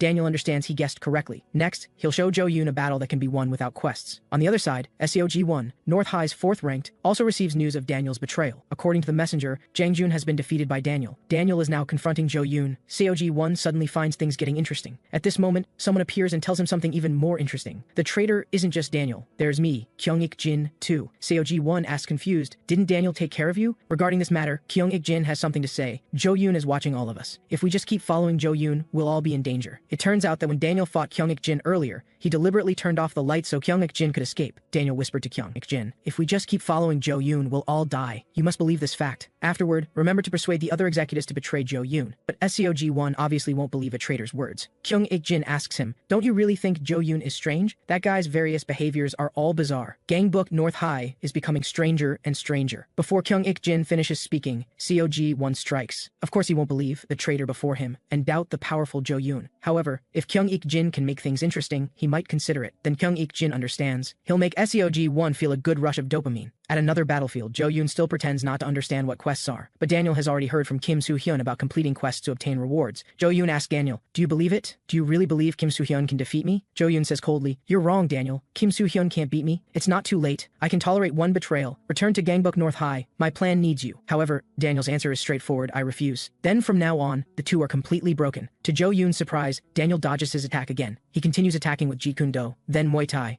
But Daniel evades them all. This defies all logic. Daniel says coldly, "During my time following you, I've memorized all your moves." Jo-yoon's first attack is boxing. Then comes Taekwondo or Jeet Kune Do. Jo-yoon obtained his fighting skills through chance. This means he has a fatal flaw, lack of experience. Daniel has already seen through Jo-yoon with his exceptional mind. But he understands this alone isn't enough. This alone still can't defeat Jo-yoon. Although Jo-yoon has less fighting experience, his base stats are too high. Daniel knows there's only one way to win. His hands begin rotating again. Jo-yoon, his balance broken, is sent airborne again, and Daniel's only way to win is to use Jo-yoon's own strength against him. Just as Daniel's attack is about to land, Jo-yoon extends his hand against Daniel's abdomen. Now everything should end. Jo-yoon knows he absolutely can't withstand this strike. Daniel seems stunned too. Then he laughs, because he deliberately showed an opening. Daniel's transcendence skill can nullify an opponent's attack and counter with double damage, with the drawback that it can only be used once every 3 days. Daniel's hands begin rotating again. He's already memorized this move of Jo-yoon's too. He's won this battle. Even Jo-yoon can't withstand an attack twice as strong as his own. The next second, Daniel is truly stunned. Jo-yoon praises Daniel's plan as perfect, but this alone isn't enough. Daniel didn't memorize Jo-yoon's strategy, because he's never used strategy. Jo-yoon activates his artifact skill again. This time Daniel has no way to respond. The battle seems to end just like that. Jo-yoon begins using star-absorbing art on Daniel. Daniel never expected he would ultimately lose. In his final moments, two people appear in his mind. Daniel apologizes to Kang Se-chan and Chung Il-cheon. Not long ago, Kim Soo-hyun learned shocking news in the mist. Daniel revealed that Kang Se-chan already knew he would end up that way. That guy's intuition has always been accurate. Before that day came, Kang Se-chan asked Daniel for a favor. At that time, he told Daniel that something might happen to him soon. Although Daniel had no idea what he was suddenly talking about, Kang Se-chan already had a premonition. He told Daniel that if something happened to him, suspect Jo-yoon first. It's complicated to explain. Kang Se-chan knew Daniel wouldn't believe him even if he explained. Finally, he asked Daniel to promise him one thing. If something happens to me,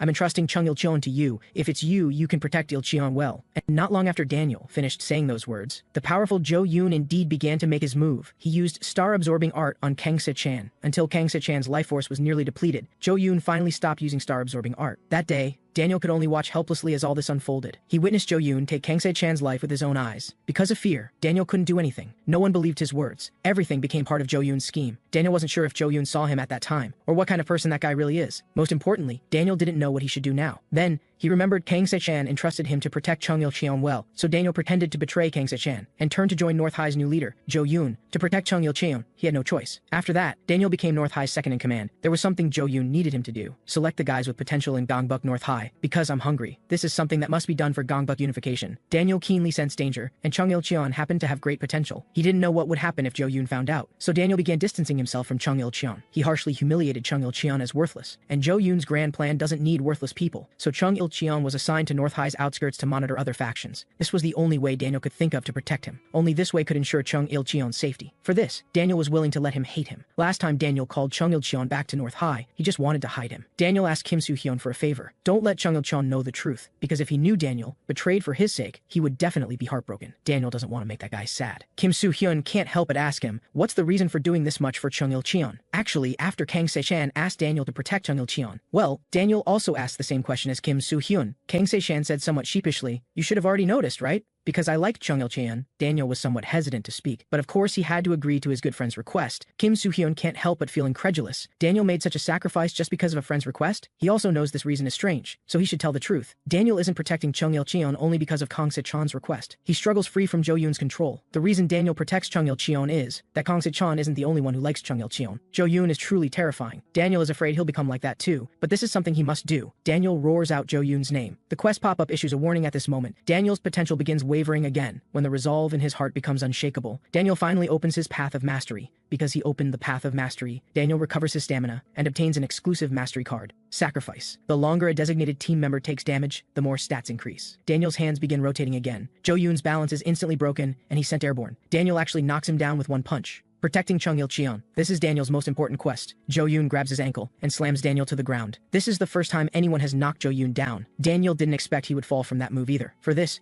Jo-yoon will stake everything in a duel with Daniel, and of course Daniel is the same. He knows his opponent is the unreasonably strong Jo-yoon. The moment of failure means death, so Daniel must defeat him before he dies. During this time, Daniel extensively studied Jo-yoon's attack patterns. Daniel can already predict his next move. He roars at Jo-yoon, "You're finished!" Knowing Jo-yoon's fighting formula, Daniel will definitely win this battle. For Kang Se-chan and for Chung Il-cheon, Jo-yoon seems to truly be falling behind. Daniel's attacks follow closely. This will be a battle where everything is at stake. On the other side, Gu Ha-jun has also begun his battle. But what's incredible to him is, Hong Ji-gwang is somehow much stronger than just moments ago. Gu Ha-jun doesn't understand what's happening. His attacks are all ineffective. Gu Ha-jun can't figure out what trick Hong Ji-gwang is using. He's clearly already gotten stronger, but Hong Ji-gwang is now using his transcendence skill to crush him. Gu Ha-jun only knows this isn't right. He must win. There must be a way. He absolutely won't lose again. However, Gu Ha-jun still can't beat Hong Ji-gwang. He tells Gu Ha-jun that continuing like this will only make him more miserable. Give up and accept your defeat. Gu Ha-jun can't go on anymore. His body can't move anymore. He can't believe it. Did I lose again? Lee Jin-sung once told him, "If you lose, just win next time. If you're impatient, you can't do anything. Believe in yourself. You'll see the light someday." These were words Lee Jin-sung's teacher said to him. There are many more chances. Don't fixate on the immediate result. Lee Jin-sung was indeed right. Just win next time. Han Jae-ha appears and blocks Hong Ji-gwang's attack. He taunts that Gu Ha-jun looks pathetic right now. Kang Sek also appears and grabs Hong Ji-gwang. He asks Gu Ha-jun, "Are you giving up already? You actually want to win next time? That's not like you, Gu Ha-jun." Gu Ha-jun doesn't understand what this means. What am I to you guys? Han Jae-ha and Kang Suk's answer is, the one who always wins. The boss of Gangbuk West High. The overlord who faced all of us alone. That was after Lee Jin-sung said those words to Gu Ha-jun. Gu Ha-jun apologized to him. Although he's grateful to Lee Jin-sung,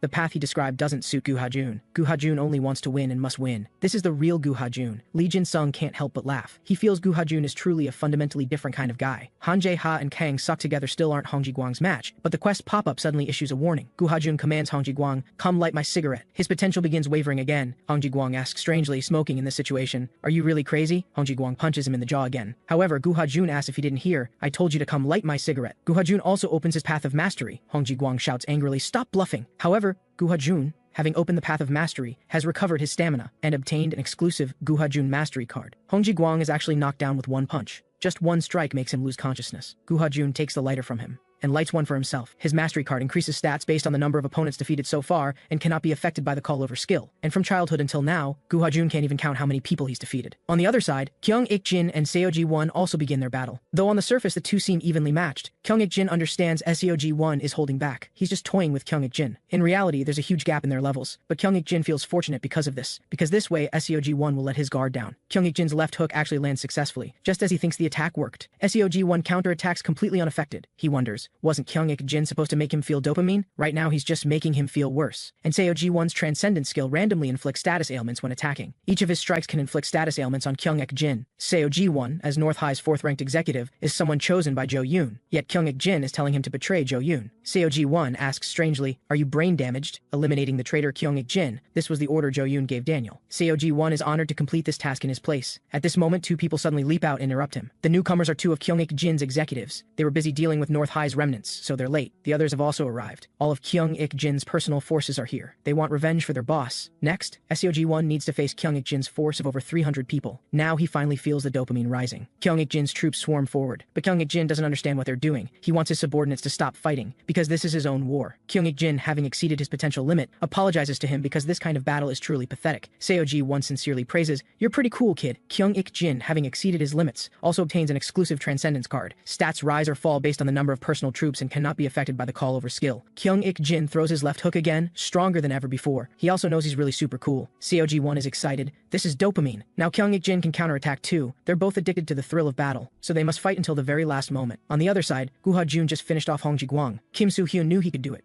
A subordinate quickly brings news of the outcome between Kyung Ik-jin and Seo Ji-won. The two of them fell at the same time. Everyone is shocked that Kyung Ik-jin actually defeated North High's 4th-ranked Seo Ji-won. With this, North High's morale will surely drop. Now is the chance to deal with Jo-yoon. But bad news arrives quickly. Daniel has been defeated by Jo-yoon. Hong Ji-gwang knew this would be the result. In his eyes, no one can defeat Jo-yoon. The next second, his neck is grabbed tightly. Kim Soo-hyeon coldly uses drain magic on Hong Ji-gwang. Thus, Hong Ji-gwang's stats rapidly decline as his muscles atrophy. Correspondingly, Kim Soo-hyeon's stats begin to rise. Only when Hong Ji-gwang completely loses consciousness does Kim Soo-hyeon stop draining magic. Han Jae-ha asks confused, "Did Hong Ji-gwang get choked out?" Kim Soo-hyeon tells everyone, "Now we're going to rescue Daniel and take down Jo-yoon." Han Jae-ha reminds Kim Soo-hyeon that there's something to do before that. Gangbuk North High still has remaining executives. They must first deal with that guy. North High's Mount Tai Ma Jung-do. The good news is, Jo-yoon was seriously injured after his duel with Daniel. Needing to recover, he can't move for now. Jo-yoon has a skill that can slowly restore his stamina within 2 hours, and reset all card cooldown times. He orders Ma Jung-do to block all enemies, and Ma Jung-do's answer is, I will complete the mission flawlessly. He's already waiting in formation with his subordinate executives and all his forces. Although Kim Soo-hyun wants to avoid a duel with Ma Jung-do, he's guarding the only path to Jo-yoon. Going around might also lead to an ambush. Han Jae-ha tells Kim Soo-hyun not to worry so much, because Jang Ji-hyuk said he's already made arrangements. After Ma Jung-do receives Jo-yoon's orders, a subordinate brings news that Gangbuk West High is attacking.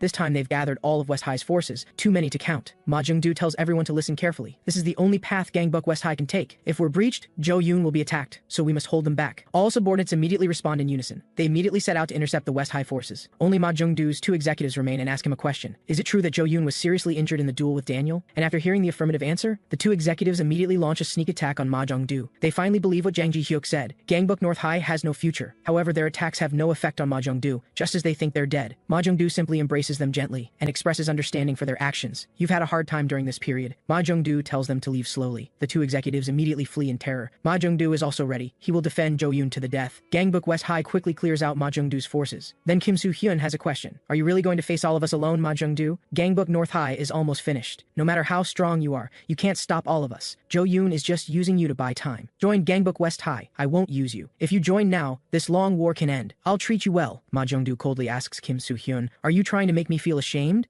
Kim Soo-hyun apologizes to him. Then there's no need to waste more time. Gangbuk West High's executives swarm forward. However, they're all too weak. Not even one person can withstand a single strike from Ma Jung-do. Han Jae-ha and Ji Eun-hyung exclaim in amazement, worthy of being Mount Tai. At this rate, all of West High will be defeated, but there is someone who can deal with Mount Tai. Kim Soo-hyun successfully uses tactical schemes. He's going to defeat North High's Mount Tai. Ma Jung-do says coldly, truly overestimating yourself. But he also understands Kim Soo-hyun is no longer the person he was before. However, this is no problem. Ma Jung-do believes he can hold out until Jo-yoon's wounds recover, but with his stats greatly reduced, Ma Jung-do is no match for Kim Soo-hyun. He also quickly realizes something's wrong. He can't withstand Kim Soo-hyun's attacks at all, but Ma Jung-do absolutely won't let himself fall. Kim Soo-hyun apologizes to Ma Jung-do because he's in a bit of a hurry, so he must end all this quickly. Ma Jung-do is finally beaten to his knees. The West High people immediately burst into cheers. Next, they'll go together to take down Jo-yoon, but the battle here isn't over yet. Ma Jung-do won't allow himself to fall. That was when Jo-yoon asked Ma Jung-do, who was bullied for being weak, do you want power? Although Ma Jung-do didn't know what Jo-yoon was talking about, he truly desperately craved power. Then Jo-yoon granted his wish. However, the price is that you must become a mountain and protect. Ma Jung-do will protect Jo-yoon. No matter who the opponent is, he must hold them back. Ma Jung-do's transcendent skill is death struggle. Stats increase greatly as the situation becomes more unfavorable. He is Jo-yoon's blade,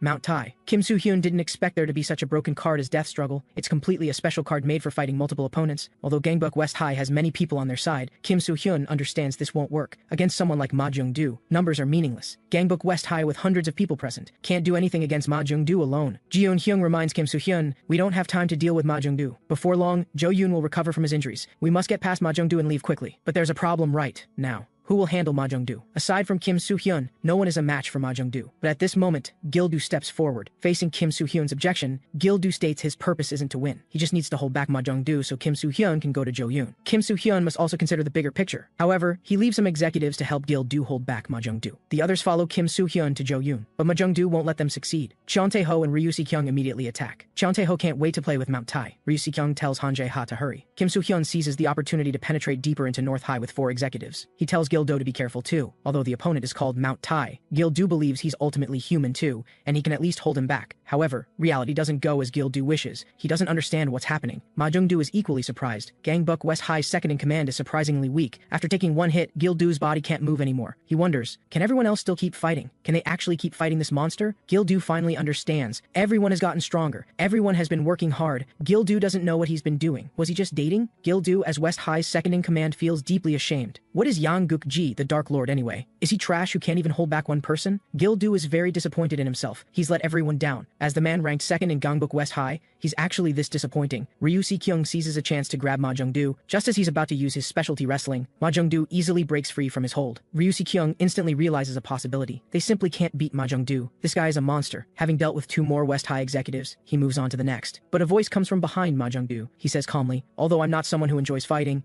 you is really boring. Gil-do doesn't know why he's standing up again either. His body is starting to feel strange. Although the opponent is insurmountably strong, Gil-do's blood feels like it's boiling. Yang Gukji's father once asked his wife Yamazaki Takako a question. Haven't you forbidden Gukji from fighting since he was little? But kids grow through fighting. Why did you do that back then? Yamazaki Takako's answer was, because Gukji carries the blood of the Yamazaki clan. Once awakened, it never sleeps again. It's the cursed blood of violence, meaning the blood could go berserk at any time. So Yamazaki Takako forbade Gukji from fighting since childhood, because the Yamazaki blood must not awaken. As a mother, she only wanted her son to grow up safely and normally. However, Yamazaki Takako told her husband not to worry, because no strong opponent would appear who could awaken the Yamazaki blood. Under Lee Ji-hyun's shocked gaze, Ma Jung-doo's fist is blocked. Gildo's potential begins struggling against its limits. At this moment, Kim Soo-hyun is heading toward the final battlefield. He's always believed in Gildo. That was after the rankings of Gangbuk West High's executives were decided. Han Jae-ha came to Kim Soo-hyun on official business because he couldn't understand Gildo being ranked second. Everyone was dissatisfied. Why make Gildo second in command? He doesn't have any particularly outstanding qualities. Kim Soo-hyun doesn't deny Han Jae-ha's words. The current Gildo may not be strong enough yet, but he believes that someday, Gildo will fulfill a major role no one else can. Kim Soo-hyun believes in Gildo's potential. When Gildo's potential successfully exceeds its limits, the power of the Yamazaki bloodline within him finally awakens. Ma Jung-doo's punch shatters Gildo's glasses. Although he doesn't know what's happening, instinct makes Ma Jung-doo sense danger. The quest pop-up notifies Gildo's potential begins wavering again.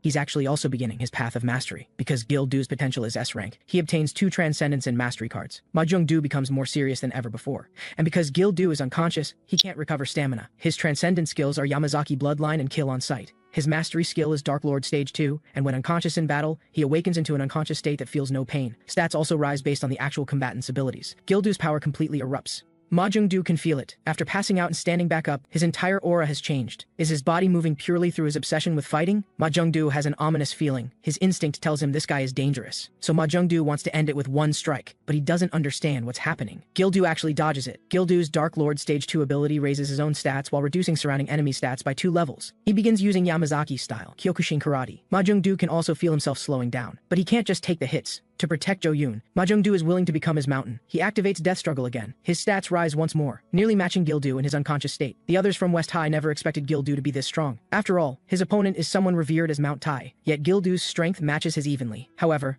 West High's officers can see it. The difference is actually quite obvious. Gildo's situation is very unfavorable. Ma Jung-doo had heard from Jo-yoon before that unconscious state means fighting using all your combat techniques while unconscious. Therefore, you must learn many fighting techniques for the unconscious state to be powerful enough. But even entering unconscious state is useless for Gildo because he only knows Kyokushin Karate. Ma Jung-doo can feel this man is dangerous. For Jo-yoon's sake, he must eliminate all possibilities. This is a lethal strike to put the unconscious state to sleep. Just when Ma Jung-doo thinks he's successfully dealt with Gildo, the kill on sight ability activates. After receiving the opponent's lethal attack, it counterstrikes with double the damage. This powerful strike catches Ma Jung-doo off guard. Lee Ji-hyun immediately uses lightning quick draw, which unconditionally hits enemies. She won't miss this golden opportunity. Eum Chang-woong's attack follows right after. The West High crew launches another group assault. Yang Cheon-seol begins using Thunder Suplex, planning to end Ma Jung-doo with this move. As West High's underlings watch in shock, Gangbuk North High's Mount Tai finally falls. The entire arena erupts in cheers. Ma Jung-doo wonders, have I already lost? I absolutely cannot lose. Jeon-hyung starts directing. Lee Ji-hyun takes care of Gildo. Everyone else regroups with Kim Soo-hyun, but to West High's surprise, Ma Jung-doo, desperate to repay his debt, stands up again. He became strong from weak almost overnight. Ma Jung-doo doesn't know what Jo-yoon did to him. He's nothing more than an experiment Jo-yoon conducted. If Jo-yoon doesn't want it, he can revert Ma Jung-doo any time. Ma Jung-doo instantly recalls his past self, enduring endless humiliation. He wholeheartedly wishes to become the mountain protecting Jo-yoon. The quest pop-up issues a warning. Ma Jung-doo's potential begins to waver again. He's actually unlocked his own path of mastery. Even under Dark Lord's debuff, his stats are still terrifying. But at this moment, Kyung Ik-jin arrives with over 300 people. His stats are equally formidable. Meanwhile, Kim Soo-hyun encounters resistance. He warns the white-haired woman beside Jo-yoon to get lost, but the white-haired woman has already been ordered to stop West High's people. At her command, figures emerge from the darkness. Kang Seok wonders, North High still has forces left? Must be just small fries, right? But Kim Soo-hyun, who can see stats, freezes. When he used Negotiation Mist last time, Daniel told Kim Soo-hyun that Jo-yoon has personally trained forces, because Jo-yoon doesn't just want to unify Gangbuk, he wants to unify all of Seoul. Therefore, the elites Jo-yoon personally trained might only be slightly weaker than Daniel. This was Daniel's first time seeing those guys in Gangbuk too, but there's still a way. In any case, Kim Soo-hyun must be careful. Han Jae-ha worries that at this rate, Jo-yoon will recover from his injuries. However, because Daniel gave them a hint, Kim Soo-hyun and Chung Il-cheon found help, and he's now appeared. The white-haired woman is instantly stunned. Because that legendary man has appeared, Chen Woo-han, who unified Gangbuk in one day with the Imperial Dog Alliance. His stats are unprecedentedly terrifying. Not long ago, Chen Wuhan refused Chung Il-cheon's request for help without hesitation, because he'd already made it clear before. That was the last time. Even for relatives, there won't be a next time. He told Chung Il-cheon to endure hardship on his own if he wanted to, but another voice makes the request again. Kim Soo-hyun, as West High's leader, humbly begs Chen Wuhan for help, because at this rate Jo-yoon will take over Gangbuk. Kim Soo-hyun isn't asking Chen Wuhan to help him stop Jo-yoon. If he loses, everyone will be in danger. Kim Soo-hyun wants to protect the people important to him. He'll do anything, but he can't let his people get hurt. Chen Wuhan asks Kim Soo-hyun one question. If I help this once, you won't bother me again? For this, Kim Soo-hyun is willing to bet his own sister. Chen Wuhan is somewhat exasperated. He tells Kim Soo-hyun not to bet family members, and this help will absolutely be the last time, because Chen Wuhan doesn't want to get involved in messy affairs. These elites personally trained by Jo-yoon can't even touch Chen Wuhan, and no one can withstand even one of his strikes. The white-haired woman doesn't understand what's happening. Why would Chen Wuhan appear here? She knows this won't work, because this guy is a true monster. The white-haired woman roars, he's an opponent we'll have to fight eventually anyway. Everyone attack together. However, numerical advantage has no effect whatsoever. Jo-yoon's trained elites are quickly dealt with. Kim Soo-hyun is amazed, as expected. Someone who unified Gangbuk is different. Even he, having become this strong, can only follow Chen Wuhan's movements with his eyes. Kim Soo-hyun thanks him. Next comes the final battle. Now, only Jo-yoon remains. Meanwhile, Ma Jung-do is still fighting. He's lost count of how many people he's taken down. Ma Jung-do won't allow himself to fall. He won't let anyone get to Jo-yoon. No matter how many there are, he must stop them. Because he is Mount Tai. Death struggle activates again. West High's people are shocked. How does this guy keep getting stronger? Suddenly, they feel their bodies growing stronger too, because Kim Soo-hyun used Battlefield's call. It raises Allied forces stats for 30 minutes. Kim Soo-hyun absolutely cannot let Ma Jung-do regroup with Jo-yoon. He can only hope West High's people can win. Gil-do and Lee Ji-hyun are ready. Yang Cheon-seol knows Nietzsche said to capture Ma Jung-do. Ji-yeon-hyung doesn't remember Nietzsche saying that. Cheon Tae-ho shouts, "Don't let Ma Jung-do fall." Ryu Si-kyung corrects him, he needs to fall. Next, Ma Jung-do must face a fully enhanced Gangbuk West High. Soon, Kim Soo-hyun reaches North High's headquarters. Because there might be traps, it's better to search for Jo-yoon together. But someone still stands at North High's entrance. Kim Soo-hyun tells everyone to be careful. Jo-yoon might have used another scheme. But once they see who that person is, everyone freezes. Because the person in front of North High is Daniel. Kim Soo-hyun exclaims excitedly, he's alive. However, before Kim Soo-hyun can get close, Daniel punches him down. Because Jo-yoon has already used the trade card on Daniel, his potential and mind have been burned away. Kim Soo-hyun never expected things to turn out this way. Jo-yoon is truly inhuman. The others are confused. Isn't Daniel on West High's side? How did he become an enemy? How to defeat Daniel is now a huge problem. However, as a lighter flicks on, Gu Ha-jun appears to save the day again. He wonders, what's happened to Daniel? This really pisses me off. Gu Ha-jun tells Kim Soo-hyun to go ahead. Go do what you need to do. It turns out that back then, Jo-yoon was nearly defeated. Daniel made plenty of preparations to win. However, against Jo-yoon with his cheat system, this is as far as it goes. So now, Daniel will pay the price for his betrayal. Jo-yoon begins using brainwashing rope on him. But as Jo-yoon expected, it fails again. Because brainwashing rope cannot be used on targets with higher intelligence. Daniel smiles. Doesn't seem to be going well. Jo-yoon grabs him by the throat, demanding what he's so proud of. Not being controllable by brainwashing rope is your misfortune, because I have other suitable cards to use on you. Thus, under the trade cards effect, Daniel becomes a monster. Gu Ha-jun wonders, are you really Daniel? You're not on drugs, are you? This isn't what I expected. I don't want to fight Daniel like this. Gu Ha-jun is thrown off by Daniel's Aikido. But things are different now. Gu Ha-jun is strong enough now. However, he can also feel. Daniel is faster than before, but Gu Ha-jun can still keep up. If the opponent keeps dodging, there's only one method. Just pin his legs down. Just as Gu Ha-jun's fist is about to land, Daniel uses Aikido to throw him off again. Gu Ha-jun never thought Aikido could be used from that position. This won't work. Daniel sees control of the fight's rhythm. At Gu Ha-jun's speed, it's hard to catch Daniel. Even if he catches up, Daniel will throw him off with Aikido. Gu Ha-jun doesn't know how to win for the moment. Is there no way now? After burning his potential in mind, Daniel's stats have greatly increased. Just as Gu Ha-jun is thinking about what to do, Daniel stutters out. You don't give up. You must defeat me. On the other side, Ma Jung-do is still fighting. No matter how many opponents there are, he must win. He absolutely cannot let anyone reach Jo-yoon. The prolonged battle exhausts Ma Jung-do, but he won't fall like this. Gil-do tells him to give up. Ma Jung-do only finds it laughable. I'm Jo-yoon's shield. I absolutely cannot give up. A barrage of attacks from West High's officers rains down on Ma Jung-do. Just when they think it's all over, Ma Jung-do still hasn't fallen. But now Lee Ji-hyun is in danger. Gil-do rushes to block Ma Jung-do's attack, but Ma Jung-do's attack never comes. Kyung-ik-jin can't help but exclaim, what a tough son of a gun. Because Ma Jung-do is passed out standing up, Gil-do feels no sense of victory whatsoever. All of Gangbuk West High's fighting force came at him together, yet couldn't take down Ma Jung-do alone. The remaining forces can't continue either, making it unlikely they can help Kim Soo-hyun fight Jo-yoon. Ma Jung-do actually held the line. He created a legend in Gangbuk. Now, the time has finally come to end everything. Kim Soo-hyun successfully finds Jo-yoon, but Jo-yoon says coldly,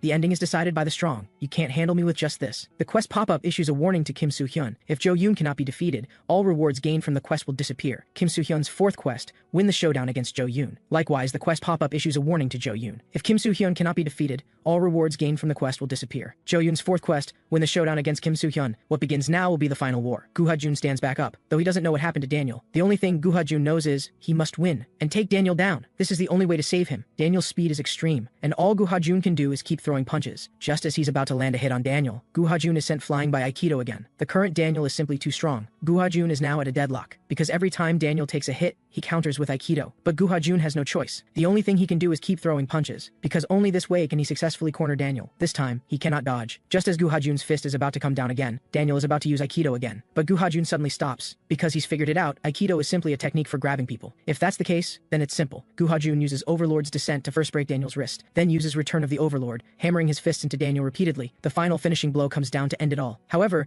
Daniel still has the Softness Conquers Strength ability. It nullifies the opponent's attack and counterstrikes with double damage. Gu Hajun had no idea this technique existed. He can barely breathe now. Am I going to lose like this again? I've become this strong, and it's still not enough. At this moment, the quest pop-up alerts, fatal damage received from the enemy, activating the Overlord series combo effect. This is the combo skill from collecting all 3 Overlord cards. After receiving fatal damage from an enemy, restore all stamina, and return all previously received damage with the Wrath Strike. Daniel finally goes down. Gu Hajun, who unleashed the Wrath Strike, is now gasping for breath. He said it before, he won't lose again. The battle inside North High's headquarters has already begun. Kim Soo-hyeon begins using the chapter card, lower grade enhancement, and the childhood friends ability. He can feel it. Jo-yoon is strong, but that's fine. Everyone from Gangbuk West High has also gotten stronger. Childhood friends raises allied forces stats in the area based on closeness. Kim Soo-hyeon believes they will win. Jo-yoon begins using the Lion's Roar ability. Its effect unleashes powerful energy, blasting surrounding enemies away. Kim Soo-hyeon is shocked. This is Jo-yoon's fighting power? Jo-yoon begins using Flash Step to attack Kim Soo-hyeon. Kim Soo-hyeon simply cannot dodge Jo-yoon's fists. He can only block at best, completely unable to counter. Han Jae-ha begins attacking with Taekwondo, but what he finds unbelievable is, Jo-yoon can actually block attacks from his blind spot. He sends Han Jae-ha crashing down with just one strike. Kang-sok seizes the moment and charges at Jo-yoon with wrestling, but Infinite Suplex is only a feint. Ra Woo-gyeom's Terabyte Thrust Kick follows right after. But all of this is futile, because Jo-yoon uses Indestructible Vajra, blocking it with ease. He takes down Kang-sek in one strike with Muay Thai, then kicks at Ra Woo-gyeom with Jeet Kune Do. This terrifying striking power is beyond what Ra Woo-gyeom can take. Jo-yoon scoffs. Is this all Gangbuk West High has? Do you really think this is enough to beat me? Jo-yoon begins using Fist Spirit Unity. Its effect raises stats based on the number of combat technique cards in hand. Jo-yoon understands that Kim Soo-hyeon fights his way through with strategy no matter who the opponent is. So he's curious. How does Kim Soo-hyeon plan to beat him? Seeing Jo-yoon's unmeasurable stats, Kim Soo-hyeon is also taken aback, but it's only just beginning. Kim Soo-hyeon spent every last point for this final battle. He understands that West High's combined stats still can't match Jo-yoon, so Kim Soo-hyeon made many preparations for today. Today is Jo-yoon's end. His only weakness is that he stands alone, but Gangbuk West High is not. We share a deep bond. Kim Soo-hyeon uses a card to restore allied forces' stamina in range and raise their stats. Kang-suk roars, "My name is Kang-suk, the king of Gangbuk South High who will rise again one day." Han Jae-ha tells Kang-suk to calm down. Stop going on about being the king of Gangbuk South High. We need to deal with Jo-yoon first. Ra Woo-gyeom attacks in his usual silence, equally desperate not to lose. Jo-yoon instantly closes the distance with Ra Woo-gyeom, but Chung Il-cheon uses copy and unleashes Lion's Roar. Jo-yoon is stunned. Isn't that my technique? Chung Il-cheon tells everyone to focus on the fight. Kim Soo-hyeon begins attacking with true ancient flow martial arts Tae-gun. He can tell the tide is turning, because West High's attacks are landing. Keep surrounding and attacking Jo-yoon like this, then find the opening to end the fight. This attack, Jo-yoon absolutely cannot block it. However, Jo-yoon uses the data exchange ability. It temporarily swaps any desired stat with another. Kim Soo-hyeon is shocked. Isn't that Hong Ji-gwang's card? It turns out Jo-yoon also prepared for this battle. He also spotted the call over ability at the card buffet. Jo-yoon calls over COG-1's Jack of all trades ability. Attacks can randomly inflict status ailments on the opponent. After being hit, Kang-sok falls into a faint status, temporarily unable to act. After being hit, Han Jae-ha falls into a silent status, temporarily unable to attack. Ra Woo-gyeom falls into a weakness status, his stats temporarily dropping. Chung Il-cheon falls into a sluggish status, his speed temporarily slowing. The three in status ailments are helpless against Jo-yoon's attacks. Kim Soo-hyeon immediately uses Recovery Peach. It restores stamina for himself and up to 3 teammates, usable only once per month. Han Jae-ha, Ra Woo-gyeom, and Chung Il-cheon instantly recover their stamina, but Jo-yoon begins using lethal damage. It prevents the opponent from recovering stamina, usable only once per day. Han Jae-ha is sent crashing down by Jo-yoon's punch again. Kang-sik seizes the chance again and grabs Jo-yoon with wrestling. He roars, "Jo-yoon is nothing special. I'll just slam you straight into the ground." But Jo-yoon uses Activate and slams Kang-suk into the ground instead. But Kang-suk won't fall like this. He begins using Invincible Wrestler, taking no damage for 2 minutes while stats continuously rise. Kim Soo-hyeon immediately seizes the opening and attacks Jo-yoon, who is held by Kang-sik. He uses the call over ability, calling in return of the Overlord, Overlord's Descent, and Jigen Ryu. This powerful strike drives straight down toward Jo-yoon's head, but Jo-yoon calls in Daniel's Softness, Conquers Strength ability, nullifying the opponent's attack, then countering with double damage. Kim Soo-hyeon is sent flying hard by Softness, Conquers Strength, but he still has cards he hasn't used. Jo-yoon says coldly, "In the end, there's still no way to beat me." Kim Soo-hyeon also understands. Conventional methods truly won't work, so he has no choice but to use an unconventional one. While Jo-yoon is still puzzled, Kim Soo-hyeon, refusing to let it end this way, stands back up. He knows exactly what will happen if someone like Jo-yoon is left to keep completing quests. First it was Kang Se-chan who suffered, and next it could be his brothers, sisters, mom, and dad. Kim Soo-hyeon, won't let someone like Jo-yoon, who treats lives as a joke, go free. The quest pop-up suddenly issues a warning to Jo-yoon.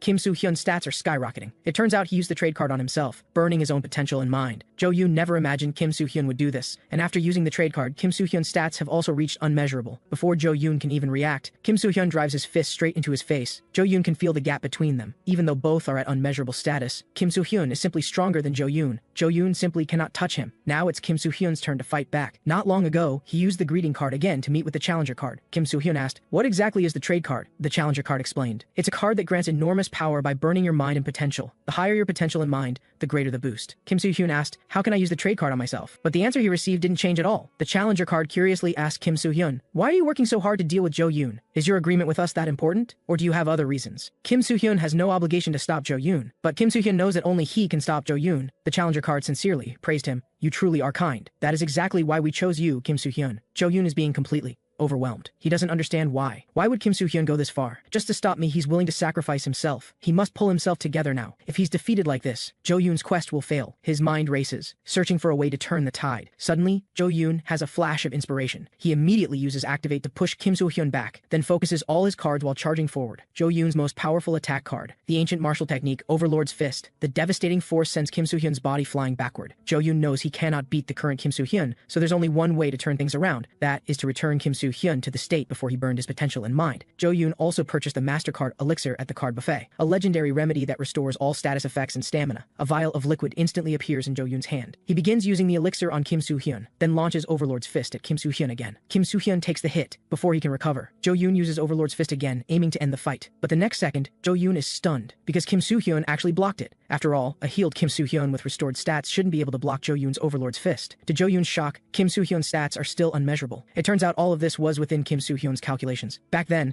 he asked the challenger card one final question. "If I use the elixir while under the trade card's effect, what happens?" The challenger card answered, "The elixir is a legendary remedy that can heal anything. If used while in the trade state, it restores the burned mind and potential." So Kim Soo-hyun understood. As the strongest recovery card in existence, the chance Jo-yoon wouldn't buy the elixir is extremely low. "If I use the trade card, I can definitely overwhelm Jo-yoon." And Jo-yoon absolutely cannot allow the possibility of failing his quest. This time, Kim Soo-hyun's gamble paid off. The cold-blooded Jo-yoon had never once used the elixir before this. Kim Soo-hyun pulled off a checkmate through strategy. This battle, he's the one who wins. Jo-yoon never expected things to turn out this way. He is stunned from the moment Kim Soo-hyun used the trade card on himself. Had he already sealed my defeat? Jo-yoon knows he can't win anymore. The current Kim Soo-hyun is too strong. There are no other options. Jo-yoon's stats can no longer beat Kim Soo-hyun. He wonders, is the quest really going to fail just like this? Am I going back to how things were before? Those dull, boring days, I despise them. The quest pop-up issues a warning to Kim Soo-hyun. Jo-yoon's potential violently surges once again. Kim Soo-hyun is instantly sent flying with tremendous force. Jo-yoon, at this very moment, has unlocked his own path of mastery. He refuses to go back to his old life. Jo-yoon's path of mastery cards are Strategy Seal and Master Factory. He will show Kim Soo-hyun who the final winner will be.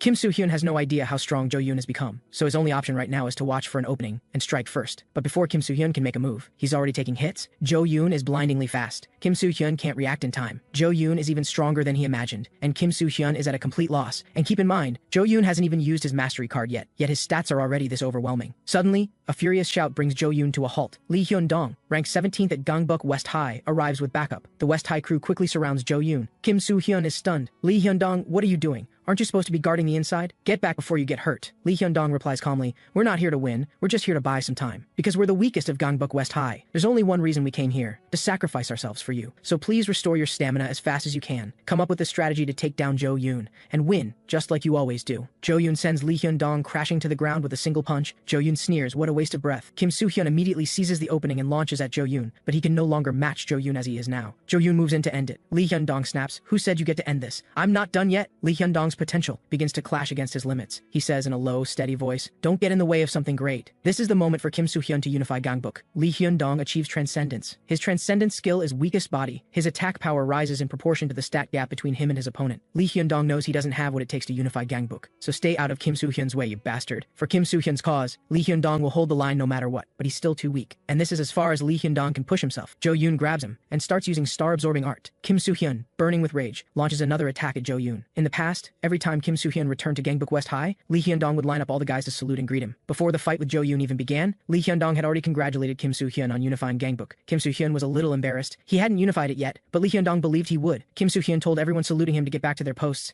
He told Lee Hyun-dong to stop putting everyone through this every single time. Lee Hyun-dong was puzzled. Torture. Everyone does this voluntarily. But I'm sorry. I haven't been much help lately. I really wanted to be useful to you. I'm sorry for letting you down. I just can't keep up with everyone else's growth. But Kim Soo-hyun shakes his head. You've done more than enough. Without you, West High would have fallen apart from the inside. Everyone has their own role to play. Without you, there would be no me. Those words hit Lee Hyun-dong deep. Right then, he made up his mind. One day, he would truly become someone Kim Soo-hyun could rely on. Kim Soo-hyun absolutely cannot let Jo-yoon land another blow. The pain from Little Cloud's departure is already overflowing inside him. The quest pop-up suddenly flashes a warning at Jo-yoon. Kim Soo-hyun's potential is surging violently once again. Jo-yoon immediately shifts his focus. But by now, Kim Soo-hyun has already activated his path of mastery. Jo-yoon is caught completely off guard and sent flying with a kick. As Jo-yoon gets back up, he hears laughter, because Lee Hyun-dong knows Jo-yoon is finished, because Kim Soo-hyun is genuinely angry now. It's time for that man to return, the one Lee Hyun-dong has always missed. Kim Soo-hyun's mastery cards are indomitable and tank top Kim Soo-hyun. He quickly tightens his tank top, and tank top Kim Soo-hyun makes his return. Jo-yoon says coldly, "How pathetic. You're treating this fight like a joke. I never liked you from the very start." Their fists crash hard into each other's faces. In the heat of the fight, they can both feel it. They are perfectly matched. Their stats are equal, and right now it's a dead even fight. One moment of carelessness from either side, and it will mean lethal damage. This is the first time Kim Soo-hyun has faced an enemy this strong, but he won't lose. Since their stats are equal, the winner will be decided by which mastery card they choose to play. Kim Soo-hyun opens with True Ancient Flow Martial Arts Taegun, but Jo-yoon just laughs. Before Kim Soo-hyun can react, his True Ancient Flow Martial Arts Taegun is already sealed. Kim Soo-hyun never saw this coming. Jo-yoon has a card like that. Fine. Kim Soo-hyun switches to boxing, but the next second, boxing is sealed too. No matter. Kim Soo-hyun immediately goes in with Taekwondo, but the next second, Taekwondo is sealed as well. Kim Soo-hyun is stunned. Jo-yoon got a totally broken card like that? His Beast Mode and Filipino Stick Fighting are sealed right after. It turns out Jo-yoon's mastery card lowers the opponent's stats and absolutely seals every attack card he knows for 5 minutes. Kim Soo-hyun thinks, it's over. Every single one of his attack cards is sealed. Lee Hyun-dong watches anxiously. Why isn't he fighting back? But there's nothing Kim Soo-hyun can do. He has no fighting techniques left. Jo-yoon is really moving in for the kill now. His other mastery card, Master Factory, scales damage with the number of cards he holds. An unstoppable blow that cannot be dodged. A devastating strike slams into Kim Soo-hyun with terrifying force. His body is sent flying like a cannonball. Lee Hyun-dong watches in agony. Jo-yoon knows it's over. Kim Soo-hyun's quest has finally failed. But Kim Soo-hyun suddenly snaps upright and launches a surprise attack. Jo-yoon is baffled. You took a hit from Master Factory. How are you still standing? Is that your mastery card too? It turns out Kim Soo-hyun's mastery skill, Indomitable, lets him endure up to 3 of his opponent's attacks through sheer willpower. But right now, that skill is completely useless. Without any fighting techniques, Kim Soo-hyun looks like a total mess. Jo-yoon tells him, this is who you really are. Victory will be mine. Indomitable activates again. But Kim Soo-hyun doesn't know what to do. He still has 1 mastery card left, but he can't use it yet, because that card is the key to turning everything around. The tank top Kim Soo-hyun card, once activated, not only restores stamina, it also upgrades one of his attack cards. That upgraded card's damage then scales with the total number of cards he holds. Jo-yoon finds it strange. Why isn't Kim Soo-hyun using his remaining mastery card? He can only think of 2 reasons. Either the mastery card he got is an attack card, or it's a type that powers up attack cards. Kim Soo-hyun activates Indomitable and stands up again. He will defeat Jo-yoon within 5 seconds, and he believes he can do it. It's not that Kim Soo-hyun is avoiding combat because his attack cards are sealed. Among the techniques he has drilled thousands of times, there is one he can still use. The jab. The very first move Kim Soo-hyun ever used when he started fighting back. But even that does nothing against Jo-yoon. That's enough. Kim Soo-hyun, if this keeps going, you're going to die. It's okay if Gongbuk doesn't get unified. But for himself, and for everyone else, Kim Soo-hyun has to see this through, even as Jo-yoon completely dominates him. Lee Hyun-dong cannot figure out how Kim Soo-hyun is supposed to beat Jo-yoon in 5 seconds. Then suddenly, it hits him. This scene looks just like that time. Kim Soo-hyun keeps throwing himself at Jo-yoon. Now it's time to end this. Jo-yoon unleashes Overlord's fist straight at Kim Soo-hyun. The sheer force of the blow seems to knock Kim Soo-hyun unconscious. He finally falls. Jo-yoon knows Kim Soo-hyun has nothing left. His recovery cards are all used up, and whatever remains can't touch Jo-yoon. Jo-yoon begins using star-absorbing art on Kim Soo-hyun. Then Jo-yoon freezes. Kim Soo-hyun is holding him, and Jo-yoon can't move.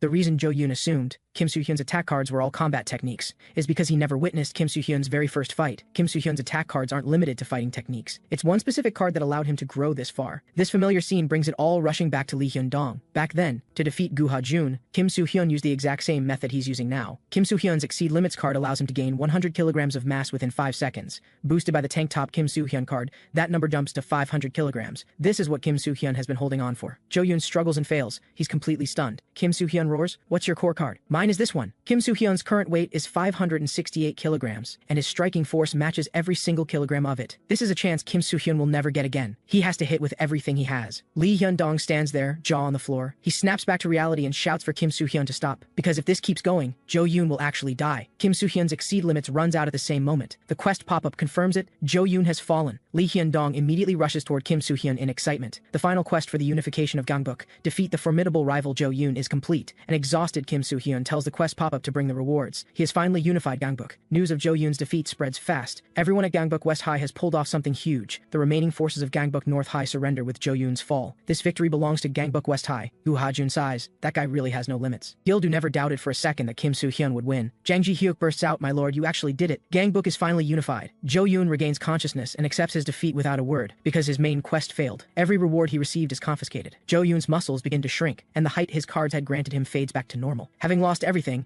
Jo-yoon simply feels bored. So now, he's curious, what will Kim Soo-hyun do with him? Honestly, Kim Soo-hyun has never thought about that, but Jo-yoon has to face consequences, though even if Kim Soo-hyun calls the police, they won't believe anything about quests. Before any of that, Kim Soo-hyun needs to undo the damage Jo-yoon has caused. Even if his rewards were taken away, the harm he caused remains. Kim Soo-hyun doesn't know how many people Jo-yoon has harmed. What about Seo Jin-tae? He uses the elixir. Things have to be dealt with one at a time. Kim Soo-hyun silently pleads, "Please wake up, Daniel." True to its reputation as the most powerful healing card, Daniel regains consciousness almost immediately. He looks at Kim Soo-hyun and has no idea what just happened. Kim Soo-hyun tells Daniel, "It's all over. Because I took down Jo-yoon." Then someone else calls out to Daniel. Chung Il-cheon is here too. He now knows that Daniel never actually betrayed anyone, but Daniel had specifically asked Kim Soo-hyun to keep it a secret. Kim Soo-hyun doesn't care about that. As long as the outcome is good, that's enough. Chung Il-cheon throws his arms around Daniel and breaks down in tears. Kim Soo-hyun watches from the side with a quiet, warm smile. Before long, everyone at Gangbuk West High gets the news. Kim Soo-hyun has actually unified Gangbuk. Word spreads that Kim Soo-hyun tore Jo-yoon apart and scattered the pieces in every direction. Most importantly, they heard Kim Soo-hyun doesn't flush. It's been a while since Kim Soo-hyun has heard rumors like that. Lee Hyun-dong, just like always, lines up all the guys to greet him. "Congratulations on unifying Gangbuk. You're amazing. But please remember to flush." Kim Soo-hyun thanks everyone from the bottom of his heart. Everything he's achieved is because of them. He hopes to continue counting on them from here on. Then more people arrive. It's Kang Se-chan, along with Daniel and Chung Il-cheon. Kang Se-chan congratulates Kim Soo-hyun on unifying Gangbuk. After the fight ended, Daniel and Chung Il-cheon had gone to visit Kang Se-chan and brought him the news that Kim Soo-hyun had defeated Jo-yoon. Chung Il-cheon doesn't know how much longer Kang Se-chan plans to stay in bed. "Wake up already and celebrate with us." Just then, Kim Soo-hyun shows up too. No matter what, he has to try and save Kang Se-chan. Daniel picks up on the cue and takes Chung Il-cheon outside. It took Kim Soo-hyun a while to obtain a new elixir. Kang Se-chan has been unconscious for too long. Whether the elixir will even work is still uncertain, but Kang Se-chan wakes up smoothly, and he can already guess Kim Soo-hyun used that power to save him. Kim Soo-hyun shakes his head. Just like Daniel said, sharp instincts. Things have gone quiet on Jo-yoon's end, because Kang Se-chan had told everyone to leave him alone. Kim Soo-hyun still doesn't know what to do about Jo-yoon. Then one of the guys comes running. "We've got a problem." Kim Soo-hyun is stunned. At this point, what else could possibly happen? Meanwhile, at Gangbuk North High, every single person looks up toward the roof because someone is standing at the edge. Jo-yoon takes one last calm, deep breath. Teachers are desperately pleading for him to come down, but Jo-yoon takes the step anyway. In the horrified eyes of everyone watching, Jo-yoon's body plummets. He admits Kim Soo-hyun won. That's all there is to it. Jo-yoon has no regrets whatsoever. He only regrets that he could have kept playing, could have done more interesting things. Kim Soo-hyun and Kang Se-chan arrive too late. As Jo-yoon's breathing stops, Kim Soo-hyun receives a new main quest. He never expected Jo-yoon to die like this. Jo-yoon committed terrible things, but Kim Soo-hyun can't help feeling hollow about how it ended. He doesn't know if showing up here was the right thing to do. Then Kang Se-chan arrives at the funeral with the others. None of them really wanted to be here, but they came anyway. Even if Jo-yoon was a bad person, a person still died. Kim Soo-hyun leaves the funeral arrangements to Kang Se-chan. He has something he needs to think over, because a main quest appeared the moment Jo-yoon died. This time, all the quest requires is using the greeting card. After the war, everything returns to peace. Kim Soo-hyun hopes it stays this way, but things are so peaceful that no quests are coming. Kim Soo-hyun has no idea how to get the greeting card. It isn't showing up in the card buffet, and crafting it through Cardmaster feels too risky. Just then, Baek Chae-ryung asks Kim Soo-hyun why he's spacing out alone. Kim Soo-hyun's brain glitches, and he says, "Long time no see. They literally saw each other yesterday." Baek Chae-ryung thinks he doesn't look good sitting alone like that. There's actually something she's been wanting to ask. She heard that Gangbuk or whatever has been unified, so she asks if he's finally free. Baek Chae-ryung invites him to grab a meal together this weekend. Kim Soo-hyun says they could just eat at the school cafeteria. Baek Chae-ryung flushes slightly. "Do you really not get what I mean? Either way, we're having a meal together this weekend. I'll let you know the time and place later." When Kim Soo-hyun gets home, his sister Kim Da-hyun cuts straight to the point. "That girl is trying to confess, even though that's usually the guy's job. I seriously don't get it. What does she even see in you with all your flaws?" Kim Soo-hyun asks if she has a death wish, but honestly, he doesn't know what to do. Kim Da-hyun tells him to stop being an idiot and go. But first, what does he actually think of her? Kim Soo-hyun answers honestly. She seems assertive, but she's kind once you're talking with her. She's pretty, and she's fun to be around. Kim Da-hyun tells him to just date her then. Kim Soo-hyun starts thinking about what it would mean to accept the confession. Would I actually have a girlfriend? Baek Chae-ryung would be my girlfriend? The weekend comes fast. Baek Chae-ryung mutters, "Where is that that guy? Why isn't he here yet? She starts worrying he might ghost her, and she dressed up carefully for today. Then a low voice calls out to her, and she's led away. Meanwhile, a late Kim Soo-hyeon is sprinting at full speed toward the meeting spot. He bought a new outfit especially for today. But suddenly, someone attacks him out of nowhere. Things are very different now. The attacker is sent flying with a single kick. The startled attacker is confused. Are you remnants of Gangbuk North High? But if they were North High remnants, there'd be no reason for masks. The only reason to wear masks is so Kim Soo-hyeon can't recognize them. That tells Kim Soo-hyeon these are people he knows. His opponent says, impressed, quick as always, but it won't matter, because today is the day you die. Meanwhile, Baek-chae Ryung is following someone who claims Kim Soo-hyun sent them to pick her up. She wonders where Kim Soo-hyun is and why he isn't picking up. Could he be planning a surprise? But she quickly realizes she's been tricked. The one leading the group tells the others to keep a close eye on her, because she's essential to our plan. Kim Soo-hyun takes down everyone surrounding him in no time, but when he sees the faces under the masks, he freezes. Then someone he never expected steps forward. He has no idea what's going on. Why is Yang So-ha here? It turns out she's behind all of this, because she found out that Baek-chae Ryung and Kim Soo-hyun were meeting this weekend, and it was Kim Do-hyun who told Yang So-ha as a friend. When Yang So-ha learned Kim Soo-hyun might accept the confession, she went completely still. After hanging up, Yang So-ha didn't know what to make of it. She didn't know what she would do if those two started dating. She was the one who liked Kim Soo-hyun first. She must not have made it obvious enough. Yang Chan-seol hears something and knocks on the door, asking if everything's okay. But Yang So-ha has already made up her mind. She'll make sure Kim Soo-hyun knows how she feels. Meanwhile, Kang-sok gathers everyone still loyal to him, because he's going to betray Kim Soo-hyun. Since Gangbuk was unified, Kim Soo-hyun has gotten very lax. Kang-sok plans to revive Gangbuk South High while he has the chance, restart his operation, and reclaim his throne. But Kang-sok can't figure out how to get past the swarm of officers protecting Kim Soo-hyun. Then, the part-timer from the taekbokki shop comes looking for him. Yang So-ha wants in on his plan. She has information. She tells him Kim Soo-hyun is meeting a woman named Baek-chae Ryung this weekend. No officers will be with him that day. Kang-sik takes in the information and asks, "You want something in return, don't you?" Sure enough, she wants Kang-sik to lure Baek-chae Ryung away, so she can be alone with Kim Soo-hyun. What happens to Baek-chae Ryung is not her concern. Finally, Yang So-ha asks Kang-suk, "Do you understand what I'm asking?" And Baek-chae Ryung trusted the situation because she recognized Kang-suk as one of Kim Soo-hyun's people. But now it's clear something is very wrong. Baek-chae Ryung demands, "What is this? Where is Kim Soo-hyun?" The next second, she's grabbed. Kang-suk snarls at her to shut her mouth. "I was never loyal to that guy. I was never his underling. If he could, Kang-suk would crush her too. But for the sake of what comes next, he holds back." Kang-suk orders his men to keep a close eye on her, because Kim Soo-hyun will come looking. At this point, Kim Soo-hyun has no idea what's going on. Why is Yang So-ha here? And then she just goes ahead and confesses to him. "I've liked you since we were kids, more than anyone else. I liked you first." Kim Soo-hyun feels like everything around him has gone completely off the rails. He doesn't have time for this right now. Han Jae-ha quickly gets word of Kang-sok's betrayal. He sighs. That lunatic, he actually went and did it. Han Jae-ha tells Kim Soo-hyun to hold on. He's already rallying people to move out. After all, Kang-sok may have spent a long time laying traps for exactly this moment, but Kim Soo-hyun tells him it's too late for that. He's already there. Kim Soo-hyun thought he treated them well. He doesn't understand why they would betray him. Why betray me and follow Kang-suk? It turns out the former South High members prefer the old way of doing things. Kang-suk is the only leader they recognize. Hearing that, Kim Soo-hyun can't help feeling a pang of sadness. He asks Kang-suk, "Are you really going back to dealing drugs? Do you honestly think you can beat me?" Kang-suk can feel the overwhelming pressure radiating from Kim Soo-hyun, completely different from back when West High and South High were at war. Kang-suk realizes he might actually die. He roars. He refuses to give up. Even if he can't win, he'll still fight. That's just who Kang-suk is. Kim Soo-hyun tells him to come. He never expected Kang-suk to be his final quest. The reward for defeating Kang-suk is the greeting card, but Kang-suk tells Kim Soo-hyun to get a grip on the situation. "Don't you care what happens to Baek-chae Ryung, Kang-suk of Gangbuk South High?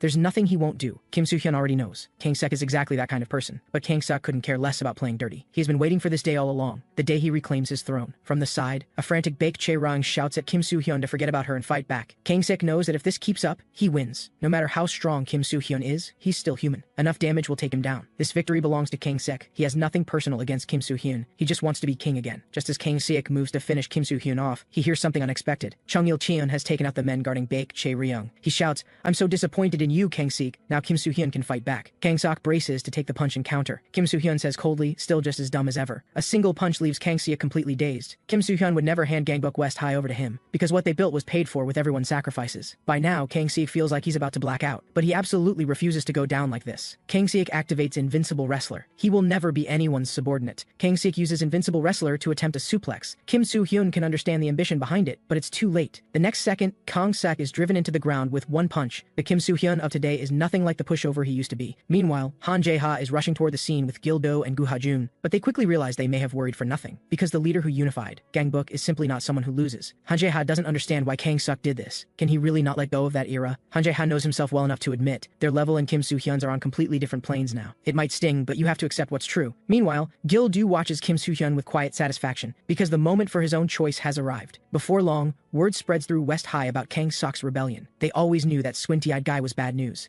They almost got dragged into dealing drugs themselves. Kim Soo-hyun knows it's over. The defeated Kang Seok disappears that same day. Kim Soo-hyun won't hold it against him. Maybe they'll never see each other again. Then Baek Chae-ryung calls out to Kim Soo-hyun to come with her to the supermarket. Kim Soo-hyun is not thrilled about being the one paying. Then their classmates witness something that leaves them speechless. These two are only getting together now. They heard they already had kids together. Everyone wants to know what on earth happened over the weekend. It turns out Kim Soo-hyun turned Yang So-ha down without hesitation. He had thought it over for a long time, and had finally sorted out how he feels about Baek Chae-ryung. He doesn't know exactly when it started, but he can say it honestly now. I like you. Afterward, Yang So-ha doesn't seem to be doing well. She really did love him after all. Kim Soo-hyun completes the quest. The reward, a girlfriend. His first thought, what is wrong with this system? Then Lee Hyun-dong comes rushing over. Kim Soo-hyun sighs. Don't tell me there's another problem. Lee Hyun-dong groans. How many times have I told you? Did you forget again? Today is the day we commemorate the unification of Gangbuk. All the officers of Gangbuk West High have gathered. The photographer tells everyone to get into position. It's time for the photo. Kim Soo-hyun thanks everyone from the heart. Gangbuk was unified because of them. A lot happened during this time, and I'm just glad everyone is okay. Thank you for following me, even with all my shortcomings. Thank you for believing in me, and for fighting alongside me. From now on, it's my turn to repay you. I'll be a leader you can be proud of. I'm counting on all of you from here on. You've all worked so hard. Thank you. Before long,